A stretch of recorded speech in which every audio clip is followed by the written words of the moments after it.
Chapter 1. The Mutated Martial Soul, Dragon Soul Spear Part 1. Countless raindrops cascaded from the heavens, illuminated by flashes of lightning that transformed into pearls of white brilliance. Amidst the tempest, the formidable silver screen mountain cradled the grave of Zhao Yun, the Marquis of Shunping, a burial site purportedly resting upon a dragon vein. The terrifying spectacle sent shivers down Ma Hongjun's spine.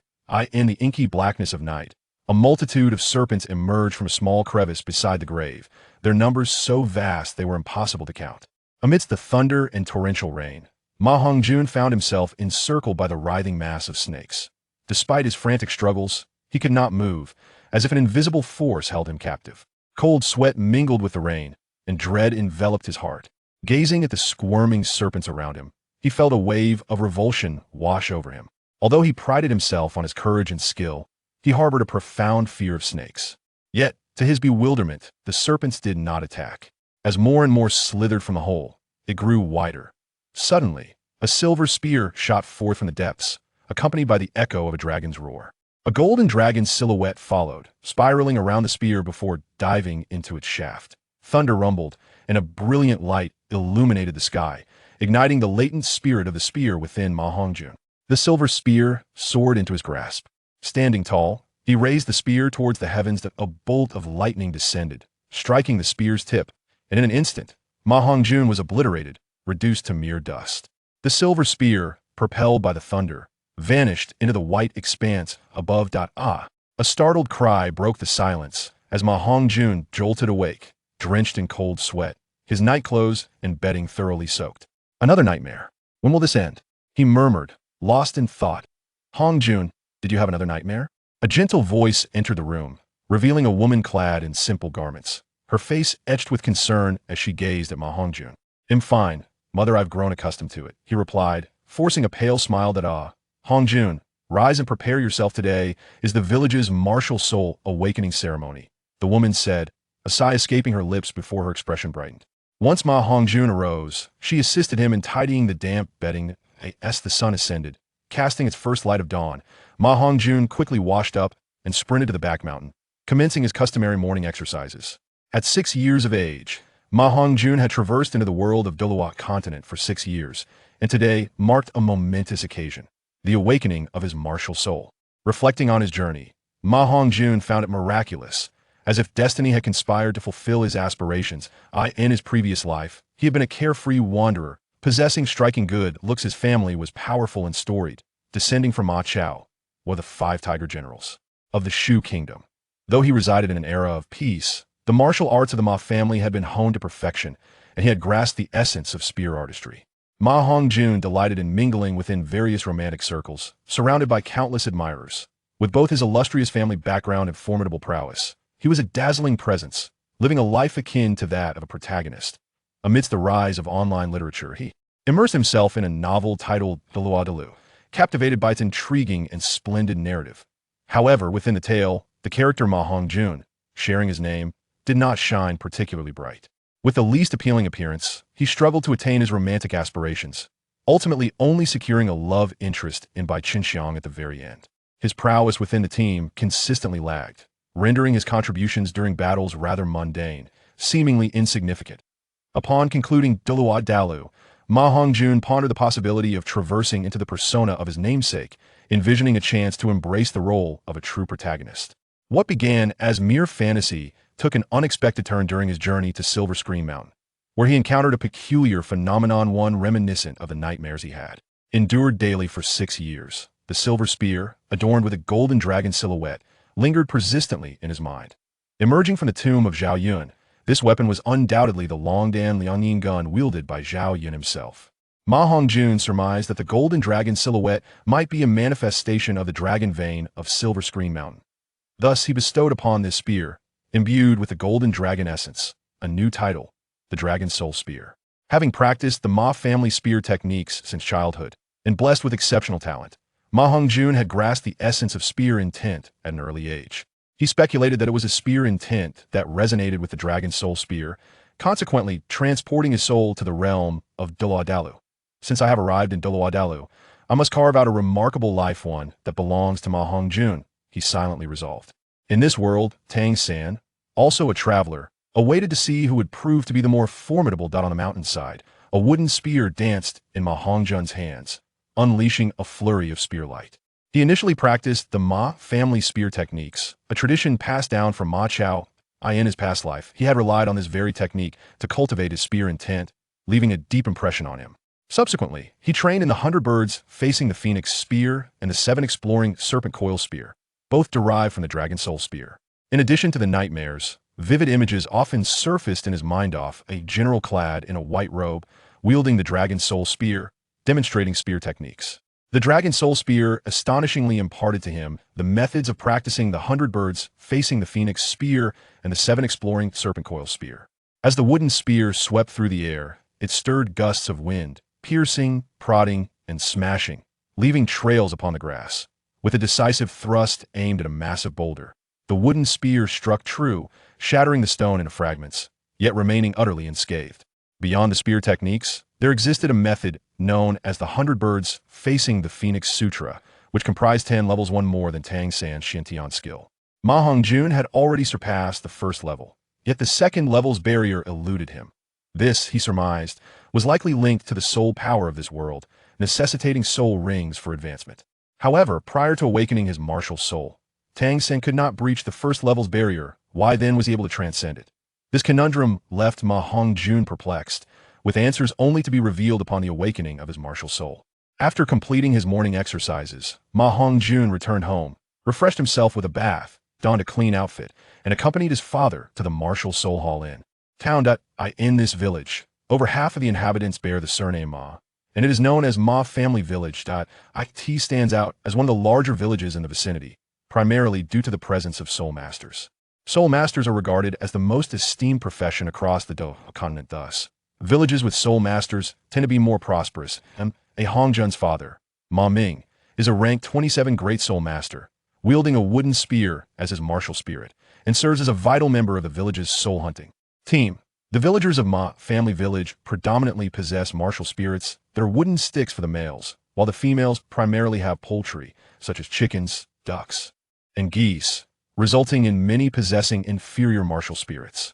Nonetheless, as wooden sticks still possess a modicum of offensive capability, and with the addition of soul rings, they can attain considerable strength, allowing for the continued existence of soul masters in Ma Family Village, albeit at a lower tier, rarely surpassing the rank of soul sovereign.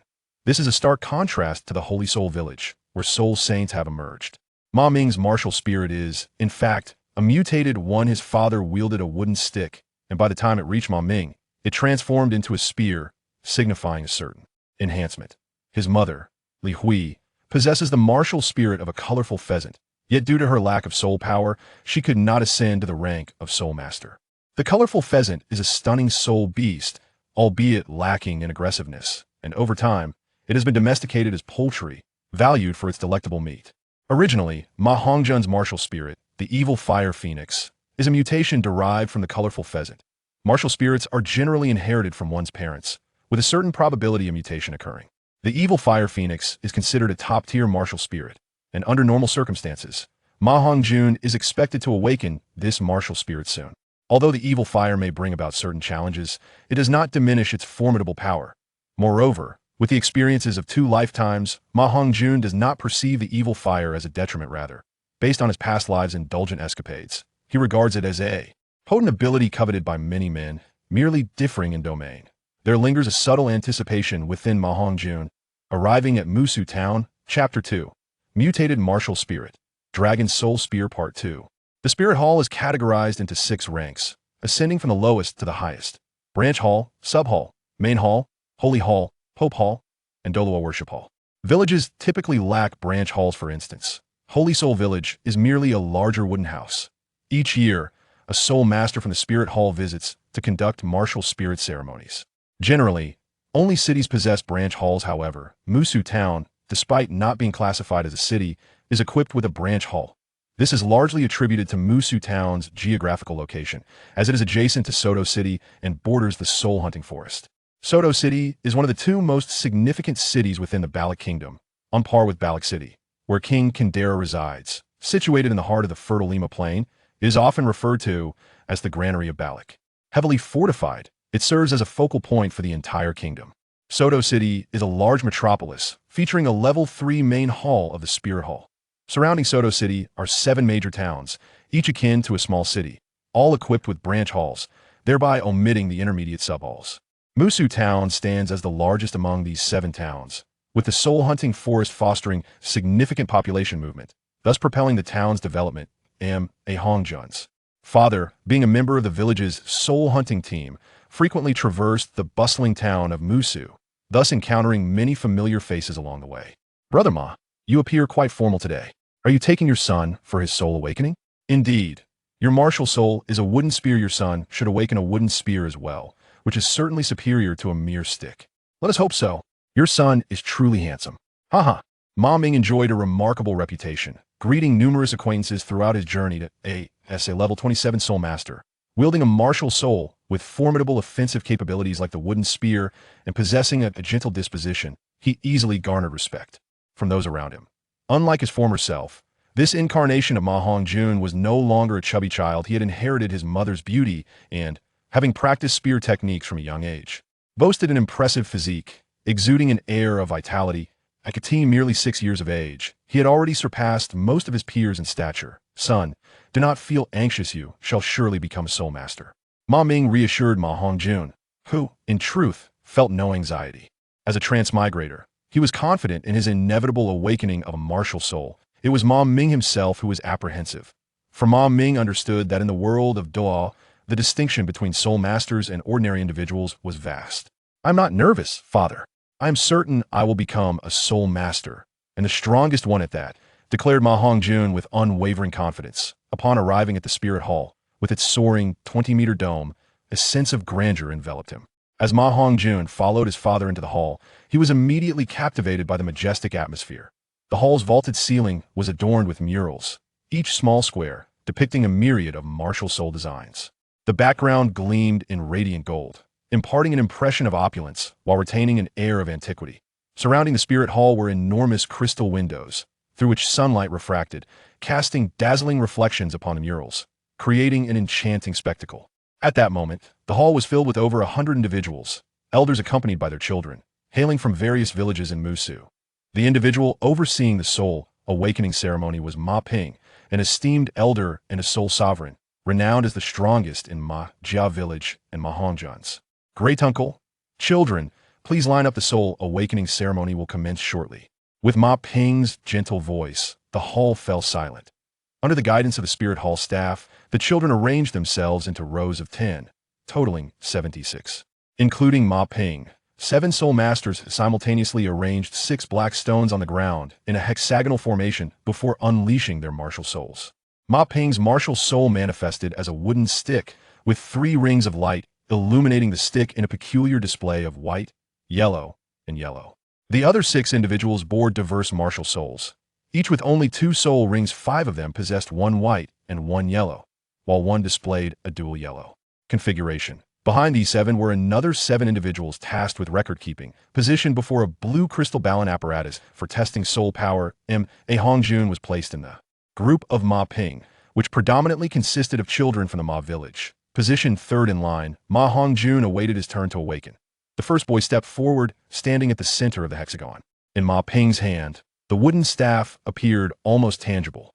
With a swift motion, he shook the staff, and 6 azure beams of light shot forth, infusing 6 black stones. As the 6 stones illuminated, a golden barrier enveloped the boy, who stood there in a daze, calm and collected. Golden specks floated from the black stones on the ground, entering the boy's body. Under Ma Ping's guidance, the boy extended his right hand, and the golden light erupted, forming a wooden staff in his grasp. Weapon spirit, wooden staff. Proceed to test your soul power. Ma Ping gently patted the boy's head with a smile. The second child approached, and his weapon spirit was also a wooden staff. This was hardly surprising, as the boys from Ma village predominantly possessed wooden staffs, while the girls were more inclined towards poultry. Come forth, Hongjun. Ma Ping called out, recognizing Ma Hongjun. He was aware that Ma Hongjun practiced spear techniques daily on the back mountain, and given his father Ma Ming's mutated weapon spirit, expectations for Ma Hongjun were exceedingly high. Awakening a wooden spear alone would be a significant event for Ma village. Due to his mutated weapon spirit, The wooden spear, Ma Ming had become the most promising individual in Ma village, second only to Ma Ping in strength. Ma Hongjun stepped into the hexagon, following the procedure of the previous two children. A warm energy surged within him, enveloping him in a comforting embrace. The 100 birds facing the phoenix technique began to operate autonomously, and the internal power within him responded to this newfound energy. Golden specks converged frantically towards Ma Hongjun's body, outnumbering those of the previous test subjects. Ma Ping's expression shifted to one of surprise as he infused more energy into the black stones. Onlookers were captivated by the spectacle before them, gazing in awe at Ma Hongjun, who was cocooned in golden light. At that moment, a torrent of heat surged within Ma Hongjun, transforming the initial warmth into an intense blaze, akin to a volcano poised to erupt. This golden warmth seemed to awaken a latent power within him, as if it were about to unseal the gates of a volcano and unleash its fury. His body felt as though it was igniting, the fervent energy threatening to explode from within. In this pivotal moment, a dragon's roar echoed in Ma Hongjun's mind, causing the impending fiery energy to recede. Subsequently, the golden specks coalesced in his hand, revealing a gleaming silver spear. This is a mutation of the weapon spirit, a silver spear. Ma Ping's voice trembled slightly. The transformation from a wooden spear to a silver spear, coupled with the extraordinary manifestation of Ma Hongjun's awakening, indicated that this silver spear was likely formidable. Behold this silver spear. Its brilliance radiates magnificently, possessing an extraordinary presence, comparable to the finest weapon spirits, exclaimed Ma Ping. I believe it must belong to the elite category of weapon spirits, perhaps even surpassing them. Another voice chimed in. One cannot be certain, it may merely be aesthetically pleasing, lacking substance, another voice countered. Meanwhile, Ma Ming gazed at the silver spear and then at his son, his eyes filled with pride and contentment. Amidst the murmurs of the crowd, a minute slipped by, and Ma Hongjun struggled to catch his breath. Beads of sweat trickled down his forehead, and the dragon's soul spear in his grasp felt as if it weighed 1,000 pounds, relentlessly depleting his inner strength, threatening to overwhelm him. Hongjun, quickly attempt to retract it with your mind, Ma Ming urged, having noticed Ma Hongjun's condition. The mightier the martial soul, the greater the consumption of soul power, akin to Tang San's blue silvergrass and the Haotian hammer, one being virtually devoid of soul power. Expenditure, while the other demands a significant toll. This further attests to the formidable nature of the Dragon Soul Spear, a martial soul capable of transcending 2 realms of time and space. Could it be anything less than extraordinary? Yet one wonders what form the Dragon Soul Spear assumes at this moment. Come, Hongjun, let us assess your soul power. The potency of the martial soul is beyond question, yet remains imperative to evaluate the soul power, for only with sufficient soul power can one cultivate into a soul master. And the innate level of soul power also signifies future potential and limits. At this moment, all eyes in the arena were fixated on Ma Hongjun, while the test of the other groups momentarily ceased, captivated by his presence. Ma Hongjun gently placed his hand upon the azure crystal orb.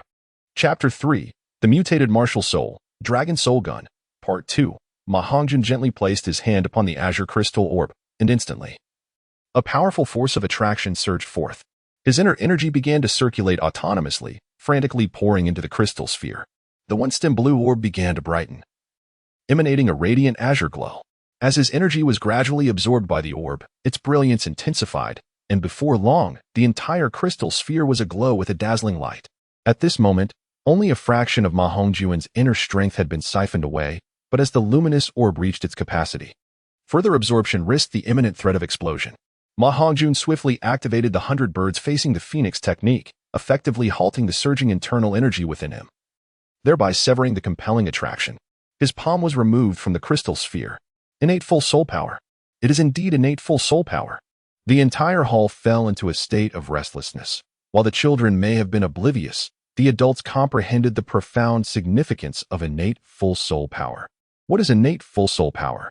Inquired a curious child, prompting Ma Hongjun to feign interest as he turned to Ma Ping, awaiting his elucidation. When one awakens their martial soul, the nature of the soul itself is not the sole determinant of its strength. The magnitude of soul power is equally critical. Most individuals possess no soul power at the time of their awakening, much like the 2 children from earlier. They are destined to never become soul masters. Yet, the mere presence of soul power, even if just a trace, allows for cultivation through meditation. During the martial soul awakening, the amount of soul power is paramount, determining the initial standing of the soul master in their training journey. The higher one's innate soul power, the swifter their subsequent cultivation progresses, and naturally, with a superior start, they shall lead ahead of others. Innate full soul power refers to the highest level of soul power attainable at the moment of martial soul awakening. Our martial soul ranks are categorized such that every 10 levels corresponds to a title. Upon awakening their martial soul, one is automatically designated as a soul scholar, albeit merely a first-level soul scholar. The levels are differentiated by the strength of their soul power. Innate full soul power signifies that, post-awakening, the soul power reaches the innate maximum of the 10th level. I have yet to encounter anyone with innate full soul power before. Hongjun, you are the first I have met. Ma Ping is no longer agitated. Today, the surprises brought to him by Ma Hongjun are simply overwhelming. The formidable mutated martial soul and the innate full soul power are both exceedingly rare, appearing once in a millennium. Can innate soul power only reach level 10? Is it unable to ascend any higher? Ma Hongjun inquired with a sense of confusion. Ma Ping shook his head and remarked, of course not. The enhancement of a soul master's prowess is far from a simple endeavor. To ascend to the next title, one must not only reach the pinnacle of soul power associated with the preceding title, but also acquire a soul ring. Without a soul ring, no amount of diligent training will enable one to progress to the next title. For instance, as you stand now, having attained innate full soul power, your journey towards further enhancement cannot rely solely on meditation. You must first obtain a soul ring. Only upon entering the next tier can you continue your cultivation. Ma Ping appeared exceptionally elated, radiating vitality. The emergence of such a prodigy in Ma family village is indeed a blessing for the community. Thus, explaining it is not a burden at all. In truth, Ma Hongjun possesses another soul, the flame suppressed within him by the dragon soul spear, which should be the evil fire phoenix. During the soul power assessment, he effortlessly unleashed a portion of his inner strength, achieving innate full soul power. If he were to release all his inner strength, he could potentially reach innate level 20. However, Tang San, who similarly possesses twin martial souls, has only attained innate level 10. The only known individual to achieve innate level 20 is Qian Renshua, who wields the six-winged angel martial soul of the Spirit Hall. According to Master Yu Xiaojiang's core principles regarding the top 10 competitive advantages of martial souls, the magnitude of innate soul power is proportional to the quality of the martial soul. In the early stages, Tang San's martial soul, blue silvergrass, was merely ordinary blue silvergrass and not the blue silver emperor.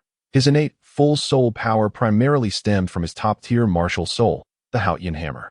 In contrast, both of Ma Hongjun's martial souls are classified as top-tier, yet his previous evil fire phoenix martial soul did not possess innate full soul power. Thus, the only explanation must lie with the dragon soul spear. The dragon soul spear is an extraordinary martial soul, formed from the dragon dagger silver spear and the essence of the dragon vein. Previously, it existed in physical form, but upon arriving in this world, it transformed into his martial soul, which is inherently remarkable. It is certain that this is an exceptionally powerful martial soul, but for now, it seems further exploration is necessary.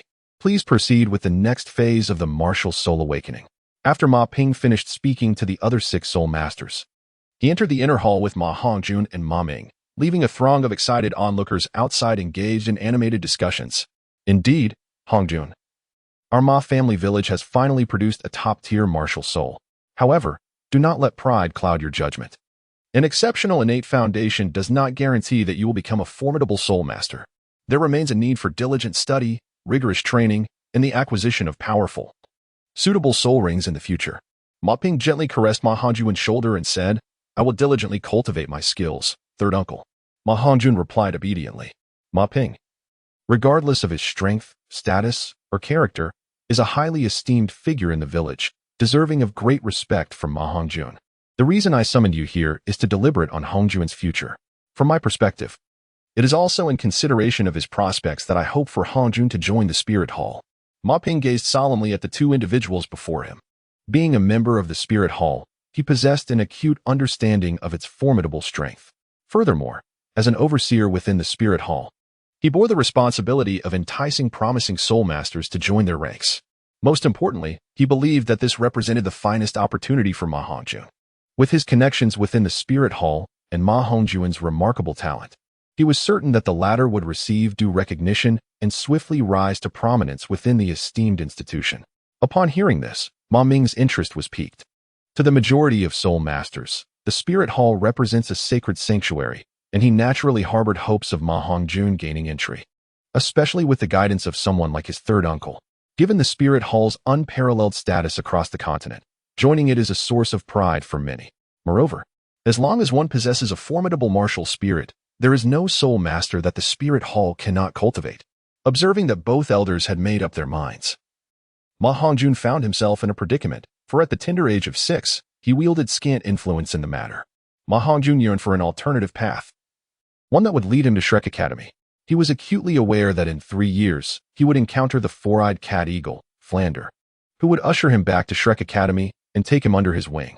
Following this, he would become a member of the renowned Shrek 7 Monsters, receiving the esteemed guidance of Master Yu Xiaojiang. However, if he chose to enter the Spirit Hall, he would forfeit this opportunity. Furthermore, Ma Hongjun had foreseen the eventual downfall of the Spirit Hall. When Tang San matured, it would herald the end of that institution. He now faced the daunting task of rejecting Ma Ping's proposal while simultaneously persuading his father, Ma Ming. As Ma Hongjun pondered his predicament, Ma Ming inquired, "Third uncle, if Hongjun joins the Spirit Hall, will he have to leave Muxa Town?" Ma Ming's inquiry stemmed from the fact that the Spirit Hall possesses merely a small branch in Musu Town, lacking an academy for the cultivation of soul masters. Typically, the Spirit Hall establishes academies only in cities that host a principal Spirit Hall. Should Ma Hongjun choose to join the Spirit Hall, the nearest location would be Soto City. Naturally, departing from this place is essential. Musu Town is a small locale with limited educational resources. To attain superior training, one must opt for enrollment in a higher-level Spirit Hall. Given Hongjun's innate talent, along with my endorsement, he would undoubtedly qualify to study at the academy established within the main hall or the Sacred Hall. Thus, this endeavor entails not only leaving Musu Town but also venturing beyond Soto City to seek opportunities in a larger metropolis. Ma Ping gazed with longing, clearly harboring high hopes for Ma Hongjun and wishing to aid him in his journey towards greater heights. "Father, I do not wish to part from mother, nor from you," Ma Hongjun murmured, embodying the sentiment of a child reluctant to separate, even managing to squeeze a few tears from his eyes. Suddenly, a thought struck him. He could leverage this very reluctance to decline Ma Ping's kind offer. In the wake of Ma Hongjun's emotional outpouring, Ma Ming and Ma Ping ultimately deliberated and resolved to allow Ma Hongjun to study at Musu Academy for 3 years. After all, he was still quite young, and the initial phase would consist of acquiring foundational theoretical knowledge, which Musu Academy would also provide. Moreover, given Ma Hongjun's innate full soul power, Ma Ping aspired to personally assist him in obtaining his first soul ring, thereby enhancing his strength. Observing Ma Hongjun's demeanor today, Ma Ping felt he lacked the fortitude necessary for a powerful soul master, and thus, he aimed to cultivate a robust heart in him during these 3 years. Indeed, the competition within the Spirit Hall would be exceedingly fierce. This resolution brought a sense of relief to Ma Hongjun, for in 3 years, he would be ready to embark on his journey to Shrek Academy. However, he pondered that such an arrangement might somewhat wound the heart of his dear uncle Ma Ping. With 3 months remaining until the commencement of classes at Musu Soul Master Academy, I will personally lead a team to assist Hongjun in capturing his first soul ring. Although Ma Ping serves as a steward in the Spirit Hall, he remains deeply connected to his roots in Ma Village. Naturally, he spares no effort in nurturing the promising talents of his hometown. Ma Ping appeared invigorated, as if he had suddenly discovered a purpose, brimming with enthusiasm. He continued to address the father-son duo, Ma Hongjun and his father, Ma Ming. For the time being, Ma Ming refrained from joining the soul hunting team and focus on imparting knowledge about soul beasts and soul rings to Hongjun. It is essential for him to comprehend the process of absorbing a soul ring. Hongjun, you should diligently study the knowledge of soul beasts under your father's guidance, while also strengthening your physical fitness. The duration a soul master can absorb a soul ring is directly related to their physical prowess. The stronger the body, the greater the longevity they can withstand. The upper limit for a soul master's first soul ring is over 400 years. You must strive towards this limit. The first soul ring must undoubtedly be a 100-year soul ring, and having Ma Ping's assistance would be nothing short of advantageous. A 400-year soul beast is no easy adversary. When Master Yu Xiaojiang, at the 29th level, accompanied Tang San to hunt for his first soul ring, the 400-year mandala snake was far from a match for him. Although the Master's martial soul was somewhat weaker, it serves to illustrate the formidable nature of a 100-year soul beast. Moreover, Ma Hongjun's potential surpasses the mere 400 years, with an innate martial soul power of 20 levels. This implies that he should be capable of bearing the second soul ring. The limit for the second soul ring stands at 764 years.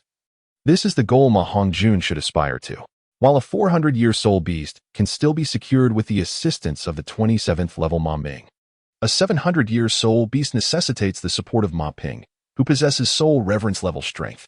At this juncture, Ma Ping's help is crucial for hunting the first soul ring, and his unwavering dedication to Ma Hongjun's interests is evident. Ma Hongjun felt compelled to share his innate level of 20 with them. The secret of aspiring to hunt for a 700-year soul beast cannot remain concealed.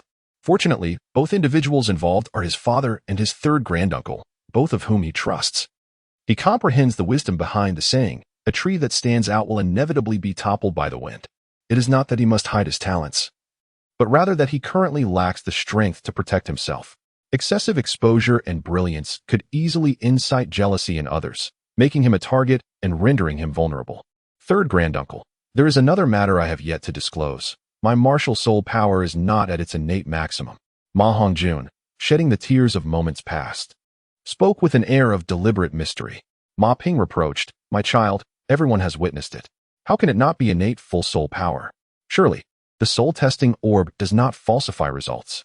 Ma Hongjun, displaying a hint of anxiety, implored, "Third granduncle, please procure a more advanced soul-testing orb, so that I may reassess my soul power. I am certain my martial soul strength exceeds innate level 10. Upon hearing this, Ma Ping and Ma Ming were taken aback, and as they observed Ma Hongjun's earnest expression, they began to regard the matter with greater seriousness. Ma Ping retrieved a yellow crystal orb from his storage soul guide and presented it before Ma Hongjun. Ma Hongjun extended his hand, resting it upon the yellow crystal orb. As the inner energy within him was fervently drawn into the orb, its pull surpassing that of the previous blue crystal sphere. As Ma Hongjun's internal power was completely siphoned away, the yellow crystal orb illuminated in its entirety, radiating a dazzling brilliance. 20th level of innate talent. My goodness! It was utterly inconceivable. Observing the astonished expressions on Ma Ping and the others, akin to the discovery of a hidden treasure. A subtle smile graced the corners of Ma Hongjun's lips. Ma Ping swiftly concealed the yellow crystal ball and cast a furtive glance around, ensuring that no one was watching. "Hongjun, you are truly remarkable. Your talent exceeds all my expectations." Indeed, in such a humble locale, Ma Ping and his companions had limited exposure to the extraordinary, having only encountered the concept of innate full soul power in literature. Their understanding of martial spirits and soul power paled in comparison to that of the master, leading them to speculate about Ma Hongjun's second martial spirit, attributing it all to the phenomenon of mutated martial spirits, which are inherently steeped in mystery. "Hongjun, aside from the two of us, do not disclose your innate level of 20 to anyone else. Even when you eventually enter the spirit hall, keep it concealed. When you obtain your first soul ring and undergo the soul master certification, I will personally assist you with the verification. Once you pass that initial soul ring, it will no longer raise any suspicions." Ma Ping spoke with utmost seriousness, his tone imbued with a heightened intensity. "The talent you have exhibited is nothing short of extraordinary.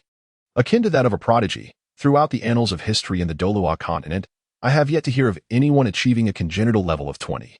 Numerous factions have long been engaged in the study of martial souls, including the Martial Soul Hall. Thus you must exercise utmost caution and refrain from revealing your abilities, lest you risk being captured and subjected to experimentation.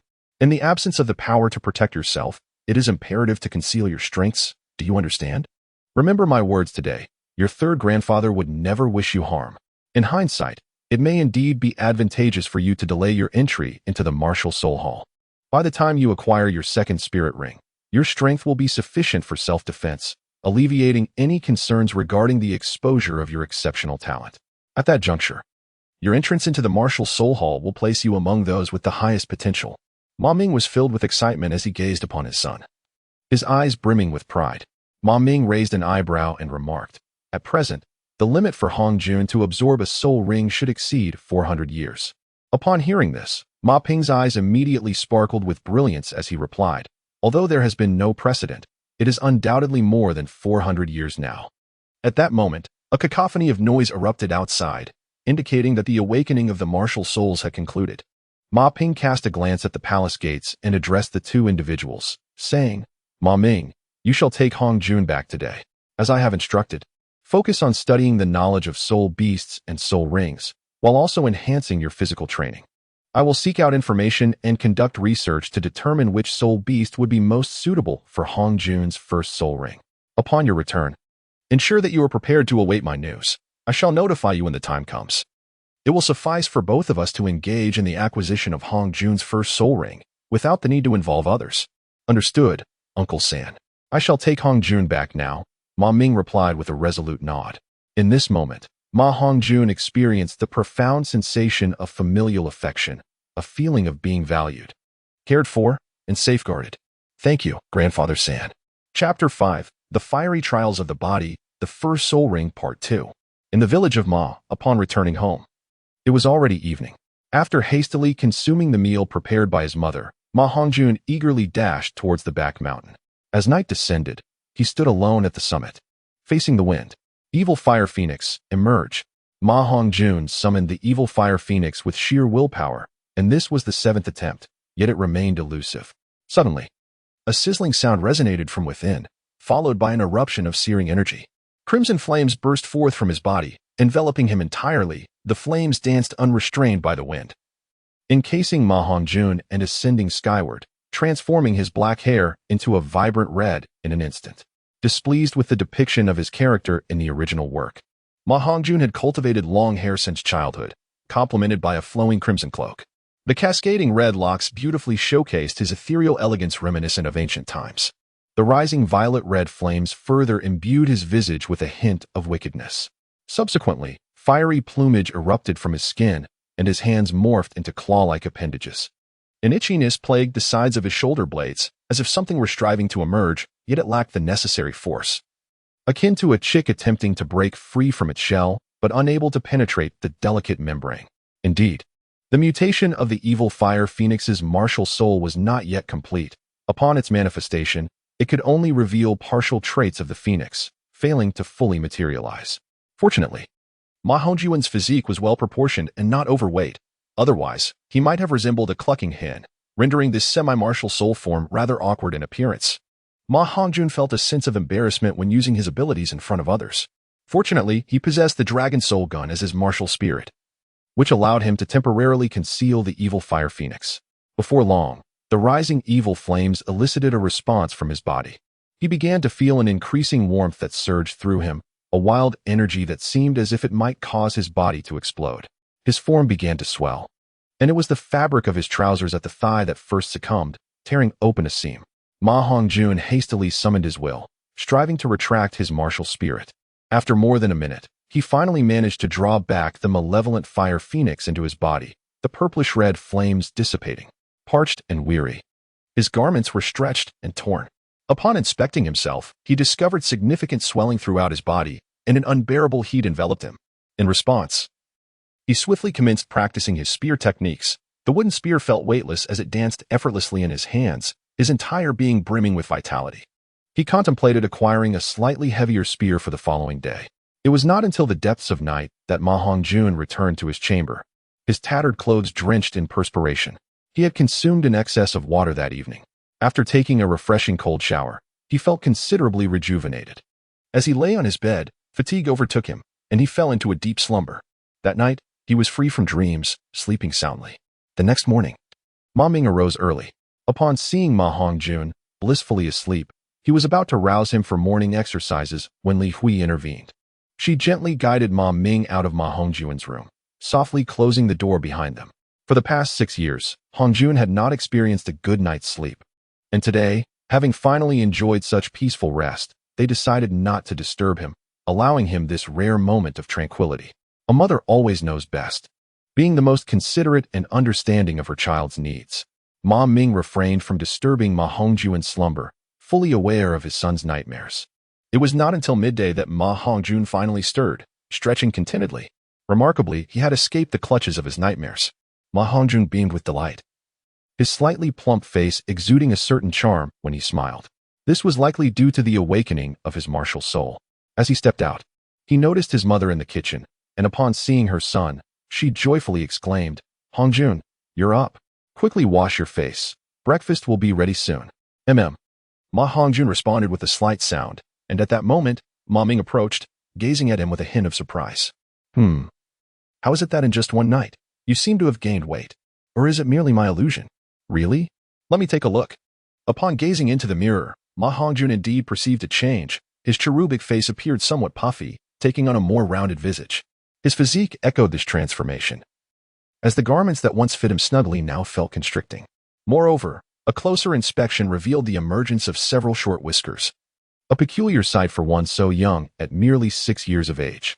After a moment of calm reflection, Ma Hongjun recognized that this metamorphosis stemmed from the disruptive energies within him, which not only contributed to his weight gain, but also accelerated his physical maturation.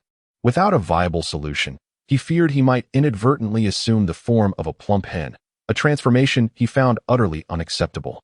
Following a meal, Ma Hongjun and his father, Ma Ming, embarked on a thorough discussion to devise a training and study regimen for the forthcoming 3 months. After an afternoon of deliberation, they finally established a comprehensive plan. The morning sessions would focus on physical conditioning and fitness for 2 hours. The late morning would involve 4 hours of firearms training. The afternoon would be dedicated to studying soul master knowledge for another 4 hours, and the evening would conclude with an additional 2 hours of physical training. The training regimen was meticulously detailed, incorporating solid physical exercises such as weighted sprints, mountain climbing, and calisthenics to enhance difficulty through increased resistance.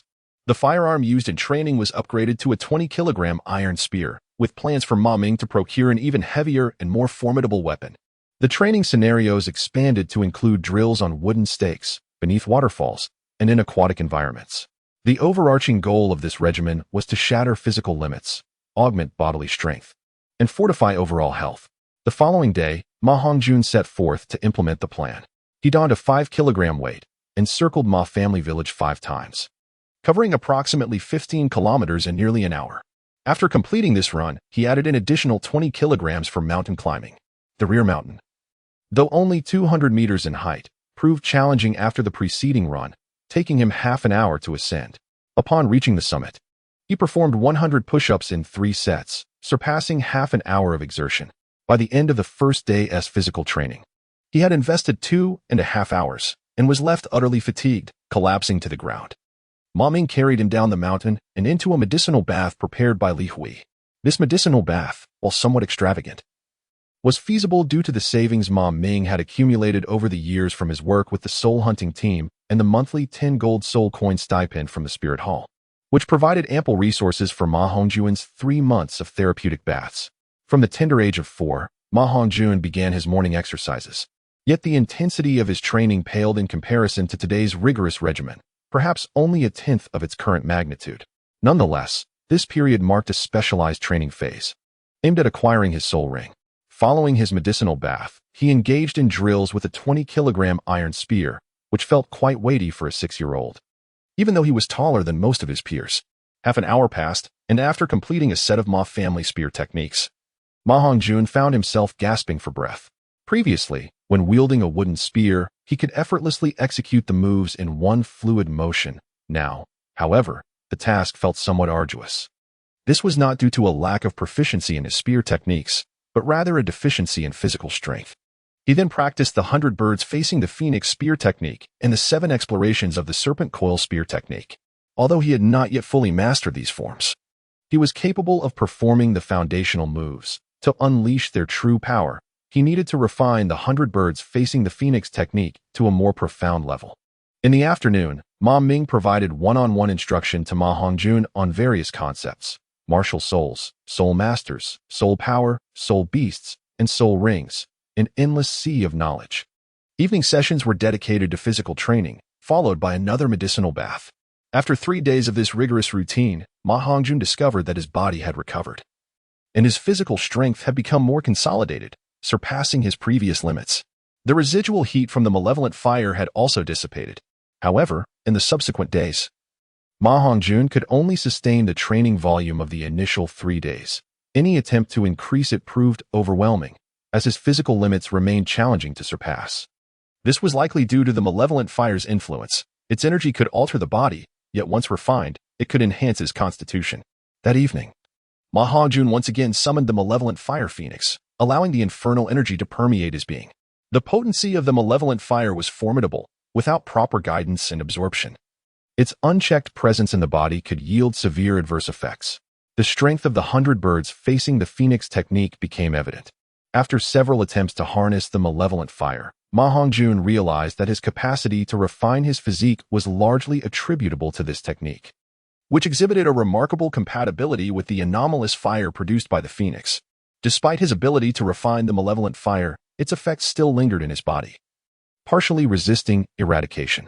With the aid of the malevolent fire, the enhancement of his physical strength accelerated significantly. 2 months later, Ma Hongjun's weighted running gradually increased from 5 kilograms to 10 kilograms, with other exercises following suit. He finally managed to wield the 20-kilogram iron spear with the finesse of a master, choosing not to hasten towards a heavier spear, but rather to practice in water and against wooden stumps.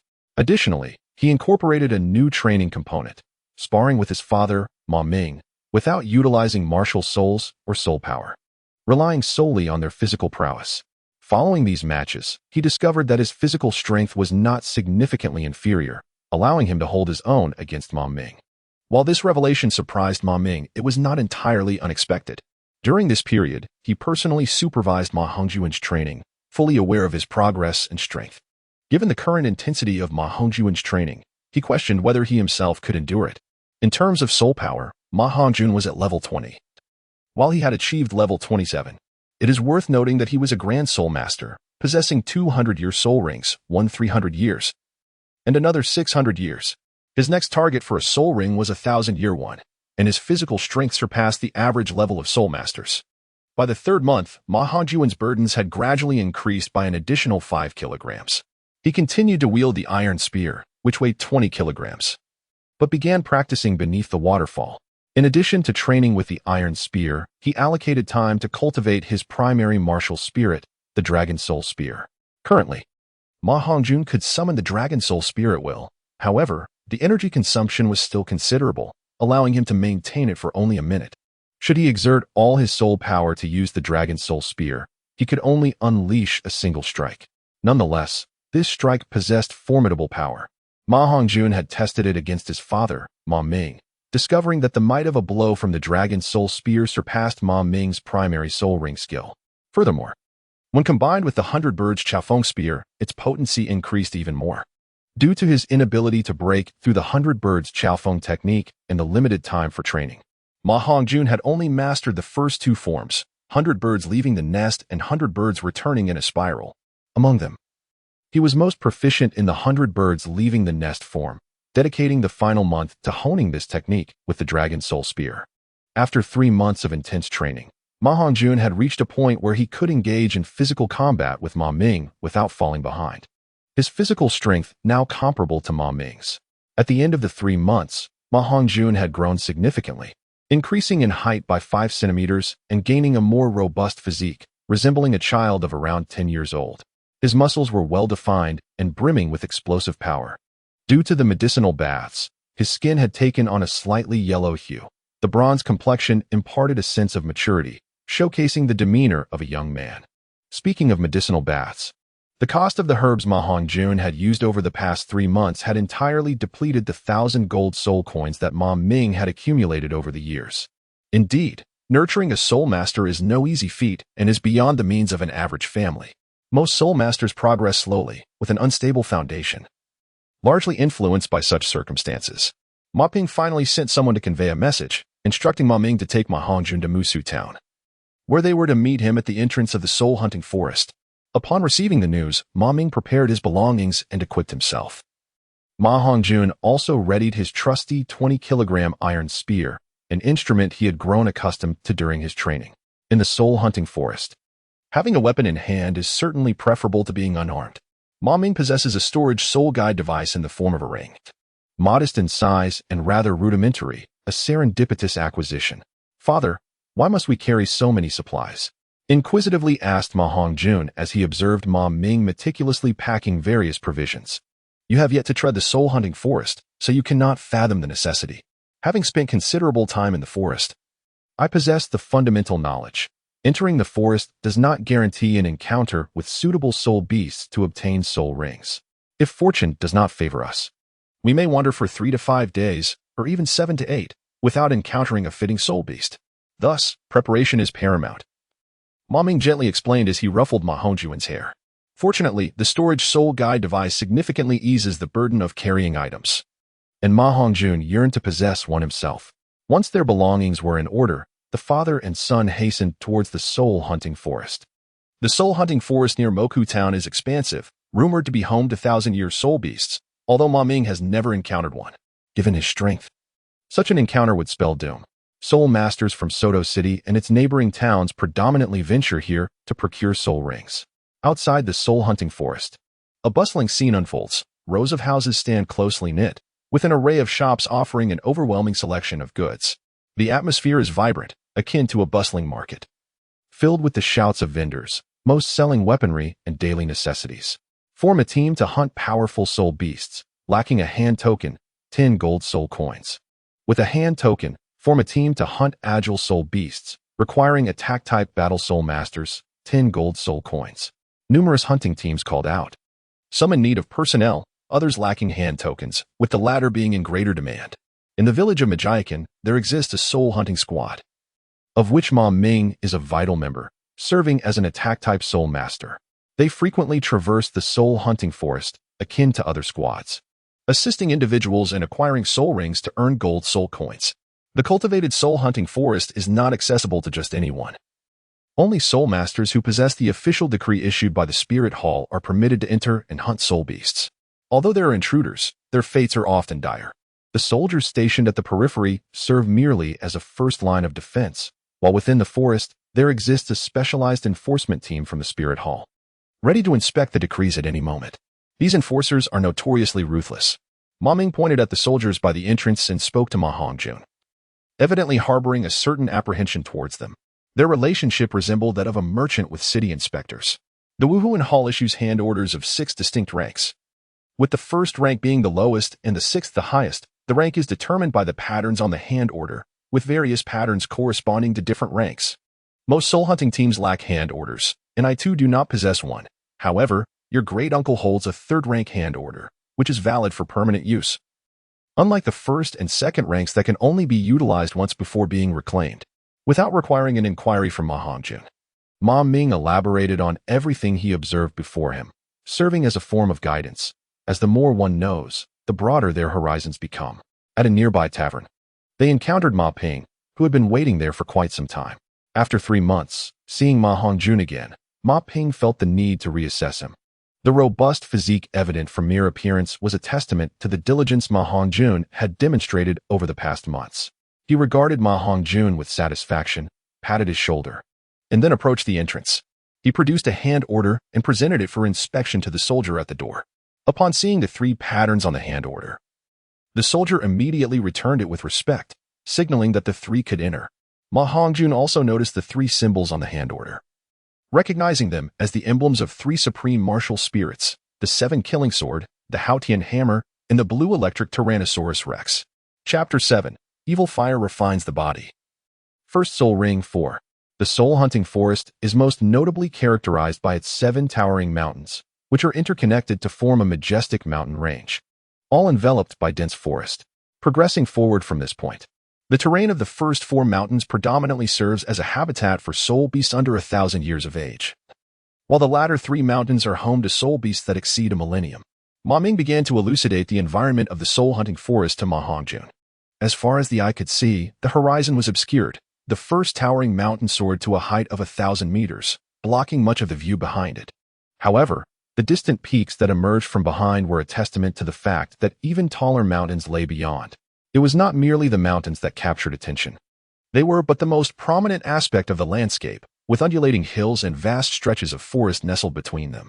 The atmosphere was thick with a primal essence, as dense and towering trees created dimly lit spaces where danger lurked beneath every verdant canopy. Upon entering the forest, vigilance became imperative. Ma Ming had already handed Ma Hongjun his iron spear, urging him to remain ever ready for combat.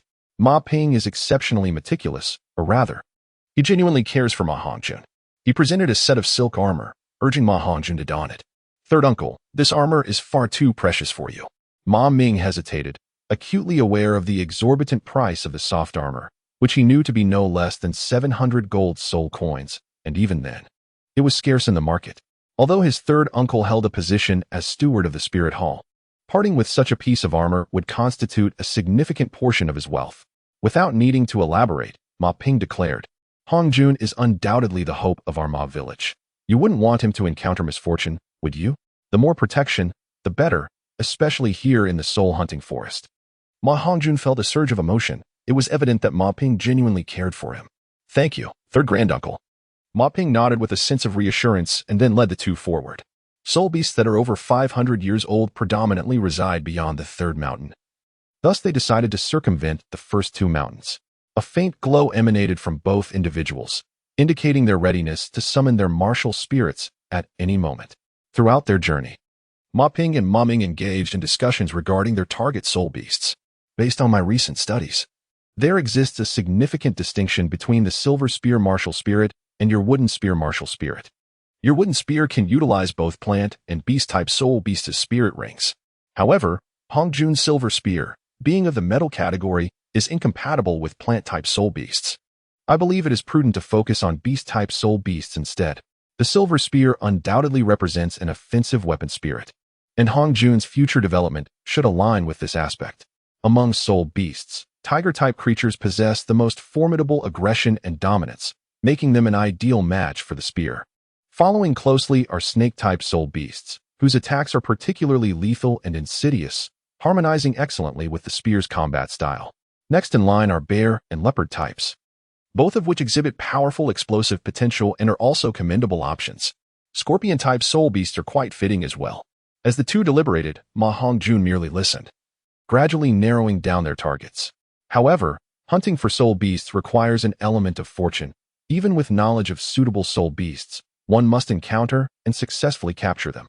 In the vast expanse of the forest, where myriad soul beasts roam, the pursuit of soul beasts also hinges on fate. After an entire morning had passed, they finally entered the realm of the third mountain, where the number of individuals present significantly dwindled, unlike the earlier mountains where one could still witness groups of people. Soul beasts typically do not initiate attacks on humans. However, they possess a strong sense of territoriality, particularly the more powerful ones. They will observe you from the shadows, and if you linger too long within their territory, they may come forth to drive you away. Here stands a solitary bamboo that has lived for over 100 years. Its height surpasses 10 meters, indicating its age, and this particular bamboo appears to exceed 30 meters, signifying it is over 300 years old. My first spirit ring was derived from it, also a 300-year-old solitary bamboo. Unlike other bamboo species that grow in clusters, solitary bamboo thrives independently, which contributes to its exceptional resilience compared to most plants. It was by absorbing this solitary bamboo as my first spirit ring that my wooden spear martial spirit acquired its remarkable tenacity. The ability it bestowed upon me is resilience, enhancing my attack power by 10% during combat with my wooden spear martial spirit, while the consumption of soul power remains minimal, akin to the energy expended to maintain my martial spirit state. This state can be sustained for an entire hour without depleting my soul power. Upon hearing this, Ma Hongjun instantly comprehended that a mere 10% increase in attack power was not particularly daunting, as many century-old soul rings often provide even greater enhancements. However, the fact that the soul skill does not consume soul power is exceptionally formidable, as it allows for continuous usage of the soul skill. It is noteworthy that the majority of individuals can only maintain their skills for a brief duration. For instance, Ma Hongjun can sustain his martial spirit state for merely 1 minute, and if he were to attack, it would only last a few seconds. This encapsulates the contrast between explosive power and endurance. Undoubtedly, Ma Ming exemplifies a highly resilient attack-type soul master, whose role in a team is immensely significant and whose capabilities in group battles are exceptionally robust. Although the century-old bamboo spirit is also powerful, it lacks sufficient age, and Ma Hongjun would not consider it further. As they progressed, Ma Ming and Ma Ping would elucidate the familiar soul beast they encountered, employing a hands-on, real-world teaching approach that facilitated comprehension and retention. Upon entering the mountain's interior, an unusual tranquility enveloped them. The trees here were sparse yet remarkably tall, their dense foliage obscuring the sky. Suddenly, A resounding tiger roar echoed from 100 meters ahead, and a pair of yellow eyes locked onto them. The tiger, having first detected the presence of Ma Hongjun and his companions, emitted a piercing roar. The birds perched in the trees were startled into flight, and a multitude of leaves cascaded from the branches. The air seemed to grow colder as the trio stood motionless. The vividly patterned tiger approached slowly, having issued a warning. The continued presence of the three humans incited its displeasure. The trio assessed the magnificent tiger, and it was Ma Ming who first spoke. Offering his judgment, it is the blazing magic tiger, the king of tigers.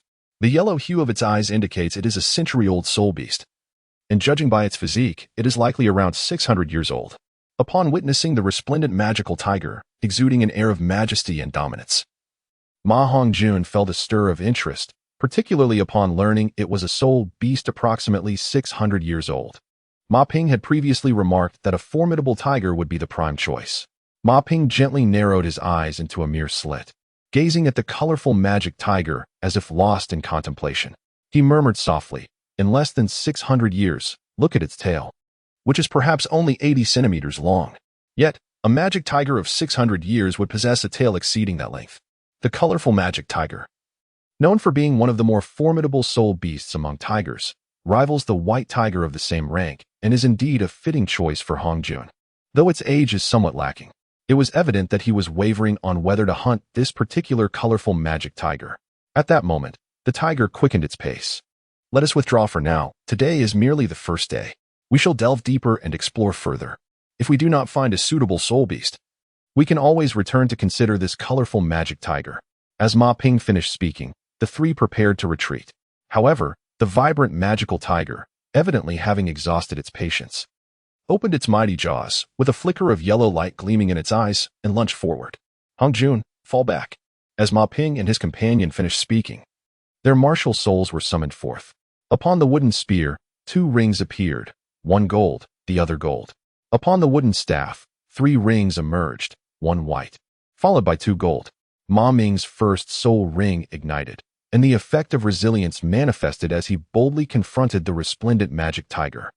As Ma Ping's second soul ring illuminated, he swung his staff down from the air towards the vibrant magic tiger. The tiger extended its formidable claws, shimmering with a golden light, engaging in a fierce battle with Ma Ping.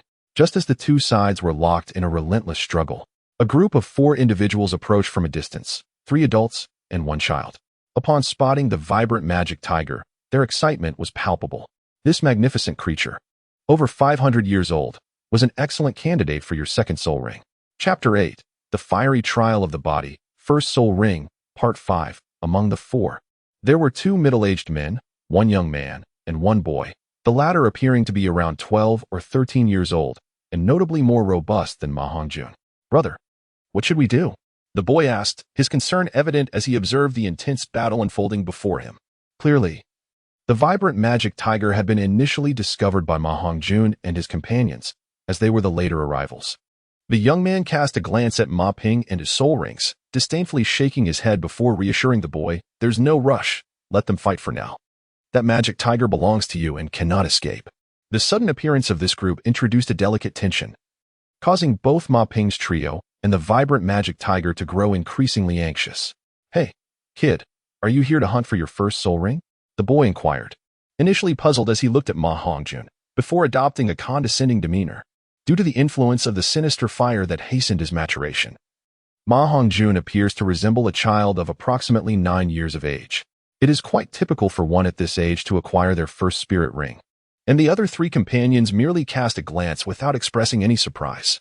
Ma Hongjun observed the 4 individuals. Their intentions were glaringly apparent. They sought to capture the vibrant demon tiger. Furthermore, seeing that Ma Ping and his companion did not retreat despite their presence, it was evident that they held them in contempt, thereby affirming that the strength of this group surpassed their own. Ma Hongjun nodded slightly, tacitly acknowledging his words. "Are you mute? Why do you not speak?" The youth, whether oblivious to Ma Hongjun's nod or intentionally seeking to provoke him, spoke in an aggressive manner. Ma Hongjun's gaze abruptly turned fierce as he coldly regarded the youth. The boy, seemingly undeterred by Ma Hongjun's demeanor, pointed towards the resplendent magic tiger and exclaimed loudly, "Oh, you remain unconvinced? That creature is a magnificent magic tiger, aged over 500 years. Do you think you can absorb it?" The young man, instead of silencing the boy, offered an explanation, saying, "It is not that lad who will absorb it. Rather, it is that soul master wielding the wooden spear who seeks the resplendent magic tiger as his third spirit ring. Over the past 3 months, Ma Ming has made significant progress while accompanying Ma Hongjun in his training, having advanced to the 29th level, just one step away from the 30th. Their soul power is quite comparable." The young man evidently assumed that Ma Ming intended to utilize the striped demon tiger to achieve his 30th level. Qing Wang refrained from engaging in a verbal spar with him. Focus intently on the attack patterns of the striped demon tiger, as you will need to absorb its soul ring shortly, he advised. Understood, brother, the youth replied, redirecting his attention away from Ma Hongjun and towards the arena. Ma Hongjun called out, instructing Ma Ming and the others to withdraw. The vibrant magical tiger was formidable. Attempting to slay it was not a task to be undertaken lightly. Seizing an opportunity, Ma Ping pulled Ma Ming back.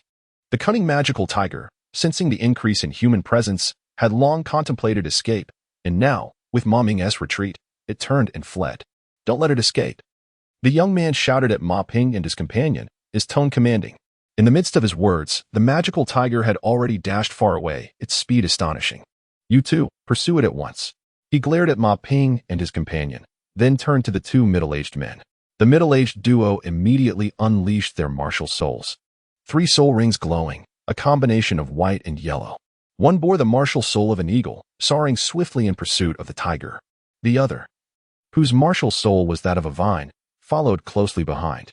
"Did you not hear my command?" He furiously chastised Ma Ping and his companion. As his attire began to swell, a surge of intense, dark energy erupted from him, his arms stretching outward while his chest expanded.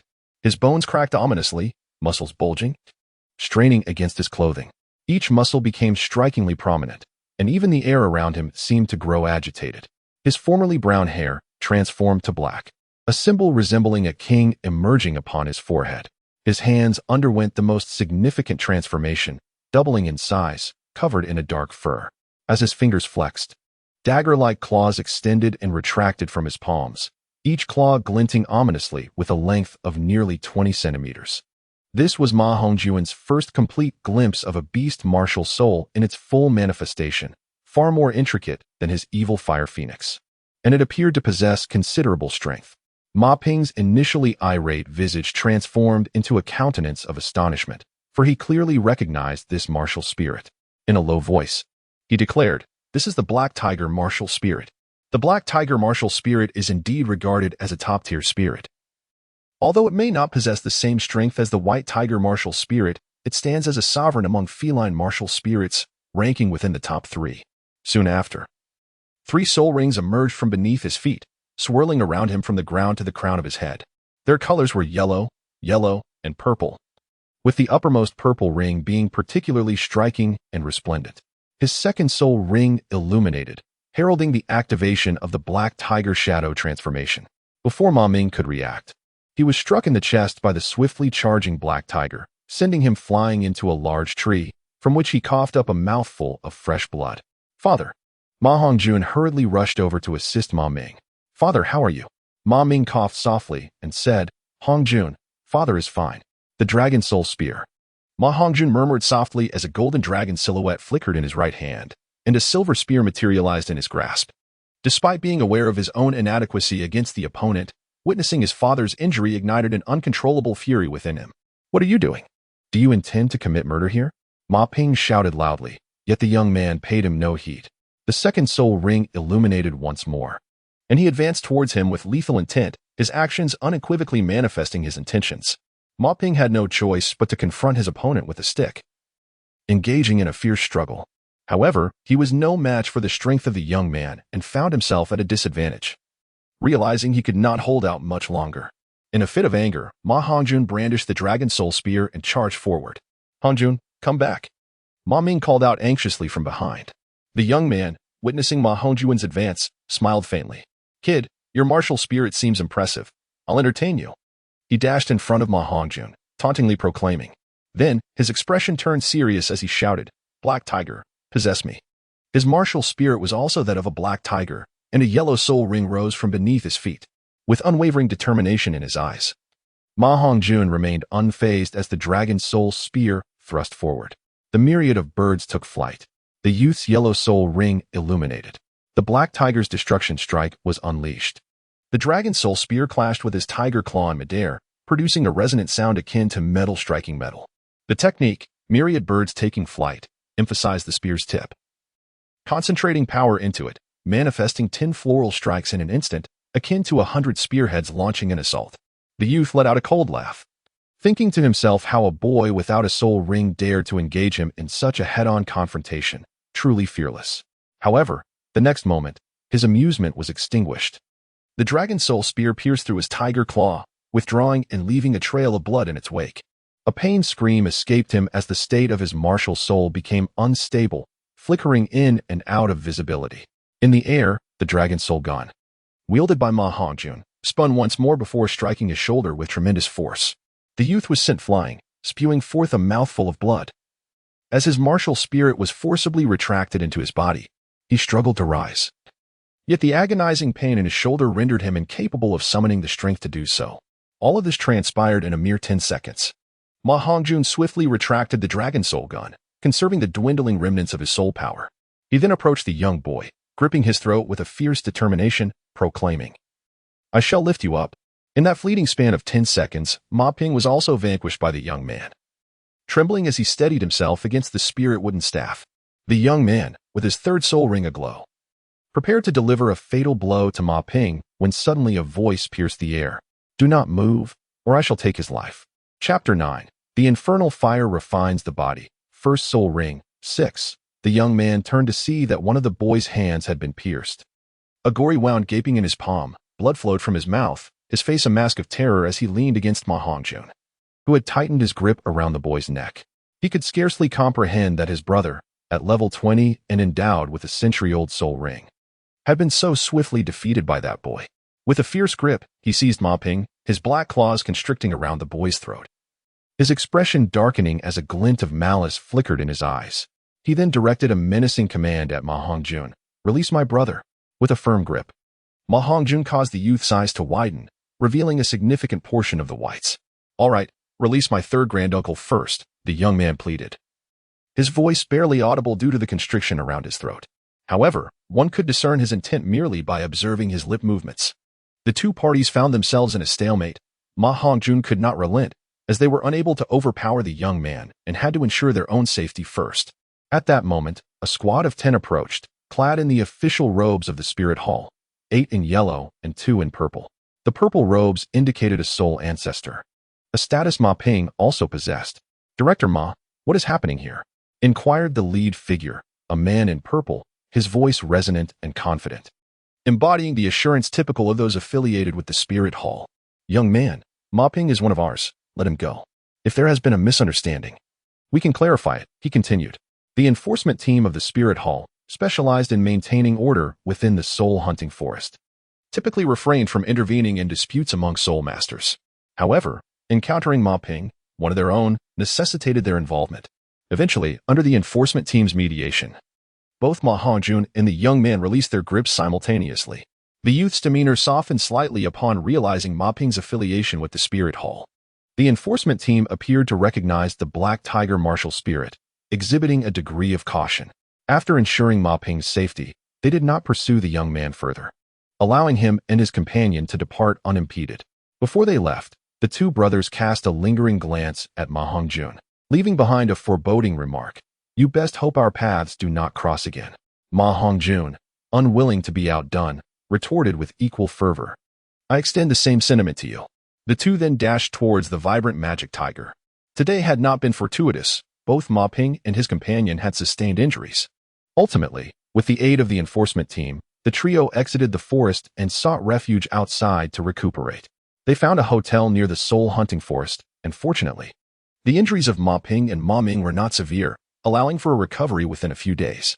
From Ma Ping, Ma Hongjun learned of the origins of the Black Tiger martial spirit. The Xiang family, one of the 3 prominent families in Suotua City, possesses a formidable inheritance of the Black Tiger martial spirit, with a soul emperor anchoring the family. One cannot help but marvel at the uniqueness of the Black Tiger martial spirit. Prior to reaching the Soul Sage level, it stands on equal footing with the White Tiger, both being top-tier martial spirits. However, Unlike the white tiger, the black tiger martial spirit reaches its zenith upon ascending to the Soul Emperor level, forever unable to surpass the 69th rank or manifest its true martial form. The primary reason for this limitation lies in the inherent malevolence of the black tiger martial spirit. This malevolence bears a resemblance to Ma Hongjun's evil fire, as it produces adverse effects. The evil fire accelerates physical growth, causing expansion and an excess of yang energy, resulting in a continuous accumulation of essence. Conversely, the malevolence influences one's character, rendering individuals boorish, irascible, prone to anger, distorted, and mercilessly bloodthirsty. It is no wonder that the young man and the youth exhibited such volatile tempers, relishing in creating chaos. A mere disagreement with a stranger could incite them to wrath and violence. It becomes evident that the presence of malevolence is the underlying cause. For Ma Hongjun, this was much easier to comprehend, akin to the eruption of his evil fire that severely impacts his rationality. This elucidates the adage that when a man contemplates matters with his baser instincts, he bears little distinction from a beast. Ma Hongjun felt a deep sense of emotion. However, it was precisely due to the fierce aura of the black tiger martial spirit that he could contend with most soul saints at the level of a soul emperor. The Xiang family thus firmly established their position among the three prominent families in Soto City. Yet, this very martial spirit also garnered animosity from many, rendering them somewhat isolated within Soto City. Nevertheless, this can be regarded as a characteristic of a ferocious tiger. Ma Ming ventured out to gather information, discovering that the young man was the eldest son of the Xiang family, known as Xiang Chengsheng. Aspiring to achieve sanctity, is it truly so effortless? Upon hearing this name, Ma Hongjun couldn't help but smile inwardly. It seemed that the martial soul had failed to transcend the spirit sage level, becoming a hereditary affliction of the Xiang family. The youth was his younger brother, named Xiang Chenwang. The other two spirit sages were also guests of the Xiang household. The Xiang family had ventured into the soul-hunting forest to bestow a second spirit ring upon Xiang Chenwang. Regardless of the circumstances, Ma Hongjun had now found himself at odds with the Xiang family, ensuring that any future encounters would be far from amicable. The following evening, Xiang Chengsheng and his companions finally emerged from the soul-hunting forest. With three spirit sages present, hunting the striped demon tiger was not a daunting task. Ma Hongjun speculated that their delay was likely due to Xiang Chenwang's injuries inflicted by him. On the third day, Ma Hongjun and his companions set out once more. Re-entering the soul-hunting forest, they did not linger, traversing through the first three mountains, and upon reaching the fourth, they began to slow their pace in search of their quarry. Before long, darkness enveloped the land, and the trio was compelled to select a site for camping. Ma Ming once again conducted a practical lesson for Ma Hongjun. How does one choose a suitable location for camping? Is it permissible to make a fire? What is snake-repelling powder, and what purpose does it serve? How should it be utilized? What precautions should be taken in the forest at night? Although these are merely details, they are exceedingly practical. As a soul master, one must frequently venture into the soul beast forest, a realm rife with peril, in the face of limited strength. Possessing additional experience equates to enhanced safety. After a simple meal of dried rations, Ma Ping instructed Ma Hongjun to rest while he and Ma Ming took turns keeping watch through the night.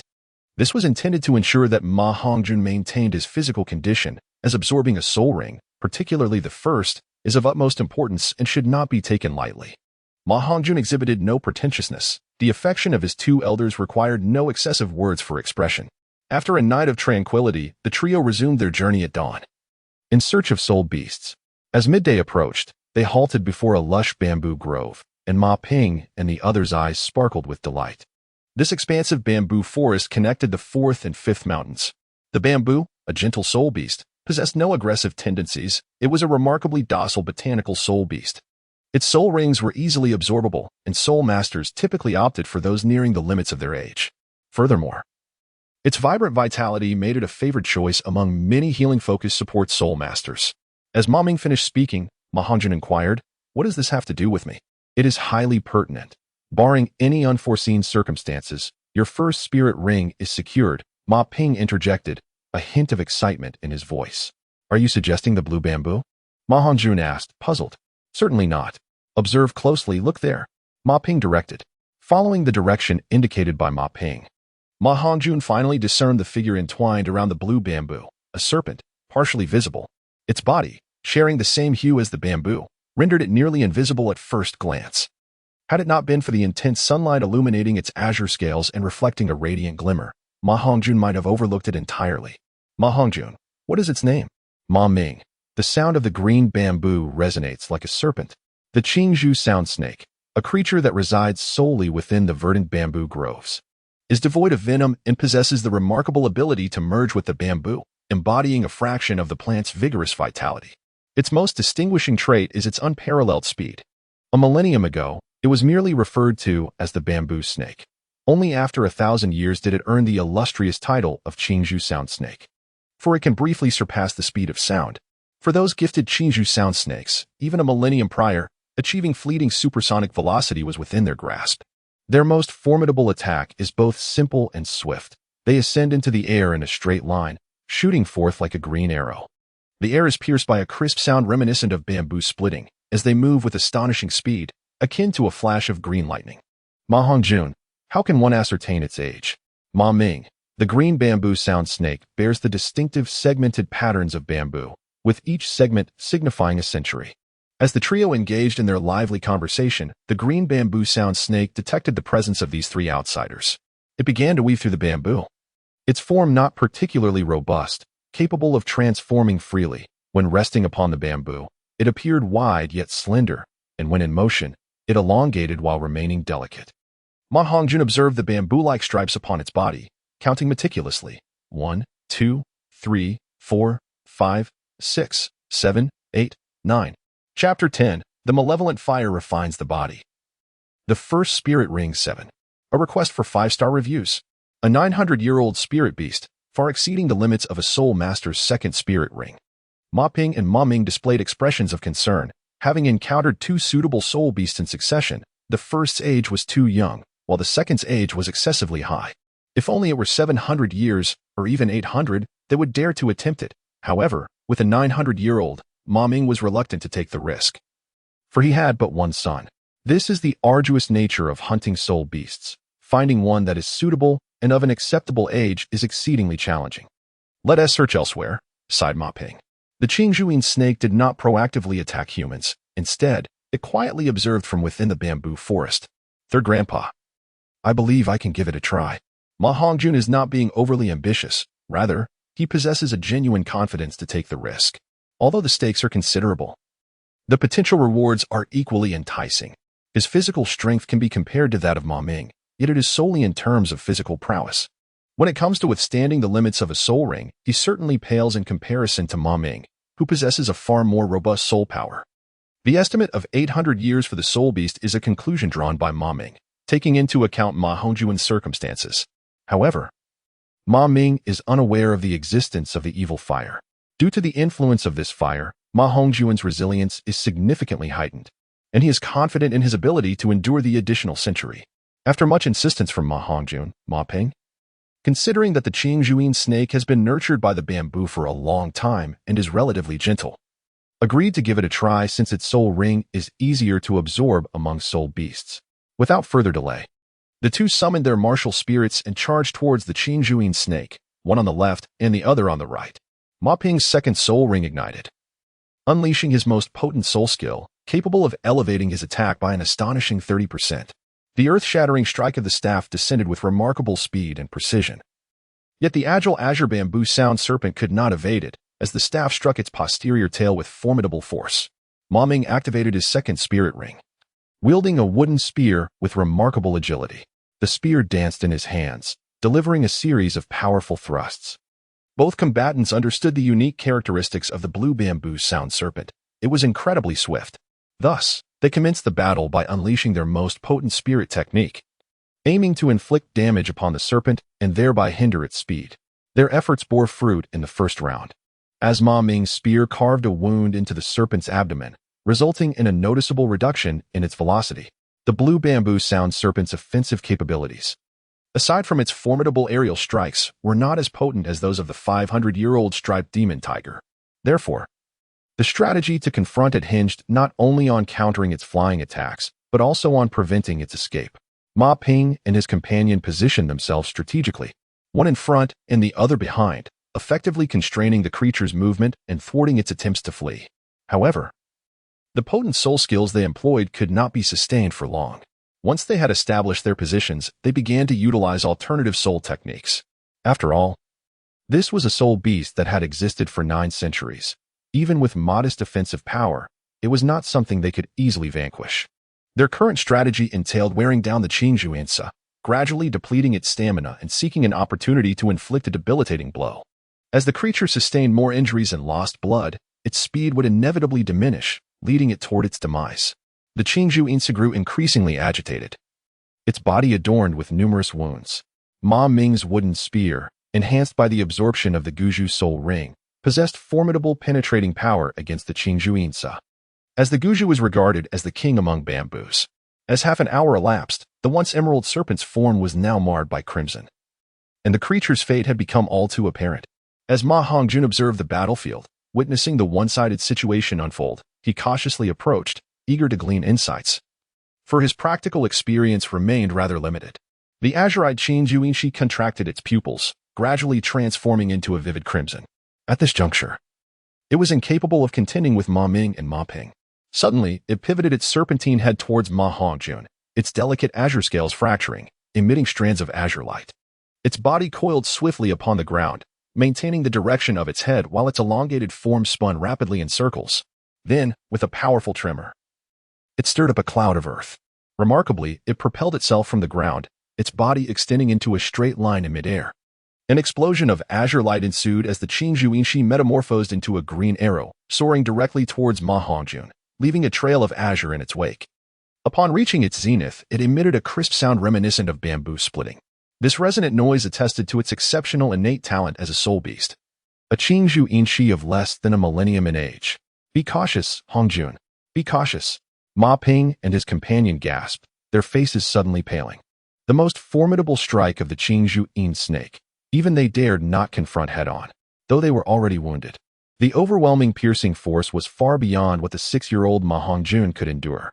Ma Hongjun gazed intently at the arena, and he became aware when the Qingzhou Inshi shifted its focus onto him. In the very instant the Qingzhou Inshi took flight, a silver spear materialized in his right hand. The serpent's mouth remained closed as it ascended, yet by the time it launched its attack, its jaws had already unhinged, revealing its gleaming, serrated fangs that glistened coldly. Return the spear. Ma Hongjun lowered his body, stepped forward with his right foot, twisted his waist, leaned back, and with both hands gripping the gun, executed a diagonal thrust. The return of the horse gun is a supreme technique within the Ma family's martial arts, originating from their ancestor, Ma Chao. This particular maneuver combines evasion and assault, appearing to be unexpected, yet it is, in fact, meticulously planned. The return of the horse gun is a true lethal strike. The silver tip of the dragon soul gun pierced directly into the mouth of the green bamboo sound snake. In midair, the silver gun and the green serpent formed a straight line, half glimmering silver and half vibrant green. The tremendous force propelled the serpent's body down the gun shaft, resembling a green sheath adorning the silver weapon. Its head crashed against Ma Hongjun's right hand before halting, the two sharp fangs of its upper jaw piercing through his index finger like steel needles, nearly puncturing it. Blood, tinged with a greenish hue, flowed from the serpent's mouth, dripping into Ma Hongjun's open mouth, carrying a faint sweetness accompanied by a hint of bamboo's refreshing fragrance. The green bamboo sound snake radiated yellow light spots, and in a short while, a yellow soul ring emerged. As the green bamboo sound snake was ensnared by the dragon soul gun, its soul ring encircled the weapon as well. From the perspective of Ma Ping and his companion, it appeared as though Ma Hongjun's martial soul had transformed into a long green spear, now adorned with a yellow soul ring. Without hastily removing the serpent's corpse, Ma Hongjun allowed it to remain in that state, then sat cross-legged, commencing the practice of the 100 birds chasing the phoenix scripture, channeling the energy of the soul ring. The yellow soul ring shrank, becoming denser, encasing the gun shaft. Immediately thereafter, a powerful force, akin to a surging river, surged from his right hand into Ma Hongjun's body. Hongjun, at all times, remain vigilant of your martial soul. Regardless of the impact of the soul ring's power on your body, remember to maintain clarity. Only in this way can you better utilize the strength of the soul ring in the future. The voice of Ma Ping reached Ma Hongjun's ears. Yet it was utterly incapable of diverting his attention. The power of the soul ring had already begun to wreak havoc within his body. Unlike the furious energy of the evil fire, the power of the soul ring was relatively gentle, but alas, it was overwhelmingly potent. as though it sought to burst his very being apart. Ma Hongjun's body trembled violently, and beads of sweat visibly flowed from his pores. It was akin to forcibly cramming 100 pounds of water into a vessel that could only accommodate 80. The overwhelming power of the soul ring surged chaotically within him. The 100 birds towards the phoenix continuously revolved, striving to channel this force along predetermined meridians to achieve a refining effect. His remarkable endurance was on full display. Despite his brow furrowing deeply, Ma Hongjun remained alert. Yet, the force of the soul ring continued to pour into his body unceasingly. No longer did sweat emerge from his pores, but rather a surge of blood essence. This power was overwhelmingly formidable. The 900-year soul ring indeed surpassed his limits. No matter how resilient his will, his body could not withstand it. Ma Ping and his companion gazed intently at Ma Hongjun, alarmed at the blood seeping through his skin, their hearts heavy with concern. Yet, at that moment, they were utterly powerless to intervene or offer assistance. Just as Ma Hongjun sensed his body nearing the brink of disintegration, a resonant dragon's roar echoed within him, unheard by Ma Ping and his companion. The golden silhouette of a dragon once again materialized in the recesses of his mind. Chapter 11. The Dragon Soul's Spirit, the Growth of the Soul Devourer, seeking 5-star reviews. The golden dragon's shadow glided through Ma Hongjun's being, guiding the essence of the soul rings in accordance with the intricate pathways of the 100 Birds Phoenix scripture. Ultimately, it extracted a portion of the soul ring's power, which flowed from Ma Hongjun's right hand, merging seamlessly with the dragon soul spear. The remaining essence of the soul rings, within the limits of Ma Hongjun's endurance, was subjected to his relentless refinement and control. An hour later, Ma Hongjun opened his eyes, only to find his garments damp once more. Both Ma and Ping let out a sigh of relief. Ma Ming removed the Qingzhou Yinshi from the dragon soul spear and placed it into the soul guide device. This was the corpse of a soul beast that had existed for 9 centuries, capable of fetching a handsome price. The Qingzhou Yinshi is an exquisite delicacy, not only delectable but also rich in nutrients, proving beneficial for soul masters in their cultivation. Hongjun, pray tell, what soul skill has your first soul ring bestowed upon you? Ma Hongjun sheathed his dragon soul gun, gazing at his palm. He clenched his fist and then relaxed it, savoring the surge of strength coursing through his body. I feel invigorated, my entire being brimming with power. Although my soul power has not increased, my physical form has certainly grown stronger. My first soul ring skill derives from the most formidable strike of the azure bamboo sound snake. Aptly named, Extreme Shadow Flying Dragon Spear. This explosive soul technique allows for an instantaneous enhancement of 50% in speed and 30% in attack power. Upon hearing Ma Hongjun's words, Ma Ping and the others pondered for a brief moment before returning to their senses. A 50% surge in speed. Ma Ping exclaimed in astonishment, seemingly fearful of mishearing and desiring to confirm once more.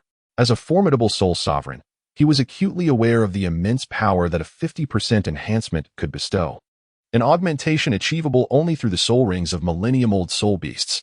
Not to mention, Ma Hongjun's soul ring provided an additional 30% boost to his attack. It appeared that the Qingzhou Yinshi was indeed a paragon among soul beasts, possessing an exceptionally high innate talent, which also validated its remarkable compatibility with Ma Hongjun's martial soul, the Dragon Soul Gun, allowing him to seamlessly harness its soul abilities, to provide a tangible experience for both of them. Ma Hongjun wished to test the might of his first soul skill. Entering the bamboo grove, he set his sights on a bamboo stalk approximately 300 years old. The Dragon Soul Gun manifested, and a radiant halo of yellow light enveloped it. Extreme Shadow Flying Dragon Gun. The Dragon Soul Gun was held level in Ma Hongjun's hands, aligned with his shoulders. As the yellow light flickered, his left hand released the shaft, joining his right to grip the tail of the gun. It spun gracefully between his hands, the tip shimmering with a hint of green light.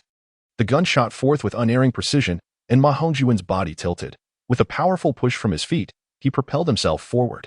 The tip of the spear sliced through the air, producing a series of explosive sounds. In the wake of its rapid trajectory, a succession of phantoms trailed behind.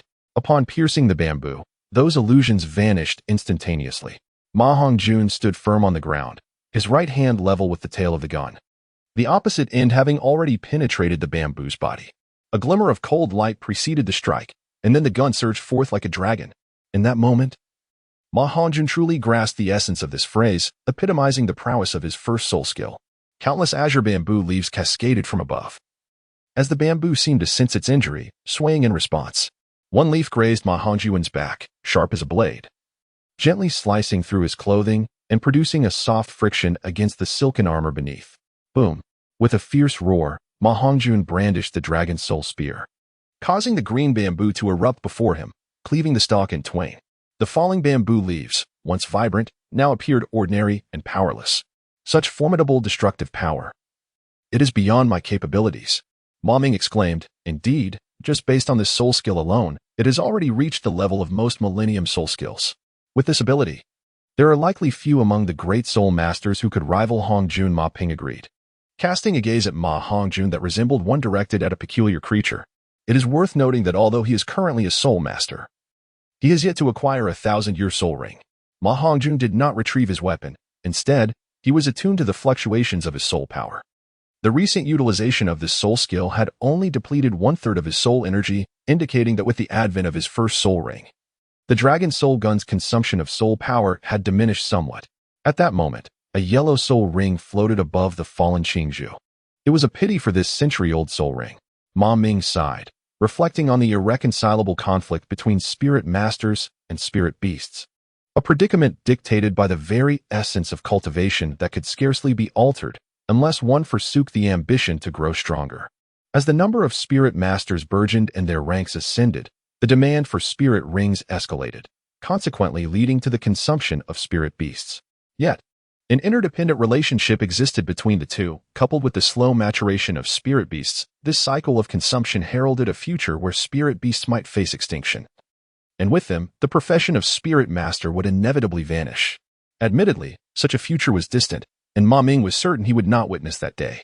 However, this sense of impending peril had crossed the minds of the majority of spirit masters. Thus, within the spirit master community, aside from the necessity of spirit rings, there was generally a reluctance to indiscriminately slay spirit beasts. This was not a formal decree, but rather an unspoken agreement, a natural law that most spirit masters subconsciously adhered to. For when one slays a spirit beast and witnesses the emergence of a precious spirit ring, only to find it unattainable, dissipating into the ether, a profound sense of loss akin to missing out on 1,000,000 gold soul coins ensues. Just as Ma Ming pondered these thoughts, Ma Hongjun approached the century-old spirit ring, wielding the dragon soul gun. He positioned the tip of the spear into the very center of the spirit ring, harboring a hypothesis he sought to validate. A miraculous scene unfolded. The yellow spirit ring diminished in size, encircling the tip of the spear. The golden dragon shadow re-emerged, first manifesting in Ma Hongjun's mind, then emerging from his right hand, the dragon's head spiraling along the length of the spear, entwining itself around it. As the dragon's head reached the spirit ring, it opened its mouth, and the spirit ring transformed into a golden light, being absorbed as if it were a current, drawn into the gaping maw of the golden dragon. Hongjun, what are you doing? Ma Ping exclaimed in astonishment. He and Ma Ming could not see the golden dragon. They only observed the yellow soul ring radiating brilliance atop Ma Hongjun's silver spear, being absorbed into the spirit of the spear. He presumed that Ma Hongjun was assimilating the green bamboo soul ring as the second soul ring for his silver spear, particularly as Ma Hongjun was a naturally born level 20, and his second soul ring had yet to be attached. Uncle San, do not fret. I am merely testing my silver spear spirit, not absorbing it as my second soul ring. I shall explain further shortly. It seems my silver spear spirit has undergone some changes. Upon hearing Ma Hongjun's earnest response, Ma Ping and his companion finally settled their nerves. A mutated spirit was, in itself, a marvel, replete with uncertainties, and they dared not intrude. The power of the soul ring instinctively sought to flow from Ma Hongjun's right hand into his body. However, he held it at bay, refraining from absorption, fully aware that doing so would designate it as his second soul ring. Ultimately, the entirety of the soul ring's power was absorbed by the dragon shadow and melded into the dragon spirit spear, after which the dragon shadow vanished from sight. Ma Hongjun once again wielded the dragon soul gun, and he discovered that the consumption of soul power had diminished even further. Ma Hongjun inquired of the third uncle, Father, what did you see just now? After listening to their responses, he realized that the golden dragon shadow seemed to be visible only to him. Consequently, Ma Hongjun had to provide an alternative explanation. It appears that my silver spear martial soul possesses the ability to transform. It can absorb the power of soul rings and channel it into itself. When I attempted to absorb the soul ring of the blue bamboo sound snake earlier, my body could not withstand it, and the surplus soul power was absorbed by the silver spear. I conducted another experiment with the blue bamboo's soul ring, which confirmed my hypothesis. The silver spear is indeed capable of absorbing the power of soul rings. This revelation shattered the understanding of the two men. It could be deemed a miracle in the annals of martial soul history. They could not fathom the reasons behind it, attributing it solely to the phenomenon of mutated martial souls. After the absorption, did you sense any differences? Ma Ming promptly inquired, for this was his principal concern. The sensation is quite pleasant. The silver spear has become slightly more solid, and the consumption of soul power has diminished somewhat. This response alleviated the worries of the two men. Regardless of the nature of the changes, as long as they were beneficial, that was all that mattered. Ma Hongjun felt deeply about this and thus drew a conclusion. The dragon soul should possess intelligence, resembling a weapon spirit. Legends speak of spiritual entities within divine artifacts. The dragon soul gun itself is imbued with mystique, and upon reflection, this notion becomes comprehensible. The ability to absorb the power of soul rings for growth seems rather promising. Ma Hongjun could not help but smile as he gazed at the bright sky. The sun shone splendidly. What delightful weather! In Chapter 12, the bamboo forest uprising. Ma Ming was injured. Since he could absorb the first, he could certainly absorb the second. The dragon soul gun absorbed this 300-year-old bamboo soul ring, allowing Ma Hongjun to maintain the dragon soul gun's martial spirit form for an additional 3 seconds. If he were to absorb another, or even 10, or 100, the duration would extend from 3 seconds to 300 seconds, then 3,000 seconds, and so forth. By this reckoning, once he had absorbed a sufficient number of soul rings, sustaining the dragon soul gun's martial spirit would no longer deplete his soul power. At that point, could the dragon soul gun still be called a martial spirit? It would bear no difference from a real firearm. The existence of a martial spirit in its true form is utterly terrifying. Ma Hongjun contemplated that the current state of the dragon soul gun truly resembled a spiritual form, while the absorption of soul rings' power was akin to the forging of the gun's body. In essence, the more soul rings absorbed, the better. The azure bamboo forest was expansive, and since the azure bamboo's offensive capabilities were not formidable, it served as the most optimal target for harvesting soul rings. Third Grandpa, Father, I beseech you to assist me in cutting down more azure bamboo. I desire to enable my silver spear martial spirit to absorb its essence. With great excitement, Ma Hongjun addressed the two companions. They readily agreed, and together the trio launched an assault on the bamboo grove. As leaves fluttered to the ground, 3 green bamboos fell in response to their efforts. The 3 focused their strikes on bamboos aged a century, and in a short span of time, they managed to topple over a dozen. Having ventured deeper into the bamboo forest, they soon discovered a green bamboo serpent. However, it bore only a single, faint bamboo joint pattern on its slender body, and its length was not considerable, indicating it was approximately a century old. Ma Hongjun did not employ his soul skills. Instead, he executed the most ferocious thrust of the Ma family's spear technique. With a flick of his wrist, he hurled the dragon soul spear, which soared through the air, leaving a silvery streak as it accurately pierced the vulnerable spot of the Qingzhou Yinshi, striking precisely at its 7-inch mark. Ma Hongjun approached and retrieved the dragon soul gun once more. A yellow soul ring materialized, indicating that this Qingzhou snake had only recently ascended to the status of a century-old soul beast. Ma Hongjun placed the dragon soul lance at the center of the soul ring, and the shadow of the dragon materialized, absorbing the soul ring. A miracle unfolded once more. The energy of this soul ring did not integrate into the dragon soul lance. Instead, it flowed through the shadow of the golden dragon into Ma Hongjun's body, traversing the meridians in accordance with the 100 birds facing the phoenix scripture, ultimately merging with his first soul ring.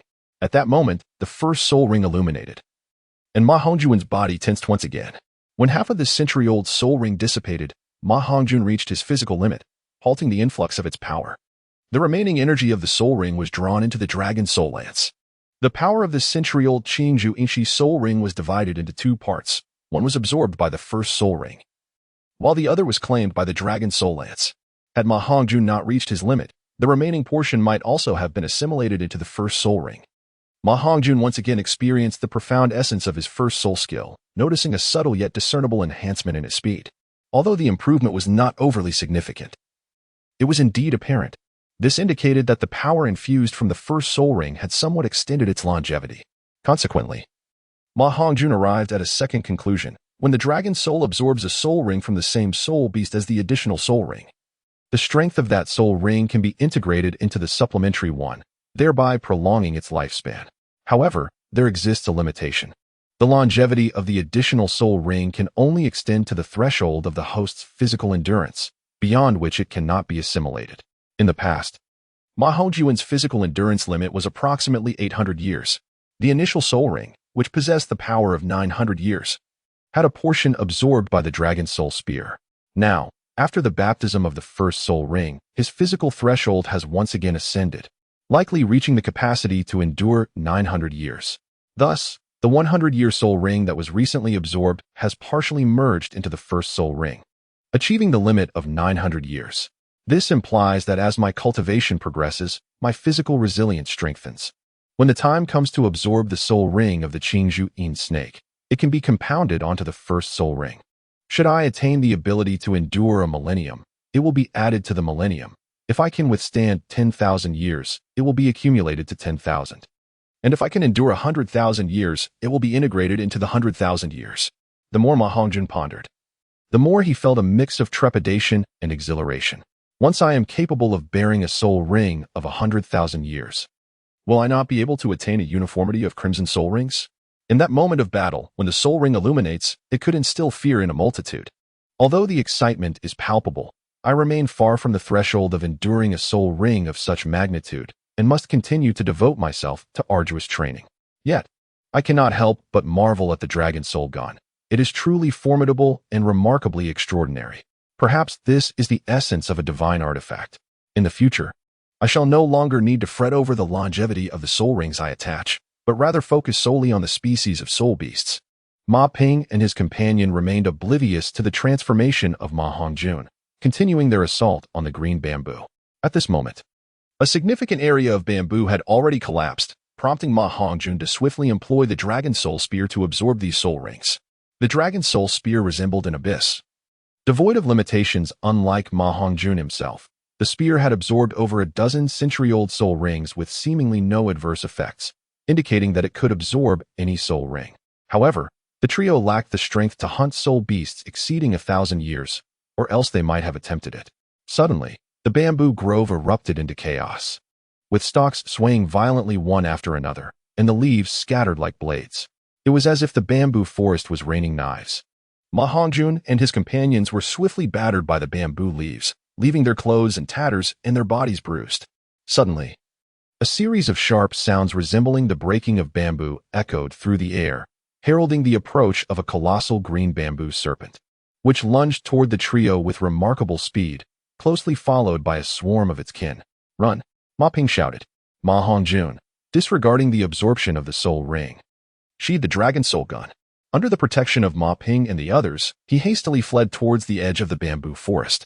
The colossal Qintong sound snake pursued relentlessly, soaring into the air, its body transforming into a massive green arrow. A piercing sound of cracking bamboo reverberated, followed by a thunderous explosion in the air. The enormous serpent's head was aimed directly at the trio, leaving them with no chance to evade. In this critical moment, Ma Ming forcefully pushed Ma Hongjun and Ma Ping aside, positioning his wooden spear across his chest, ready to confront the oncoming Qintong sound snake. With a resounding thud, the serpent sank its fangs into the wooden spear, the tremendous impact propelling Ma Ming backward, where he skidded along the ground for quite a distance before coming to a halt.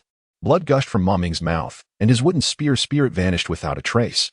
Bereft of the protection offered by his spirit, the Qingzhu-yin snake sank its fangs into Ma Ming's abdomen.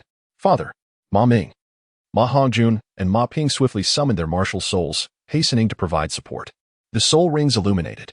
Extreme Shadow Flying Dragon Spear, Earth-Shattering Strike Staff. Ma Hongjun's dragon soul gun surged directly towards the head of the Qingzhu-yin snake, seeking to compel it to release its grip on Ma Ming. Meanwhile, Ma Ping's staff aimed at the creature's vulnerable spot. However, neither weapon made contact with the Qingzhu-yin snake. Its speed was astonishing. As Ma Hongjun and his companion launched their assault, the serpent forcefully cast aside Ma Ming and swiftly glided away, creating distance to prepare for its next strike. "Hongjun, retreat at once." Ma Ping was evidently much calmer. He did not pursue the Qingzhu-yin snakes any longer, but instead rushed to embrace the unconscious Ma Ming, who lay in a state of uncertainty between life and death. "Hurry!" At that moment, a multitude of Qingzhu-yin snakes emerged from behind, numbering in the dozens. This scene evoked memories in Ma Hongjun of a night before his time travel, when he was surrounded by a swarm of snakes at the tomb of Zhao Yun in Shunping. Fear had rendered his thoughts stagnant, but he finally regained his senses in response to Ma Ping's urgent cries. Ma Hongjun hurriedly followed Ma Ping, who was holding Ma Ming, as they rushed outside. Once they had fled 100 meters beyond the green bamboo grove, the green bamboo serpents ceased their pursuit. They remained within the grove, their emerald eyes fixated on the trio 100 meters away, filled with fury, imbued with a lethal intent, and laden with a profound warning. This was their sanctuary, and Ma Hongjun and his companions were the invaders, the destroyers. Upon witnessing the colossal green bamboo sound serpent leading the way, Ma Hongjun noted its 17 distinct bamboo segments, a testament to its existence as a soul beast for over 1,700 years. Trailing behind it were several other serpents, each adorned with more than 10 bamboo segments, indeed a formidable sight. Ma Ming's injuries are grave, his breathing is nearly imperceptible, and his abdomen has been punctured by 2 large, bloodied wounds inflicted by the sharp fangs of a millennia-old soul beast. His waist has twisted into a grotesque shape. The ferocity of such an attack is terrifying, and it is a stroke of great fortune that he has not succumbed to a fatal blow. Fortunately, the Qingzhuishi, unlike most serpents, possesses no venom. Otherwise, Ma Ming would be in dire peril. Yet, the current predicament appears scarcely better. It is truly abysmal. In Ma Hongjun's eyes, a haze lingered, reflecting his tumultuous heart, filled with anxiety and helplessness. As he gazed at Ma Ming, lying in a state of unconsciousness, on the verge of succumbing, he realized just how significant the term father held within his heart. Chapter 13, The Body and Soul Bone, The Nine-Hearted Sea Tang Seeking Recommendations. Musa Town, Spirit Hall Branch. A blue flower floated forth, its ethereal blue pollen transforming into mist. The lower petals resembled a lotus platform, with blue mist ascending along them, evoking the image of a lotus aflame with blue fire. The flower's extraordinary nature was evident from its exterior, its purity was remarkable, and the blue flames exuded an air of nobility. However, the most striking features were the 4 luminous rings surrounding it, in hues of yellow and purple. At that moment, the uppermost purple ring illuminated. Blue mist cascaded down, enveloping Ma Ming, merging into his being, while the 2 dental cavities in his abdomen closed at a visibly accelerated pace. Before long, all the wounds on Ma Ming's body had healed, leaving no trace of injury upon his exterior. Nevertheless, he remained in a state of unconsciousness, unresponsive. Master, how is he faring now? Lu Shuiji did not respond to Ma Ping's inquiry. Instead, she extended her hand, and the blue lotus floated into her grasp, gradually merging into her own body. This was her martial soul, Blue Flame Lotus. Lu Shuiji was the master of the Spirit Hall branch in Musu Town, a support-type battle spirit with a martial soul exceeding level 40. Though she was of a similar age to Ma Ping, her appearance belied her years, as time had left no marks upon her visage. Her beauty was as elegant and noble as her martial soul. Master Blue, my father is going to be all right, isn't he? Ma Hongjun earnestly inquired once more. Upon seeing him, Lan Shuiji's expression softened slightly. Her voice, serene and ethereal, seemed capable of piercing the very soul. She calmly stated, there is no immediate danger to life. However, it may be quite challenging for him to rise again in the future. In a state of agitation, Ma Hongjun inquired, Master, what does this mean? Why can't he stand? Lan Shuiji maintained her composure. Accustomed as she was to the myriad emotions of the families of those she had rescued, many of whom had suffered far worse than Ma Ming, she understood their concerns and sorrowed deeply. His injuries were grave. His internal organs had been nearly completely displaced, his ribs shattered, and his spine fractured into 8 pieces. There were 3 penetrating wounds to his abdomen. It was only due to your timely arrival that I could stabilize his condition, mend his wounds, and save his life.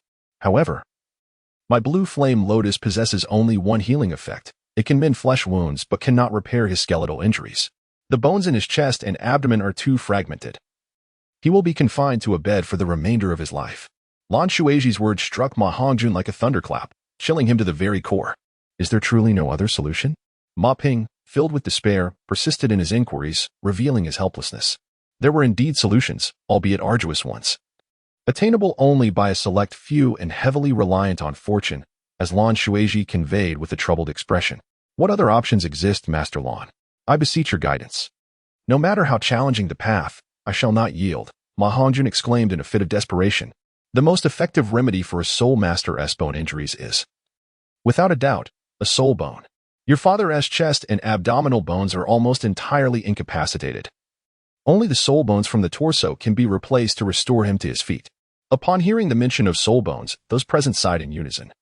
For to them, soul bones seemed a distant dream. Given their collective cultivation levels and resources, acquiring such a treasure was a mere fantasy. Soul bones are exceedingly unique. Perhaps the most coveted possessions in the dreams of every soul master. Similar to soul rings, they too emerge from soul beasts, yet they differ greatly. Firstly, the probability of a soul bone manifesting is a mere 1 in 1,000, or even less. Typically, only exceptionally powerful soul beasts that encounter extraordinary circumstances at the moment of death may yield a soul bone posthumously. Unlike soul rings, which are produced by any soul beast, soul bones are thus rendered exceedingly rare and invaluable. Another distinction between soul bones and soul rings is that soul bones do not require the slayer of the soul beast to be their rightful user. Once obtained, a soul bone can be traded.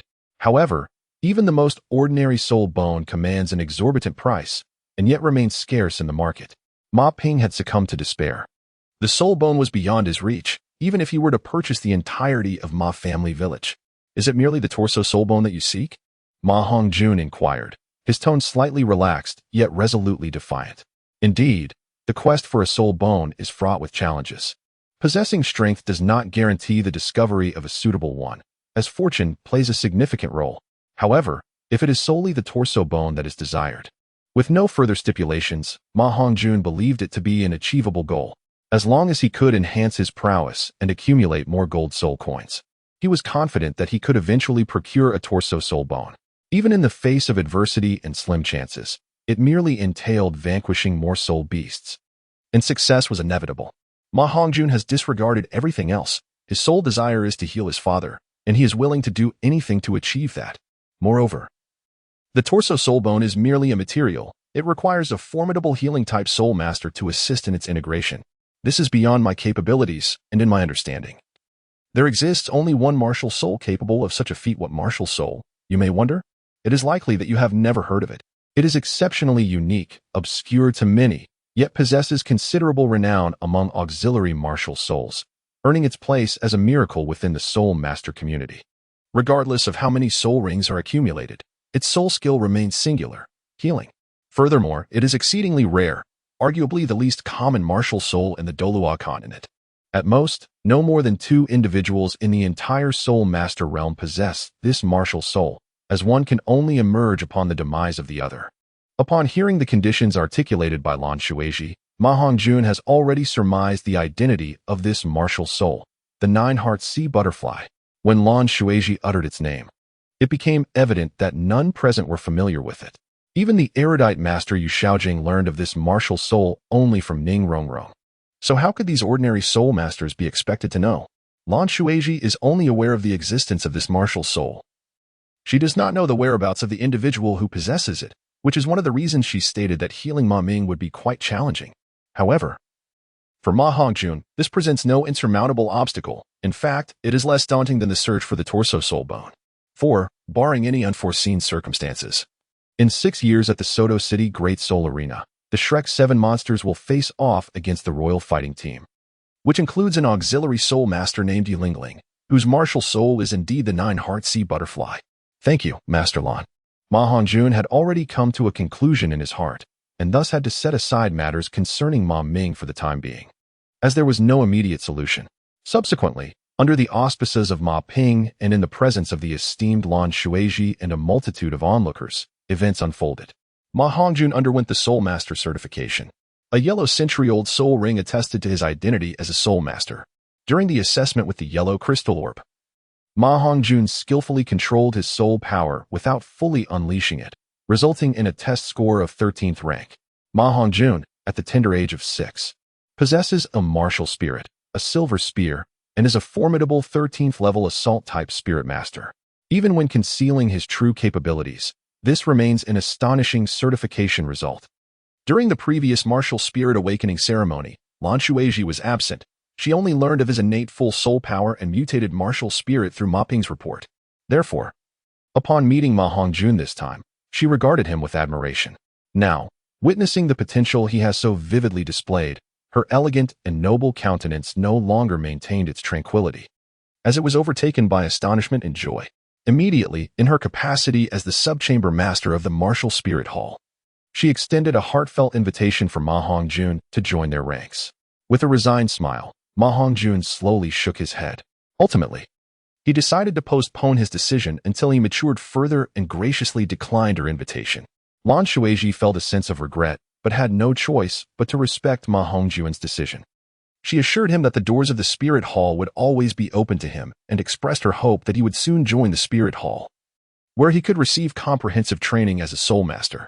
With the assistance of Ma Ping, Ma Hongjun hired a carriage and, with his unconscious father Ma Ming, made his way steadily and gently back to the Ma family village. Throughout the journey, Ma Hongjun's eyes were bloodshot, his mind swirling with countless thoughts as he contemplated how to face his eagerly awaiting mother and the painful revelation he must share with her. The man she loved most might never stand again. Chapter 14.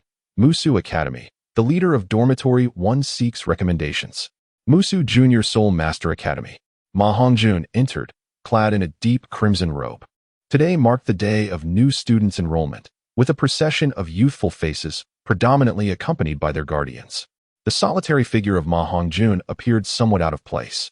His precocious demeanor belied his tender age of 6, making him seem far older than his years. Ma Hongjun gently touched the jade ring hanging from his neck and presented a certificate issued by the Spirit Hall to the gatekeeper. This ring served as Ma Ming's storage soul guide, too large to be carried in hand, thus it was suspended around his neck. Upon returning home yesterday, Ma Ming awoke and, upon realizing the severity of his injuries, was momentarily taken aback. However, he refrained from displaying any sorrow in front of Ma Hongjun. Instead, he handed the soul guide ring to Ma Hongjun and encouraged him not to worry about his predicament, urging him to focus on his studies at the Soul Master Academy. With the hope of becoming a powerful soul master in the future, Ma Hongjun still vividly recalls the words his father spoke to him last night. "Do not burden yourself. My son, your well-being is my greatest wish." In truth, this situation is rather fortuitous. For so many years, consumed by the responsibilities of the soul hunting squad, he had neglected to spend quality time with your mother. Now, he can be by her side every day, even as she continues to care for him. He chuckles, fearing that she may grow weary of his presence. At that moment, his mother stood just outside the door, though her smile was absent, tears threatening to spill from her eyes. Ma Hongjun harbors a profound admiration for the bond shared by his parents. Their love is remarkably pure and deeply moving.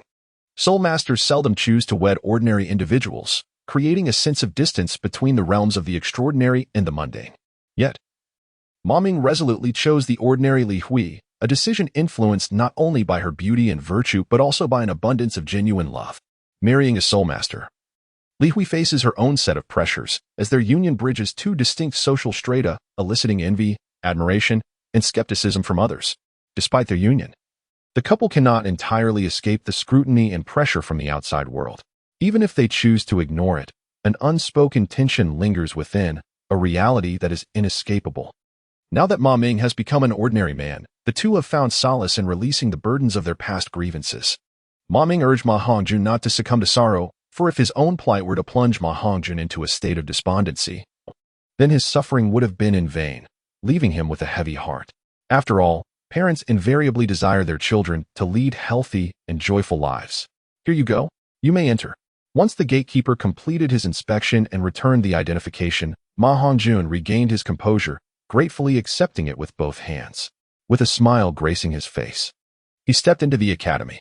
There were no obstructions. Registration had commenced the previous day, and with the number of individuals diminished today, he was spared the ordeal of queuing. The process proceeded smoothly, and soon Ma Hongjun found himself before his dormitory building. The conditions at the Junior Soul Master Academy were generally subpar, and given the scarcity of individuals capable of becoming soul masters, the entire institution boasted but a single 7-story dormitory, housing all its students. Freshmen were assigned to the first floor, which comprised 7 dormitories, with Ma Hongjun residing in the first one. As one moved from the first to the 7th dormitory, the number of inhabitants increased while the conditions grew progressively more austere, a reflection of the registration fees involved. Ma Hongjun paid a registration fee for the Golden Spirit coin, positioning himself as a figure of considerable privilege within the academy, particularly given that his father is a renowned spirit master. In contrast, many of his peers hail from ordinary backgrounds, with their parents often being mere average spirit masters, reflecting the modest origins of their small town. At the rear of the academy, the 7th dormitory serves as the residence for work-study students, essentially a haven for those of lesser means, who are exempt from tuition fees and receive financial support, albeit under the most basic of living conditions. At this moment, Tang San is likely engaged in a spirited altercation with Xiao Wu within the confines of the 7th dormitory at the Nodding Junior Spirit Master Academy.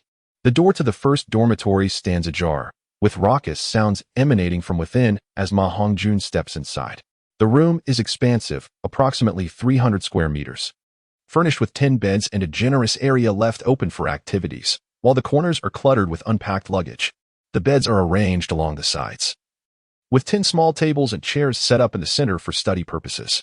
At present, 9 individuals are huddled together in heated debate, on the brink of escalating into a physical confrontation. What could be the source of such lively commotion? Ma Hongjun approached with fervor, interrupting the ongoing discussion with a boisterous declaration. Who are you? This is Dormitory 1. Surely you've made a mistake. Are you a senior? We are in the midst of electing our dormitory leader. As the exchange unfolded, Ma Hongjun grasped the essence of their dialogue. It seemed the selection of a leader was a customary affair in the Douluo continent, where the need for a dormitory head was deemed unnecessary, embodying a more communal society. Ah, so you're electing a leader, he mused, realizing the intensity of their debate. I am Ma Hongjun, a freshman and also part of Dormitory 1. I must say, why commence the election without my presence? If I am absent, your decision holds little significance. Moreover, is it not customary to choose a leader through more than mere words? Shouldn't it involve a more tangible demonstration? Ma Hongjun raised his fist, which was as large as a sandbag, towards the 9 individuals. Ma Hongjun, how arrogant you are.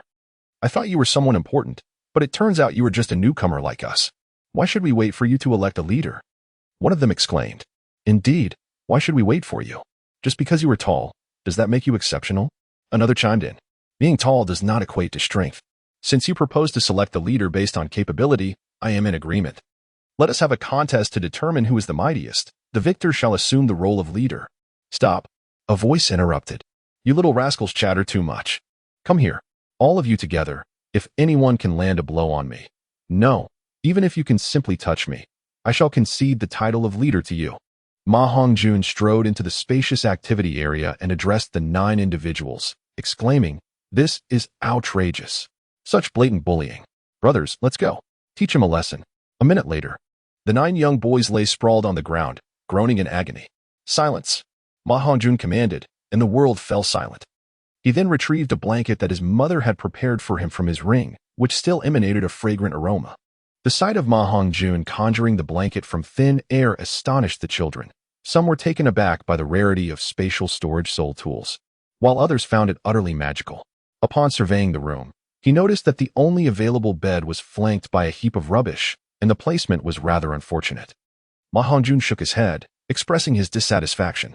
He surveyed all the beds once more, selecting a spot that pleased him, and rolled up the neatly arranged bedding.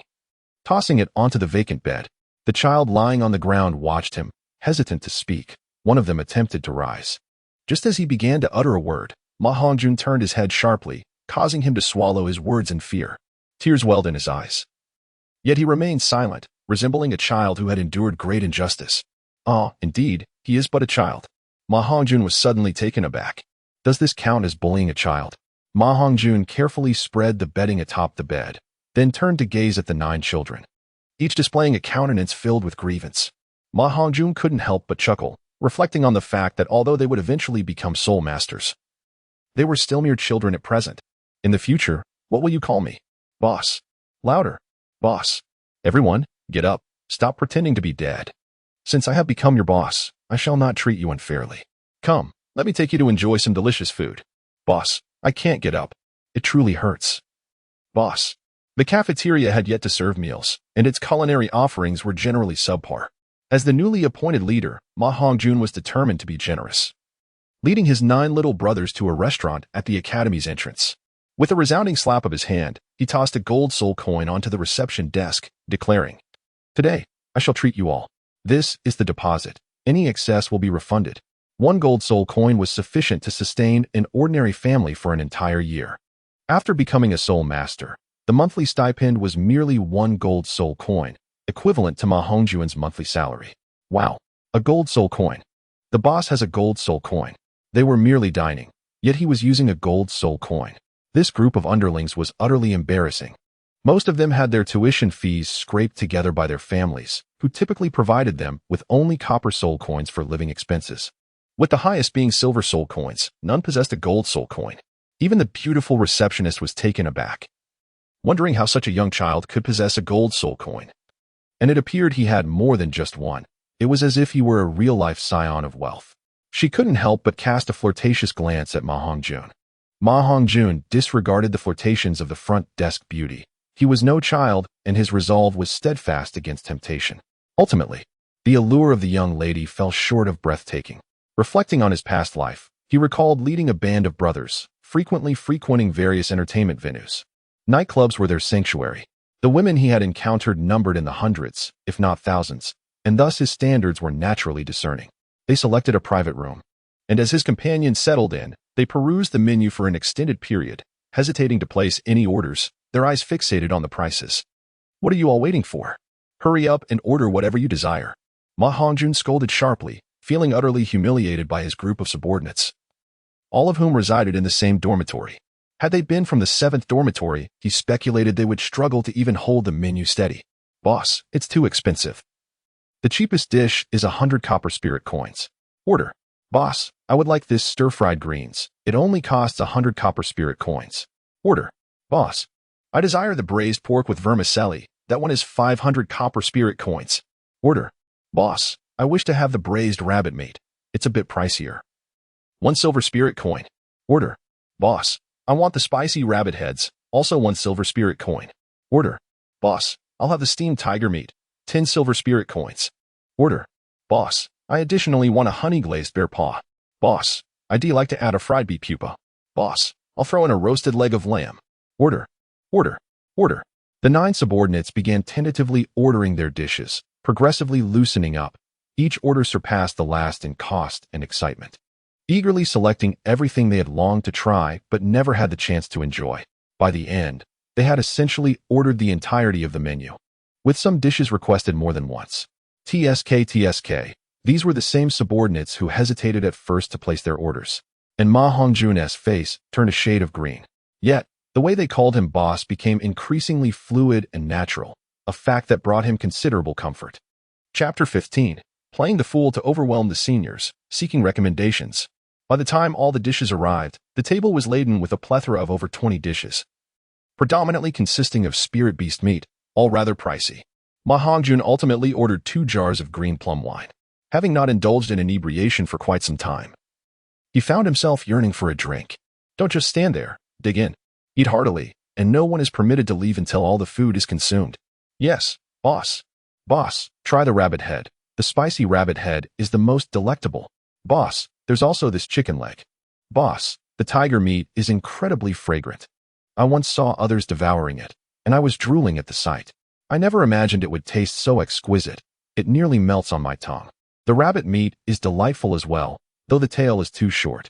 I relish its tail." As the 9 subordinates began to feast, Ma Hongjun gradually poured the green plum wine.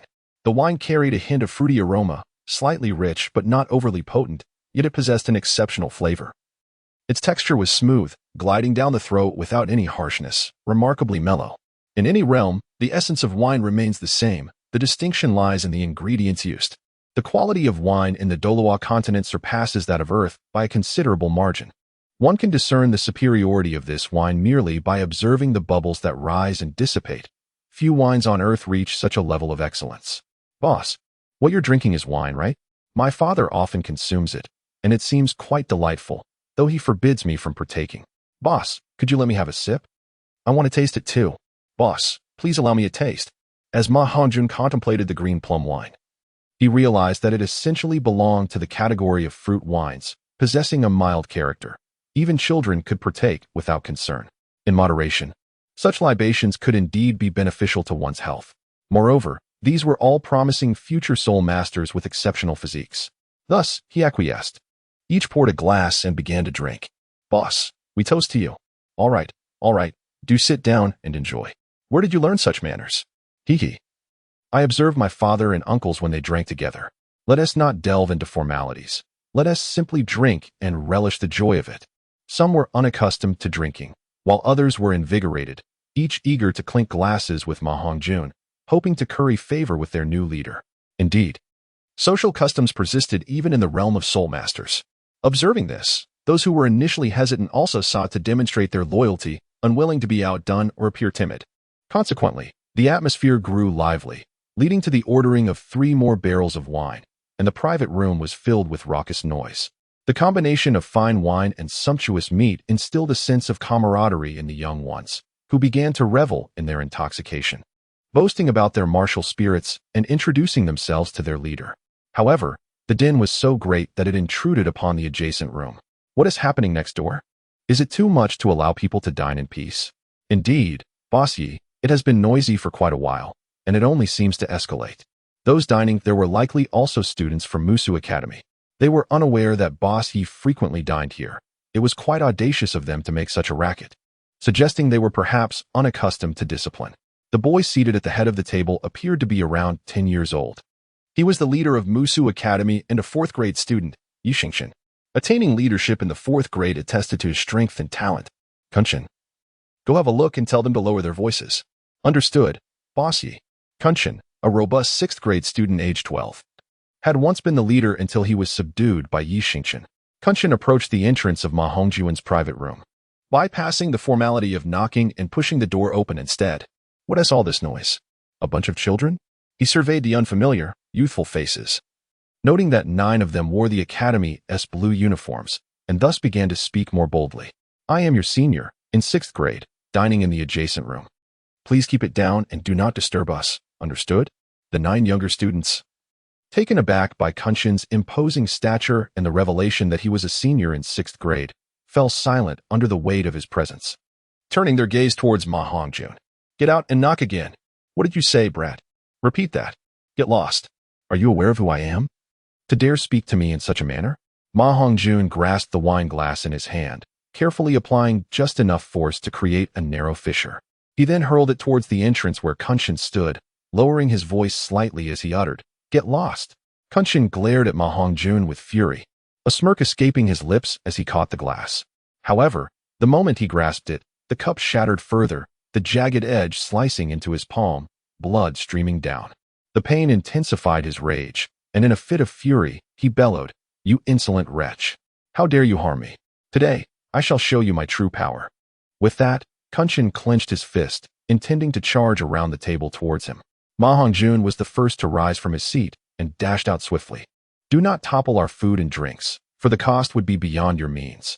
After absorbing the spirit ring of the blue bamboo sound serpent, Ma Hongjun experienced a significant enhancement in his physical capabilities, particularly in speed, which had doubled from its original state. Thus, in just 2 strides upon reaching Kunshin, he found himself standing before his opponent. With a swift motion, he delivered a resounding slap to the man's face, followed by a powerful kick that sent him sprawling onto the corridor floor. Ma Hongjun clapped his hands, looking down at Kunshin with a disdainful gaze. Your mouth is filthy. Allow me to rectify that. You little rascal, you have forced my hand, he added. Kunshin rose, his eyes glinting with malice as he growled, Ape, manifest. A coat of grayish-white fur erupted from his body, expanding as his arms elongated, and a grayish-white gorilla materialized, enveloped by a glowing yellow soul ring. He was a soul master, possessing a century-old soul ring. Boss, we cannot contend with him. The 9 underlings were paralyzed with fear, uncertain of their next move. Humph. You brat, if you kneel and beg for mercy now, I might just show you some leniency, Kunshin sneered wickedly. At that moment, the door to another private room swung open, revealing 7 or 8 youths. Kunshin, what is happening? Have you summoned your martial spirit? Yi, this boy is disobedient. I intend to teach him a lesson. Do you really need to summon your martial spirit to discipline a child? Kunshin felt a twinge of embarrassment at admitting he had been bested by a mere child. I merely wish to broaden his horizons. Enough talk. I shall teach him a lesson now. Without employing any soul skills, Kunshin lunged forward with his enormous gray hand, reaching for Ma Hongjun. Ma Hongjun had yet to summon his martial spirit, yet his level 20 soul power was more than sufficient to contend with the furry monkey. Fashioning his hand into a gun, he delivered a powerful punch to the gorilla's palm, swiftly following up with a series of 3 aerial kicks that sent Kunshin soaring through the air, landing before Yi Xingqian and his companions. A monkey afflicted with albinism dared to act so arrogantly. You, I shall kill you. Kunqin's first soul ring ignited as he charged forward, prepared to unleash his soul skill. Yi Xiao, Kuan Xiao, esteemed young masters, you cannot engage in battle here. Mayan cannot withstand such turmoil. At that moment, the manager of the inn rushed over, his expression pleading as he looked at Yi Xingqian and Kunqin. Yi Xingqian halted Kunqin with a raised hand, having recognized Ma Hongjun's remarkable prowess. Shall we step outside to settle this? Yi Xingqian proposed to Ma Hongjun. Who has the inclination to brawl with you? Hurry and leave. Do not disturb our meal. Ma Hongjun showed no regard and waved his hand, signaling Yi Xingqian and his companions to leave. Instantly, the faces of Yi Xingqian and his group darkened, and a few of them began to curse at Ma Hongjun, while Kunqin was ready to charge forward. Are you new students this year? Yi Xingqian inquired. Are you blind? Is it not obvious that those 9 are dressed the same as you? Replied the boy with a sharp tongue. Of course I'm a new student. Would I be a teacher otherwise? Observing the ire of Yi Xingqian and his associates, Ma Hongjun realized that a confrontation was inevitable. He also felt that he had sufficiently provoked them. It had been ages since he had relished such banter. He recalled the last time he had engaged in such a verbal spar was in his past life at a bar, assisting a friend in confronting someone over a woman.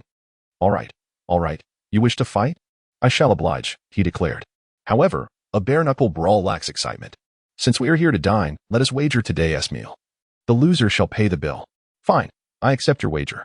Let us step outside, Kunqin said eagerly.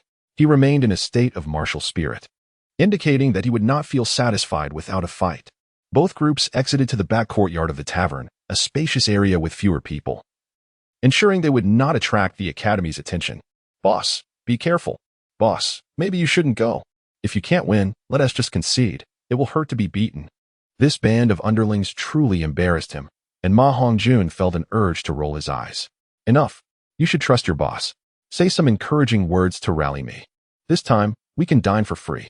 Oh, boss, go for it. Show him what you're made of. Kunqin, having just experienced the terrifying prowess of Ma Hongjun, was cautious and immediately activated his first spirit ring. Furious Gorilla Punch. Kunqin swung his fist forward, and the Furious Gorilla Punch temporarily enhanced his attack power by 50% and his speed by 30%, coupled with the inherent defensive strength of his spirit. The Rock Gorilla, he resembled a berserker. The Rock Gorilla, a soul beast dwelling on rocky desert shores, possessed rock-like attributes and formidable defense. Yi Xingqian and his group wore expressions of anticipation, fully aware of Kunqin's prowess. He was the second strongest at Muxu's Soul Master Academy. Yi Xingqian's ability to defeat Kunqin was largely attributed to the natural counter of his martial spirit. Ma Hongjun had yet to summon his martial soul, remaining resolutely unarmed. He yearned to experience the might of the physical body, and such a beastly martial soul, characterized by its raw power, was the perfect subject for his endeavor. The soul power in Kunqin hovered around the 15th level, intensifying further upon the use of soul skills. As a powerful fist came hurtling towards him, Ma Hongjun swiftly responded. The ferocity of the force was nearly double that of the previous attack, both in terms of the speed of the punch and its sheer strength. Ma Hongjun underestimated his strength. With a single round of punches, he managed to block only the initial few strikes, while the last 3 landed squarely on Ma Hongjun's chest. Ma Hongjun staggered back several steps before finally coming to a halt. Boss. This reckless youth has no idea of his own limitations, daring to confront Kunqin head-on. Truly, a newborn calf knows no fear of tigers. The new generation is growing increasingly arrogant, yet they possess little strength. Indeed. It seems this year we must seize the opportunity to teach these juniors a lesson, otherwise, they will never learn to respect their seniors. Yi Xingqian could no longer endure the mocking jeers of his peers, for he too had once been an arrogant freshman, forced to tread upon the faces of his seniors to ascend. Open your eyes and think for a moment. That young man has yet to unleash his martial soul. Yi Xingqian's words silenced the group, and as realization dawned upon them, they collectively gasped. They suddenly recalled that the youth had been contending solely with his physical prowess against Kunqin, who had employed his soul skills. They understood the implications of this revelation all too well. The group turned their astonished gazes toward Ma Hongjun. Ma Hongjun gently patted his chest, then lifted his head and spoke. Indeed, you possess a certain degree of strength. You are worthy of witnessing my martial spirit. Subsequently, the dragon soul spear materialized, accompanied by the emergence of a yellow soul ring. Chapter 16. The onslaught continues. The silver spear radiated a dazzling brilliance, its tip shimmering with an ethereal cold light. At this moment, Kunshin was consumed by rage, completely oblivious to Ma Hongjun's martial spirit. Furthermore, his primary soul skill could not be sustained for long. Ma Hongjun did not employ his soul skills. Instead, he utilized the Ma family spear technique.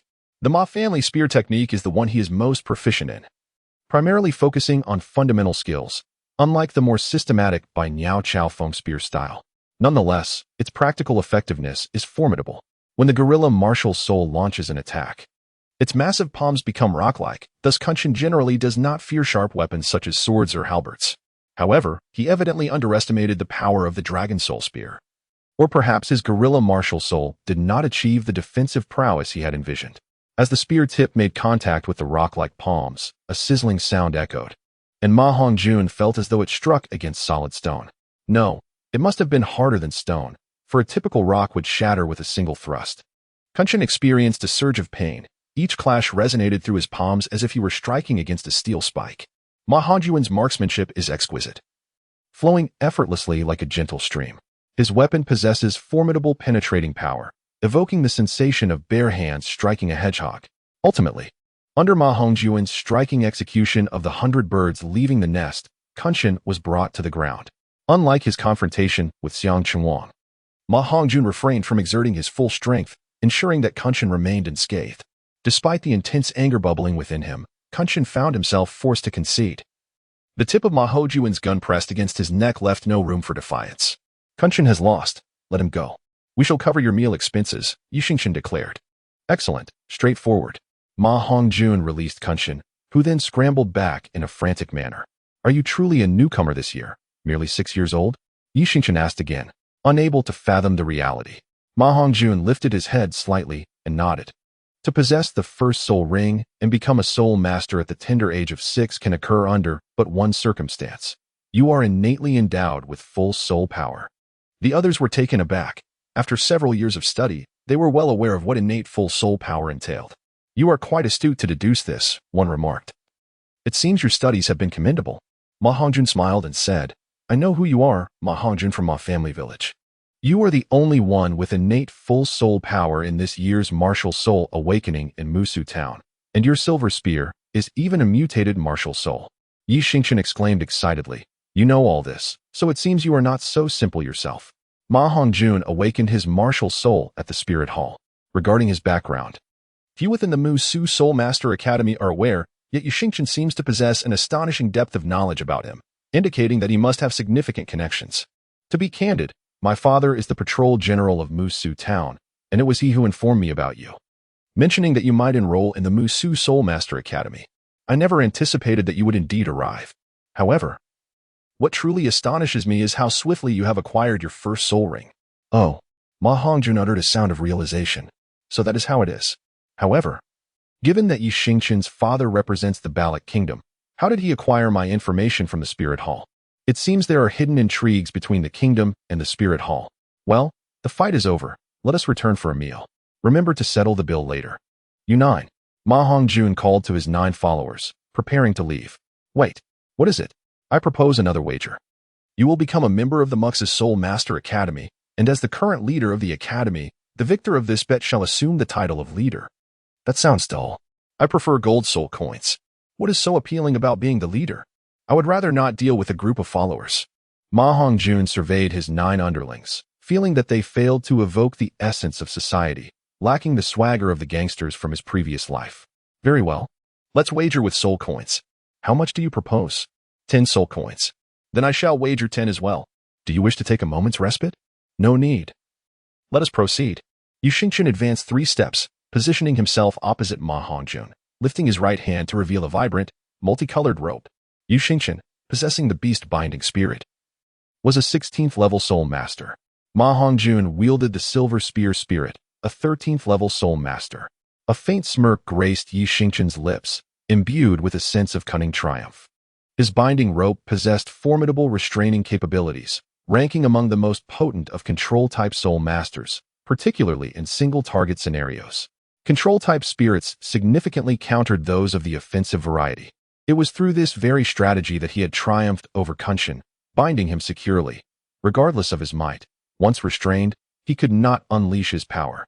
Of course, this was applicable only against opponents of similar caliber. Should the adversary's strength vastly exceed his own, the binding rope would prove ineffective. Ma Hongjun, being an attack-type soul master, had the audacity to issue a challenge. However, Kunshin had not yet compelled him to reveal his first soul skill, leaving a hint of regret, as he remained unaware of what Ma Hongjun's abilities entailed. Nonetheless, this did not diminish his control over Ma Hongjun. The beast binding rope in Yixingchen's grasp gradually elongated, moving with the agility of a serpent as it arched through the air, aiming directly at Ma Hongjun. Ma Hongjun thrust his spear towards the rope, attempting to dislodge it from its perch. However, as his weapon struck, the rope inexplicably softened and began to entwine itself around the tip of his spear. Ma Hongjun swiftly drew his gun, retreating as the muzzle danced incessantly, attempting to evade the rope. However, the rope proved remarkably agile, both rigid and pliant, leaving Ma Hongjun momentarily at a loss, reminiscent of stabbing at cotton. As Ma Hongjun's eyes narrowed, he realized he could not allow himself to be ensnared by the ropes. He skillfully employed the technique of 100 birds playing with the phoenix, continuously shifting his position to evade the approaching bindings. This method, derived from the 100 birds to the phoenix scripture and intricately combined with spear techniques, was a formidable display of agility and transformation. Although Ma Hongjun had been practicing this technique since the tender age of 3 and had devoted 3 years to its mastery, he still lacked complete proficiency. Continuing in this manner was untenable. A moment's inattention could lead to entrapment, leaving him in a perilous state of defensiveness. His dragon soul spear would not sustain its power for long under such exhausting circumstances. He needed to devise a means to close the distance. Yet the ropes exhibited remarkable elasticity and sensitivity, denying him any opportunity to approach. In desperation, Ma Hongjun thrust the spear's tip into the ground, gripping it firmly with both hands. Utilizing the spear as a fulcrum, he propelled himself into the air. As he ascended, his yellow soul ring illuminated, compelling him to activate his soul skill, Extreme Shadow Flying Dragon Spear. The spear and its wielder transformed into a straight line, a glint of cold light slicing through the air as it surged towards Yixingchen. Yixingchen's lips curled into a smile as his own yellow soul ring flared to life. Double rope crossbind. In an instant, the ropes in his hands split into two, crossing in midair to form a cross that interposed itself before the oncoming Ma Hongjun. As the spear tip made contact with the ropes, they twisted and coiled with astounding speed, the two strands converging from 4 directions, weaving a net designed to ensnare Ma Hongjun. Yixingchen was beaming with delight, envisioning the imminent capture of Ma Hongjun as his subordinate and the prospect of winning 10 gold soul coins. He had been patiently awaiting Ma Hongjun's approach. He ensured that the ropes did not stray too far from his position, for distance would complicate control and drain soul power. He anticipated that anyone would opt for close quarters, as defeating a control-type soul master from afar was virtually impossible. The others behind him also displayed smiles. Having previously experienced the efficacy of their leader's ropes, even some instructors from the academy had found themselves unable to escape once ensnared. It seemed the outcome was predetermined, merely awaiting Ma Hongjun's entrapment. However, reality would unfold quite differently than they had anticipated. Ma Hongjun also arrived at this conclusion. Although he was initially unaware of the nature of his soul skill, he understood that a rope merely served the function of binding someone, with little variation in its application. After all, could it truly blossom into something extraordinary? As the rope entwined itself around the dragon soul gun, Ma Hongjun propelled the weapon vertically into the air with a swift kick, executing a flawless backflip to detach from the dragon soul gun and landed gracefully on the ground. The force of the gun, coupled with the rope, surged towards Yixingchen, while the dragon soul gun was entirely ensnared by the binding beast rope. Ma Hongjun lunged forward swiftly, launching himself towards Yixingchen. In the absence of their martial souls, they had no choice but to rely solely on their physical prowess.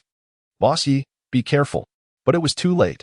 Ma Hongjun arrived and delivered a powerful punch to Yixingchen's abdomen, instantly propelling him into the air in a bow-like arc. Following this, he unleashed a relentless beating upon him, leaving Yixingchen utterly defenseless. In terms of physical strength, even the formidable Kunshin, a power-type martial spirit, could not contend with Ma Hongjun, let alone the comparatively frail Yixingchen. I concede.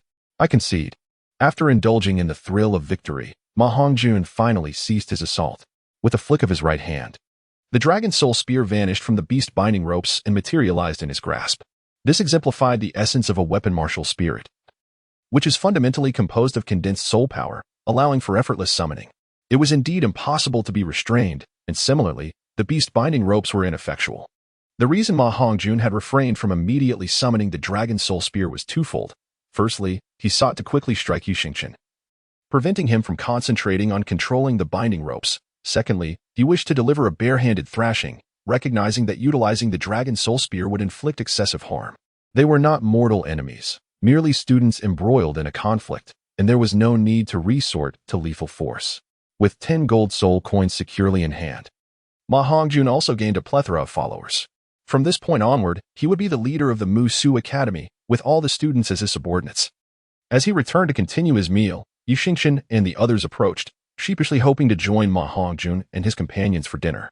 Upon reflection, Ma Hongjun considered them as his younger brothers, and since he would later require them to foot the bill, he acquiesced. Yixingchen harbored his own subtle intentions. Although he had not emerged victorious, he felt no sorrow. Influenced by his father from a young age, he had become adept at socializing, understanding the importance of forging connections with individuals who could prove advantageous to him. The potential of Ma Hongjun is evident. His father intends for him to cultivate good relationships. Even if he cannot be of use to him, it is preferable not to offend him.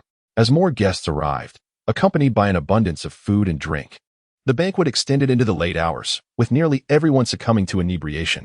Ma Hongjun was no exception. After 6 long years, he finally indulged in a drink. A dozen or so individuals supported one another as they made their way toward the academy. The gatekeeper, recognizing the students in their uniforms, including Yixingchen, did not dare to obstruct their passage, instead courteously allowing them entry. As they approached the dormitory building, a middle-aged man emerged before them. In the dim light, his already tall stature appeared elongated, casting a shadow that stretched all the way to the feet of Ma Hongjun and his companions. The group, heavily intoxicated, raised their heads, swaying unsteadily as they struggled to maintain their balance. Ma Hongjun cast his gaze upon the middle-aged man, yet due to the backlighting, his features remained somewhat obscured. Nevertheless, the group of young followers accompanying Yixingchen displayed expressions of sheer terror, including Yixingchen and Kunshin, whose faces transformed in alarm. In unison, they cried out, "The devil!" Chapter 17. I have a large loaf of bread. This man, whom they referred to as the devil, was not an actual demon. He was merely an ordinary man, albeit somewhat taller and sturdier than average. His most striking characteristics were undoubtedly the cold, profound gaze emanating from his eyes and the resolute, chiseled contours of his face.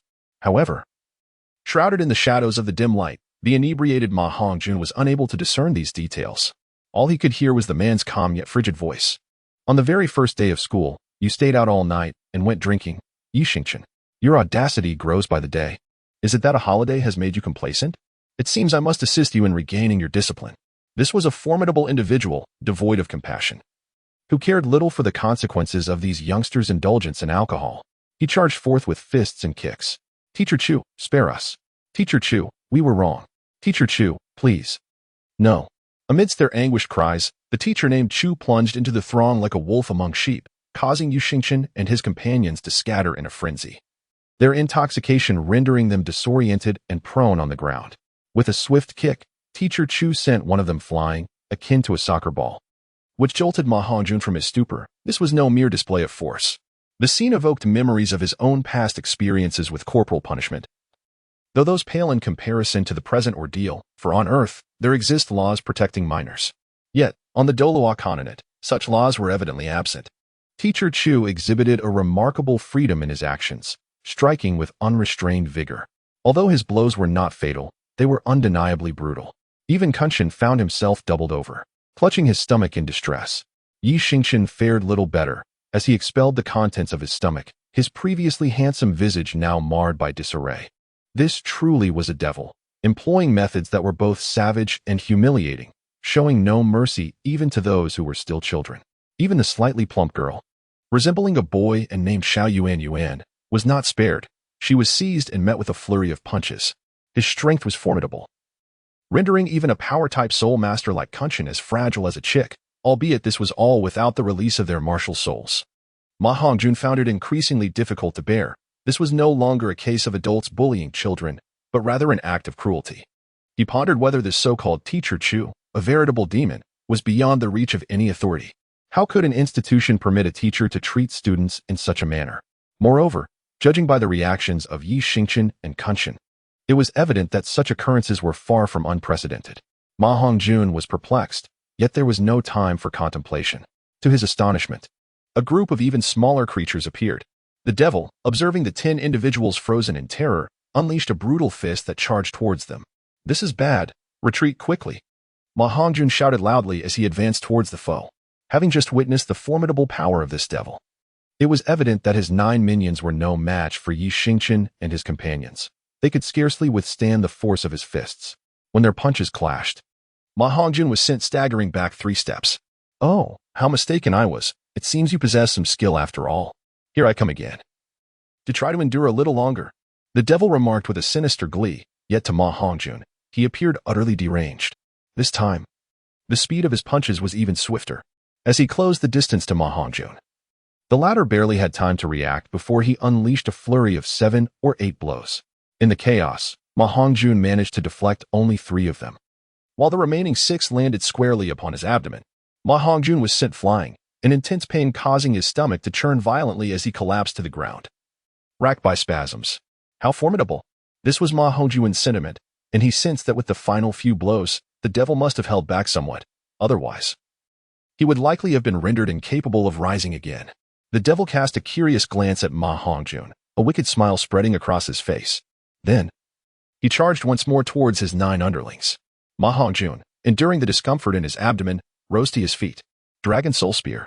As Ma Hongjun summoned the Dragon Soul Spear, Yi Xingchen and the others grew increasingly alarmed, shouting in unison, "Ma Hongjun, do not wield your martial soul.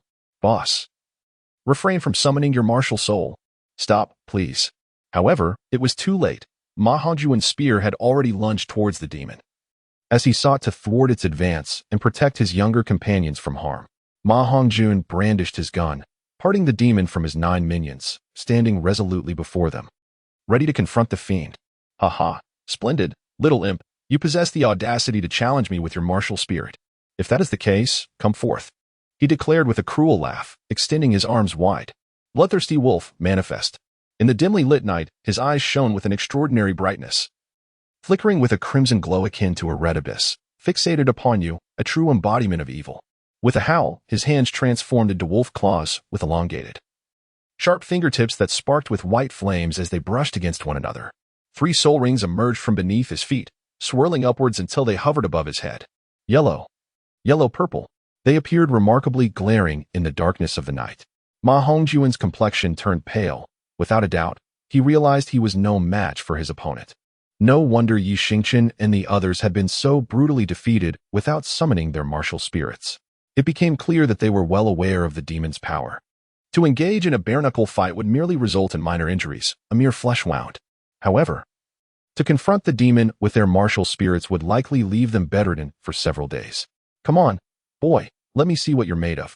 The courage to wield your martial spirit in my presence already sets you apart from those others," the demon taunted, gesturing towards Yi Xingchen and the others lying on the ground. Without granting Ma Hongjun a moment to respond, the demon swiftly unleashed a strike with his wolf claw. He was a decisive adversary, exhibiting no hesitation or wasted motion. 3 glinting claws shot towards Ma Hongjun with astonishing speed, prompting him to react swiftly with his spear. Dragonfly skimming the water. This technique, employed within the Ma family's spear art to gauge strength, saw the spear darting back and forth in his hands, probing delicately yet efficiently. With 3 quick thrusts, he met the 3 wolf claws, producing a resonant clash of metal against metal. Ma Hongjun swiftly raised his spear to fend off the attack. Yet the strength of the wolf's claw was overwhelming. It effortlessly countered Ma Hongjun's assault and advanced towards him. Its grip upon the Dragon Soul Spear akin to a blade slicing through flesh, producing a shrill, grating sound. Almost immediately, those eyes resembling blood-red rubies drew nearer, and the massive wolf's head crashed into Ma Hongjun's chest.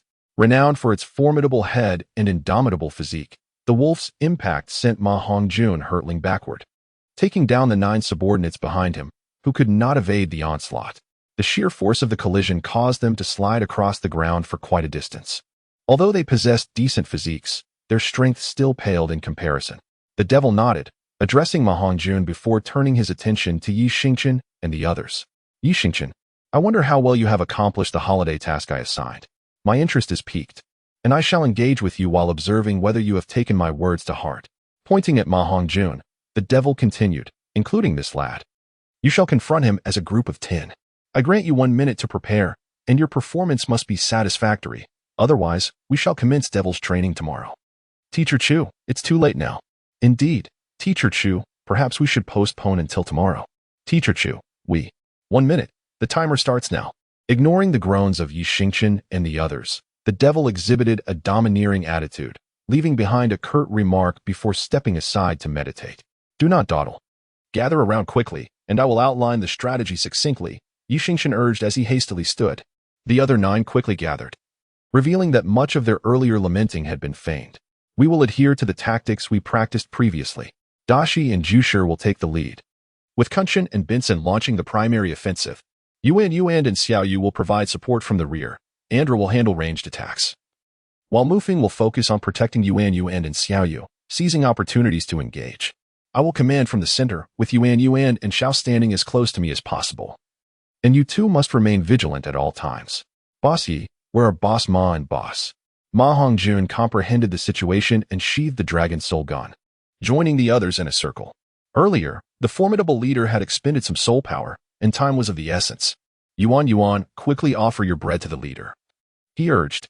The girl, aptly named Xiao Yuan, despite her tender age, possessed a notable roundness, already developing to a degree that surpassed many adult women.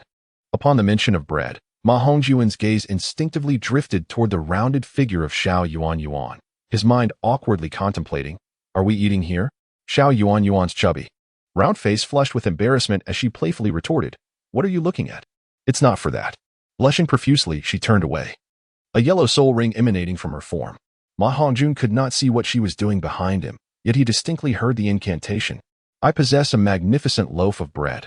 Chapter 18. The 10-person team battle against the Blood Wolves, seeking recommendations. Xiao Yuan's loaf was indeed large and round. As she turned to hand the bread to Ma Hongjun, it was still warm, and he found it difficult to hold with just one hand. Don't just stand there. Ma Laoda, consume it quickly. Yuan is a food-type soul master, and her grand loaf can replenish soul power, urged Yi Xingchen. Ma Hongjun did not hesitate and took a hearty bite. To his surprise, it was truly delectable. Ma Hongjun vowed that this was the most exquisite bread he had ever tasted in 2 lifetimes. The crust was slightly crisp and sweet, while the dough was tender, imbued with a delightful aroma. After savoring a few bites, Ma Hongjun felt his soul power truly begin to rejuvenate. The bread transformed within him into a warm wave of energy. By the way, Xiao Yezi, how did your discussions go? When the time comes, where should I position myself? And how can I best coordinate with you? Ma Hongjun inquired, knowing that Yi Xingchen, a control-type soul master, would be essential for orchestrating their team efforts. We don't have time to deliberate on your battle position. Just observe the synergy among our 9 members and adapt accordingly, Yi Xingchen quickly replied. Just keep 2 points in mind. First, you are an assault-type soul master, so find ways to attack the devil. Second, ensure that the devil does not harm Xiao Yuan and Xiaoyu, our 2 support soul masters. That's essentially it. Ma Hongjun grasped the gist. He was to find opportunities to flank. All right, time's up. Be careful. I want to hold back, Yi Xingchen warned. The 9 of them swiftly arranged themselves into formation, releasing their martial souls. Standing at the forefront on either side were Su Dashan and Su Jushi, both possessing the martial soul of a mountain tortoise, making them formidable defensive soul masters. In the center stood Kunshan and Benson, the main attackers. Kunshan's rock gorilla martial soul was exceptionally versatile, while Benson, wielding the mandala snake martial soul, was equally powerful, albeit his venom proved ineffective against Kunshan's rock attributes. Nevertheless, against the bloodthirsty wolves of the devil, Benson's capabilities would surpass Kunshan's. Next was Andra, soaring through the air, his body ablaze with crimson flames. His martial soul was a firebird, a long-range combat soul master capable of spewing fire. Following him were control-type Yi Xingchen and agile attacker Lin Mufeng, whose martial soul was a lightning ferret. Though not particularly strong in power, it excelled in speed and agility. The final 2 were Xiao Yuan, whose martial soul was bread, providing soul power recovery, and Xiaoyu, whose martial soul was a musical instrument, the Xiao. Once the 9 of them had released their martial souls, the appearance of their soul rings astonished Ma Hongjun and his companions. All 9 bore the distinct mark of century-old soul rings. This was utterly unexpected. Century-old soul rings were not to be found in abundance. Aside from the challenges in acquiring them, The ability to absorb them posed a significant hurdle, as many soul masters, particularly those of the auxiliary and control types, could not withstand the strain of century-old soul rings. This revelation compelled Ma Hongjun to reevaluate his perspective. Many junior soul master academies could not muster such a lineup. For instance, at the Nodding Academy, when Tang San enrolled, only one named Xiao Qingyu had reached the rank of soul master, and that was with a mere 10-year soul ring. Indeed, being adjacent to a major city made a striking difference. Its level of development far surpassed that of some remote towns. Ma Hongjun stood slightly behind the left side of Yu Xingqian's team of 9, close to the 2 support soul masters. In combat, it is customary to first seek opportunities to eliminate the support soul masters within the team, as they can significantly enhance the overall strength of the group and possess little means of defense. Once approached, they can be easily dealt with. The first to illuminate their soul ring was Xiaoyu, blowing into the long flute. The sound of the flute resonated powerfully. The melodious notes transformed into musical symbols that reached the ears of all 9 members. As Ma Hongjun listened to the flute's melody, it felt as though 1,000 horses were galloping, igniting his soul power fervently. This was Xiaoyu's soul skill, capable of boosting attack power by 10% for a duration of 10 minutes. Yu Xingqian urged, "Come forth, little rascals." Bloodthirsty frenzy. The second soul ring of the devil ignited, casting his entire form in a deep crimson hue. This was his second skill, which could enhance his strength, defense, and speed by 20% across the board. Kunshin, ascend the mountain peak. The mountain turtle spirit manifested as a great black shell, charging directly at the devil. Kunshin followed closely behind, unleashing a barrage of furious punches, significantly bolstered by the flute's enchanting melody. "Humph, you overestimate yourself." The devil evaded the direct confrontation with agility, leaping onto the shell of the mountain turtle, breaking through the first line of defense. Benson, a colossal serpent, surged upward. Its dark green triangular head and blood-red eyes locked onto the leaping blood wolf, ready to snap its jaws down. However, the blood wolf was remarkably nimble, seemingly anticipating the serpent's emergence. Its long tail lashed out like a whip, striking the serpent's eyes, followed by 3 piercing flashes of light that sliced across its head. At that moment, a fireball descended from the sky. It was Andra's soul skill, Fireball Attack. The agile blood wolf swiftly dodged, the fireball grazing its tail before crashing into the serpent's head. "Ah!" Benson cried out in agony. This was a tactical misstep. 2 ropes crisscrossed at the spot where the blood wolf was about to land. This was the opportunity Yu Xingqian had been waiting for. The wolf, despite its prowess, remained a wolf and could not soar. No matter how high it leaped, it would eventually touch the ground. As the wolf's paws descended, they landed squarely on the ropes, which swiftly intertwined to ensnare the blood wolf in an instant. "Benson," Yu Xingqian shouted. According to the original strategy, if the beast-binding rope ensnared the demon, at that moment, the mandala serpent, transformed by Benson, would entwine the bloodthirsty wolf, making it exceedingly difficult for the wolf to break free under this dual control. Following that, 2 mountain turtles would rush over to trap it in between them, with their formidable defensive shells. Even if the wolf unleashed its third spirit skill, escape would not be guaranteed. This brief interval would provide enough time for Kunshin, Andra, and Lin Mufeng to inflict substantial damage upon it. However, the coordination evidently faltered, as Benson failed to respond in time. The recent fireball had left him dazed, and he had yet to recover. Yu Xingqian felt a surge of anxiety. This was a pivotal moment. After much effort to restrain the demon, further measures were needed to achieve control. Relying solely on this singular spirit skill would not suffice to contain a demon wielding a third spirit skill for long. If this opportunity did not result in a significant blow, allowing the demon to escape would make future chances difficult to attain. Lin Mufeng's lightning weasel could indeed deal some damage in a timely manner, yet its attacks were insufficiently potent, failing even to penetrate the wolf's blood-crazed hide. By the time Kunshin arrived, the blood wolf would likely have already shaken off its bindings. Ma Hongjun meticulously observed the battlefield, understanding that in team combat, seizing opportunities is paramount, and some chances are fleeting, demanding immediate action. He struck the extreme shadow-flying dragon spear. Under the influence of the melodious flute, his attack power surged by 10%, compounded with the 30% from his first spirit ability, culminating in a formidable 40% enhancement. The sound of breaking air drowned out the flute's melody as the azure tip of his spear lunged toward the waist of the blood wolf. The third purple spirit ring, which was on the verge of illuminating, suddenly froze, abruptly interrupted, a sharp pain radiated from his waist, prompting him to hastily concentrate his spirit power there to mitigate the spear's force. Bound by the beast-binding rope, he could only passively endure Ma Hongjun's most potent strike. This was an exceptionally explosive spirit skill. Ensnared like a rice dumpling, the blood wolf was propelled away by the dragon soul spear. "Splendid!" exclaimed Yixingchen and the others in delight. Seizing the moment, Benson quickly caught the bread tossed by Xiao Yuanyuan and began to eat. Meanwhile, Yan Xing and the two turtle brothers swiftly returned, charging forward, while Andra gathered fireballs in midair. Everyone was poised to unleash their ultimate abilities when suddenly, a wolf's howl pierced the air. The purple spirit ring instantly illuminated. Chapter 19, The Ruthless Werewolf and the Fiery Demise of the Wolf. Boom! With a thunderous explosion, a powerful shockwave radiated from the blood wolf, shattering the beast-binding rope. Ma Hongjun bore the brunt of this overwhelming force and was flung away. Heavenly wolf blood crystal transformation.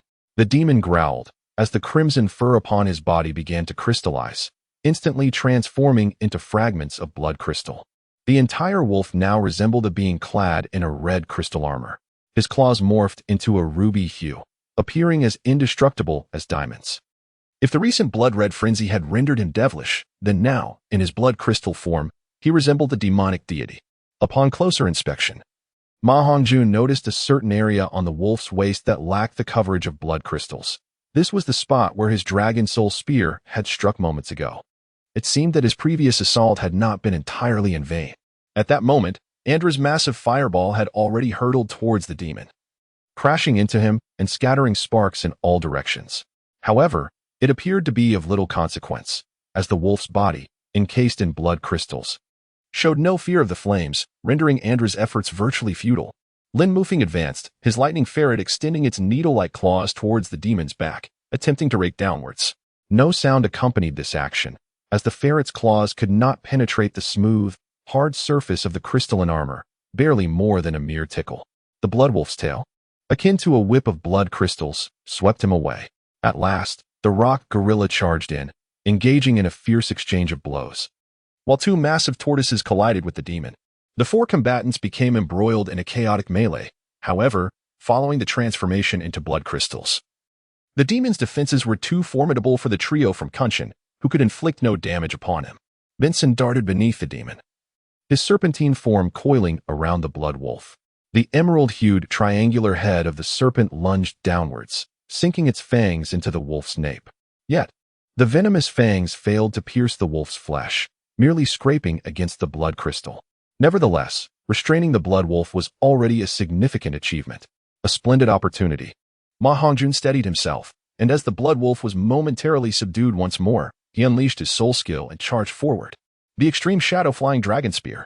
Ma Hongjun discovered that a powerful assault-type soul master, in conjunction with control and support-type soul masters, can indeed exhibit extraordinary prowess. Xiao Yu's flute melodies provided an augmentation to the attack, as Yixingchen's rope arrived alongside him. It synchronized with the control just as the blood wolf was about to break free from the mandala serpent. The dragon soul spear wielded by Ma Hongjun strikes with precision, akin to targeting in a mobile bullseye, as its tip plunges once more into the very spot pierced by its predecessor. A howl erupts from the blood wolf. Not a cry of transformation this time, but one of agony. With a forceful struggle, it breaks free from its bindings, seizing Ma Hongjun's dragon soul spear with its formidable claws, spinning with ferocity. Ma Hongjun is helplessly drawn into a swirling dance in midair, and on the third rotation, he is flung away. The blood wolf succumbs to a frenzy. Its claws, adorned with blood crystals, slice through the air, dismissing two mountain turtles with ease. The mandala serpent finds itself ensnared by the wolf's claws, its head gripped tightly, and is then wielded like a whip, striking at Andra, who is gathering fireballs in the air. The chaotic sweep sends Yixingchen and two support allies flying as well. Ultimately, the force crashes down upon Kunshin, who, despite his robust stature, is knocked to the ground but does not tumble away. The mandala serpent is cast aside by the demon, morphing into Benson, though it appears to have lost consciousness. In this moment, the battlefield is left with only Kunshin, the mighty gorilla, and Ma Hongjun, who rises once more, dragon soul spear in hand, charging forward. The gorilla targets his midsection. Ma Hongjun spoke up, reminding everyone, and then resumed the Ma family spear technique, engaging in battle with the blood wolf once more. Utilizing soul skills was excessively draining on soul power, and with no one able to restrain the blood wolf. Even if Ma Hongjun's dragon spear inflicted significant damage, it would be challenging to strike the same spot again. Hitting elsewhere would prove futile. It was far more advantageous to employ his adept foundational spear techniques, targeting the creature's wound directly, even with slightly diminished strength. Piercing the injury would yield more effective results than striking elsewhere with a soul skill. Without the enhancement of the flute's melody, their offensive power had diminished considerably. However, the blood wolf had also sustained severe injuries, causing its speed to decrease significantly and its strength to wane. Kunshin, despite enduring pain, stood up with renewed vigor upon noticing the wound on the blood wolf's abdomen. Consequently, Kunshin launched an offensive from the left front, while Ma Hongjun positioned himself to strike from the right rear. Through their coordinated efforts, they landed several more blows on the creature's injury. "You shameless wretch!" the demon exclaimed furiously. "Humph, you will soon be unable to endure." Ma Hongjun sneered. "Little gorilla, you are quite a nuisance. Beware." Undeterred by Ma Hongjun's assault, the devil raised its wolf head and charged towards Kunshin. Ma Hongjun experienced the impact of his wolf head, yet it was evident that the warning came too late. Kunshin was sent flying and could no longer endure. He fell down. Taking advantage of this brief moment, Ma Hongjun unleashed the most ferocious technique of the Ma family spear art, Spear Hammer. The dragon soul spear descended from the heavens like a hammer, striking precisely at the blood wolf's neck. Since piercing was futile, he resorted to smashing. This was Ma Hongjun's thought process. His blood crystal defense was too formidable to penetrate. However, due to the spear's elasticity, when the spearhead descended, it produced an effect akin to striking through a mountain to hit a cow, transferring power through layers. The blood wolf was knocked to the ground, and his blood crystal finally dissipated, the Millennium Soul Ring skill now on cooldown. "Well done. I underestimated you," he mused. In the current one-on-one scenario, Ma Hongjun felt no trepidation, for despite the significant consumption of soul power, his condition was far superior to that of the devil. It was once again a contest of physical prowess, yet this time, the blood wolf bore a substantial spear wound in his waist, still oozing blood. "Surrender. You stand no chance against me alone," the devil stated calmly. "Haha." Ma Hongjun laughed heartily, initially filled with apprehension, but upon hearing the devil's words, he felt a sense of reassurance. Though he did not yet fully comprehend the devil's nature, it was evident from his earlier demeanor that negotiation was out of the question. Regardless of one's submission or willingness, a beating would precede any discussion. The devil's audacious proposition for Ma Hongjun to concede indicated that he was indeed at the end of his tether. "Red Wolf, you might as well surrender, otherwise you shall find yourself thoroughly embarrassed in the ensuing confrontation." "What? You think I will be defeated, brat? What is this Red Wolf nonsense?" "It is not a matter of belief, but rather certainty. As for the term Red Wolf, it presumably signifies a female wolf." "How dare you insult me?" The mention of a female wolf provoked the devil to a furious rage, as he let out a primal roar and charged forward, wildly brandishing his claw like a true she-wolf. Ma Hongjun continued to provoke him. He perceived the devil as a wild man, somewhat akin to the rugged warriors of his past life. Thus, uttering such words as "you are a coward" easily ignited the flames of fury within him. This was a strategy of psychological warfare employed by Ma Hongjun. Now that the blood wolf was injured and his speed had diminished, his explosive power was not as formidable, rendering him less susceptible to provocation. Nonetheless, his strength remained considerable, prompting Ma Hongjun to incite his rationality. Although this tactic heightened the blood wolf's rage, it also unveiled more of his vulnerabilities. The dragon soul spear transformed ceaselessly in the air, eluding the grasp of the wolf's claws. Without the protection of the blood crystal, the blood wolf could not withstand the spear's razor-sharp edge. Ultimately, after a period of attrition, Ma Hongjun's dragon soul spear found its place against the blood wolf's neck. The blood wolf vanished, revealing the devilish teacher Chu, whose garments were now tattered and whose abdomen bore a gaping wound, with numerous minor lacerations, testaments to the dragon soul spear's ferocity. Teacher Chu looked up at Ma Hongjun, the icy tip of the spear pressing against his throat. His gaze was vacant, lost in a haze that was difficult to decipher, reminiscent of a once mighty hero in decline, a ruler cast down, a fleeting bloom withering away. The devil's expression relaxed as he calmly declared, "I concede." Chapter 20. The Devil Coach, Special Training begins. 1,000 votes of gratitude. The world fell silent. All that could be heard were the calls of insects and the rustling of leaves in the breeze. Yi Xingqian and his companions, along with 9 subordinates, held their breath. The devil had admitted defeat, and their intoxication faded. Incredible. This is the power of a soul master. The blood wolf had been overwhelmingly strong, nearly vanquishing them all. That one wielding the spear was formidable, holding on until the very end. It's the devil. The devil has actually been defeated. At some point, the students in the dormitory had awakened, peering through the windows to witness the fierce battle below, each one now perched on the windowsill or peeking through the door cracks, quietly discussing the spectacle. I have a big loaf of bread. A thunderous incantation shattered the battlefield's tranquility, and Ma Hongjun had already sheathed the dragon soul spear. Xiao Yuan cautiously presented her large loaf of bread to the devil. Teacher Chu, please have some. The calm Teacher Chu returned to his senses, inhaling deeply as he accepted the bread from Xiao Yuan, devouring it in a few bites. The bread not only replenished his soul power, but also aided in healing his injuries to a certain extent. The wound on his abdomen, inflicted by Ma Hongjun, ceased to bleed after consuming the bread. However, its efficacy was limited, and he would require time to recuperate. Training begins tomorrow morning, and you shall join as well. Yu Xingxin, remember to call him, Teacher Chu instructed, turning to leave. Yes. Yu Xingxin responded loudly. He did not inquire further about the devil's earlier statement, which promised satisfaction and a respite from training the next day. At that moment, Yu Xingxin and his companions harbored a singular thought. The devil had been vanquished. Boss Ma, you are truly formidable. Indeed, without you, we would have stood no chance against the devil. Yuan, quickly conjure more loaves of bread, as our spiritual energy has been severely depleted. I possess a grand loaf of bread. After receiving additional insights from Yu Xingxin and his companions, Ma Hongjun finally comprehended the true nature of the man known as the devil.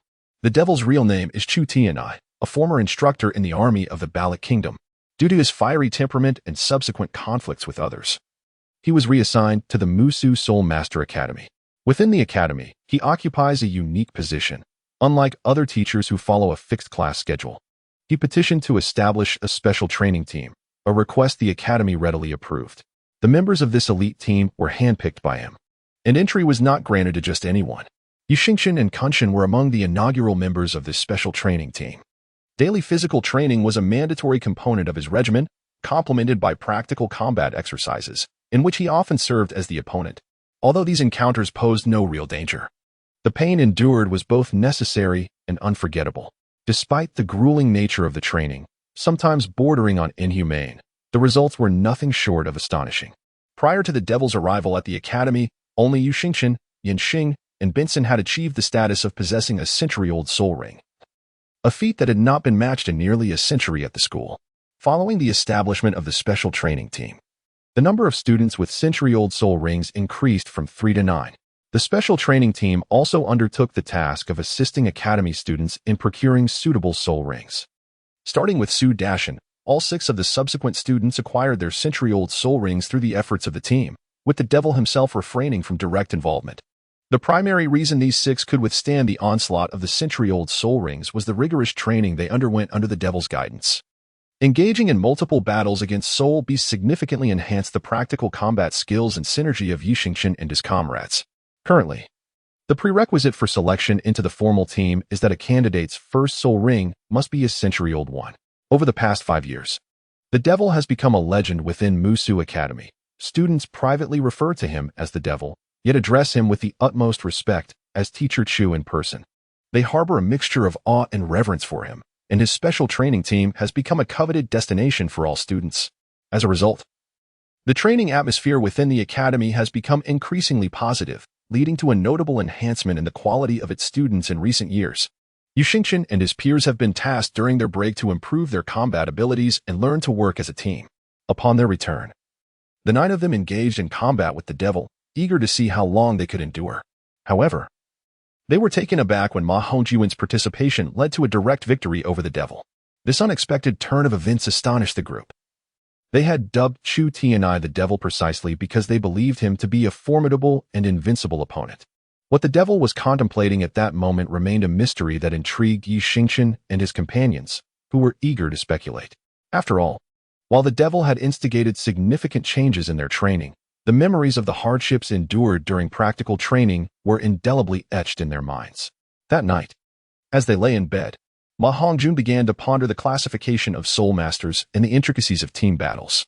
Undoubtedly, There exists a system of mutual restraint among soul masters, much like the dynamic between him and Yi Xingchen. Thus, it is conceivable that even if an opponent possesses a lower soul power level, victory is not guaranteed. Moreover, with the myriad of attribute-laden martial souls, one must consider how many can truly be countered. In the grand tapestry of existence, where everything interrelates and counters, martial souls are no exception. An invincible martial soul is a myth. This reality likely underpins the prevalence of teamwork, wherein individuals compensate for each other's shortcomings. Taking these considerations to heart, Ma Hongjun gradually clarified his path. His two martial souls undeniably necessitated a focus on a strong offensive route. Although this approach may lack comprehensiveness, attempting to balance strengths and weaknesses would squander his innate talents. Therefore, he resolved to amplify his strengths to their utmost potential, believing that under absolute power, all fanciful displays would ultimately crumble. Furthermore, recognizing the significance of martial souls and teamwork, Ma Hongjun realized that his formidable offensive capabilities, when coupled with robust control and support, would yield results far exceeding mere arithmetic. This conviction further solidified his intention to attend Shrek Academy. When it comes to support, the illustrious Ning Rongrong, bearer of the 7 treasures glazed Tao martial soul, is undoubtedly an exceptional choice. As for control, Tang San's blue-silver grass, with its resilience, parasitic nature, and toxicity, utterly eclipses Yi Xingchen's beast-bind rope. Not to mention the other 4, with the combination of these 2 alongside Ma Hongjun's dragon soul gun. Controlling one would often lead to the demise of another. The following morning, Yi Xingchen arrived at the dormitory to rouse Ma Hongjun from slumber. At this hour, class had yet to commence. Our special training does not interfere with the academy's schedule. After training concludes, we must hasten to the classroom.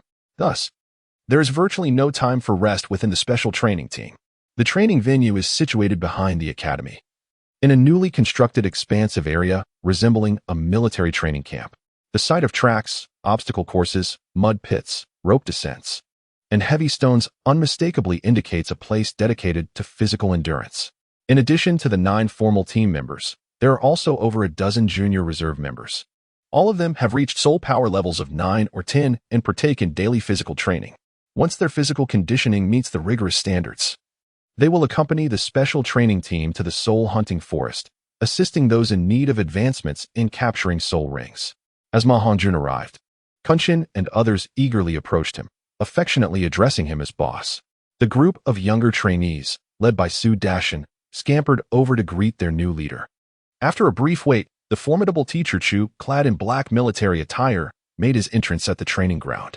His injuries seemed to have healed completely, showing no signs of lingering effects. Ma Hongjun took his place alongside his peers, standing in anticipation of his commands. On this inaugural day, the agenda was straightforward. The younger trainees, under Su Dashin's supervision, were assigned a 3-kilogram weight for 5 laps, while the older group, led by Yi Xingchen, were 5 kilograms for 10 laps. The remaining exercises would be repeated 3 times. Let us begin. In Chapter 21, a tale unfolds in a world apart yet reflective of the same societal dynamics.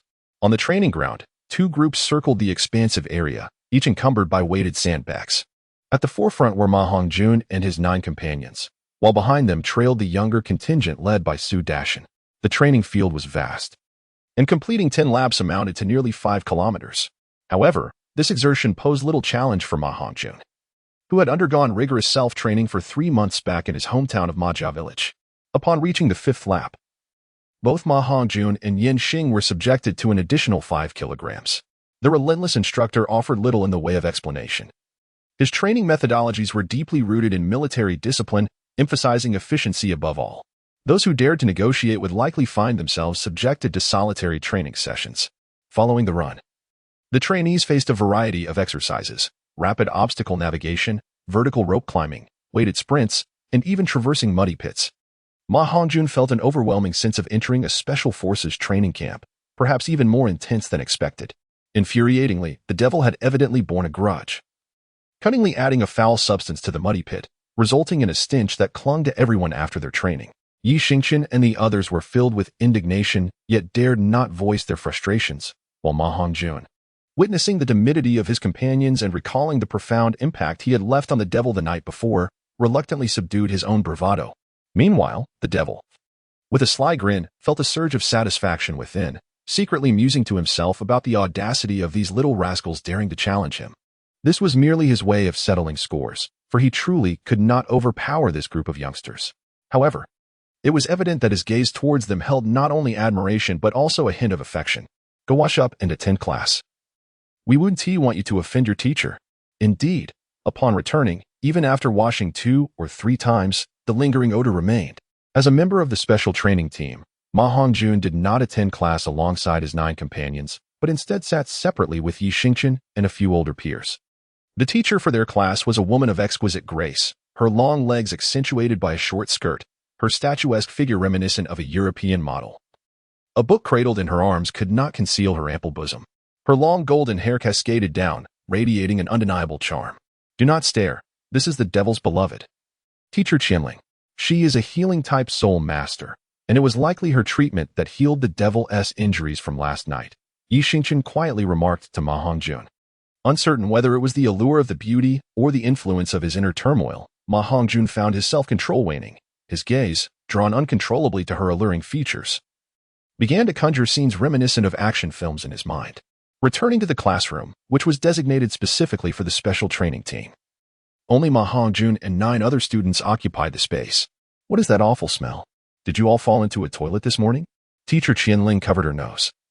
Yet the corners of her mouth curled upwards, as if she were suppressing a laugh. It appeared she was aware of the circumstances. 2 devils, one representing the devil's soul, the other his physique, were indeed colluding. Ma Hongjun darkly mused. Yuan, open the windows on both sides to let in some fresh air. Of course, Teacher Qianling. Today's lesson will focus on soul hunting teams. First, let us discuss the composition of a soul hunting team. A truly exceptional soul hunting group must consist of at least 5 components. A food-type soul master responsible for supplies, a recovery-type soul master tasked with restoration, an agility-type battle soul master for reconnaissance, a strength-type battle soul master for defense, and an attack-type battle soul master for eliminating enemies. Only a group composed of these 5 elements can be deemed complete. Furthermore, the synergy among members requires extensive practice and time to cultivate. The subtle process of building rapport alone demands years of collaboration. Most importantly, members of the same team must possess absolute trust in one another. Otherwise, when confronted with peril, it is all too easy to succumb in an instant. I witnessed your battle last night. Your coordination was commendable, demonstrating the fruits of your years of collaboration. Yet the flaws were equally conspicuous. Before I assess your synergy, I would like to first become acquainted with our new member. My name is Ma Hongjun. Allow me to introduce myself. Ma Hongjun stood up, bewildered, to introduce himself, as if there were little to say. After all, everyone was already acquainted, including the teacher he had only just met, who had already called his name. I am Ma Hongjun, male, 6 years old, with a martial spirit of a silver spear. And I am a 13th ranked, 1-ring battle spirit master. Very well, Ma Hongjun. Your performance last night was truly remarkable. You played an exceptional role within the team.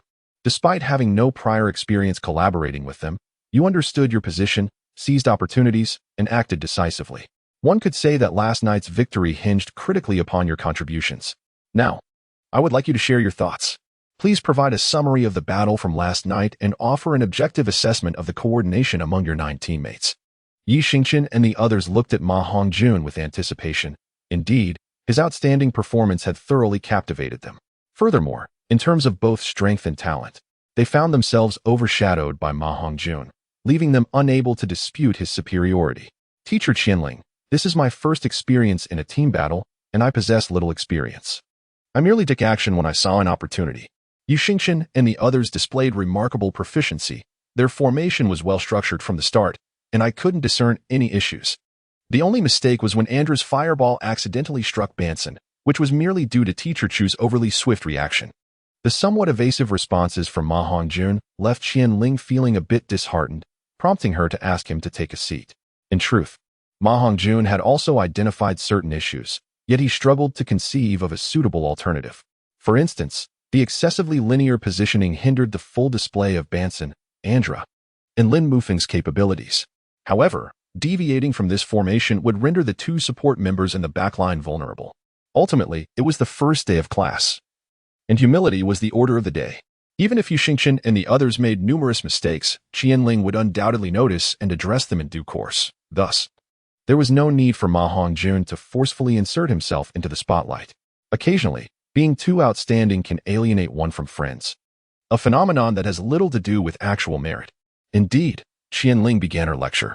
She first addressed their positioning, emphasizing that when contending with a versatile and formidable soul master like Chu Tianai, the primary objective is control. Yi Xingchen had performed admirably in this regard, demonstrating an understanding of preemptive strategy. However, what purpose did it serve to position so many individuals at the front? Two defensive soul masters, lacking in agility, could not effectively shield against the nimble blood wolf. It would be far more advantageous to disperse their formation, placing one at the front and one at the back, allowing Dashin to protect the two support soul masters from the rear while guiding Mufing to the front to provide lateral support, thereby enabling his agile soul master abilities to manifest. Moreover, Andra should be positioned above the team, not directly overhead, allowing for a clearer vantage of the battlefield.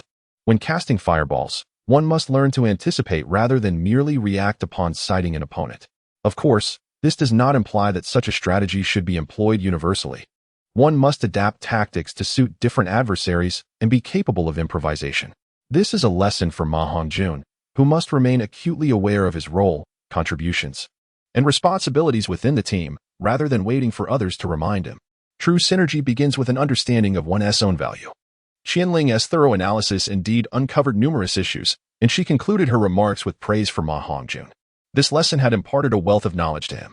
The Soul Master Academy is designed to help one understand and integrate into the Soul Master community while learning to navigate the competitive landscape of the Soul Master world. Although the world may differ, its essence remains unchanged. It is still a society rife with competition. In preparation for his future within the realm of Soul Masters, Ma Hongjun resolved to dedicate himself to his studies. Chapter 22. Soul Master Training, the 100 Birds Facing the Phoenix Spear.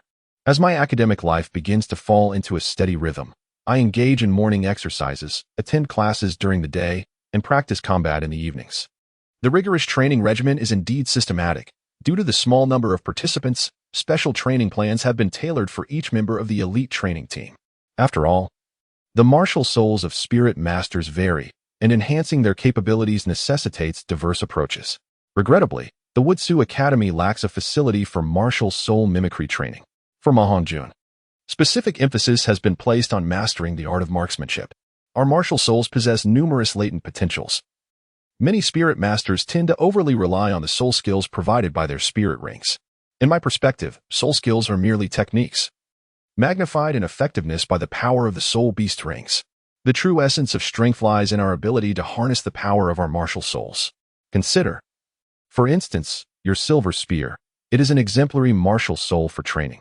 If you refine your marksmanship to a consummate level, its efficacy will rival that of any soul skill. Should your marksmanship reach an exceptional standard, you will not need to overly concern yourself with selecting attack-oriented soul rings. Instead, you might opt for rings that enhance various physical capabilities, bestow additional attributes, or increase resistance to control effects. One must not focus solely on augmenting the spear's attack. A person's overall strength necessitates holistic development, for any pronounced deficiency could prove fatal. Reflect on the fact that martial souls like Yi Xingchen's can easily counter your own. If you can consistently enhance your fundamental attack power, namely, your marksmanship, and then choose a soul ring that offers the ability to negate self-control, Wuden Ti that effectively mitigate one of your weaknesses, the selection of soul rings is crucial. Each ring grants an additional capability. Your spear's inherent attack is formidable, and with diligent practice, its power will naturally grow alongside your soul power, allowing for a broader range of options in future soul rings, thus paving a new path for you. These insights are the result of the devil's meticulous guidance of Ma Hongjun, who has come to understand the importance of developing his martial soul's power and utilizing soul rings to explore new domains of capability. The devil's words have broadened Ma Hongjun's perspective, liberating him from an obsessive fixation on purely offensive development. With the Ma family's marksmanship techniques, namely, the 100 Birds Facing the Phoenix and the 7 Snakes Coiling Spear, he possesses the confidence to fully unleash the potential of the Dragon Soul Spear. Indeed, when marksmanship reaches a certain level, it can surpass even soul skills. For instance, Ma Hongjun's execution of the 100 Birds Facing the Phoenix with the Dragon Soul Spear is superior to his father Ma Ming's first soul skill. While the strength of the Dragon Soul Spear undeniably contributes to this, it is also a testament to Ma Hongjun's profound comprehension of marksmanship. having grasped the essence of spear intent in his past life. At this juncture, Ma Hongjun must take stock of his priorities. He will maintain the first soul ring of the Dragon Soul Spear as a yellow ring for the time being, despite his body's capacity to endure a 1,000-year ring. He will refrain from upgrading it for now. At present, his strength is insufficient, and the augmentation from a 100-year to a 1,000-year ring would yield identical outcomes in the hands of a high-level spirit master. Moreover, the initial spirit ring is of a purple hue, which undoubtedly garnered significant attention and excitement. As for the second spirit ring, Ma Hongjun has resolved to postpone its absorption for a while, setting a tentative time frame of 3 years. This decision stems from two primary considerations. Firstly, the premature acquisition of a second spirit ring could attract unwanted scrutiny, and he wishes to keep his extraordinary innate talent of being at level 20 under wraps. Secondly, following the guidance of his mentor, Ma Hongjun intends to meticulously select a suitable spirit beast, moving beyond a sole focus on offensive capabilities to a more holistic evaluation. He plans to utilize these 3 years to engage in thorough research. Additionally, concerning the evil fire phoenix spirit, Ma Hongjun has opted not to consider supplementary spirit rings for the time being, as he is particularly averse to revealing it. The mutation of this spirit remains incomplete. Furthermore, the advantage of having a second spirit lies in the potential to later affix higher-aged spirit rings as development progresses. Thus, he deems it prudent to wait until he can withstand a 10,000-year spirit ring before contemplating any additions. The aspirations of Ma Hongjun are set high. His second martial soul requires that he select soul rings from soul beasts that are at least 5,000 years old.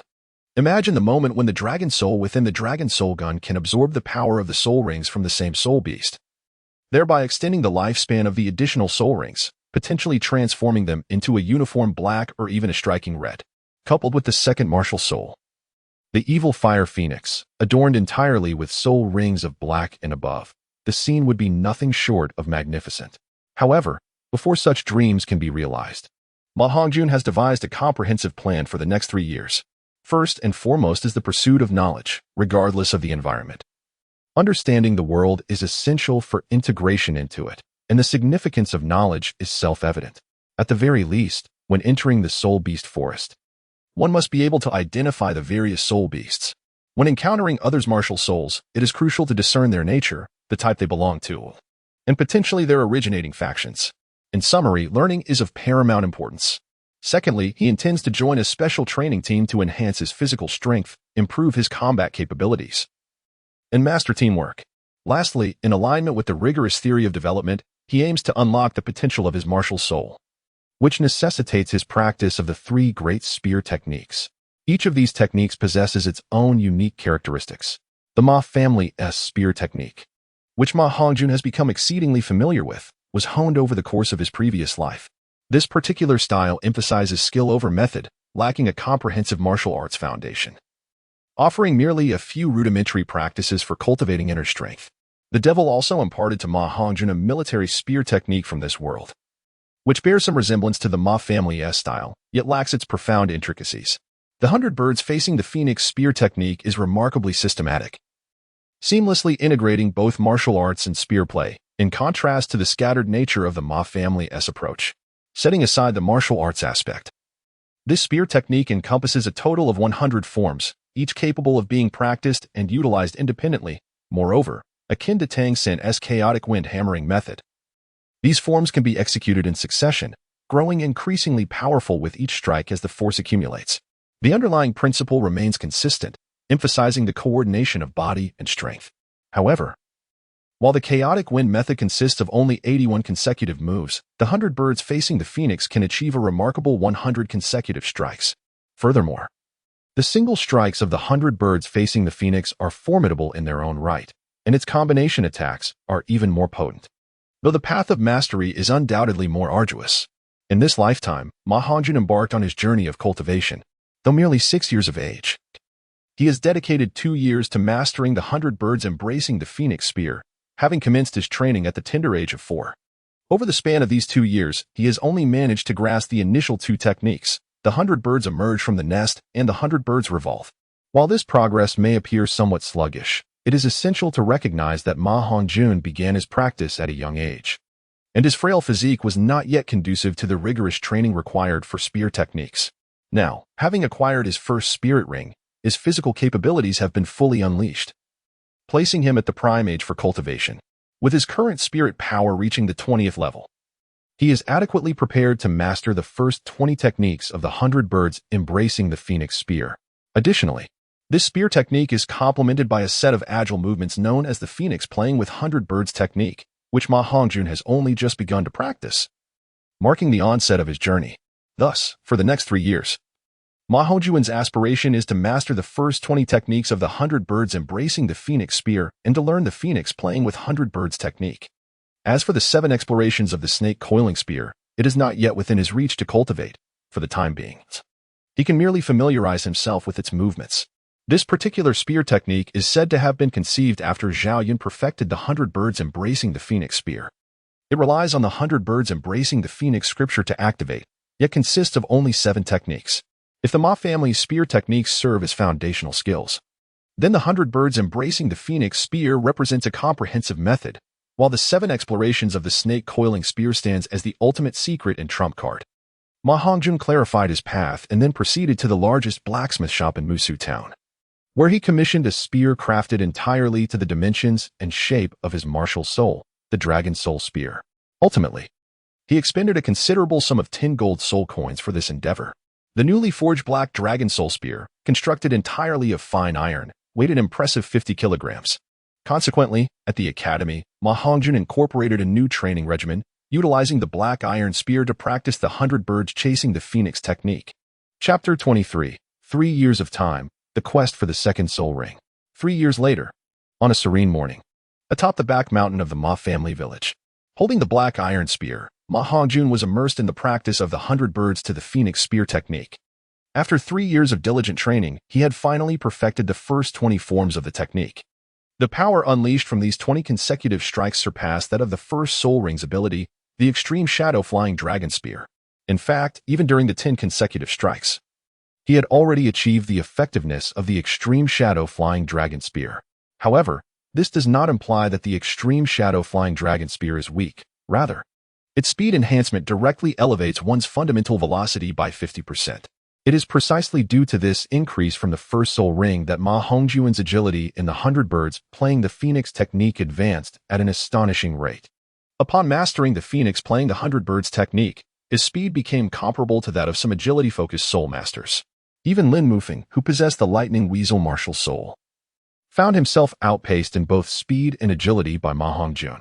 This illustrates the formidable nature of the 100 birds to the phoenix spear and the phoenix playing the 100 birds technique. It also validates the insights of the formidable coach. Teacher Chu, Ma Hongjun, through his own mastery of spear techniques, had reached a level where his skills could rival those of soul abilities.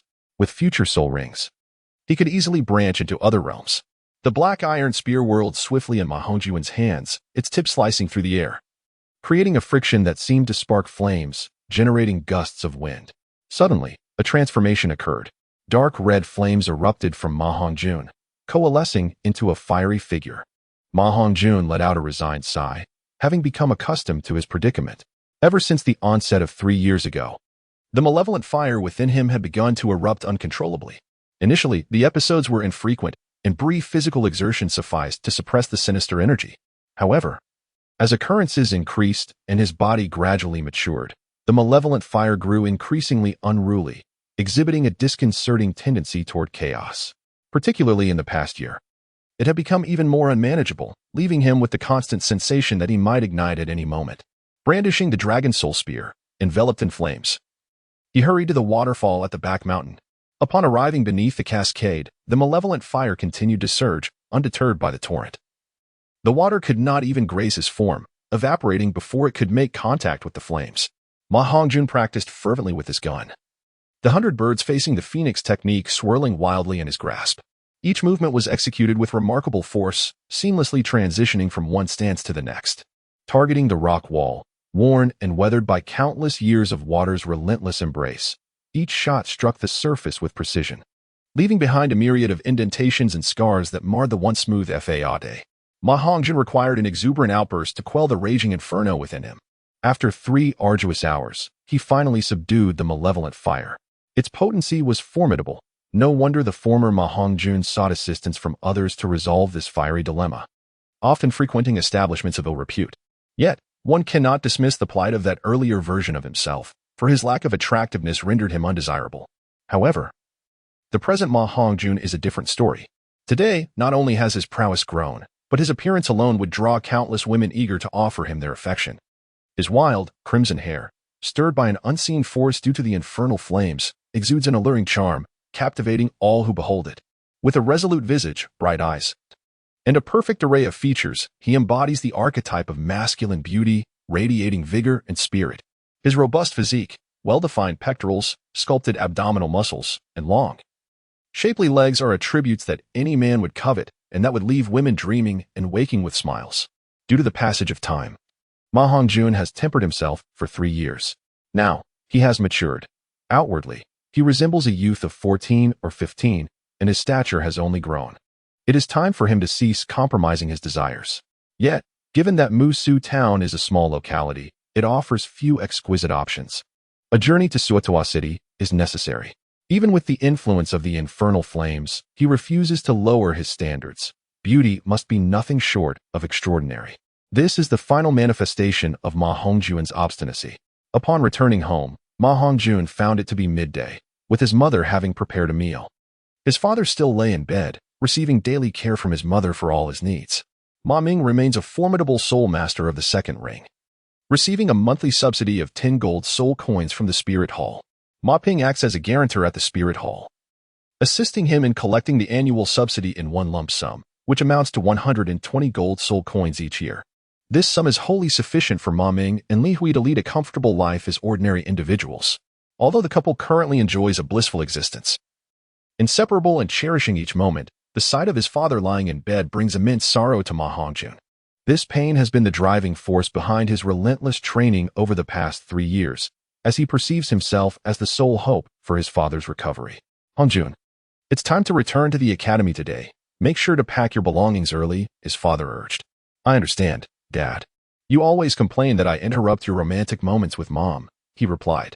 How can you speak like that, child? Li Hui exclaimed, her cheeks flushed. Ma Hongjun meticulously packed his belongings and placed them within his ring before bidding farewell to his parents and making his way to the Musu Academy. Now, 3 years have passed, and the 9 original members led by Yi Xingchen have all graduated, moving on to pursue their studies at more prestigious Soul Master academies. Yi Xingchen, Kunshin, and Xiao Yuan have enrolled in the Advanced Soul Master Academy of Barak Kingdom, while the others appear to have gone to Soto City. Essentially, all members of the special training team have advanced to elite Soul Master academies. Upon returning to the academy, Ma Hongjun sought out the devil, who was engaged in conversation with teacher Qianling in the office. Over the course of 3 rapid years, the two had affirmed their relationship, and the devil mentioned their intention to have a child soon. As the captain of the special training team, Ma Hongjun had absorbed much of the devil's training methodologies and theories. Consequently, the devil frequently entrusted the affairs of the special training team to Ma Hongjun, opting instead to indulge in the company of his new bride. This arrangement irked Ma Hongjun considerably. Enduring the constant display of affection was one thing, but being burdened with additional responsibilities felt excessively unfair, especially when he was subjected to the relentless barrage of their affection. However, Ma Hongjun refrained from expressing his discontent, as he still needed the devil's assistance. Teacher Chu, I am prepared and ready to enter the soul-hunting forest at any moment to acquire my second soul ring, Ma Hongjun declared resolutely. A Millennium Soul Ring is a formidable challenge. I have never heard of anyone successfully acquiring a Millennium Soul Ring as their second. The devil expressed with concern. Ever since Ma Hongjun had mentioned his desire for a Millennium Soul Ring as his second, the devil had been hesitant, recognizing the considerable risks involved. The absence of precedents made him reluctant to take such a gamble. After all, Ma Hongjun's exceptional abilities made him a valuable asset, and any unfortunate incident would be regrettable. Nevertheless, swayed by Ma Hongjun's determination and upon confirming that his physical strength met the standards he deemed acceptable, the devil ultimately consented to assist Ma Hongjun in procuring his second soul ring, a Millennium Soul Ring. Given that the target was a Millennium Soul Beast, they did not bring along the junior members of the special training team. Thanks to the nurturing of love over the past few years, the devil had attained the Soul Ancestor realm a few months prior, with the optimal soul ring configuration of 2 yellow and 2 purple rings. Combined with his formidable bloodthirsty wolf martial spirit, He was well equipped to handle a typical Millennium Soul Beast. Thus, it was only the two of them who ventured into the soul-hunting forest. The Musu Soul Master Academy possessed a third-class order specifically for students to hunt soul rings, which had been securely kept by the devil. Over the past 3 years, Ma Hongjun had accompanied the devil on numerous occasions to assist many students in reaching level 10 and acquiring their first soul rings. Today, they entered once more, solely for the purpose of Ma Hongjun's second soul ring. Chapter 24, Peril in the Forest, Who Will Rescue Me? Ma Hongjun's objective in seeking a soul beast this time is to find one endowed with the skill of the dominance body effect, primarily in hopes of acquiring a soul skill capable of dispelling control. As they ventured into the soul-hunting forest, both he and Imogue advanced swiftly. Well acquainted with the terrain surrounding the 3 mountains ahead, aware that no suitable soul beasts resided there, they proceeded directly to the vicinity of the 4th mountain. The bamboo grove remained unchanged, yet this time, Ma Hongjun and his companion chose not to traverse through it, opting instead to circumvent it from another direction. After all, this bamboo grove was vast, and there was no need to invite trouble when it harbored no desired soul beasts. The distinction between 1,000-year soul beasts and 100-year soul beasts is significant. Even the difference between 900 years and 1,000 years, though seemingly minimal, represents a qualitative leap, akin to the disparity between a Grand Soul Master and a Soul Sovereign. Imogue had set a target for Ma Hongjun of 1,500 years. However, Ma Hongjun was not particularly concerned about the age, for even if he were unable to bear or absorb such a powerful soul beast, the dragon soul within the dragon soul gun would assist him in the absorption process. Thus, his primary focus was on the soul beast itself, particularly whether it could provide him with the desired soul skill. Upon entering the realm of the 5th mountain, the soul beasts encountered were predominantly over 500 years old, with a considerable number of 1,000-year soul beasts present. After meandering for a short while without encountering a suitable soul beast, evening had fallen, signaling the time to select a campsite for the night. It seemed that fortune had not favored them today. Just as he pondered this, a tremendous tree was felled ahead, and a massive shadow burst forth from behind it. It was a blast bear. Ma Hongjun exclaimed with delight, as if he had stumbled upon a great treasure. Teacher Chu, this is it. Over the past 3 years, I have diligently researched numerous soul beast materials, and I wish to acquire the soul skill to break free from control. The exploding bear is my foremost choice. Ma Hongjun was overwhelmed with excitement. He never anticipated encountering a blasting bear within the soul-hunting forest. It is well known that blasting bears typically inhabit vast primordial forests. According to literature, they can only be found in the Stardow forest. It appears that this truly is fate. Ma Hongjun gazed intently at the explosive bear before him, his eyes gleaming with excitement. Hold your horses, young man. Take a closer look at this explosive bear. Whether you can obtain its soul ring remains uncertain, but at present, we may be in quite a predicament. The devil remarked with a grave expression. Ma Hongjun was doused with a bucket of cold water by his serious words, and upon closer inspection of the distant explosive bear, he discerned from its violet pupils that it was a soul beast of millennial stature. Furthermore, considering its mountain-like physique, one could estimate its weight to be around 2,000 years or more. Ma Hongjun has completely regained his composure, facing the formidable explosive bear, a creature of millennia, perhaps even 2,000 years of age. This is indeed a challenging predicament. A challenge, you little rascal. Do you believe it is merely a matter of difficulty? Have you truly examined the data on the explosive bear? Beyond its remarkable speed, its defenses, strength, and the penetrating power of its claws are unparalleled among assault-type spirit beasts. Coupled with its characteristic of explosion, it becomes uncontrollable. Once it enters a frenzied state, its attack power and defenses multiply, and even its speed is significantly enhanced. If it were a 1,000-year-old bear, I might manage to contend with it, but this 2,000-year-old creature is beyond any control. In a direct confrontation, I would undoubtedly fall short against it, and my wolf claws may very well be insufficient to breach its defenses. After a rational analysis, the devil's voice expressed regret as it gazed at Ma Hongjun. Withdraw, young lad, while it is still possible to avoid inciting its wrath. The explosive bear quickly took notice of the two, its eyes filled with bewilderment as it regarded the 2 human figures. The eyes of Ma Hongjun locked with those of the enormous bear before him, revealing an unmistakable glimmer of desire. This was the soul beast he had yearned for. Ultimately, reason triumphed over temptation, and Ma Hongjun began to retreat slowly alongside the demon. The two faced the explosive bear, attempting to create some distance. However, a deep growl reverberated behind them. The colossal bear ahead suddenly surged into action. They quickly turned to see another explosive bear had materialized behind them. "Good grief!" they exclaimed. The bear behind them had yellow pupils and appeared slightly smaller in stature. It was unclear whether it was the offspring or beloved of the larger bear, but undoubtedly, they were part of the same pack. The smaller bear exhibited a notably aggressive temperament and had approached Ma Hongjun and his companion closely, as their focus had primarily been on the giant bear before them, neglecting the smaller explosive bear lurking behind.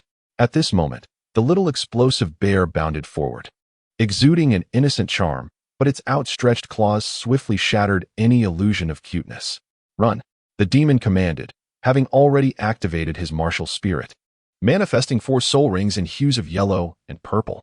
His wolf claw intercepted the bears, while his wolf head collided with the smaller explosive bear's chest. Clearly, the smaller bear's strength was no match for the blood wolf, and it was sent crashing to the ground. The dragon soul spear materialized in Ma Hongjun's grasp in an instant. With a graceful leap, he brought the spear crashing down from above, its tip resembling a formidable blade, imbued with an overwhelming force.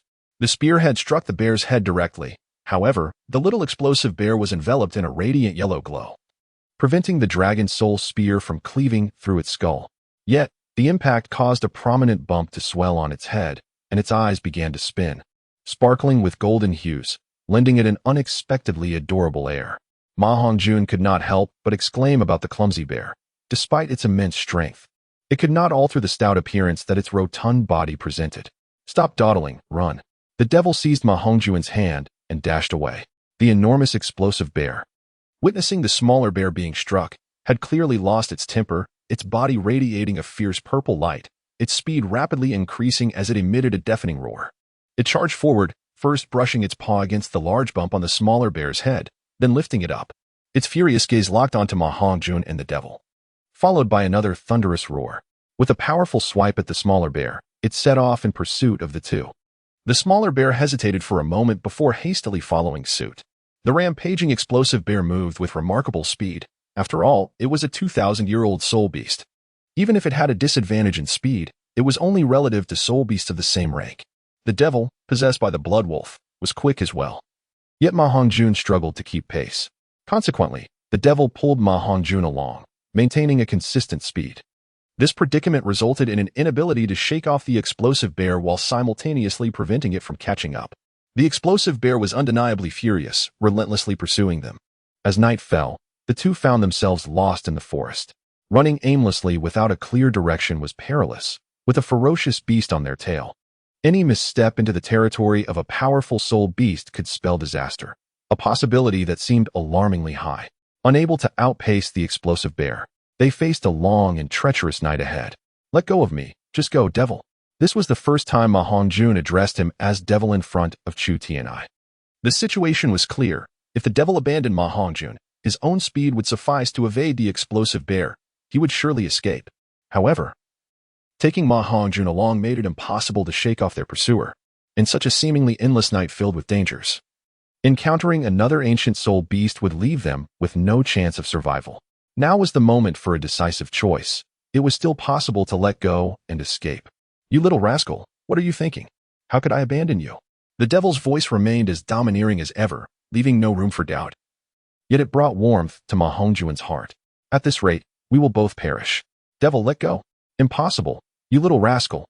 If anyone is to die, it will be me first. Think of teacher Qianling, devil. There are others who depend on you." Ma Hongjun forcefully shook off the grip of the devil. Resolute in his decision, he could not afford to be so selfish. In a situation where his demise was certain, he refused to burden others. "Thank you," he expressed. "It is a privilege to have you as my teacher. If possible, please take care of my parents and convey to them that their kindness shall be repaid in my next life." Ma Hongjun spoke rapidly and darted off in another direction. The devil, Chu Tianai, stood frozen in place. When Ma Hongjun shrugged off his grasp and mentioned Qianling, his heart melted completely. Just before their departure today, Qianling had revealed to him that she was pregnant. Tears welled in the corners of his eyes, and countless impulses surged within him, urging him to chase after Ma Hongjun and protect his most cherished student. Yet his feet felt burdened, as if 2 mountains pressed upon his shoulders, preventing him from advancing. In the end, he could only watch helplessly as Ma Hongjun fled. Meanwhile, The great exploding bear disregarded the halted blood wolf devil and pursued Ma Hongjun instead. It understood well that the blood wolf was a formidable opponent, difficult to confront and even harder to catch. Moreover, the sizable bump on the head of the little exploding bear was inflicted by Ma Hongjun, a fact it recognized all too clearly. Ma Hongjun recalled the adage learned in the academy: those who perish at the hands of soul beasts far outnumber those who fall victim to soul masters. Perhaps it was the impending threat of death at the hands of a soul beast that rendered this phrase so profoundly resonant. Was it not promised that I would encounter Flander in 3 years? My demise draws near. Flander, you old wretch, where are you? Come forth and rescue me. In the depths of his heart, Ma Hongjun cursed silently, yet the more he pondered, the more his anger surged. Thus, he bellowed in a desperate attempt to vent his lingering dissatisfaction. Flander, come to my rescue. Flander, where have you gone? Hurry and save me. I am on the brink of demise.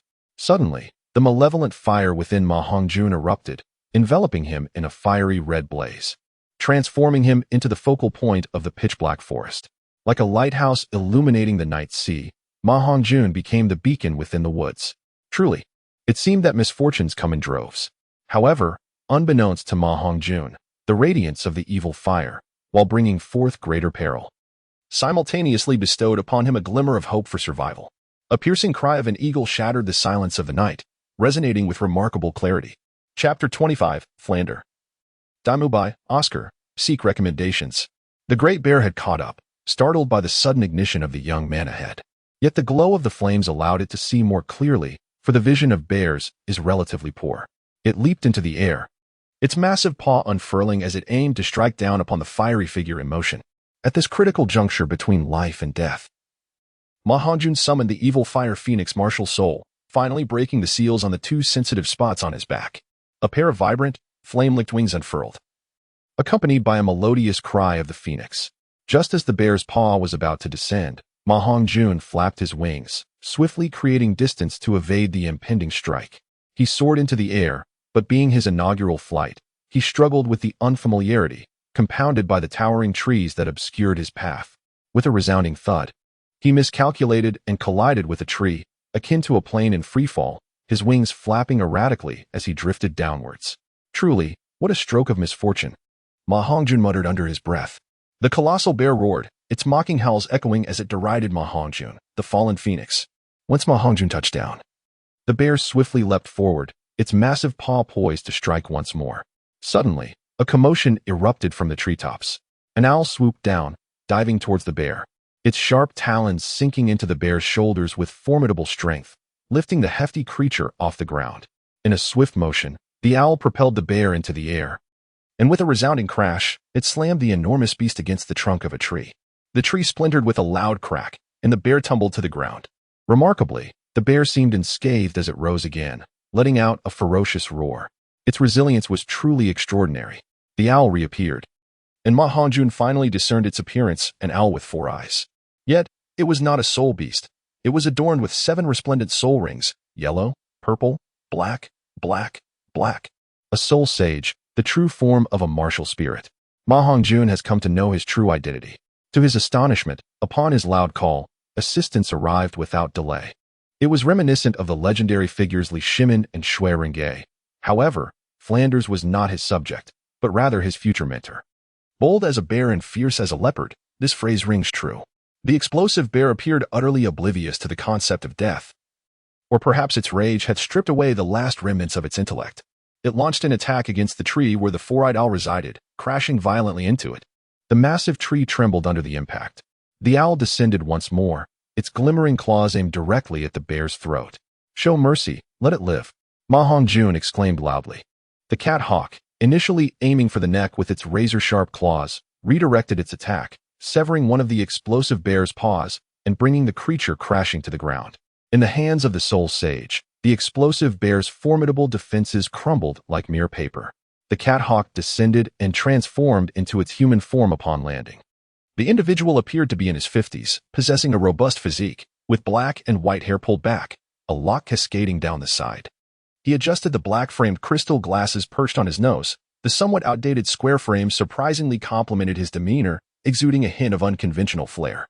However, his visage was riddled with peculiarities. His chin protruded slightly, His cheekbones were broad, his face was somewhat flattened, and he bore a prominent, hooked nose.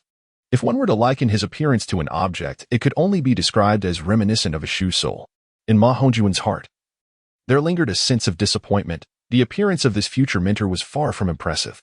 Have you lost your way from your guardians, young lad? What is this predicament? Do you not understand the necessity of retracting your martial spirit? Flinder regarded Ma Hongjun with curiosity. At that moment, Ma Hongjun was enveloped in flames. Although the phoenix had been withdrawn, the malevolent fire persisted stubbornly. Flinder had arrived earlier and had faintly heard someone calling his name. Upon his arrival, he observed for quite some time from the trees, witnessing Ma Hongjun's malevolent phoenix martial spirit, leading him to believe that the flames were merely a manifestation of the spirit not being retracted. If it cannot be retracted, then even if it could, it would merely burn within. It is perhaps better to leave it as is, Ma Hongjun lamented. I can only seek a way to suppress it. Ah, how intriguing. And what method do you intend to employ? Just as they conversed, another small explosive bear rushed over. The little bear had finally caught up, witnessing the larger bear, with one of its paws severed, lying on the ground, struggling to rise beside a certain individual. This was a testament to Flinder's formidable prowess as a soul sage. The aura he exuded kept the explosive bear firmly subdued, rendering it unable to rise. For now, I suppose I must find a solution with it. Ma Hongjun indicated toward the bewildered little explosive bear standing nearby. Please keep an eye on that larger explosive bear. Do not let it escape. Shortly, I plan to use its spirit ring as my second spirit ring.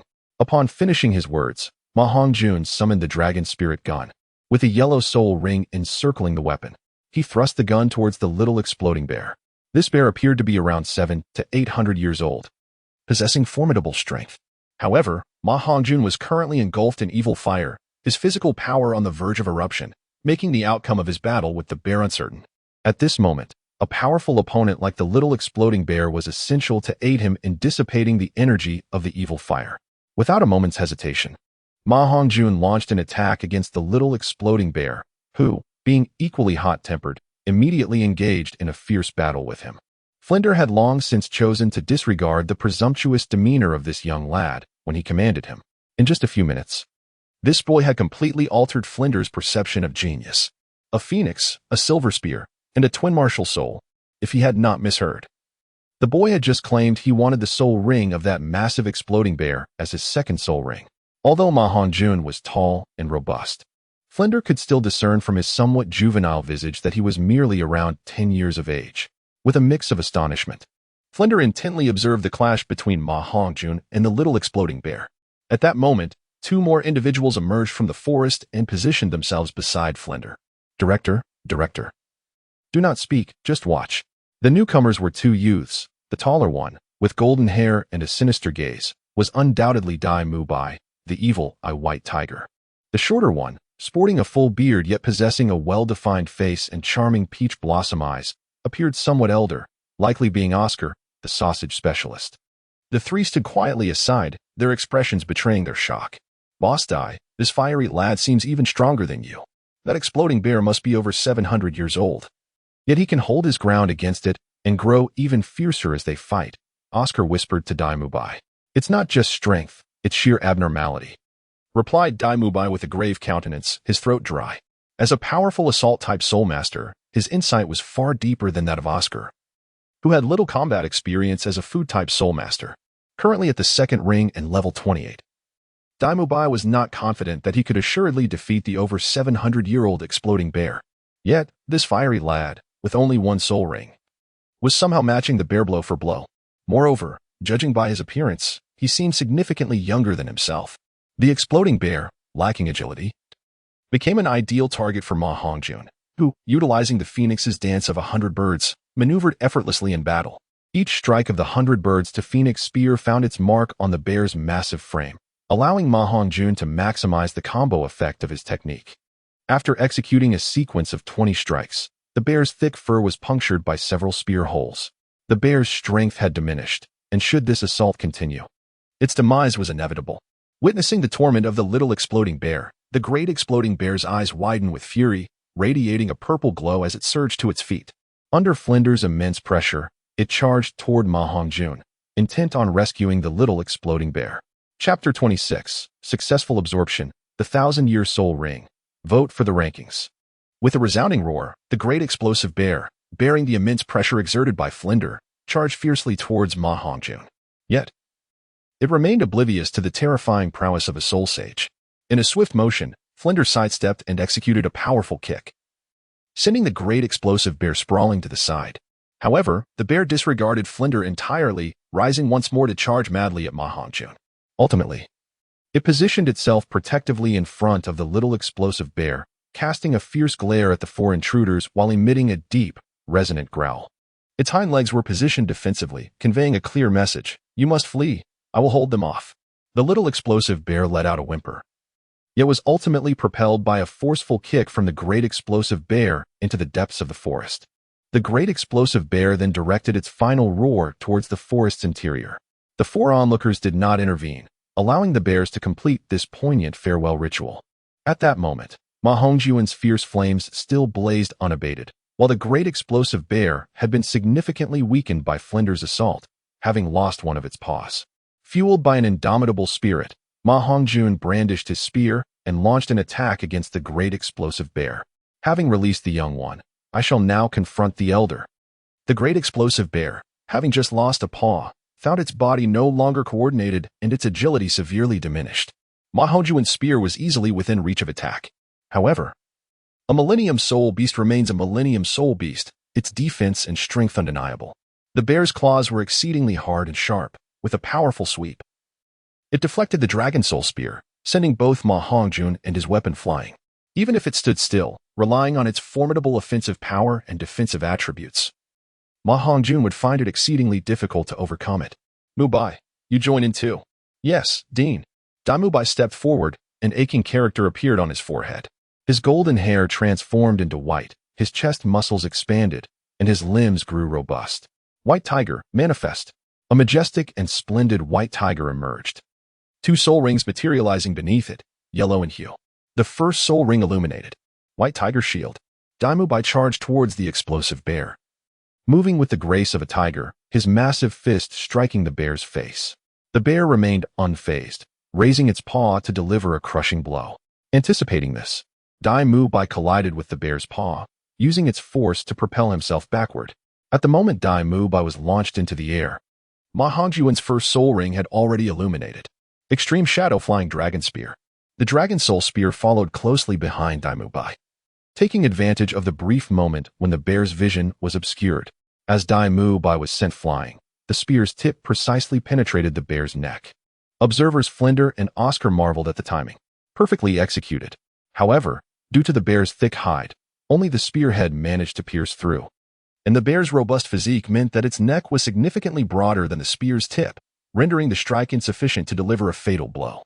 Ma Hongjun swiftly executed the phoenix dance of 100 birds, releasing his grip from the spear's shaft as his body spun gracefully off the ground.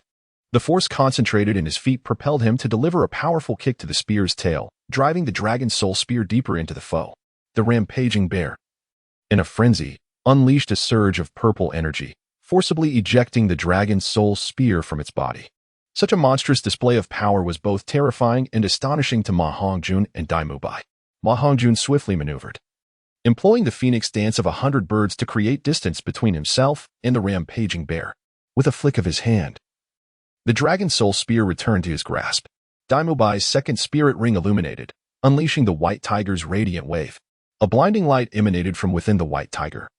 Not an intangible glow, but a tangible force with remarkable offensive capabilities. The light wave spread towards the rampaging bear, striking it deeply, even targeting its eyes. Ma Hongjun raised his spear once more, yet refrained from unleashing his soul skill. 100 birds pay homage to the phoenix. The exploding bear charged forth, its injuries grievous. Initially, soul skills such as the White Tiger's radiant wave would scarcely affect it, but in its current state of severe damage, the scenario was markedly different.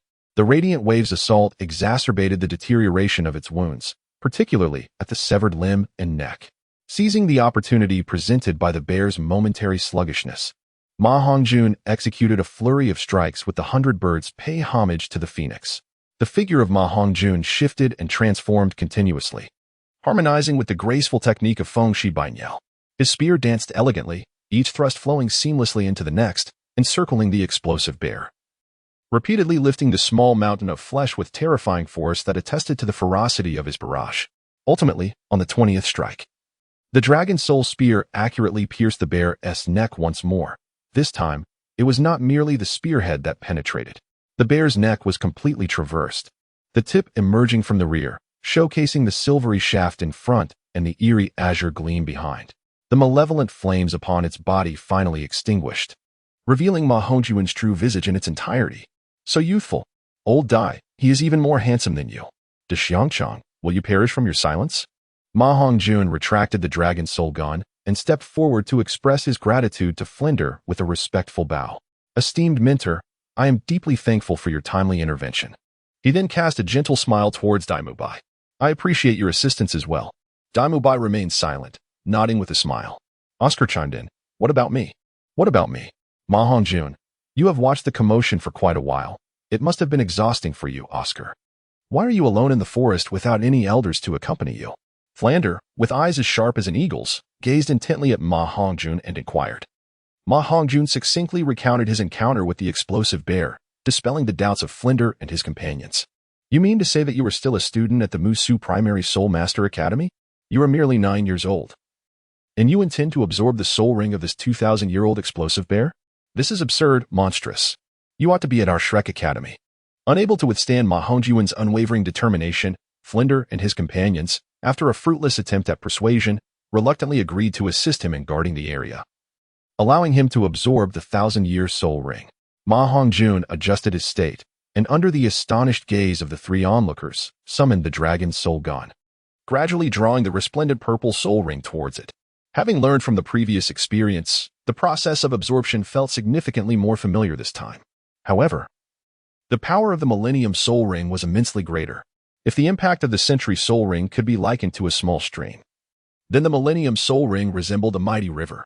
The absorption of the Soul Ring's power demanded considerable time, yet, over the past 3 years, Ma Hongjun's physique had developed rapidly, coinciding with an optimal period for cultivation.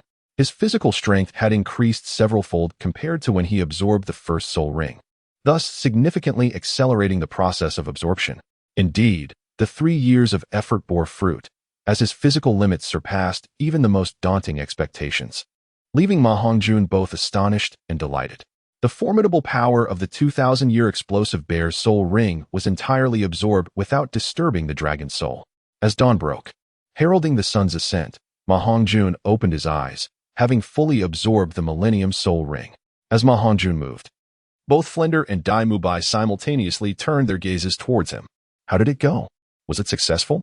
Ma Hongjun smiled and nodded, his right hand gripping the dragon soul gun, 2 soul rings materializing and swirling around the weapon, 1 yellow and 1 purple. Remarkably, he had truly succeeded. It was splendid. What a marvel. Dean, you must recruit him into our Shrek Academy at once. He is indeed a monster among monsters. The astonished and jubilant exchanges roused Oscar, who had been dozing nearby. Good heavens, what have I just witnessed? Flame Boy, you have truly accomplished it. Yellow and purple. My word, what a miracle of the world. Ma Hongjun sheathed the dragon soul gun and clasped his fists, expressing his gratitude. Thank you, my 3 friends, for guarding me throughout the night. I will remember your kindness, and I shall repay it in due time. If there is nothing more, I shall take my leave. He was eager to find the devil, who must be worried sick, perhaps grieving and shedding tears over his presumed demise. As Ma Hongjun prepared to depart, Flinder and Dai Mubai exchanged anxious glances. Flinder quickly signaled Oscar with a subtle nod. Oscar immediately understood, grasping Ma Hongjun's arm and saying, "Oh, do not be in such a hurry. Why wait for another day to repay the favor? The kindness shown today ought to be reciprocated today. We have assisted you in acquiring a soul ring. Now, you shall help us in obtaining one as well. Our journey to the soul hunting forest is also to secure my second soul ring. Since you have delayed us for a night, you must accompany us now and aid me in acquiring my second soul ring, and thus we shall settle this debt." After a moment of contemplation, Ma Hongjun finally managed a wry smile and nodded, conceding, "Very well." In Chapter 27, regarding Oscar's second soul ring, it was evident to him that he was aware of the subtle maneuvers of Flanders and the other two. The task of acquiring Oscar's second soul ring, essentially slaying a 100-year-old soul beast, could likely be accomplished without the intervention of the soul sage Flanders. Dai Mubai alone would suffice, rendering his presence somewhat superfluous. though Ma Hongjun refrained from voicing this thought. Setting future considerations aside, it was undeniable that he owed a debt of gratitude and camaraderie to the group. Furthermore, as a soul master, he would not encounter significant peril even within the soul-hunting forest. As for the concerns, he decided to let them linger for the moment, intending to surprise them later, as a means of alleviating the grievances and indignities he had endured over the past 3 years at the hands of the devil. The four continued their journey through the forest, beginning to introduce themselves to one another. Ma Hongjun was already familiar with the three, yet he remained attentive and engaged as they shared their stories. What is the nature of your flames? The secret of Ma Hongjun's dual martial souls has been laid bare before them, evoking both astonishment and a profound intrigue regarding his sinister flames. Ma Hongjun elaborated on the characteristics of his sinister flames, which elicited a peculiar gaze from the trio. Oscar, sporting a mischievous grin, remarked, "Does that mean you require a woman to quell your sinister flames?" Daimubai joined in the laughter, exclaiming, "If it's merely women you seek, that is trivial. They are merely a resource. As long as your golden soul coins are sufficient, you can have as many as you desire." "Oh, with your looks. It seems you wouldn't even need golden soul coins. Just your face could attract a host of admirers. Thus, your sinister flames are not a burden, but rather a form of masculine capital. Even I find myself somewhat envious." Daimubai, a notorious libertine, transformed the concept of sinister flames into a source of amusement. Indeed, it was perplexing how such a notion had become a source of distress for Ma Hongjun in earlier times. "Haha, it's probably due to your lack of charm. If you were merely a tad more handsome, you wouldn't have such troubles. Rejun, once we return from this soul-hunting expedition, I shall take you to Soto City. I assure you, you will be thoroughly satisfied."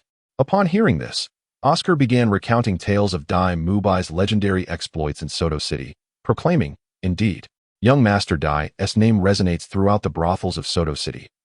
He is a regular patron, and the companions he selects are nothing short of delectable." Flander, feeling overwhelmed by the trio's crude banter, decided to take his leave, casting a meaningful glance at Dai Mubai and Oscar, likely urging them to persuade Ma Hongjun to join Shrek Academy. Flander would not intervene until they encountered a Millennium Soul Beast. This journey served as a rite of passage for the two young men. Dai Mubai patted Ma Hongjun on the shoulder, expressing sympathy. After all these years, you remain a virgin, enduring the agony brought by your sinister flames." Then he shifted the conversation, "Since we crossed paths, allow me to assist you in transforming this suffering into joy." After jesting, the two quickly fostered a bond with Ma Hongjun through the topic of sinister flames, which he welcomed as a means to forge friendship. Returning to Oscar's second soul ring, as a food-type soul master, his selection of soul rings posed a considerable challenge. The trio had been in the soul-hunting forest for 3 days without encountering a suitable soul beast for Oscar's soul ring. Oscar's sausage martial spirit allows for a diverse range of soul rings, as being carnivorous permits the attachment of animal-type soul rings. His first soul ring was indeed of this category. However, most animal soul rings primarily enhance soul power, and it is rare to find soul beasts with unique abilities. Having searched extensively without success, it became evident that the limitations of the captive environment of the soul-hunting forest restricted the variety of available soul beasts. "We shall continue our search. It all depends on fate," Oscar said optimistically. "This truly is fate." Ma Hongjun couldn't help but exclaim about fate. No wonder he felt an uncanny familiarity with his surroundings, for he had once again arrived at the spot where he encountered 2 ferocious bears the previous evening. At that moment, the small bear was digging in the earth not far away. Upon hearing the voices of Ma Hongjun and his companions, it startled and lifted its head. Initially looking bewildered, it then let out a frightened roar before retreating hastily, ultimately vanishing into the depths of the forest. The 3 of them were amused by the little bear, and instead of pursuing it, they approached to discover that it was foraging for grass to eat. How pitiable! The cub, devoid of its mother, could only resort to grazing. This is the harsh reality, a manifestation of the survival of the fittest. Fortunately, humanity stands at the pinnacle of the food chain. Otherwise, it might very well be I who is reduced to grazing. Ma Hongjun sighed, contemplating the fact that the carcass of the massive bear remained within his spatial ring's soul guide device. He felt an immense sense of gratitude for being human, for it meant he could still relish bear meat today. He needed to ponder carefully, for bear paw was a rare and exquisite ingredient, suitable for a multitude of culinary preparations: steaming, braising, deep frying, sweet and sour, stir-frying, cold tossing, boiling, dry pot, barbecuing, oil braising, teppanyaki, and foil grilling. Ma Hongjun licked his lips, wiped his mouth with the corner of his garment, and returned to his senses with a shiver. How cruel. Meanwhile, Daimubai and his companion had begun their examination of the grass on the ground. This is bear gall grass. Alas, it is only 10 years old. Oscar initially felt a surge of joy, only to let out a sigh shortly thereafter. Oh, there is more over there. As Ma Hongjun gazed at the lush grass ahead, he pointed to a vast expanse not far away and exclaimed, "Wow, there must be over 100 years' worth here." Oscar, filled with excitement, rushed forward, with Daimubai hastily following in his wake. Suddenly, the patch of grass before them began to move, akin to a sentient ginseng capable of instantaneous relocation beneath the surface. Bang! Oscar stumbled over the grass at his feet, and the exposed blades twisted like whips, striking him mercilessly. Ah! Oscar cried out in anguish as he became ensnared and lashed by the grass. In an alarming twist, a bare gallbladder herb, resembling a small tree, swiftly advanced towards Oscar's head, its visible leaves radiating a yellow luminescence, pointing menacingly like a sword at his skull. "Xiaoyao!" Daimubai shouted in alarm, his white tiger martial spirit already manifesting. Yet, as he dashed forward, it seemed that time was no longer on his side. In a fleeting instant, the dragon soul lance manifested in Ma Hongjun's hand. With a powerful throw, the lance soared through the air, narrowly bypassing Oscar's head, and embedded itself above him, its shaft leaning slightly against his crown. Clang! Clang! Clang! The branches and leaves of the bare gallbladder grass struck the dragon's soul lance in rapid succession. At that moment, Daimubai arrived, delivering a punch to the very spot where the bare gallbladder grass stood. The overwhelming force sent Oscar flying, shattering the tendrils entwined around him. However, the luminescent bare gallbladder grass evaded capture, retreating into the soil just as Daimubai's fist descended. "Wow, Boss Dai, could you be a bit gentler?" Oscar exclaimed, brushing the dirt from his face and spitting out a mouthful of mud, having just experienced an intimate encounter with the ground. "How can you still speak? I warned you about being so reckless. If it weren't for Hongjun, you would have already met your demise," Daimubai retorted with irritation. All right, Boss Dai. Enough with the reprimands. We must capture that century-old bare gallbladder grass. It will be my second soul ring," Oscar said, filled with excitement. "It has already fled. How can we catch it now? It cannot escape for long. The bare gallbladder grass can only briefly retreat into the earth. It cannot remain hidden indefinitely. Much like a person submerged underwater, it too requires air. Moreover, it cannot burrow too far underground unless it evolves into a 10,000-year soul beast. Otherwise, it cannot persist in the soil indefinitely. Most importantly, the bare gallbladder grass, true to its name, possesses ample courage and bears a grudge. It will surely emerge to confront us again." As Ma Hongjun listened attentively to Oscar, his gaze was drawn to the ground, where a patch of bare gall grass had instinctively distanced itself from the trio.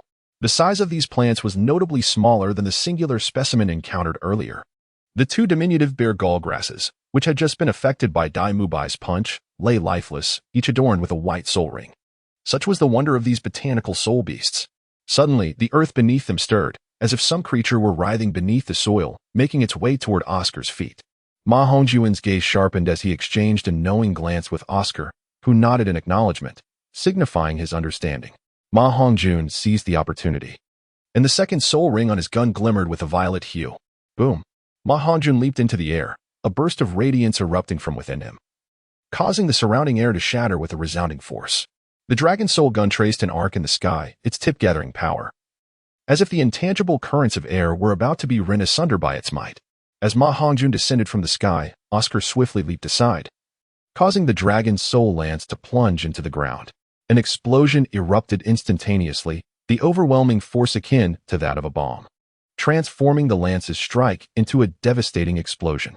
The earth was rent asunder, creating a pit of moderate size, within which lay a bare gallbladder herb, its branches and leaves having been severed by the dragon's soul lance. The robust tuber desperately sought to reburrow into the soil. Rise!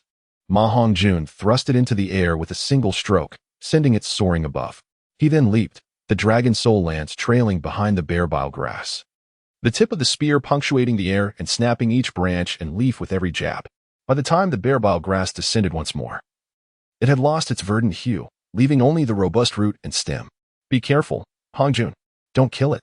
Let me do the killing," Oscar shouted anxiously. The ferocity of Ma Hongjun's relentless assault was alarming, He genuinely feared that he might inadvertently eliminate the bare-bile grass.